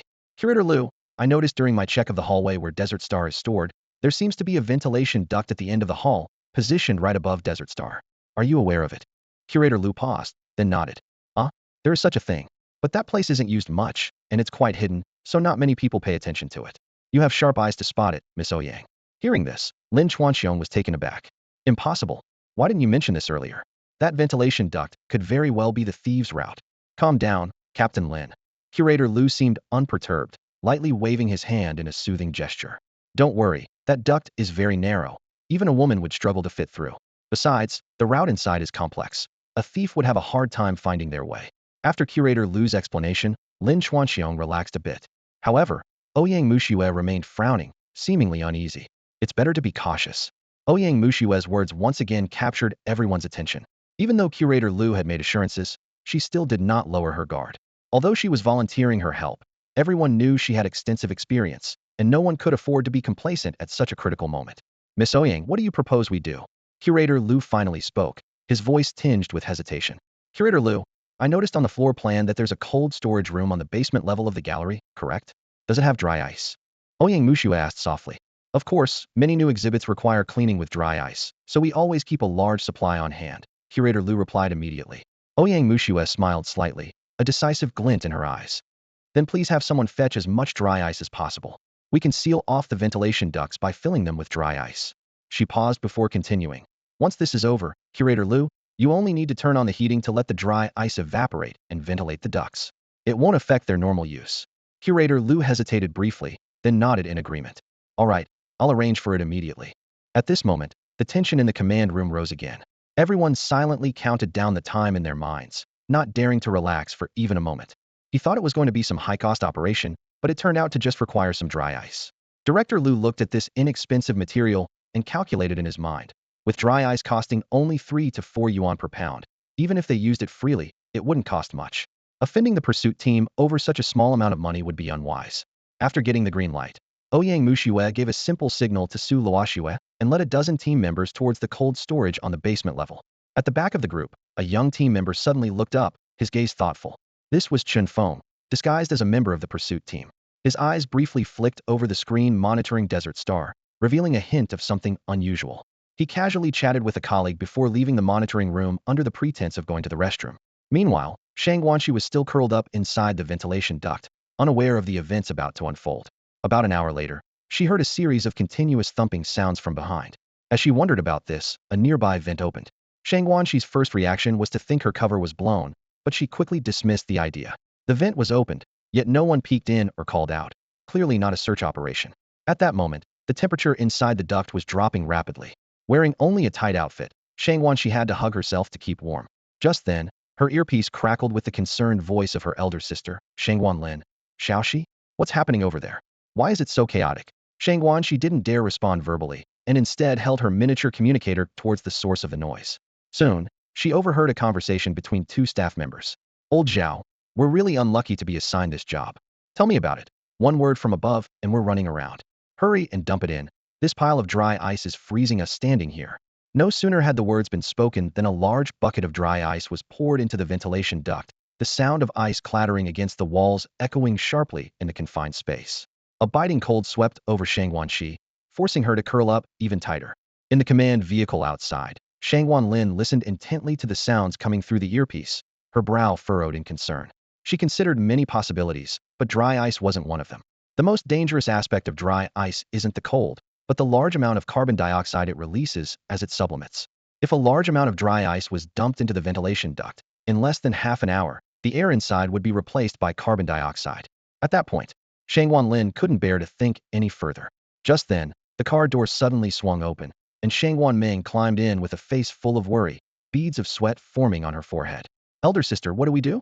Someone has filled the ventilation ducts on second sister's side with dry ice. Her voice was filled with evident panic. Shang Guanlin furrowed her brows, tapping the steering wheel unconsciously as her mind raced to find a solution amidst her anxiety. She quickly pressed the button on her earpiece. Xiaoxi, check your bag. I prepared a small oxygen tank for high altitudes earlier. Use it if you feel short of breath. Shangwan Lin shouted urgently into the earpiece. She then turned to Shangwan Meng, who looked tense, and spoke with determination. Meng, change your clothes immediately and come with me. We'll sneak into the venue. If there's a chance, we'll get Xiaoxi out first. If not, we'll have to. At this point, Shangwan Lin's voice trailed off, but Shangwan Meng understood. They would have to withdraw from the program. Although it was frustrating to leave so early, their second sister's safety was now the priority. Shangwan Meng nodded promptly, swiftly grabbing the prepared clothes from the back seat. The sisters quickly changed, checked their gear, and silently exited the car, crouching to avoid surveillance cameras as they cautiously made their way towards the venue. Meanwhile, Shangwan Shi, hiding in the ventilation duct, followed Shangwan Lin's instructions and retrieved the small oxygen tank from her portable bag. Her fingers trembled as she brought it to her mouth, pressing the switch to take a deep breath, which barely alleviated the dizziness from oxygen deprivation. However, the biting cold from the ducts on both sides still made her shiver uncontrollably in her tight-fitting outfit, her teeth chattering. In an unguarded corner of the venue, Chen Feng carefully avoided the cameras and approached a window. He gently pushed it open and placed 2 fingers in his mouth. A clear whistle echoed through the night sky. Seconds later, a white dove, responding to the call, flapped its wings and landed on the windowsill. It's up to you, little white. With practiced ease, Chen Feng attached a small projector to the dove and softly stroked its head. Go on. The dove cooed in response and took off into the night. Chen Feng quickly pulled out his phone and sent a brief message to his assistant. The operation starts in 10 minutes. Lin Qingyao replied almost instantly. Okay. Chen Feng put away his phone, adjusted his pursuit team uniform to ensure nothing seemed out of place, and then blended into the crowd. A minute later, as Shangwan Lin and Shangwan Meng were still trying to find a way into the venue, a sudden commotion erupted outside the building, echoing through the night. Kaito! It's Kaito! Kaito is here! Feng Shun! I love you! Look at me! Oh, honey! I'm here! I'm here! The sudden screams immediately caught the sisters' attention. They turned to see a white figure gliding across the night sky on a hang glider, strikingly visible in the moonlight. The figure landed steadily on the rooftop, causing waiting fans of Chen Feng to erupt with excitement. The cheers and shouts were as loud as those at a concert of an international superstar. The pursuit team members responsible for security were also drawn to Chen Feng's unexpected appearance, shifting their focus to the rooftop. Great opportunity. Shangwan Lin and Shangwan Meng exchanged a knowing glance, wasting no time. They swiftly took advantage of the chaos caused by Chen Feng's appearance, slipping into the venue as the crowd was distracted. Watching the surveillance footage of Chen Feng flying in from the horizon and swiftly landing on the rooftop of the building, Lin Xuanxiong jumped to his feet, his eyes filled with tension, and immediately ordered, "Notify everyone. Prepare to go upstairs and capture Chen Feng." However, just as Lin Xuanxiong finished speaking, Ouyang Mushue's calm voice interjected. "Wait, Captain Lin." Interrupted by the sudden objection, Lin Xuanxiong frowned slightly, feeling a bit displeased, but he quickly relaxed and looked at her with curiosity. "What's the matter, Miss Ouyang? Is there something you want to say?" He wasn't an unreasonable person, and although he wasn't very familiar with Ouyang Mushua, she was the junior of his friend Sun Luo and the champion of the Chinese detective contest. Whether out of respect or acknowledgement of her abilities, Lin Xuanxiong was willing to listen to her opinion. Ouyang Mushua said solemnly, "Captain Lin, our primary task right now is to guard Desert Star, not to capture Chen Feng. Remember, he's skilled at using projection technology to deceive people. The Chen Feng outside might be a fake." Hearing this, Lin Xuanxiong furrowed his brows deeply, contemplating for a moment, and realized she made a valid point. He quickly adjusted the deployment. Radio Group 1 and Group 2. Stop the operation, stick to your posts. Group 3. Go to the rooftop to check the situation and report any unusual activity immediately. Roger that, responded the members of Group 3. Lin Xuanxiong sat back down in the monitoring room, his eyes fixed on the screen, waiting for the next update. 5 minutes later, the monitoring room was silent when suddenly the radio crackled with a report from Group 3. The target has disappeared, current whereabouts unknown. As soon as the words were spoken, the atmosphere in the monitoring room grew tense, and members of Group 3 cast admiring glances at Ouyang Mushua. Lin Xuanxiong smiled, and said to Su Luoxua beside him, "Captain Su, you've got a great advisor here. With Miss Ouyang around, we've avoided a lot of trouble." Su Luoxua merely gave a faint smile without responding, her gaze still fixed on the surveillance footage. Her understanding of Chen Feng made her aware that the situation was far from over. Chen Feng's actions would not stop there. He was bound to make another move. They waited quietly for half a minute, when suddenly the radio came alive again with Group 3 reporting, "The target has reappeared and is gliding around the building with a wingsuit." Lin Xuanxiong's face turned serious for a moment. Then he quickly ordered, "Group 3, don't come back yet. Continue to stay on alert. Report any movements immediately, and the other groups remain in place for now." The command was followed by a chorus of "Roger that." Just as Lin Xuanxiong was about to relax a bit, The door to the monitoring room was flung open with a loud bang. Report. While I was in the restroom, I found a team member knocked out. Before the words settled, another team member rushed in breathlessly, reporting. Captains, Chen Feng has appeared in the gallery. This sudden news froze the air in the monitoring room, and everyone immediately became alert, their eyes filled with undeniable tension and anticipation. The live stream was buzzing with a flood of comments, and viewers' discussions were constant.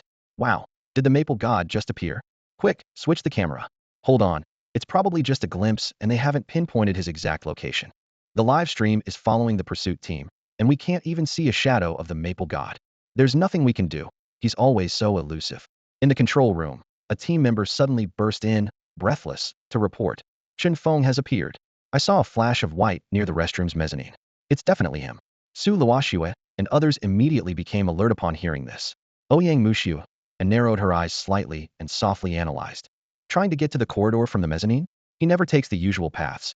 A smile played on her lips as she issued orders. To the two captains, let's head to the main hall. Deploy 2 more teams to reinforce the perimeter and seal off the museum as planned. Su Luoxue and her companion nodded in agreement. Soon, only Curator Liu, 5 monitoring staff, and the pursuing team member who brought the news remained in the control room. Seeing the team member still catching his breath, Curator Liu kindly offered a glass of water. You've worked hard. Unexpectedly, the team member didn't take it. Instead, he instantly shed his exhaustion, revealing a meaningful smile. The hard work is just beginning. What do you mean? Before Curator Liu could finish, the world spun around him, and he lost consciousness, collapsing to the floor as the glass fell with a crash. The other monitoring staff, attempting to rise and check, also fainted in succession. It turned out this team member was Chen Feng in disguise. He retrieved an empty bottle of hypnotic gas from behind him and gently placed it on the ground. Be more careful next time, everyone. Having taken an antidote in advance, he was completely unaffected. System, exchange for Curator Liu Jingyu's disguise. Ding, disguise exchange successful, consuming 10 system points. Chen Feng quickly changed into an outfit identical to Curator Liu's and sent a signal to Lin Qingyao to commence their operation. Meanwhile, Su Luoxue led over 20 members of the pursuit team to the target area. The team spread out in groups of 3, vigilantly searching for that elusive white figure. Suddenly, a shout pierced the silence. Over there. All eyes immediately turned toward the indicated direction. In the corner near the window, a white figure quietly hid in the shadows. Sensing it had been exposed, the figure swiftly broke free from the darkness, quickly attaching a zip line hook to the iron bar by the window. Then, like an arrow released from a bow, it slid downward. Chase! Su Luoxue's command was like a bolt of lightning, prompting everyone to rush downstairs without hesitation. Only Ouyang Mushu hesitated slightly, her gaze fixed in that direction. She sensed something was amiss but couldn't pinpoint it, so she followed the others in their hurried pursuit. Meanwhile, Chen Feng had reached the end of the corridor. No longer wearing the curator's attire, he had changed into a white tactical suit. On the ground, 7 or 8 capture team members lay unconscious, knocked out by tranquilizers. Chen Feng glanced down at them briefly, then looked up, focusing on the ceiling. Though not immediately obvious, the outline of an iron gate was faintly visible in the dim light at the corridor's center. If the Desert Star necklace was moved, the gate would drop, sealing the corridor and trapping everyone inside. He murmured to himself, if the Desert Star is moved, the gate will activate. Chen Feng turned his attention to the nearby Desert Star necklace. Instead of grabbing it immediately, he stepped onto the table and leaped to the ventilation duct. Inside, trapped in the duct, Shang Wanshi was beginning to lose consciousness. The cold and lack of oxygen overwhelmed her, and the woman, 2 years older than Chen Feng, felt unprecedented despair. The oxygen in her tank was nearly depleted, and she curled up against the icy air, trying to conserve warmth. The only thought in her mind was, maybe I should quit the show. Yet, she was too weak to move, unable even to call for help. Despair washed over her like a tide, and she regretted ever joining the show, attempting to seize the Desert Star, and not quitting when the dry ice began to fill the duct. Just before she lost consciousness completely, an image seemed to flash before her eyes. The duct exit was opened again, and the dry ice was swiftly cleared. A strong arm reached in from outside, pulling her out of her predicament. Warmth.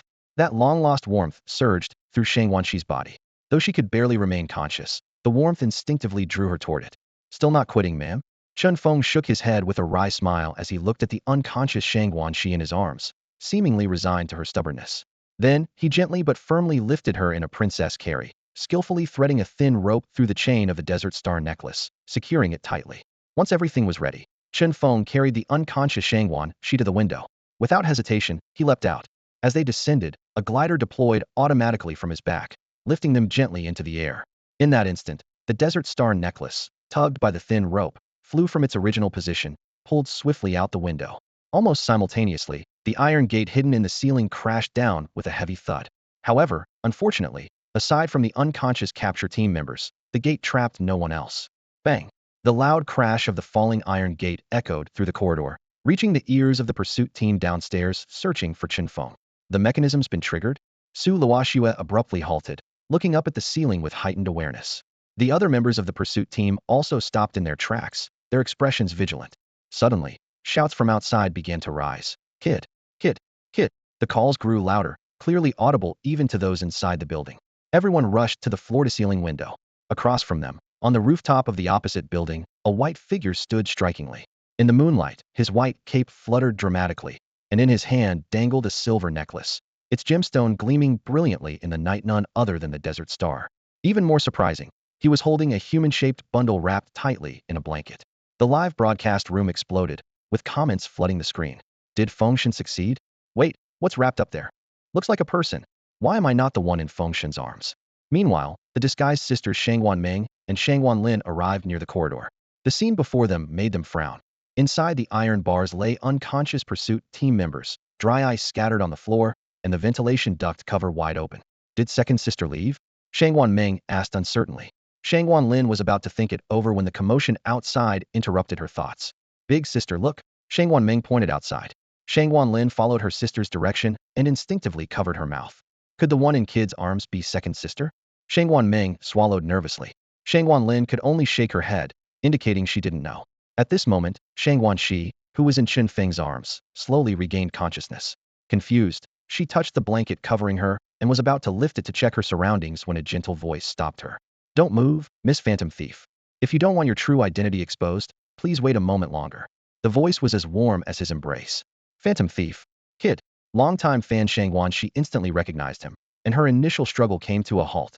Feeling the calm of the person in his arms, Chen Feng turned his gaze to the opposite building, locking eyes with Su Luoxue and the others across the street. As Chen Feng's voice echoed through the newly activated speakers, reaching everyone present, he declared, to the pursuit team, it seems I've won again this time. No sooner had he finished speaking than the fans on the street erupted in cheers, their voices rising like a tide, chanting Kid's name in waves. Under the gaze of the crowd, Chen Feng leaped forward without hesitation, his glider unfurling in an instant. Harnessing the power of the wind, he soared away with his signature calmness. Meanwhile, the pursuit team members remained rooted in place, their faces darkened by frustration. In contrast, Chen Feng's fans continued to shout his name with fervor, the atmosphere reaching its peak. At the same time, a voice suddenly resonated in Chen Feng's mind. Ding! Congratulations to the host for successfully stealing the Desert Star. Reward: Phantom Thief Kid card fusion increased by 5, skill acquired, firearms mastery, system points 500, current card fusion, 80. Night fell over the quiet dessert shop's second floor. Shangwan Lin and Shangwan Meng returned to the shop, having received a text from Shangwan Shi. When they opened the door, Shangwan Shi was already seated on the sofa, having changed out of her tight clothing into something more comfortable. A cozy beige blanket lay on the seat beside her, exuding warmth. Xiao Shi, second sister, Shangwan Lin and Shangwan Meng hurriedly entered, their faces full of concern as they checked on Shangwan Shi to ensure she was unharmed. Only then did they breathe a sigh of relief. After Chen Feng's departure, to prevent any mishaps, Shangwan Lin and Shangwan Meng had thoroughly searched the area. Even Shangwan Meng had crawled into the ventilation ducts but found nothing but dry ice obstructions. They only returned upon receiving Shangwan Shi's message. Xiao Shi. Shangwan Lin's eyes reddened as she looked at her, words unspoken, buried deep inside. It's okay, big sister, Shangwan Shi reassured with a slight smile, her face pale, yet maintaining a composed facade.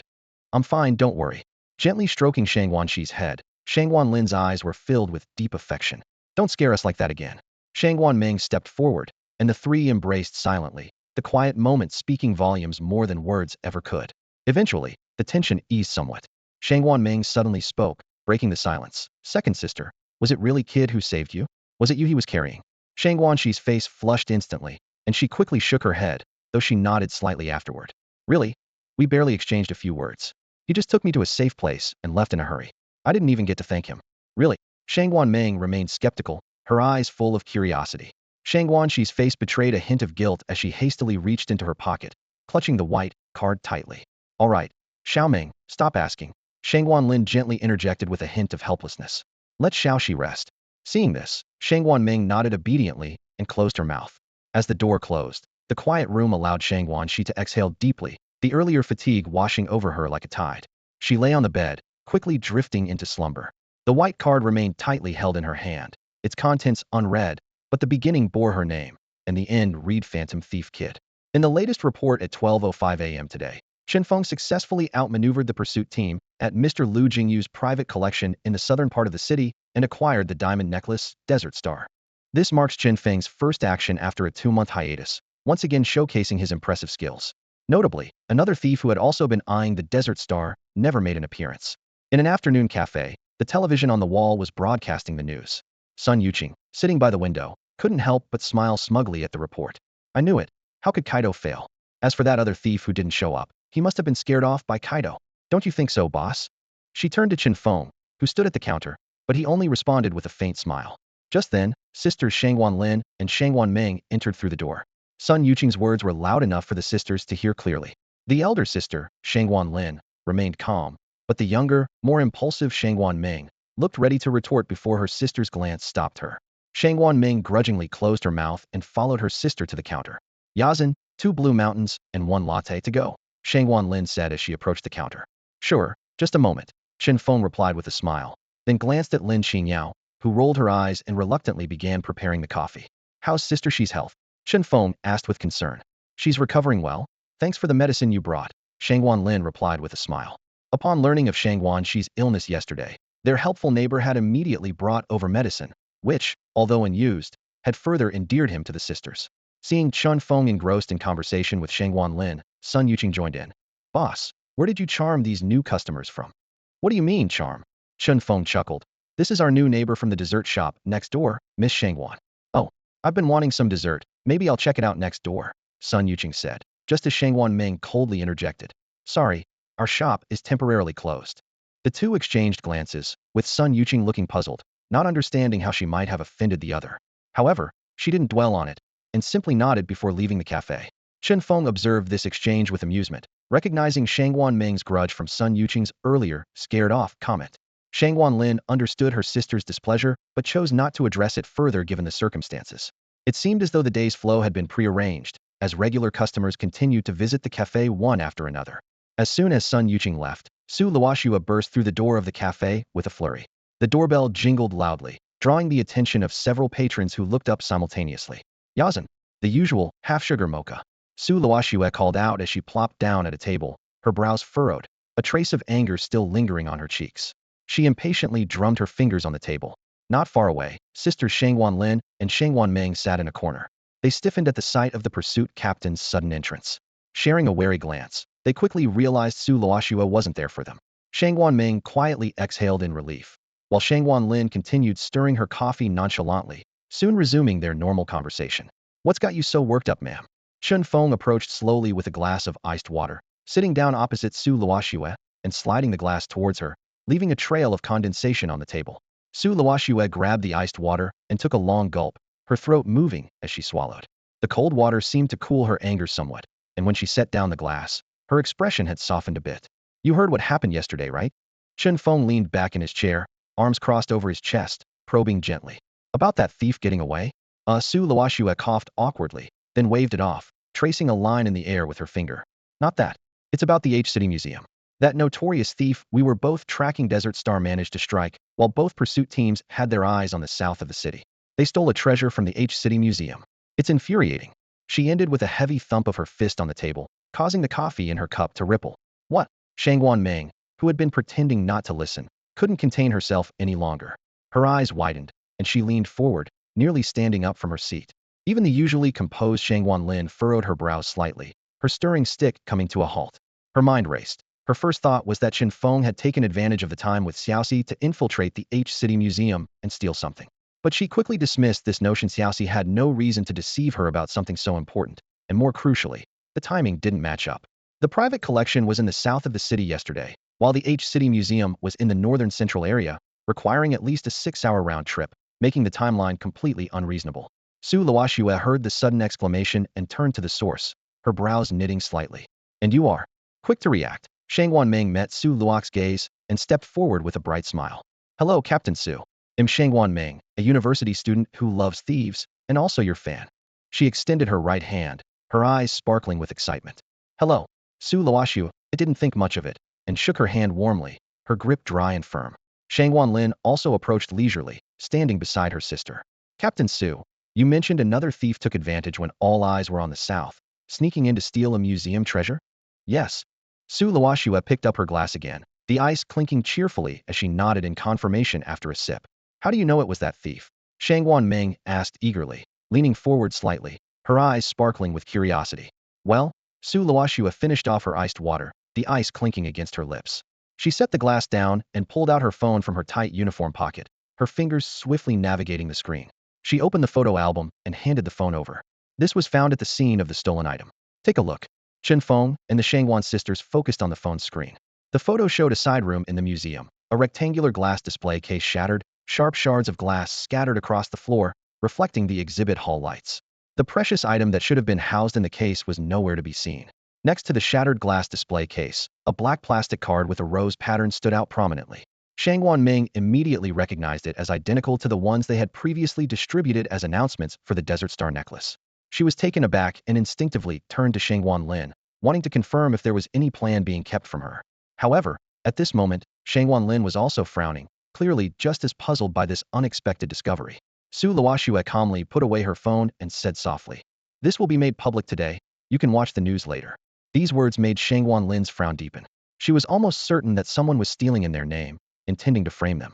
Just then, Lin Qingyao brought out the coffee the Shangwan sisters had ordered. Shangwan Lin took the coffee and left the cafe with Shangwan Ming. Chen Feng watched them leave, then casually continued chatting with Su Luoxiu until she bid farewell. By evening, a post exploded on the internet like a bomb. The most shameless phantom thief appears? Before the announced time, they stole the museum's treasure, a jade lotus robe, while the pursuit team was distracted in the southern part of the city. The post's popularity skyrocketed, quickly claiming the second spot on the trending list. Soon, a flood of similar posts emerged. Netizens were outraged, especially Chen Feng's fans and phantom thief enthusiasts, who fiercely criticized the act. Damn, I've never heard of such shameless behavior before. They issue a notice but don't dare to act, instead attacking the museum while Chen Feng distracts the pursuit team, completely disgracing the title of phantom thief. Shameless. Disgusting. On the second floor of the dessert shop, Shangwan Ming looked at the overwhelming criticisms on her phone, furious, and slammed the table with her hand, her face livid. Shangwan Lin's expression was equally grim. The failure of their previous operation was already frustrating, but now being falsely accused of exploiting the situation was infuriating. Most frustrating was that they were completely unaware of this incident. Shangwan Lin took a deep breath, striving to calm herself, and said, "Let's all share our thoughts on this matter. Xiaoming, you go first." Shangwan Ming, her face flushed with anger, exclaimed, "I think it's a cowardly person who used our name to steal from the museum and then pinned the blame on us. It's utterly shameless." By the end, she was coughing violently from her agitation. Cough, cough. Shangwan Ming coughed a few times, looking unwell, then continued. "Of course, I think we can't rule out the possibility that it was that thief, Kaito Kid. After all, besides him, almost no one else could pull off stealing from a heavily guarded museum." Ever since Chen Feng had beaten them to the Desert Star necklace they had their eyes on, Shangwan Ming hadn't thought highly of this thief. However, since Chen Feng had once saved her second sister, she maintained a neutral attitude toward him. Hearing Shangwan Ming's words, Shangwan Lin nodded and turned her gaze to Shangwan Shi, who had been silent. She frowned. "Xiaoxi, what do you think?"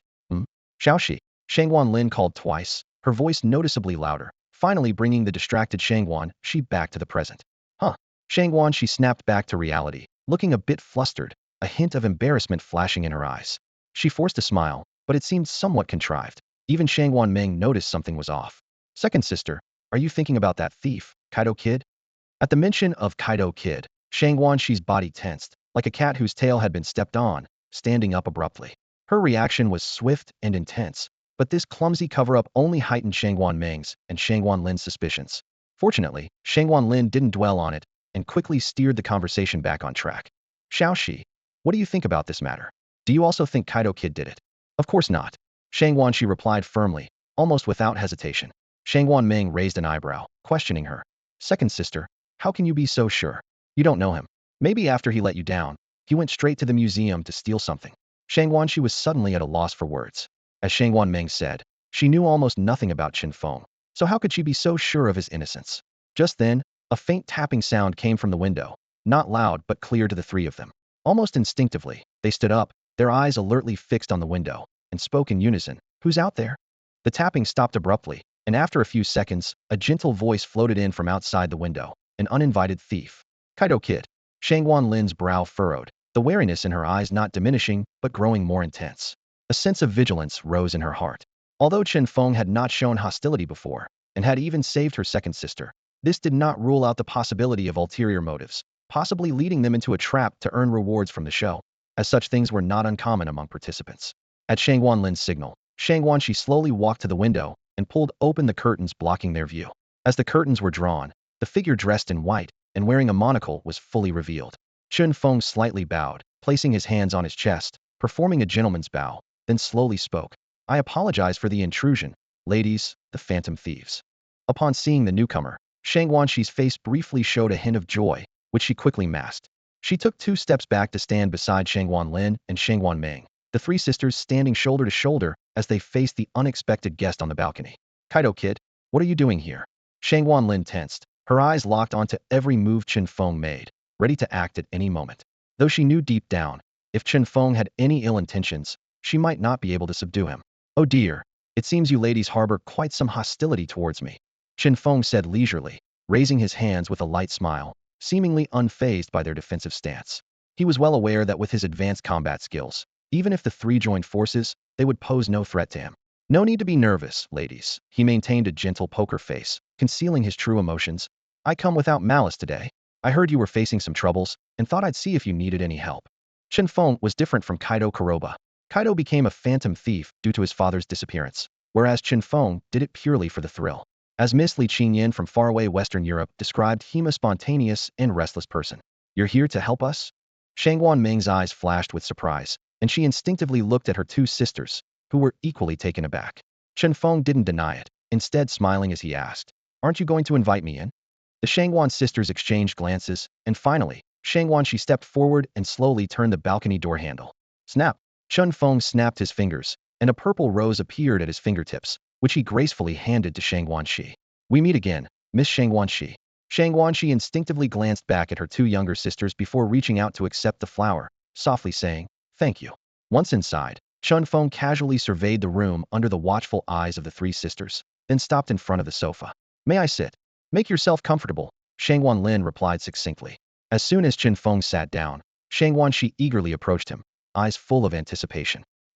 You said you wanted to help us? Is that true? Of course, Chen Feng smiled. I never lie to a lady. Really? Shangwan Meng's face lit up with joy. Though reluctant to admit it, they all knew that the skills of the phantom thief before them far surpassed their own. With his help, their troubles would certainly be easier to resolve. But Chen Feng suddenly changed the subject, causing the 3 sisters to tense up instantly. Noticing their reaction, Chen Feng quickly explained, Don't worry, my dear phantom thief ladies. I have no intention of backing out. I just wanted to ask if I could taste your shop's signature cake first, preferably one made by Miss Shangwanshi herself. As he spoke, he winked at Shangwanshi. Hearing this, Shangwan Lin and Shangwan Meng both turned to look at Shangwanshi. Her cheeks flushed slightly as she softly said, Just a moment, I'll make it, and then left the room. With Shangwanshi gone, Shangwan Lin and Shangwan Meng sat down on the sofa, facing Chen Feng, waiting for the conversation to continue. Chen Feng remained silent, and the 2 women hesitated to speak first, leaving the room in a temporary silence. A subtle tension filled the air, broken only by the occasional sound of wind from outside the window. Before long, the light footsteps of Shangwan she could be heard approaching from the hallway. She entered the room, carrying an elegant box. Carefully opening it, she revealed freshly made little cakes, placing them in front of Chen Feng with a gentle smile on her lips. Enjoy, Shangwan she said, her voice as soothing as a gentle breeze. Chen Feng picked up a piece of cake and took a small bite, his eyes lighting up slightly. It tastes really good, he sincerely praised. Leisurely savoring the cake, Chen Feng took small bites, as if relishing the brief moment of tranquility. Shangwan Meng watched his every move, unable to suppress her inner anxiety any longer, and directly asked, What exactly are you planning? Chen Feng set the cake down, lightly tapping his fingers on the table in a thoughtful manner. The eyes of Shangwan Shi and the others were fixed intently on him, the room's atmosphere seemingly frozen as they held their breath, waiting for his response. No need to rush, Chen Feng finally said, looking directly at Shangwan Shi. If possible, tomorrow night, I would like to invite Miss Shangwan Shi to join me at the scene. I wonder if you have time. Upon hearing this, Shangwan Lin immediately frowned, her protective instincts as the eldest sister making her wary of the suggestion. She instinctively glanced at Shang Wanshi, curious about her sister's thoughts. Although Chen Feng appeared harmless, the idea of taking a risk with someone who was nearly a stranger made her uneasy. Shang Wanshi was visibly taken aback by Chen Feng's invitation. Pointing to herself with a hint of confusion in her eyes, she asked, "Me? I don't believe there's anyone else here with the same name, madam." Chen Feng replied, standing gracefully as a vibrant red rose suddenly appeared in his hand. He offered the flower to Shang Wanshi with a charming smile. "Would you accept an invitation from a thief?" Under the watchful eyes of Shang Wanlin and Shang Wanming, Shang Wanshi's cheeks gradually turned a rosy hue. After a moment of hesitation, she finally reached out and accepted the rose, tacitly agreeing to Chen Feng's invitation. Seeing this, Chen Feng's lips curled into a satisfied smile. Without lingering, he exchanged a few casual words and then headed towards the balcony. As the three sisters watched, Chen Feng offered them a graceful bow before his figure, illuminated by the bright moonlight, slowly vanished into the night like an apparition. The online criticism continued to surge, becoming increasingly harsh. Some impulsive netizens even contacted the show's producers, demanding the disqualification of the shameless phantom thief. However, as expected, their complaints were rejected. The reason was simple. The showrunners explained there were no rules requiring participants to send advance notices, nor did they have to act according to the time and place mentioned in any notices. Thus, from the show's perspective, there was no violation. Despite this, the matter was unrelated to the three sisters, Shang Wanlin, Shang Wanshi, and Shang Wanming. Though their participation was not revoked, they were still unjustly implicated, and their frustration and dissatisfaction grew. One quiet day passed by, and the next afternoon arrived. Outside a dessert shop with a temporarily closed sign, a sense of calm lingered in the air. A young man wearing a baseball cap stood before the closed door, his gaze fixed in the distance, as if waiting for something. Suddenly, the screech of brakes echoed from afar, and a red Jeep smoothly parked in front of the shop. The car doors opened, and the Shangwan sisters stepped out one by one. As they moved, the young man approached them. Even after a brief absence, their beauty seemed more radiant. "Just a day apart, and you're even more beautiful, ladies," the young man remarked. He lifted his head, revealing his face from beneath the cap to the sisters. It was him, Yazan. The sisters were taken aback by the face that closely resembled Yazan's. Could this young man be the mysterious figure known as Kid? As the sisters were momentarily stunned, Shangwan Lin, the eldest, quickly noticed the oddity and shook her head gently. "He's not Yazan." "Why?" Shangwan she began to ask, but stopped, catching her sister's gaze. Shangwan Lin's eyes were fixed on a nearby Kaifie's shop. Through the large glass window, Yazan could be seen inside, engrossed in a book. "He's just borrowing that gentleman's face for a moment," the young man smiled. "Besides, don't you think he looks quite like me?" The sisters exchanged glances, showing a resigned expression before rolling their eyes. Shangwan Ming murmured softly, "If he wants to pursue my second sister, why not just meet her with his real face?" Honestly, though her voice was low, everyone heard her clearly. Shangwan she blushed instantly, gently scolding, "Xiao Ming, don't speak nonsense." Shangwan Ming pouted but remained silent. At this moment, Chen Feng stepped forward, extending his hand to Shangwan Shi with a gentle invitation gesture. "I've already bought the museum tickets, miss, shall we?" With one hand behind his back and the other gracefully extended towards Shangwan Shi, he bowed slightly, as if they were off to a grand ball rather than a museum visit. "What a conceited guy," Shangwan Ming couldn't help but mutter. "Are you planning to go with me using that face?" Shangwan Shi hesitated, speaking softly. Chen Feng smiled slightly and ran his hand over his face. Instantly, the human skin mask was removed, revealing a different face. Though it still wasn't his true face, Shangwan Shi felt a tinge of disappointment but said nothing more. She gently placed her hand on Chen Feng's, and together they walked out of the shop. After taking just a couple of steps, Chen Feng seemed to remember something, stopped in his tracks, and turned around to pull a small black tracker from his pocket, tossing it lightly to Shang Wanlin. She caught it deftly, her face calm as if she had anticipated this. "Miss Shang Wanlin, let's let this slide for now. But next time, don't be so rude," Chen Feng said with a gentle yet warning tone, offering a polite smile before leaving with Shang Wanshi by his side. As soon as they left, Shangwan Ming eagerly approached her sister, her eyes sparkling with curiosity. "Big sis, did you plant a tracker on him?" "I did it last night," Shangwan Lin replied candidly. "I wanted to find out where he was hiding, but as soon as he left, the tracker lost its signal. That's when I knew I had been discovered." "Looks like that thief is quite skilled," Shangwan Ming realized. "Let's go back to the shop and get ready." "We'll wait for Xiaoxi's signal," Shangwan Lin said, starting to walk, with Shangwan Ming following closely. The entrance to the dessert shop returned to calm, while in a nearby cafe, Lin Qingyao, disguised as Chen Feng, finally breathed a sigh of relief. She put down the foreign language book she couldn't understand, rubbed her sore neck, and couldn't help but complain. "That annoying boss, flirting while leaving me here to impersonate him." She casually tossed the book aside, locked the shop door, and went upstairs to play on her phone. Chen Feng's arrangement was necessary. Living next to the Shangwan sisters, if they discovered that Kaito appeared whenever Yazan disappeared, it would surely arouse suspicion. This was a precautionary measure. Meanwhile, inside H City's museum, Chen Feng and Shangwan Shi, both in disguise, had already entered. Shangwan Shi held on to Chen Feng's arm, appearing to be a close couple as they conversed softly, though her focus was entirely on the mission. She constantly adjusted her sleeve to ensure the hidden camera recorded the museum's layout. "No need to be so tense, miss," Chen Feng whispered in her ear, his warm breath brushing against her ear. "You're supposed to be my girlfriend now." Looking so serious might raise suspicion. This intimate gesture made the usually composed lady thief blush. You shouldn't do that." Chen Feng couldn't resist teasing her. Who would have thought the famous lady thief is so easily embarrassed? "You." Shangwan Shi glared at him in embarrassment and annoyance, releasing his arm and walking ahead quickly. Chen Feng followed with a smile. After a brief stop in the main hall, they turned towards the side hall where the previous theft had occurred. The entrance was now cordoned off with yellow police tape, and 2 officers stood guard, preventing anyone from entering. When Chen Feng and Shangwan Shi approached, the members of the pursuit team immediately stepped forward to stop them. "Sorry, this area is sealed off, and no one is allowed to enter at the moment." Shangwan Shi was slightly taken aback, her brows furrowing. She found it understandable, given that a theft had just occurred, and sealing off the scene seemed reasonable. With this in mind, she planned to leave with Chen Feng and find another way in. However, just as she was about to take Chen Feng's hand, she noticed he hadn't moved. Puzzled, Shangwan Shi turned to look at him, only to see that Chen Feng had somehow taken out a black badge with a gold seal and handed it to the 2 team members. "Hello, we are roving reporters from the World United Government's Huagua Division. We are responsible for interviewing various district affairs and reporting back to headquarters. My name is Zhao, and this is my colleague Li. We hope for your cooperation." The 2 team members were momentarily stunned, clearly confused by this confident introduction. Sent by headquarters? Roving reporters? They exchanged glances full of suspicion, their eyes scanning the credentials. Black background, gold seal, stamped by headquarters. It seemed genuine. A few seconds later, they quickly reached a conclusion. One of them respectfully handed the badge back, his tone much more cordial. "Please wait a moment, I'll inform the inside." "Thank you," Chen Feng smiled, accepting the badge and thanking them politely. His genial demeanor made the 2 team members nod respectfully. No wonder he's from headquarters. Even his speech is courteous. One of them swiftly moved towards the side hall, while the other went to get water for the 2. The hall was left with just Chen Feng and Shangwan Shi. Shangwan Shi leaned close to Chen Feng's ear, whispering softly, "You'd make a better con artist than a thief."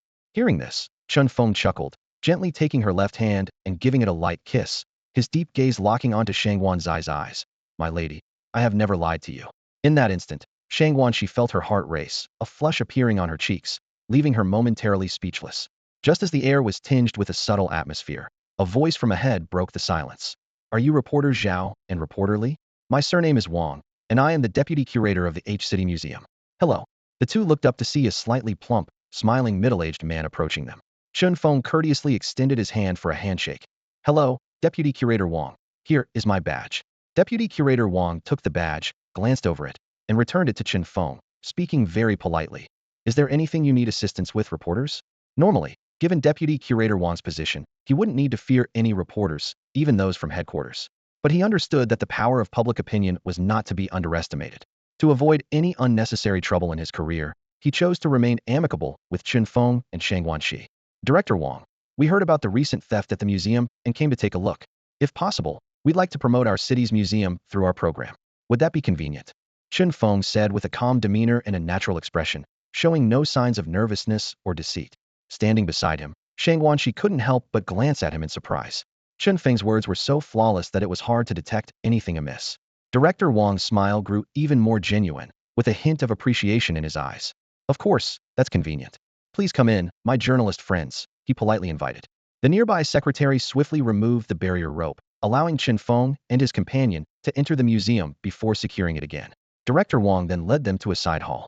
In the side hall, the valuable artifacts had already been moved to other exhibits, leaving the space feeling empty. Glass shards littered the floor, untouched. White lines marked the area, clearly to preserve the scene. "This is where the theft happened," Director Wang explained, pointing to the scattered glass pieces, his voice tinged with regret. The thief was highly skilled, using balloons to obscure the surveillance cameras, leaving no useful evidence.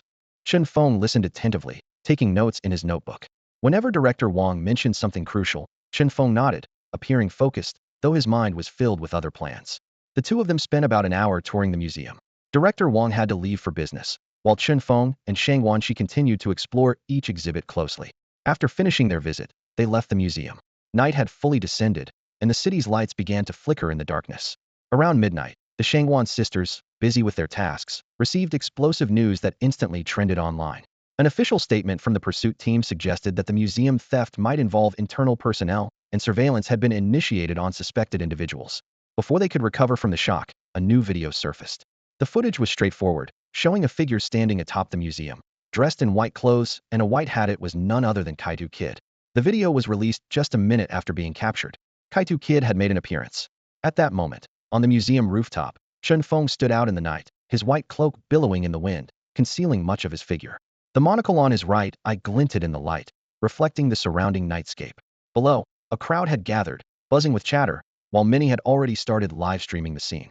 The number of viewers quickly soared past 100,000. Wow, whatever it is, seeing my husband is the coolest. Isn't this the H City Museum? Why is Fengshen here again? Is he after another treasure? The museum is unlucky. They just got robbed, and now Fengshen shows up? The director must be having a tough time. At the same time, Su Luoxue and other members of the pursuit team arrived swiftly at the museum's base. Gazing at the white figure on the rooftop, their expressions turned serious. Chen Feng, Su Luoxue called out sternly, her voice cutting through the air with undeniable authority. What are you planning to do? Meanwhile, she discreetly directed her team to start moving towards the roof, aiming to secure the situation. On the second floor of the dessert shop, the Shangwan sisters were intently watching a live stream on their phones. Is he going back again? Shangwan Shi's face showed a hint of surprise as her eyes lowered, her thoughts drifting elsewhere.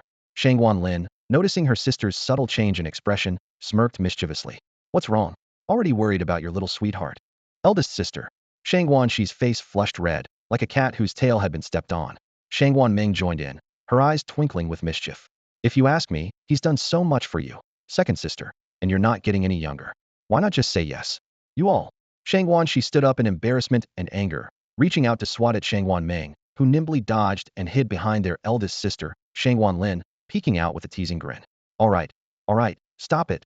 You too. Shangwan Lin intervened, pulling her sisters apart. The trio's attention returned to the live stream on the phone screen. On the rooftop of H City Museum, Chen Feng stood alone in white, contrasting sharply with the tense pursuit team below. While Su Luoxue and the others appeared tense, Chen Feng seemed unusually composed, as if he were simply attending a date. Miss Su, it's an honor to meet you here again. Chen Feng's gentle voice echoed through the speakers, causing a stir among the crowd. Su Luoxue, the person addressed, remained expressionless, her voice cold. If you come back to the pursuit bureau with me, we'll see each other often. Heh. Chen Feng chuckled softly, not responding. He slowly turned to face the crowd below, spreading his arms as his voice resonated from all directions. Ladies and gentlemen. The already excited audience erupted instantly. Master Kaito, look at me. Master Kaito. Oh, my husband is waving at me. Husband, I'm here. Kaito. Under everyone's gaze, Chen Feng slowly raised his arm. As if rehearsed, the boisterous crowd suddenly fell silent. Watching this orderly scene, Su Luoxue frowned, both angry and helpless. No need to be nervous, everyone. I'm just here to deliver a notice, Chen Feng said with a light smile. No sooner had he spoken than the rooftop door was flung open by the pursuit team members who had rushed over. Leading the charge was Zheng Chong, sprinting towards Chen Feng. At the same time, two pursuit helicopters arrived, their rotors roaring as they formed a pincer movement with the team members, trapping Chen Feng in the middle. Chen Feng, surrender now, Zheng Chong demanded sternly, advancing step by step with handcuffs in hand. Chen Feng turned calmly, his gaze meeting Zheng Chong's. Captain Zheng? No need to rush such a reunion, is there?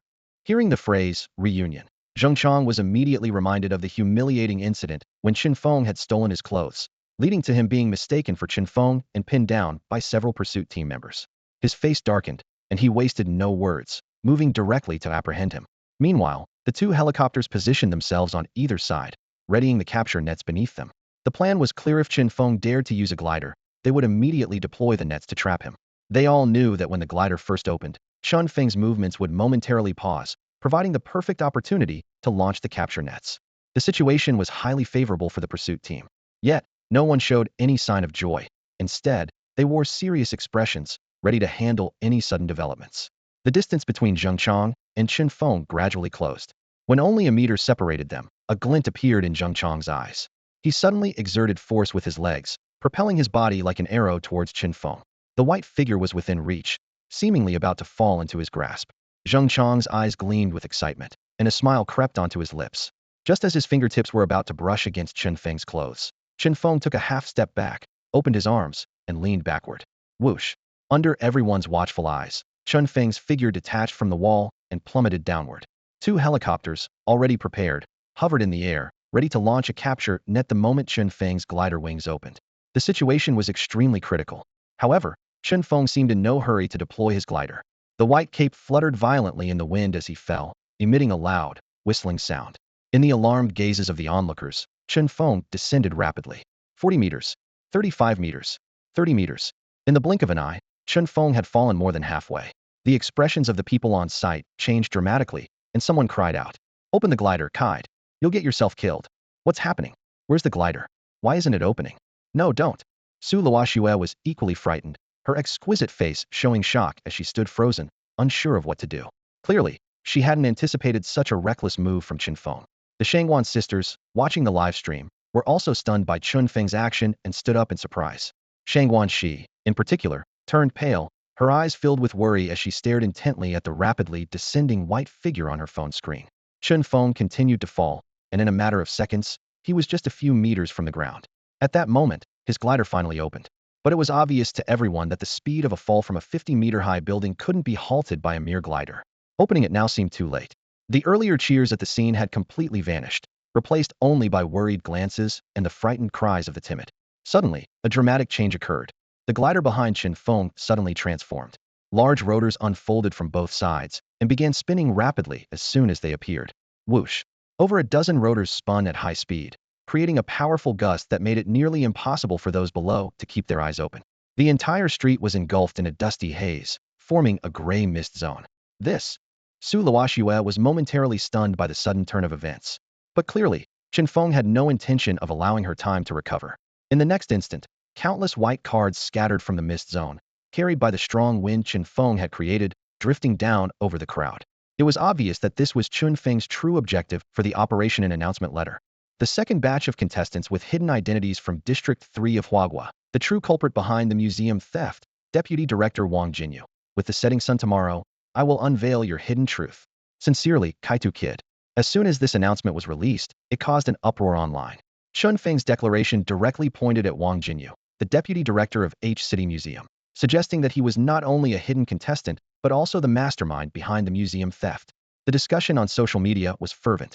Some doubted, saying, "How could a deputy director of a city museum be a contestant? That's absurd." While diehard fans argued, "If the World United Government can host this show, what's so strange about a deputy director participating? Besides, hasn't everyone who doubted Feng Shun in the past 6 months ended up being proven wrong?" Meanwhile, the atmosphere in the Pursuit Bureau's meeting room was tense. The two chief captains, 6 team leaders, and more than a dozen key members were gathered, each in their place, with silence reigning in the room. A sudden knock on the door broke the silence. With Su Luoxue's permission, a team member quickly entered. "Report, we've received feedback from the museum." Following closely, another team member added, "Deputy Director Wang has refused our involvement in the investigation, citing a busy schedule, and also declined to come in for questioning." Hearing this, Su Luoxue merely nodded slightly, as if she had anticipated it. However, Zheng Chang couldn't help but slam the table in anger. "Isn't this a clear sign of guilt? I say we should just detain him." "With the evidence we have now?" Lu Yi calmly questioned. "Do you think a warrant for the arrest of a city museum's deputy director will be approved?" Seeing the two locked in disagreement, Su Luoxue intervened to stop them, then turned her gaze to Lin Chuanxiong, who had remained silent. "Captain Lin, what do you think about this situation?" Lin Chuanxiong shook his head with a wry smile, furrowing his brows. "I don't have a good solution either. Given the current situation, all we can do is position our personnel around the museum and wait to see what happens." Sigh. Su Luoxue sighed softly, her shoulders slightly drooping. "That's all we can do." Meanwhile, outside the museum, a crowd of reporters had gathered. They held microphones and cameras, clustering eagerly at the entrance, anxiously awaiting the arrival of Deputy Director Wang. "There he is," someone shouted, causing a stir among the crowd. All the reporters surged in one direction, rushing to surround Deputy Director Wang, cameras flashing incessantly. "Deputy Director Wang, is it true that Chen Feng's notice mentioned you as one of the 5 contestants from Area 3 of Hua who haven't been caught?" "Deputy Director Wang, will you temporarily step away from your duties to avoid any conflict of interest due to this matter?" "Sir, where were you when the museum was robbed?" The reporters bombarded him with questions, some even trying to get right in his face.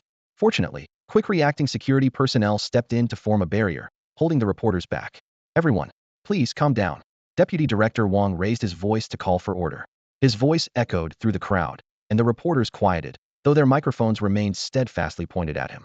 Despite the pressure, Deputy Director Wang maintained his familiar, amiable smile on his plump face. He cleared his throat. I understand your concerns, but I cannot disclose specific details about the situation inside the museum. I also have no intention of handing over my duties to anyone else. He paused, his tone turning stern. Moreover, I advise you all to approach this matter rationally. That's all. With those words, Deputy Director Wang didn't give the reporters a chance to ask further questions. He turned and quickly walked into the museum. Deputy Director Wang. Deputy Director Wang.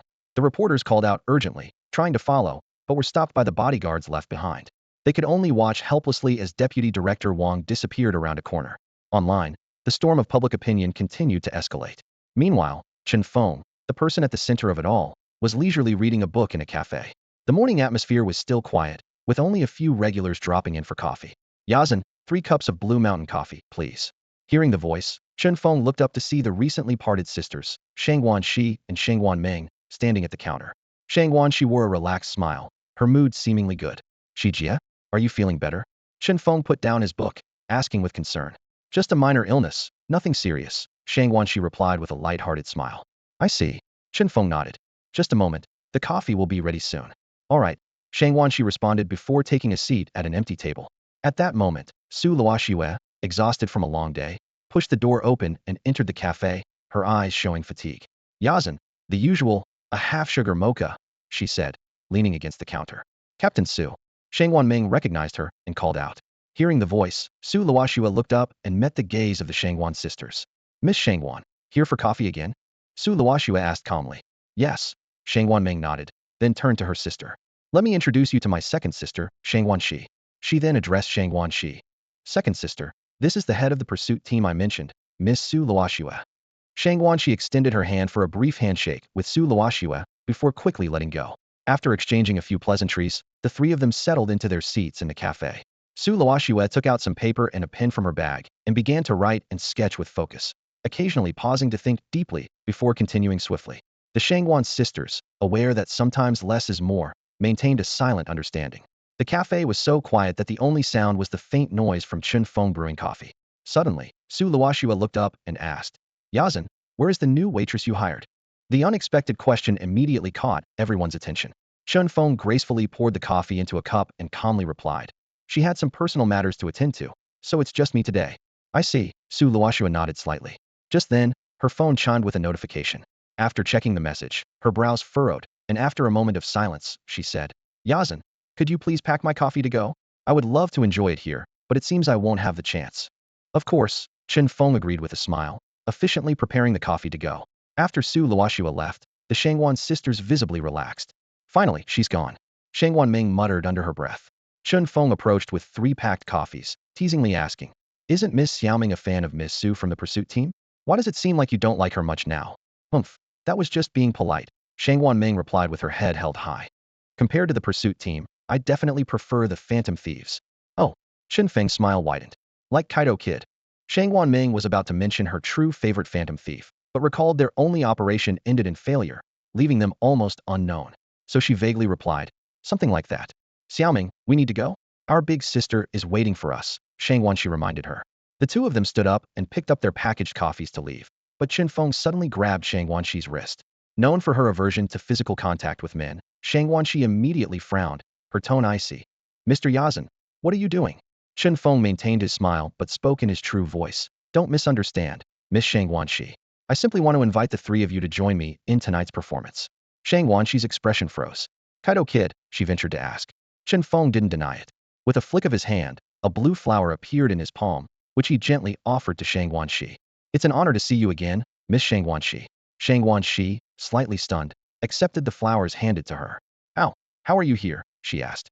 Simply guided by the wind to wait for the moonlight and your arrival, my beautiful lady. Chen Feng replied, gently turning her hand over and kissing the back of it. Shang Wanxi didn't resist this time. Instead, her face turned a soft shade of pink, resembling a shy young girl. Hey, seriously? There's someone else here. If you 2 are going to flaunt your affection, can you do it away from me? I'm still here, you know.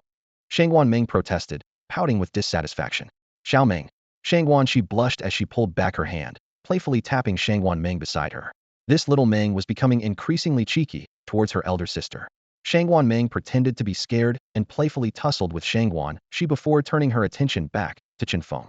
Hey, Kaito, where did you put Yazan? She asked, not suspecting Chen Feng's identity due to his previous impersonation alongside Lin Qingyao. Oh, that gentleman, Chen Feng said with a mysterious smile, rubbing his chin. I just let him rest a bit longer, that's all. Shangwan Meng rolled her eyes, knowing exactly what Chen Feng meant by rest. She couldn't help but feel a momentary sympathy for the hacked Yazan. Welcome, a mechanical cat at the door announced as a graceful figure walked in. Xiao Meng, what's going on? I was waiting at home, and here you are chatting away. Shangwan Lin's voice reached the group. Just as Shangwan Shi and Meng were about to explain, Chen Feng stood up and approached Shangwan Lin. Snap! A snap of his fingers, and a purple rose was offered to Shangwan Lin. Even after a short day apart, Miss Lin's beauty remains unchanged, he complimented. Shangwan Lin, momentarily surprised, quickly realized who he was. Kaito Kid, she identified Chen Feng. What are you doing here? Miss Lin, such words are truly heartbreaking. I am here specifically to wait for you all, Chen Feng replied. Waiting for us. Shangwan Lin accepted the flower with a charming smile. I think you're mainly waiting for Xiaoxi, aren't you? Chen Feng smiled without denying it. The four of them sat down again. Chen Feng shared his purpose. For tonight's operation, I would like to invite the three lady thieves to join me. Us? Shangwan Lin questioned. Of course. After all, you must be eager to expose the person who framed you, Chen Feng said with a smile. Shangwan Lin remained silent, sipping her coffee and pondering. Shangwan Meng, however, was visibly excited. She admired the large crowd of fans that gathered every time Chen Feng acted, and if they succeeded this time, perhaps they could gain quite a following too. Elder sister, Shangwan Meng clung to Shangwan Lin's arm, full of anticipation. Shangwan Shi shared the same enthusiasm. Shangwan Lin fell into a brief silence, her slender fingers gently tracing the edge of her coffee cup before she slowly placed it on the table. She looked up with determination in her eyes. No matter what, this is ultimately our own matter. We are extremely grateful for your help, so we won't refuse to work together. Great! Shangwan Meng leaped up from her seat, rubbing her hands together excitedly, ready to dive into action. However, Shangwan Lin's next words were like a cold splash of water. But Xiao Meng cannot participate. What? What? Shangwan Meng's smile froze as she stared incredulously at her elder sister. Shangwan Lin glanced at her. Don't think I don't know that your leave from school expired yesterday. It's the end of the semester, and you need to get back and study hard, or you'll fail. Oh no. Shangwan Meng looked defeated, opening her mouth to argue, but the look in her sister's eyes made her swallow her words. She turned her pleading gaze to Shangwan Shi, hoping for support. Shangwan Shi chuckled at her sister's expression. All right, Xiao Meng, you go back and study. After your exams, we'll include you in the next operation. Okay. Shangwan Meng reluctantly nodded. At that moment, Chen Feng seemed to remember something and said to the three, I suggest you three phantom thieves come up with code names for yourselves for easier reference during future operations. Code names. Shangwan Lin nodded thoughtfully and turned to her sisters. What do you think? I think it's a good idea, Shangwan Shi replied. I agree. Shangwan Meng, who had been dispirited just moments ago, perked up instantly. How about Rose Phantom Thieves? Doesn't sound good. Shangwan Lin rejected outright. Then how about the Phantom Thief Sisters? Shangwan Shi twitched at the suggestion. That's even worse. Phantom Thief Flowers? Rouge Phantom Thieves? Phantom Thief Heroines. Shangwan Meng kept suggesting, but none were approved. Then, Chen Feng spoke up slowly. If you don't mind, I could help you come up with one. The three sisters immediately focused their attention on him. How about Cat's Eye Phantom Thieves? Meanwhile, the travel-weary Su Luoxue had returned to the meeting room of the Pursuit Bureau. Everyone stood up as she entered, but she casually gestured for them to sit. What's going on now? She asked directly. Captain, Sun Luo stood and handed her a document. This is an email from the Secretary of Deputy Director Wang of the museum, awaiting your response. Su Luoxue quickly scanned the document, her brow furrowing. They want us to protect the transport of artifacts tonight. She let out a cold laugh just yesterday. Chen Feng had sent a notice pointing out that Deputy Director Wang was one of the contestants in the second phase of the show and had embezzled the Jade Lotus robe. Moreover, Chen Feng had boldly declared that he would steal back the Jade Lotus robe tonight. With less than 12 hours to go before the deadline mentioned in the notice, Deputy Director Wang suddenly requested an escort for the artifacts. Su Luoxue set down the documents she was holding, furrowing her brow as she scanned the faces in the conference room. What do you all think? She asked gravely. As soon as she finished speaking, Lu Yi sprang to his feet, his face flushed with anger. Captain, this is treating us like fools. They want us to escort the artifacts but refuse to disclose what's inside, and we can't even inspect them. Clearly, something's wrong. His words immediately sparked a wave of agreement within the conference room, with voices of protest rising in unison. Yeah, What else could this be but treating us like fools? We'll help, but only if we can inspect what we're escorting first. Deputy Director Wang is still a suspect himself, and now he wants to order us around. If it weren't for his position, we would have searched his office and home already. How can we take orders from someone who might be a fugitive? The conference room buzzed with discussions, with nearly everyone convinced that Deputy Director Wang was one of the 10 fugitives from the second episode in Region 3 of Huagua. Quiet. Su Luoxue's voice cut through the noise, instantly silencing the room. She turned to Sun Luo, who had remained silent. Captain Sun, what's your opinion? Sun Luo slowly stood up, sighing. Captain, I think we have to go. His statement caused another uproar, but under Su Luoxue's gaze, the room quickly quieted down. She gestured for Sun Luo to continue. We are the team specifically tasked with capturing Chen Feng, Sun Luo explained calmly. Until there's concrete evidence proving Deputy Director Wang is a fugitive, he, as an ordinary citizen being targeted by Chen Feng, has the right to seek our help. We cannot refuse this. Lu Yi, agitated, stood up again. This is ridiculous. We know what he's transporting might be stolen artifacts, yet we can't check them and have to help him against Chen Feng. It's infuriating. This is our duty, Sun Luo replied helplessly. The room fell into silence, everyone realizing the truth in Sun Luo's words, even if they were reluctant to accept it. Time passed quickly as the sun moved from east to west, and the sky began to darken. Outside the museum, four vehicles from the pursuit team were neatly parked by the roadside, with a black transport van not far away. Su Luoxue led the team, waiting. Soon, the slightly portly Deputy Director Wang appeared with a dozen museum security personnel in view. Four strong men followed, carrying a sealed safe. Deputy Director Wang squinted with a kind smile. Captain Su, and everyone from the pursuit team, thank you for your hard work.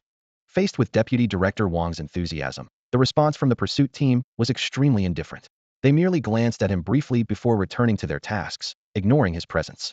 As the team leader, Su Luoxue had no choice but to step forward and respond. Deputy Director Wang, you're too kind. This is just part of our duty. Deputy Director Wang nodded in acknowledgement and gestured to the men behind him, loaded onto the truck. Four strong men immediately moved forward, carrying the safe. Despite their combined efforts, the heavy metal safe made them break into a sweat.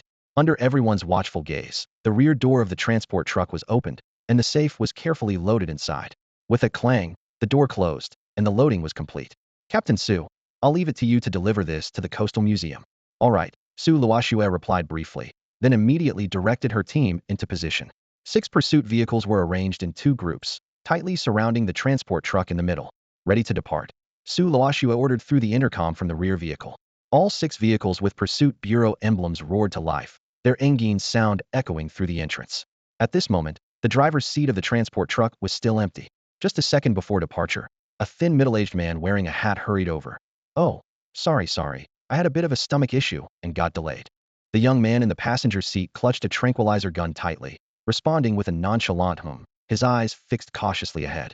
The middle-aged man, seeing this, said no more and quietly started the vehicle. Just then, a faint ding sounded in his left ear from a hidden earpiece confirmation that a message had been sent successfully. A barely noticeable smirk crossed his lips as he calmly drove away. Meanwhile, in a hotel opposite the museum building, Chen Feng stood by the window, silently observing everything. His phone buzzed with a notification, and he glanced at it with a slight smile. The bathroom door opened, and Shang Wanxi emerged, urgently asking, "My sister has reached the designated position as per your instructions. What's the next step?" "Wait," Chen Feng replied tersely. "Wait." Shang Wanxi looked puzzled. "Do you really think they'll just bring the jade lotus dress over to us?"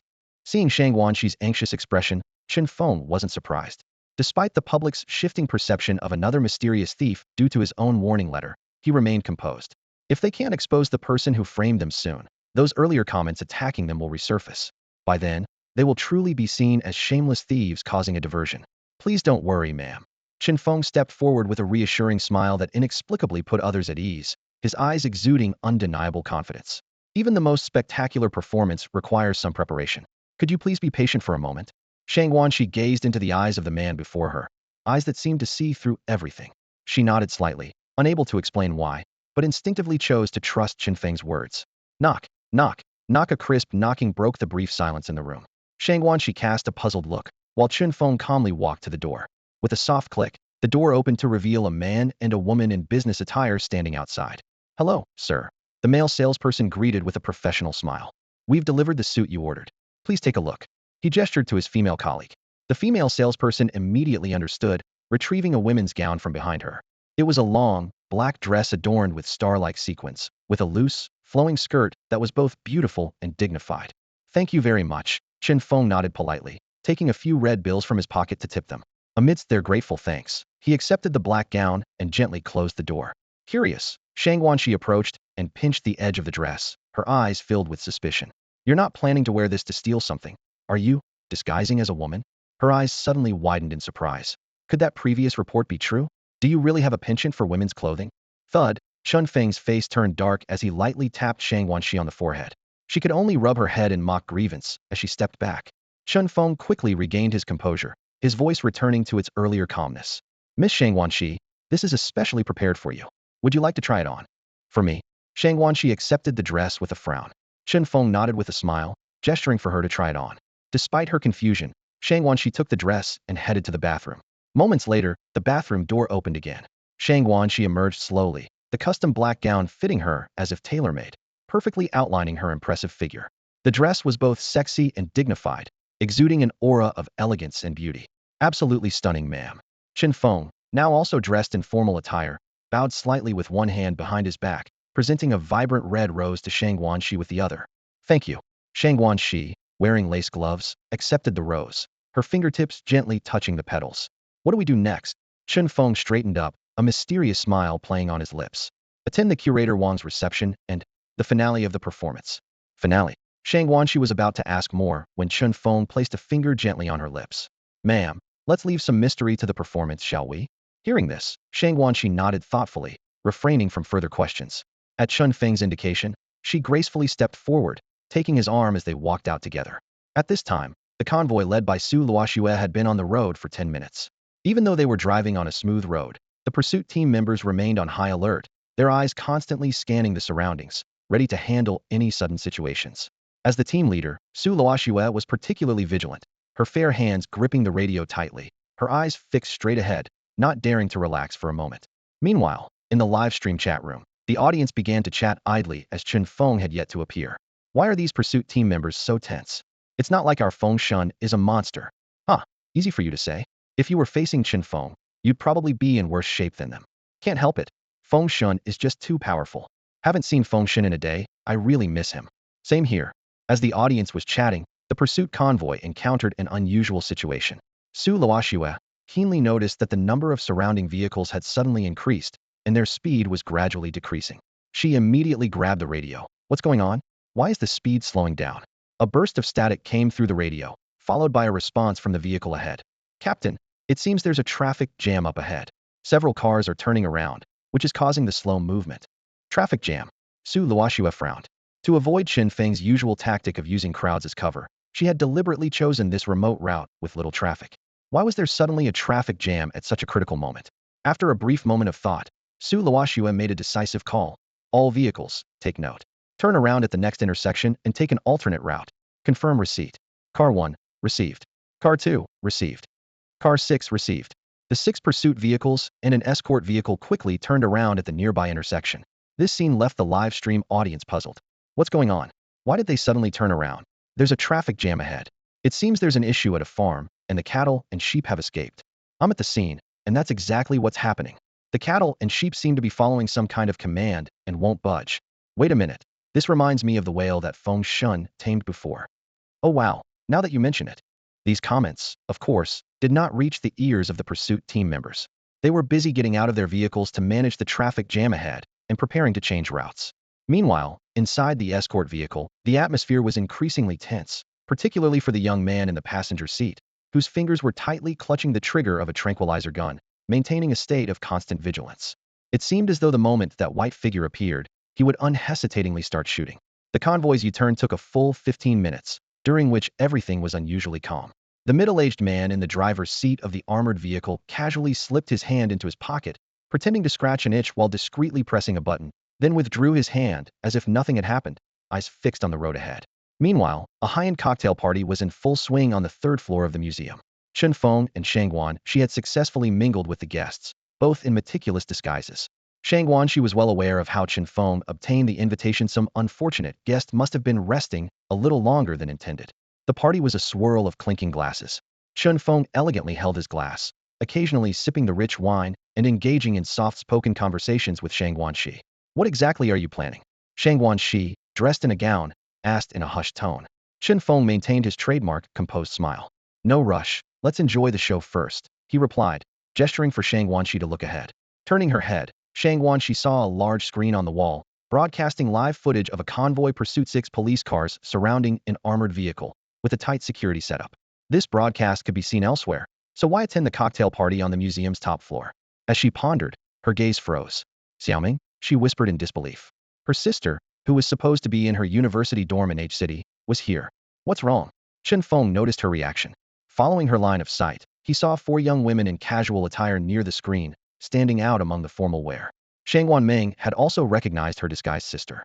She whispered something to her friends, and they began walking over. Though Shang Guanxi was confident in her disguise, 18 years of sisterhood couldn't be masked. Hello, sister. One of the girls approached, her eyes filled with anticipation. Can I ask where you bought this dress? It's absolutely stunning. Faced with 3 pairs of expectant eyes, Shang Guanxi could only smile politely, while shooting a discreet glare at Shang Wanming, who feigned ignorance and approached with a mischievous grin. Do we even need to ask? It must have been a gift from your boyfriend, right, sister? Big sister. Shang Wanming emphasized the words, and as soon as she finished speaking, the 3 girls beside her turned their eyes towards Chen Feng, their gaze filled with curiosity. Is this your boyfriend, sister? Your boyfriend is so handsome. He really matches well with you. The 3 girls showered him with compliments, each taking turns to express their admiration. Although Chen Feng was in disguise at the moment, as a phantom thief with a penchant for perfection, his alter ego was always strikingly attractive unless absolutely necessary. Despite their praise, Chen Feng maintained his signature poker face, simply flipping his hand to reveal 3 exquisite lilies that appeared out of thin air. Thank you for the compliments, ladies. These are for you, Chen Feng said with a slight smile, offering the flowers to the girls, who gasped in surprise. The girl leading the group, eyes full of curiosity, eagerly asked, Are you a magician, like Kaito Kid? Upon hearing Kaito Kid, the other 2 girls looked at Chen Feng expectantly, awaiting his response. A magician, you could say that, Chen Feng replied ambiguously, a mysterious smile playing on his lips. His enigmatic answer only fueled the girls' curiosity further. They crowded around him, peppering him with questions, while Shang Wanming rolled her eyes. She had only come out for a stroll due to boredom, but was unexpectedly dragged here by her roommates, and ran into Chen Feng and his companion. She found it odd hadn't the transport convoy already left? Why were Chen Feng and her second sister still here? Despite her confusion, Shang Wanming didn't want to disrupt her second sister's plans and quickly pulled the chatty girls away. All right, let's go check out the other side. Let's not disturb them any longer, okay? Hearing her, the 3 girls, though still curious, reluctantly agreed. All right, we'll see you next time, Mr. Magician, the lead girl said, waving goodbye with a smile while holding the flowers Chen Feng had given her. Goodbye, big brother. See you. The other 2 girls also waved their flowers, smiling as they bid farewell. Goodbye, Chen Feng waved back. The trio left with laughter, chatting quietly as they walked away. Meanwhile, Shang Wanming stood awkwardly, empty-handed, though she said nothing out of pride. Just then, one of the girls beside her suddenly spoke up. Hey, Xiaoming, what's that on the back of your clothes? The other 2 girls turned their attention to her as well. Yeah, what is it? In Shang Wanming's puzzled gaze, the girl reached behind her and retrieved a small, carefully wrapped bag. Though small and light, the bag immediately captured the attention of all 4 girls. Snap! A crisp sound suddenly echoed. The next moment, the bag opened automatically, revealing a delicate bouquet of 9 purple roses, with a white card in the middle that read, Roses suit your beauty more than lilies, miss. Wow, how beautiful, the girl exclaimed. Suddenly realizing something, Shang Wanming turned around quickly, but Chen Feng and his companion were nowhere to be seen. Meanwhile, the atmosphere in the venue reached its peak as Deputy Director Wang, the host of the gala, entered the hall surrounded by 7 or 8 people. Many people gathered around to offer toasts, and the once quiet atmosphere of the party gradually became lively. In the midst of clinking glasses, Shang Wanming was pulled away by classmates, temporarily giving up the search for those 2 figures. Meanwhile, Su Luoxua led her pursuit team's convoy into an old, poorly maintained tunnel. The dim lighting inside forced the convoy to turn on their high beams just to barely see 20 meters ahead. The tunnel was eerily quiet, with no other vehicles in sight, only the echoing engines of the pursuit team resonating through the empty space. Cell phone signals completely vanished, and the live broadcast had to be switched to the tunnel exit. Waiting. All vehicles, report your status, Su Luoxua commanded, her brow furrowed, gripping the walkie-talkie, a hint of unease in her voice. Vehicle 1, everything normal. Vehicle 2, everything normal. Up until Vehicle 6, all reports indicated normal conditions. However, These normal reports did nothing to ease Su Luoxue's unease. Her sharp eyes scanned the dim tunnel walls, then she picked up the walkie-talkie again. Attention all units. Accelerate through the tunnel and report any anomalies immediately. Roger that, came the synchronized response, and the convoy sped up towards the tunnel's end. Back at the party, guests led by Deputy Director Wang focused intently on the large screen, waiting for the pursuit team to reappear. At that moment, a distinguished-looking young man approached Deputy Director Wang with a glass of wine. Deputy Director Wang, a toast to you, the young man said, raising his glass. Though Deputy Director Wang didn't know him, he responded politely, sure, please. They clinked glasses lightly, and as Deputy Director Wang took a sip, the young man suddenly staggered as if bumped, causing his drink to spill onto Deputy Director Wang's clothes. My apologies, the young man exclaimed, hurriedly pulling out a napkin to dab at Deputy Director Wang's clothes. It's all right, Deputy Director Wang smiled, gently pushing the young man's hand away, appearing unbothered. After a few more apologies, the young man quickly left. No one noticed that where he had wiped Deputy Director Wang's clothes, there seemed to be some unusual marks left behind. The party continued as usual. Due to certain reasons, the attendees' attention was more focused on the large screen displaying the live broadcast, even though it showed an empty scene. Inside the tunnel, the convoy of the pursuit team had already traveled 3/4 of the way. The wheels rolled smoothly on the even road, creating a consistent sound. Unlike before, a black truck had entered the passage at an intersection, driving steadily a short distance ahead of the convoy. The truck's movement seemed normal with no suspicious signs, which gradually lowered the pursuit team's vigilance. They shifted their attention to the surrounding walls, ceiling, and shadows, staying alert for any sign of Chen Feng. As the convoy neared the tunnel's exit, the signal was restored, and the convoy's image appeared clearly in the live broadcast. The comments began to flood in. Hey, what's going on? The escort vehicle is still there? I thought Feng Shun would act in the middle of the tunnel. I guess I was wrong. Are you stupid? Acting in the middle of the tunnel? How would he escape afterward? If they block both ends, he'd be trapped inside. Maybe Feng Shun never intended to target the escort vehicle? Otherwise, he would have acted by now. Could be. After all, we can never predict Feng Shun's mind. The live broadcast was awash with comments, while the pursuit team members, who had safely navigated most of the tunnel, slightly relaxed their tense nerves. At that moment, an unexpected change occurred. The truck in front suddenly slammed on the brakes without warning, causing a screeching noise as the tires skidded against the road. The drivers in the pursuit team reacted instantly, sharply turning the steering wheels to avoid a collision, with the first 3 vehicles narrowly missing the truck. Damn it, can't you drive properly? I swear, the driver of the lead vehicle cursed half-heartedly, his voice abruptly cutting off as his pupils contracted sharply. The tightly shut rear door of the truck had somehow opened, and a heavy steel plate fell from the back, forming a ramp connecting the truck to the ground. Immediately, numerous cylindrical metal canisters emitting white smoke rolled out of the truck, bouncing and scattering on the ground. Simultaneously, the tunnel's ventilation ducts released a thick cloud of white smoke, quickly enveloping the entire convoy and obstructing everyone's vision. The live broadcast exploded with excitement. Oh my god, it's happening. I knew Feng Shun wouldn't let the escort vehicle off so easily. Of course, this guy gets me so excited. I've had my soda and popcorn ready, waiting for this moment. Ignoring the frenzy in the live broadcast, at the rear of the convoy, inside the smoke-covered vehicle 5, Su Luoxue reacted swiftly, her voice calm and resolute. Everyone, get out and stand guard. Protect the escort vehicle. As soon as she finished speaking, she decisively pushed open the car door. However, before she could step out, an overwhelming cacophony erupted, like the amplified noise of a plaza dance, forcing everyone to cover their ears in an attempt to block out the soundwave assault. Quick, surround the escort vehicle. Su Luoxue shouted into her walkie-talkie, her voice strained and desperate, but her orders were lost in the overwhelming noise. Helplessly, she could only. Su Luoxue reluctantly abandoned her command and hurried towards the transport vehicle ahead. Suddenly, dense white smoke filled the entire space, simultaneously obstructing the vision of both the live stream viewers and the on-site pursuit team members.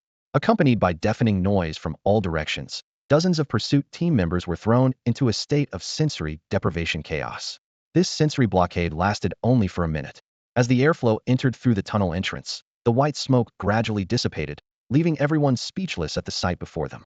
Su Luoxue stood in the center of the convoy, her lips slightly parted, momentarily at a loss for words. At her feet, a guard holding a tranquilizer gun had already fallen unconscious. The most shocking sight was that the transport vehicle, previously surrounded by 7 cars, had vanished into thin air. All that remained were scattered empty smoke canisters, and a large truck with its door wide open and an empty driver's seat. In just 2 minutes, a massive transport vehicle had disappeared without a trace, despite being completely surrounded. The gaps between the vehicles were too narrow for the transport vehicle to pass through, and all vehicles were intact, showing no signs of collision. The live stream chat exploded instantly. Whoa, where's the transport vehicle? It couldn't have just driven away. Stealing necklaces was one thing, but now making a whole vehicle disappear? Is this magic? The pursuit team members on site were equally baffled, repeatedly searching the entire area and thoroughly inspecting the empty truck, but found no clues. The transport vehicle had mysteriously vanished. Meanwhile, the attendees at the party were also staring at the big screen in shock. A man blinked and asked, "What? What's going on?" No one could provide an answer.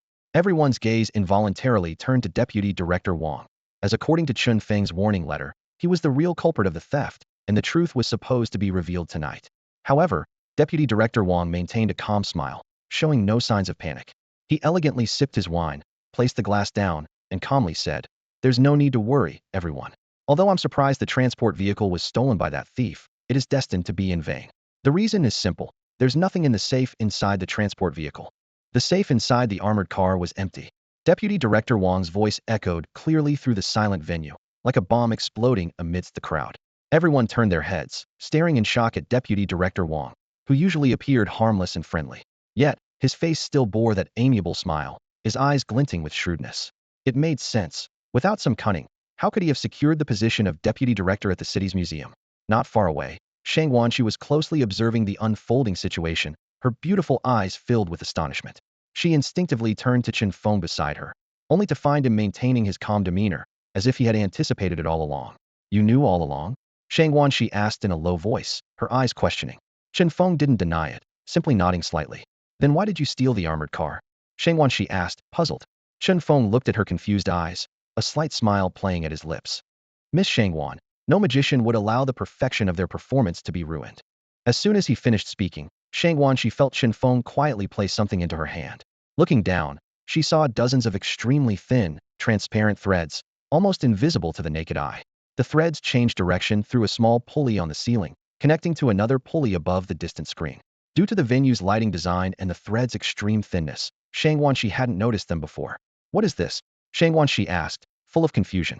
Chen Feng simply gave a mysterious smile. "The key to the curtain call." With that, he turned and walked toward the crowd. At that moment, a crisp snap of electricity sounded, and the entire venue was plunged into darkness as the lights went out. "What's happening? What's going on? Did the power go out? Why did the lights go out? Hey, who stepped on my foot? Watch it. Who can see in the dark?" The crowd erupted in confusion, the scene descending into chaos. Meanwhile, the live stream belonging to Chen Feng suddenly switched to this dark scene. "Where is this? Why did the live stream suddenly switch here? Where have they taken us? Are we still in the country? I was watching the chase team. How did the scene change? Why is it so dark? Who turned off the lights?" The chat in the live stream scrolled like a snowstorm, viewers bewildered by the sudden change. At that moment, standing in the center of the crowd, Deputy Director Wang suddenly felt a hand swiftly brush across his clothes. Realizing something was amiss, he reached out and felt numerous threads. These threads extended upwards, seemingly connected to the ceiling. Frowning, Deputy Director Wang, who was always meticulous, immediately sensed something was wrong. He tried to break the threads, but found them surprisingly resilient, unable to snap even a single one despite his efforts. Just as he was about to ask for a lighter, the lights in the venue suddenly came back on. More astonishingly, the building's windows had all been opened at some point, allowing the night breeze to sweep in, bringing a hint of coolness. A figure in white stood at the front of the crowd, watching everyone with a sly smile. His white suit gleamed under the lights, a medieval top hat set elegantly atop his head, and a signature four-leaf clover pendant swung slightly on his chest. Behind his monocle, his eyes sparkled with mischief. Kaito Kid. The sudden appearance of Chen Feng plunged the scene into chaos. The crowd began to murmur and jostle, eager to catch a glimpse of the legendary figure. The live stream chat exploded, with comments scrolling by in a deluge. "No way. Feng Shen is here. Where is this? Why is Feng Shen here? Judging by the view outside, this looks like the museum building, right? That's it. Didn't you see in the crowd? Isn't that Deputy Director Wang? Oh, it really is. So Feng Shen is here to expose Deputy Director Wang, just as the warning letter said?" The atmosphere was equally tense on the ground.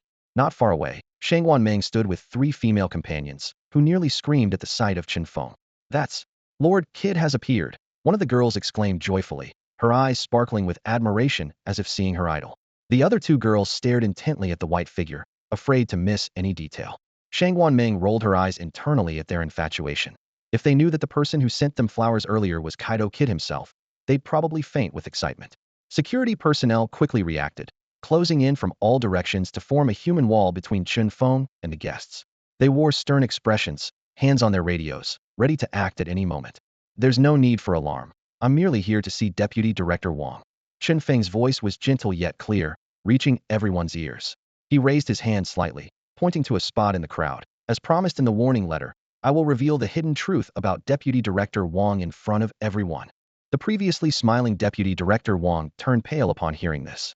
He looked down at his clothes, finally noticing the nearly invisible thin threads wrapped around him.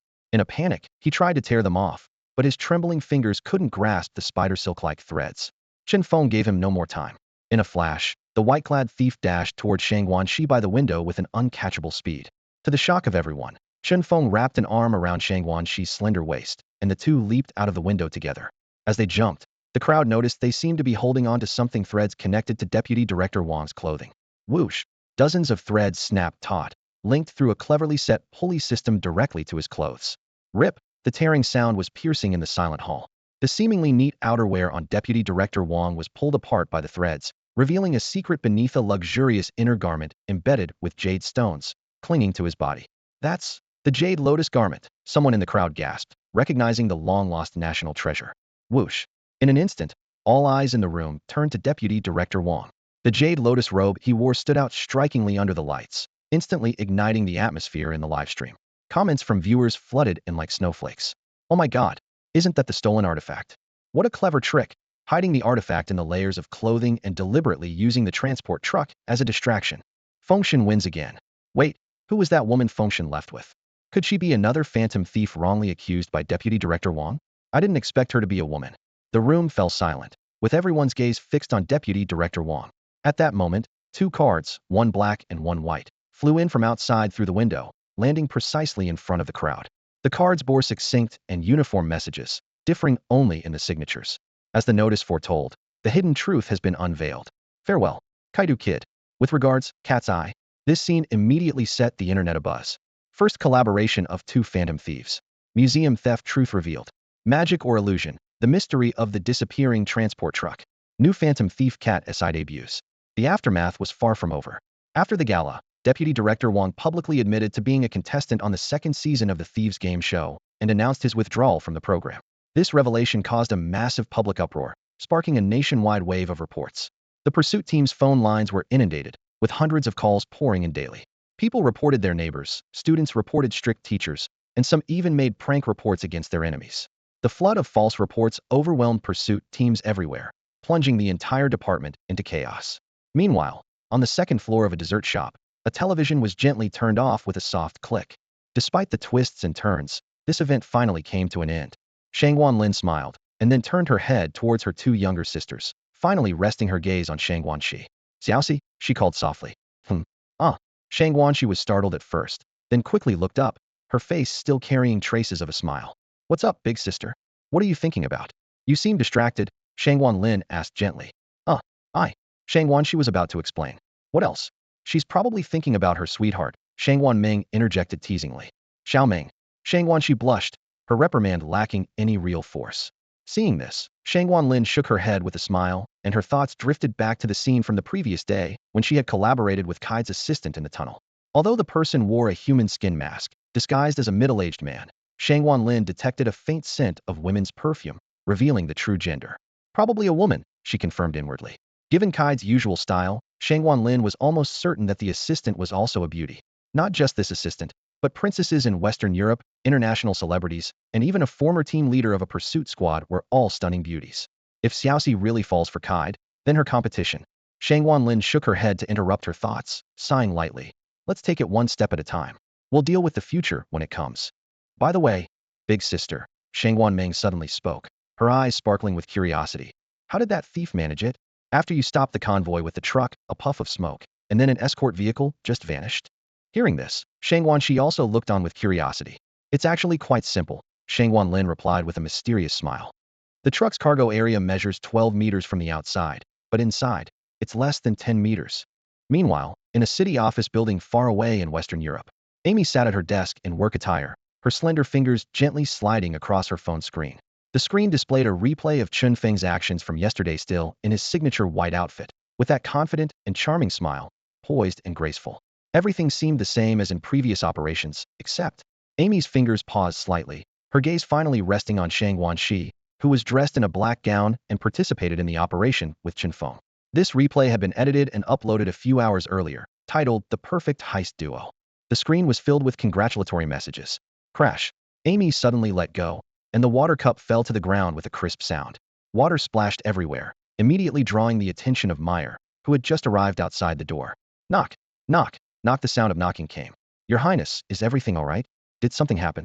Meyer's voice came through the door. Amy's eyes shifted slightly. She quickly exited the phone page, exhaling softly. It's nothing, just the cup fell. You can have someone come clean it up later. Okay, Your Highness. Oh, and there's one more thing. Your birthday is coming up soon. The Queen wants to ask about the guest list for your birthday party. I just sent it to you.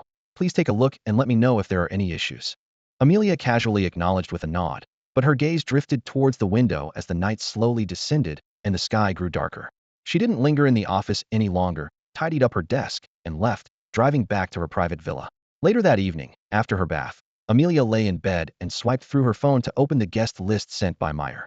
The list included names and families from the upper echelons of the business and political worlds of the Kingdom of Lord Qing, even featuring several international figures. Clearly, her father, a king of Laura King, was paving the way for Amelia's succession. She flipped through a few pages, eventually tossing her phone onto the nightstand, though her mind couldn't help but conjure up a familiar figure. Will you come? She murmured to herself, her eyes drifting back to the nightstand. After a moment of silence, Amelia retrieved a delicate box from the nightstand's compartment and slowly opened it, revealing a dazzling diamond ring inside. Named Starlight's Gaze, it was a precious item she had recovered from a thief. Her gaze lingered on the ring, lost in memories. After a while, Amelia picked up her phone again, logged into a social platform, and composed a message before sending it out. Soon after, a wave of excitement erupted online, with headlines across major platforms capturing attention. Princess Amelia of Lorqing posts late-night message, reveals guest list for her birthday party in 2 weeks. Shocking. The first invitee is him. Curious netizens flocked to view the list, eager to see the names. Alongside the expected political and business figures, the most intriguing was the first entry, a blank space with no name, only a simple photo. The picture showed a white dove pecking happily at a plate of peeled shrimp. If Chen Feng were present, he would surely recognize the dove as the very same little white dove Amelia had sent away 2 months earlier. Meanwhile, Chen Feng was busy elsewhere. In a cafe, Sun Kaixian sat nearby, observing Chen Feng with interest and occasionally conversing with Sun Yuqing, who sat beside him. Sun Kaixian alternated between nodding and frowning, seemingly deep in thought. Sun Yuqing, on the other hand, appeared somewhat restless, casting sidelong glances at Chen Feng. The coffee's ready. Give it a try, Uncle Sun, and here's yours, Yuqing. Chen Feng gently placed the freshly brewed coffee in front of them, speaking warmly and with a smile that made it hard for anyone meeting him for the first time not to like him. Sun Kaixian picked up the coffee, blew on it lightly, took a sip, and his eyes immediately lit up. Yuqing and the girl from the Su family weren't lying after all. This coffee is indeed the best I've ever tasted. Chen Feng smiled slightly and responded calmly. No need to be so formal, uncle. You're welcome to visit anytime if you like it.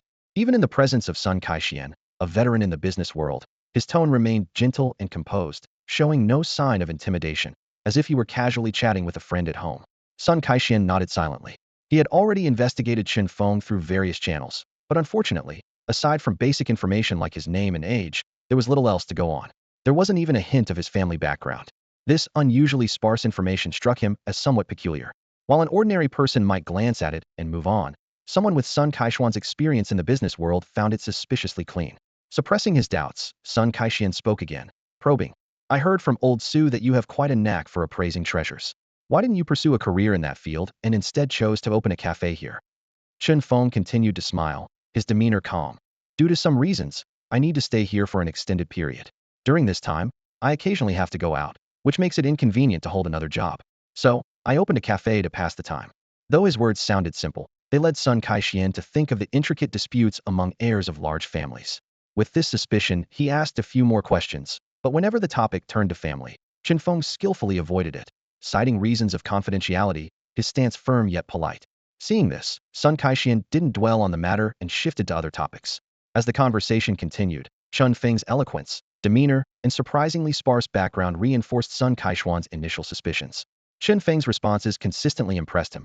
He not only had unique insights into antique appraisals, but also spoke knowledgeably about complex business topics, handling them with ease. Their discussion spanned various fields, some topics even leaving Sun Yuqing bewildered. However, judging by her father's expression, she could tell that Sun Kaixian was quite pleased with Chen Feng. The father and daughter exchanged glances, and although the conversation was intricate, it didn't hinder her assessment. The conversation lasted for nearly half an hour until Sun Kaishuan's driver entered to remind him of an upcoming meeting. Reluctantly, Sun Kaixian stood up. As he left, he reminded Sun Yuqing a few times before departing the cafe with a contemplative look. Phew. It wasn't until Sun Kaixian left that Sun Yuqing let out a long breath, her whole demeanor relaxing. She turned to Chen Feng and said, "Boss, we really found the right person this time. Thank you." She gave him a thumbs up in approval. Chen Feng chuckled. "No need for thanks, Miss Sunday. Just tip a little more when you settle the bill." Sun Yuqing laughed heartily and, without hesitation, transferred 8,888 yuan to Chen Feng. After chatting a bit more, she hurried off. Chen Feng, not standing on ceremony, accepted the transfer once she left. Just then, a trending news headline popped up on his phone screen. Catching his attention, Amaya's birthday party invitation list announced. Amelia's birthday party? Chen Feng muttered to himself, his brow slightly furrowed. He clicked into the report page, his finger sliding smoothly across the screen as his eyes quickly scanned the content. When he saw the top name on the invite list, even the always composed Chen Feng almost lost his cool. Xiaobai. In the photo, a white dove was pecking at food, with small pieces of crayfish shell scattered near its tiny claws, clearly satisfied with its feast. Chen Feng continued scrolling, browsing through the comments section. At that moment, the comments section was bustling, especially with discussions about Amelia's decision to place a dove as the top invitee.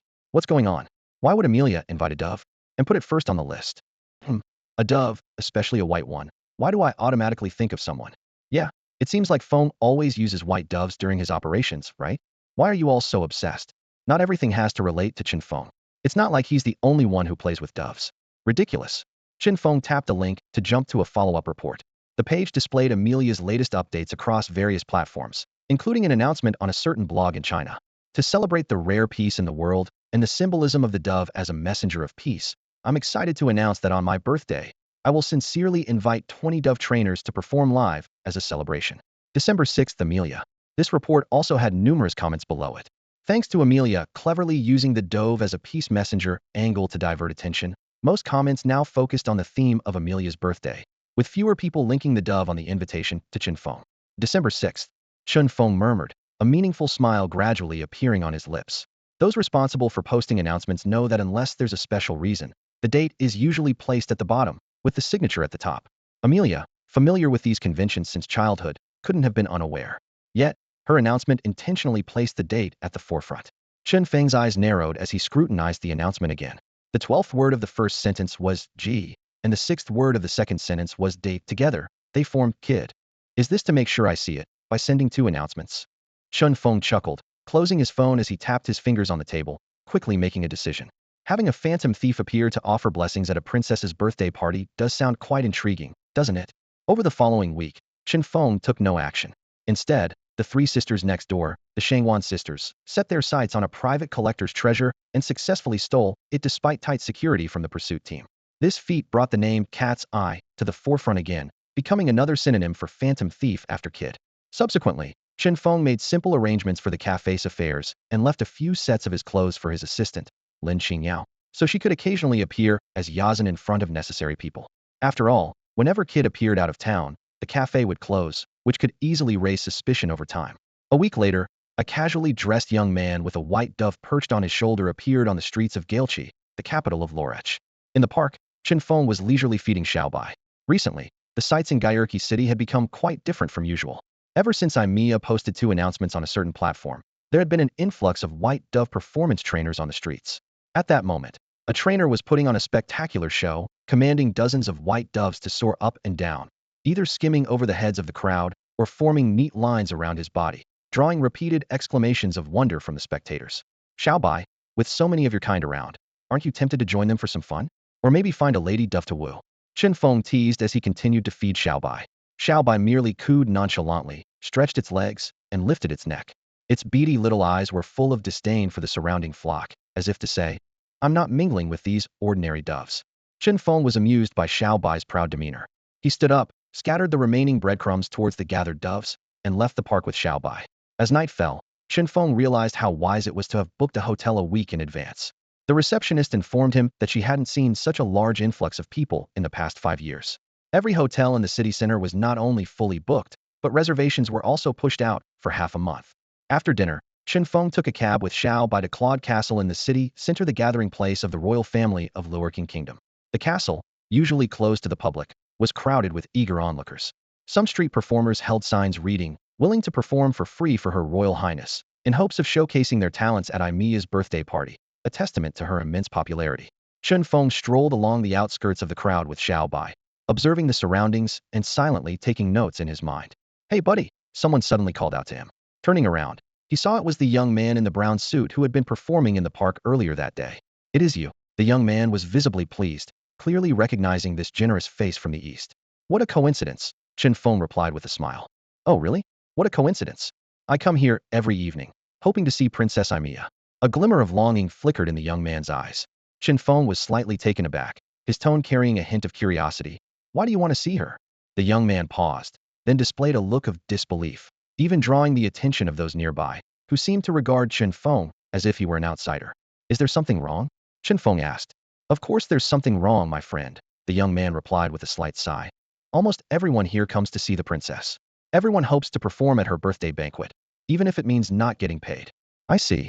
Chen Feng nodded slightly, pondering for a moment. Creak. Suddenly, the heavy doors of Claude Castle swung open, and a striking figure emerged, accompanied by several royal guards. The crowd around them immediately grew excited, rushing forward, but were held back 2 meters away by a wall of 10 guards. "Princess Sophie," someone in the crowd shouted. "We're the Dwarf Circus, hoping to perform at Princess Imia's birthday banquet. Please give us a chance." "Your Highness, we're a magic troupe from America willing to perform for free. Please tell your sister we'll give it our all." Princess Sophie. The words revealed the identity of the person, the second princess of the royal family of Luoerqing Kingdom, Imia's younger sister Sophie. Chen Feng and the young man paused their conversation and turned to look into the distance. Sophie was dressed in a brown women's suit with high boots, exuding an air of elegance and strength. Her features bore some resemblance to Imia's, though she had a sharper, more striking presence. "Everyone, please be quiet." Sophie's cool voice quickly quelled the noisy crowd. Once the crowd quieted down, Sophie continued. "Thank you all for your love for my sister. However, the banquet time is limited, and we cannot accommodate everyone. If you're interested, someone will guide you to register later. If suitable, our staff will contact you." As her words ended, the crowd erupted once more. Everyone understood that this so-called registration was merely a polite refusal, intended to disperse the crowd and prevent them from blocking the entrance. Yet, many still lined up, clinging to a thread of hope. "I'll go register too, sir," the young man smiled at Chen Feng. "If we meet again, I'll surely be a great pigeon trainer." "Good luck," Chen Feng smiled back. The young man turned and left. Chen Feng, too, moved on, quietly familiarizing himself with the surroundings before leaving. Meanwhile, Imia had returned to Claude Castle in anticipation of her upcoming birthday banquet. As night fell, Imia stood alone on the balcony, gently swirling the wine in her glass. Under the silver moonlight, the wine reflected a faint red glow. Knock, knock, knock. A series of knocks echoed through the door, followed by a clear female voice from outside. "Your Highness, are you asleep?" Amia stood by the window, her hand holding a crystalline glass that shimmered in the moonlight. "Is that you, Mir? Come in." The door opened in response, and Mir entered the room with a stack of neatly organized documents in her arms, her steps light and respectful. "Your Highness, here is the newly arranged list of the banquet programs. Could you please take a look and see if there are any issues?" "Just leave it there. I'll check it later," Amia replied, taking a small sip of her drink, her gaze still fixed on the night outside, not bothering to turn around. Mir placed the documents on the table, hesitated for a moment, and then spoke up. "Your Highness, Mr. Connolly, the son of the Earl whom you previously declined, has sent another invitation. He wishes to invite you for dinner and mentioned he has a gift prepared for you, hoping to present it in person." Amia paused slightly, the liquid in her glass swirling gently. She glanced at Mir from the corner of her eye, a hint of impatience in her voice. "Didn't I tell you to decline such invitations on my behalf from now on? There's no need to inform me each time." "Understood, Your Highness," Mir replied, bowing her head. Seeing Mir still standing there, Amia frowned slightly. "Is there anything else?" "The Queen wishes to know if you would like to join her, along with the second princess and the little princess, for an outing to the countryside tomorrow, as it's the weekend." "Really?" Amia raised an eyebrow, thought for a moment, then nodded in agreement. "Tell mother I'll be there." Meanwhile, in a private estate somewhere in Gailchi, Connolly, having once again received news of his invitation being declined, was in a fit of rage. He hurled everything within reach to the ground, leaving the room littered with broken glass, scattered books, and papers. A dozen male and female servants lined up silently, heads down, fearing they might become targets of the Earl's son's wrath. Click, click, click. A series of footsteps in leather shoes approached, echoing off the marble floor and soon reaching the doorway. "Sir," came a steady voice from the entrance. Connolly immediately turned his head to see the old butler, Pat, standing there. He barely suppressed his anger. "Pat, you're back." "Yes, sir. The gift you requested has been prepared," Pat replied respectfully. Hearing the word gift, Connolly's expression darkened further, and he waved dismissively. "It's not needed anymore. She didn't accept it. Return it." Unfazed by Connolly's outburst, Pat remained calm, as if accustomed to it. "Sir, your mother asked me to remind you to be patient. The princess's birthday is in a few days. Perhaps preparing a surprise for her might yield better results." "A surprise?" "Humph." Connolly sneered, a trace of resentment in his eyes. "She has no intention of accepting my courtship. What's the point of a surprise?" Pat stepped forward, lowering his voice. "Sir, the surprise your mother mentioned isn't for Princess Amia to see. It's meant to demonstrate your sincerity to the king and queen. With their support, you might have a chance." A shrewd glint appeared in the old butler's eyes. "Moreover, the king is aging and intends to groom Princess Amia as his successor. If you succeed in marrying her, then after the king's passing."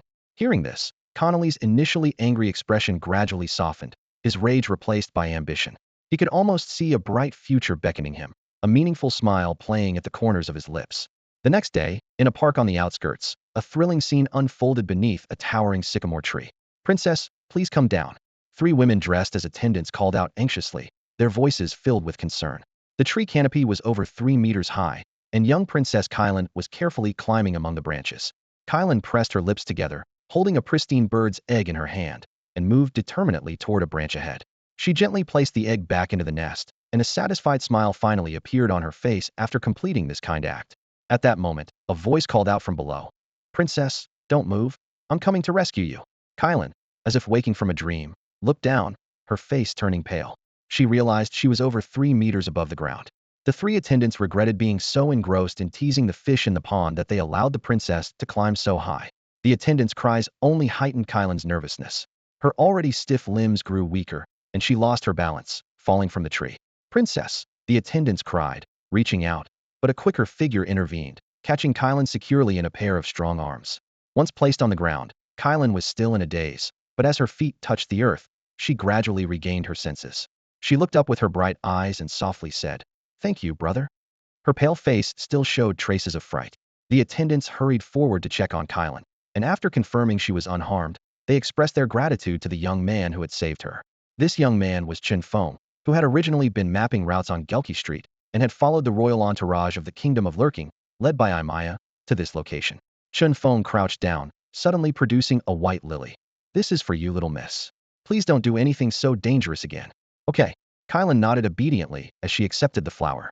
The attendants repeatedly thanked him and even offered monetary rewards, but Chen Feng graciously declined, saying, "How could I stand by when such an adorable young lady was in danger?" As Chen Feng was about to leave, Kylan tugged at his finger, offering him a piece of candy. "Big brother, this is for you." Chen Feng accepted the candy, gently ruffling Kylan's hair before turning to leave. Watching Chen Feng walk away, little Kylan stood still, pouting her rosy lips, while her big eyes sparkled with a thoughtful glow. "What happened here?" A clear female voice suddenly rang out. An elegant woman approached with light steps, followed closely by a man with a sycophantic smile. "Connolly. Big sister." Kylan's eyes lit up as she happily rushed towards Imea. Imea caught her in a hug and turned to inquire about the situation from the maid beside her. Before the maid could speak, Kylan excitedly held up a beautiful lily, exclaiming, "We met a really nice big brother. Look, he gave me this flower." Imea raised an eyebrow, her beautiful eyes scanning the surroundings just in time to catch a glimpse of Chen Feng's back disappearing around a corner. She furrowed her brow thoughtfully, but chose not to ask further. At this moment, Connolly stepped forward, his tone ingratiating. "Little princess, it's best not to accept things from unknown sources. There are too many bad people out there." As he spoke, he reached for the lily in Kylan's hand. Kylan immediately hid the flower behind her back, her face full of defiance. "Big brother is not a bad person." Her reaction made Connolly awkwardly withdraw his hand. "Mr. Connolly." Imea turned to him, her voice devoid of warmth. "Thank you for delivering the items. If there is nothing else, please leave." With that, she decisively turned away with Kylan in her arms, leaving Connolly standing there alone. Time flew by, and a week passed in the blink of an eye. Today, Gale was particularly bustling, with crowds filling the streets. The usually heavily guarded Claude Castle had remarkably opened its gates.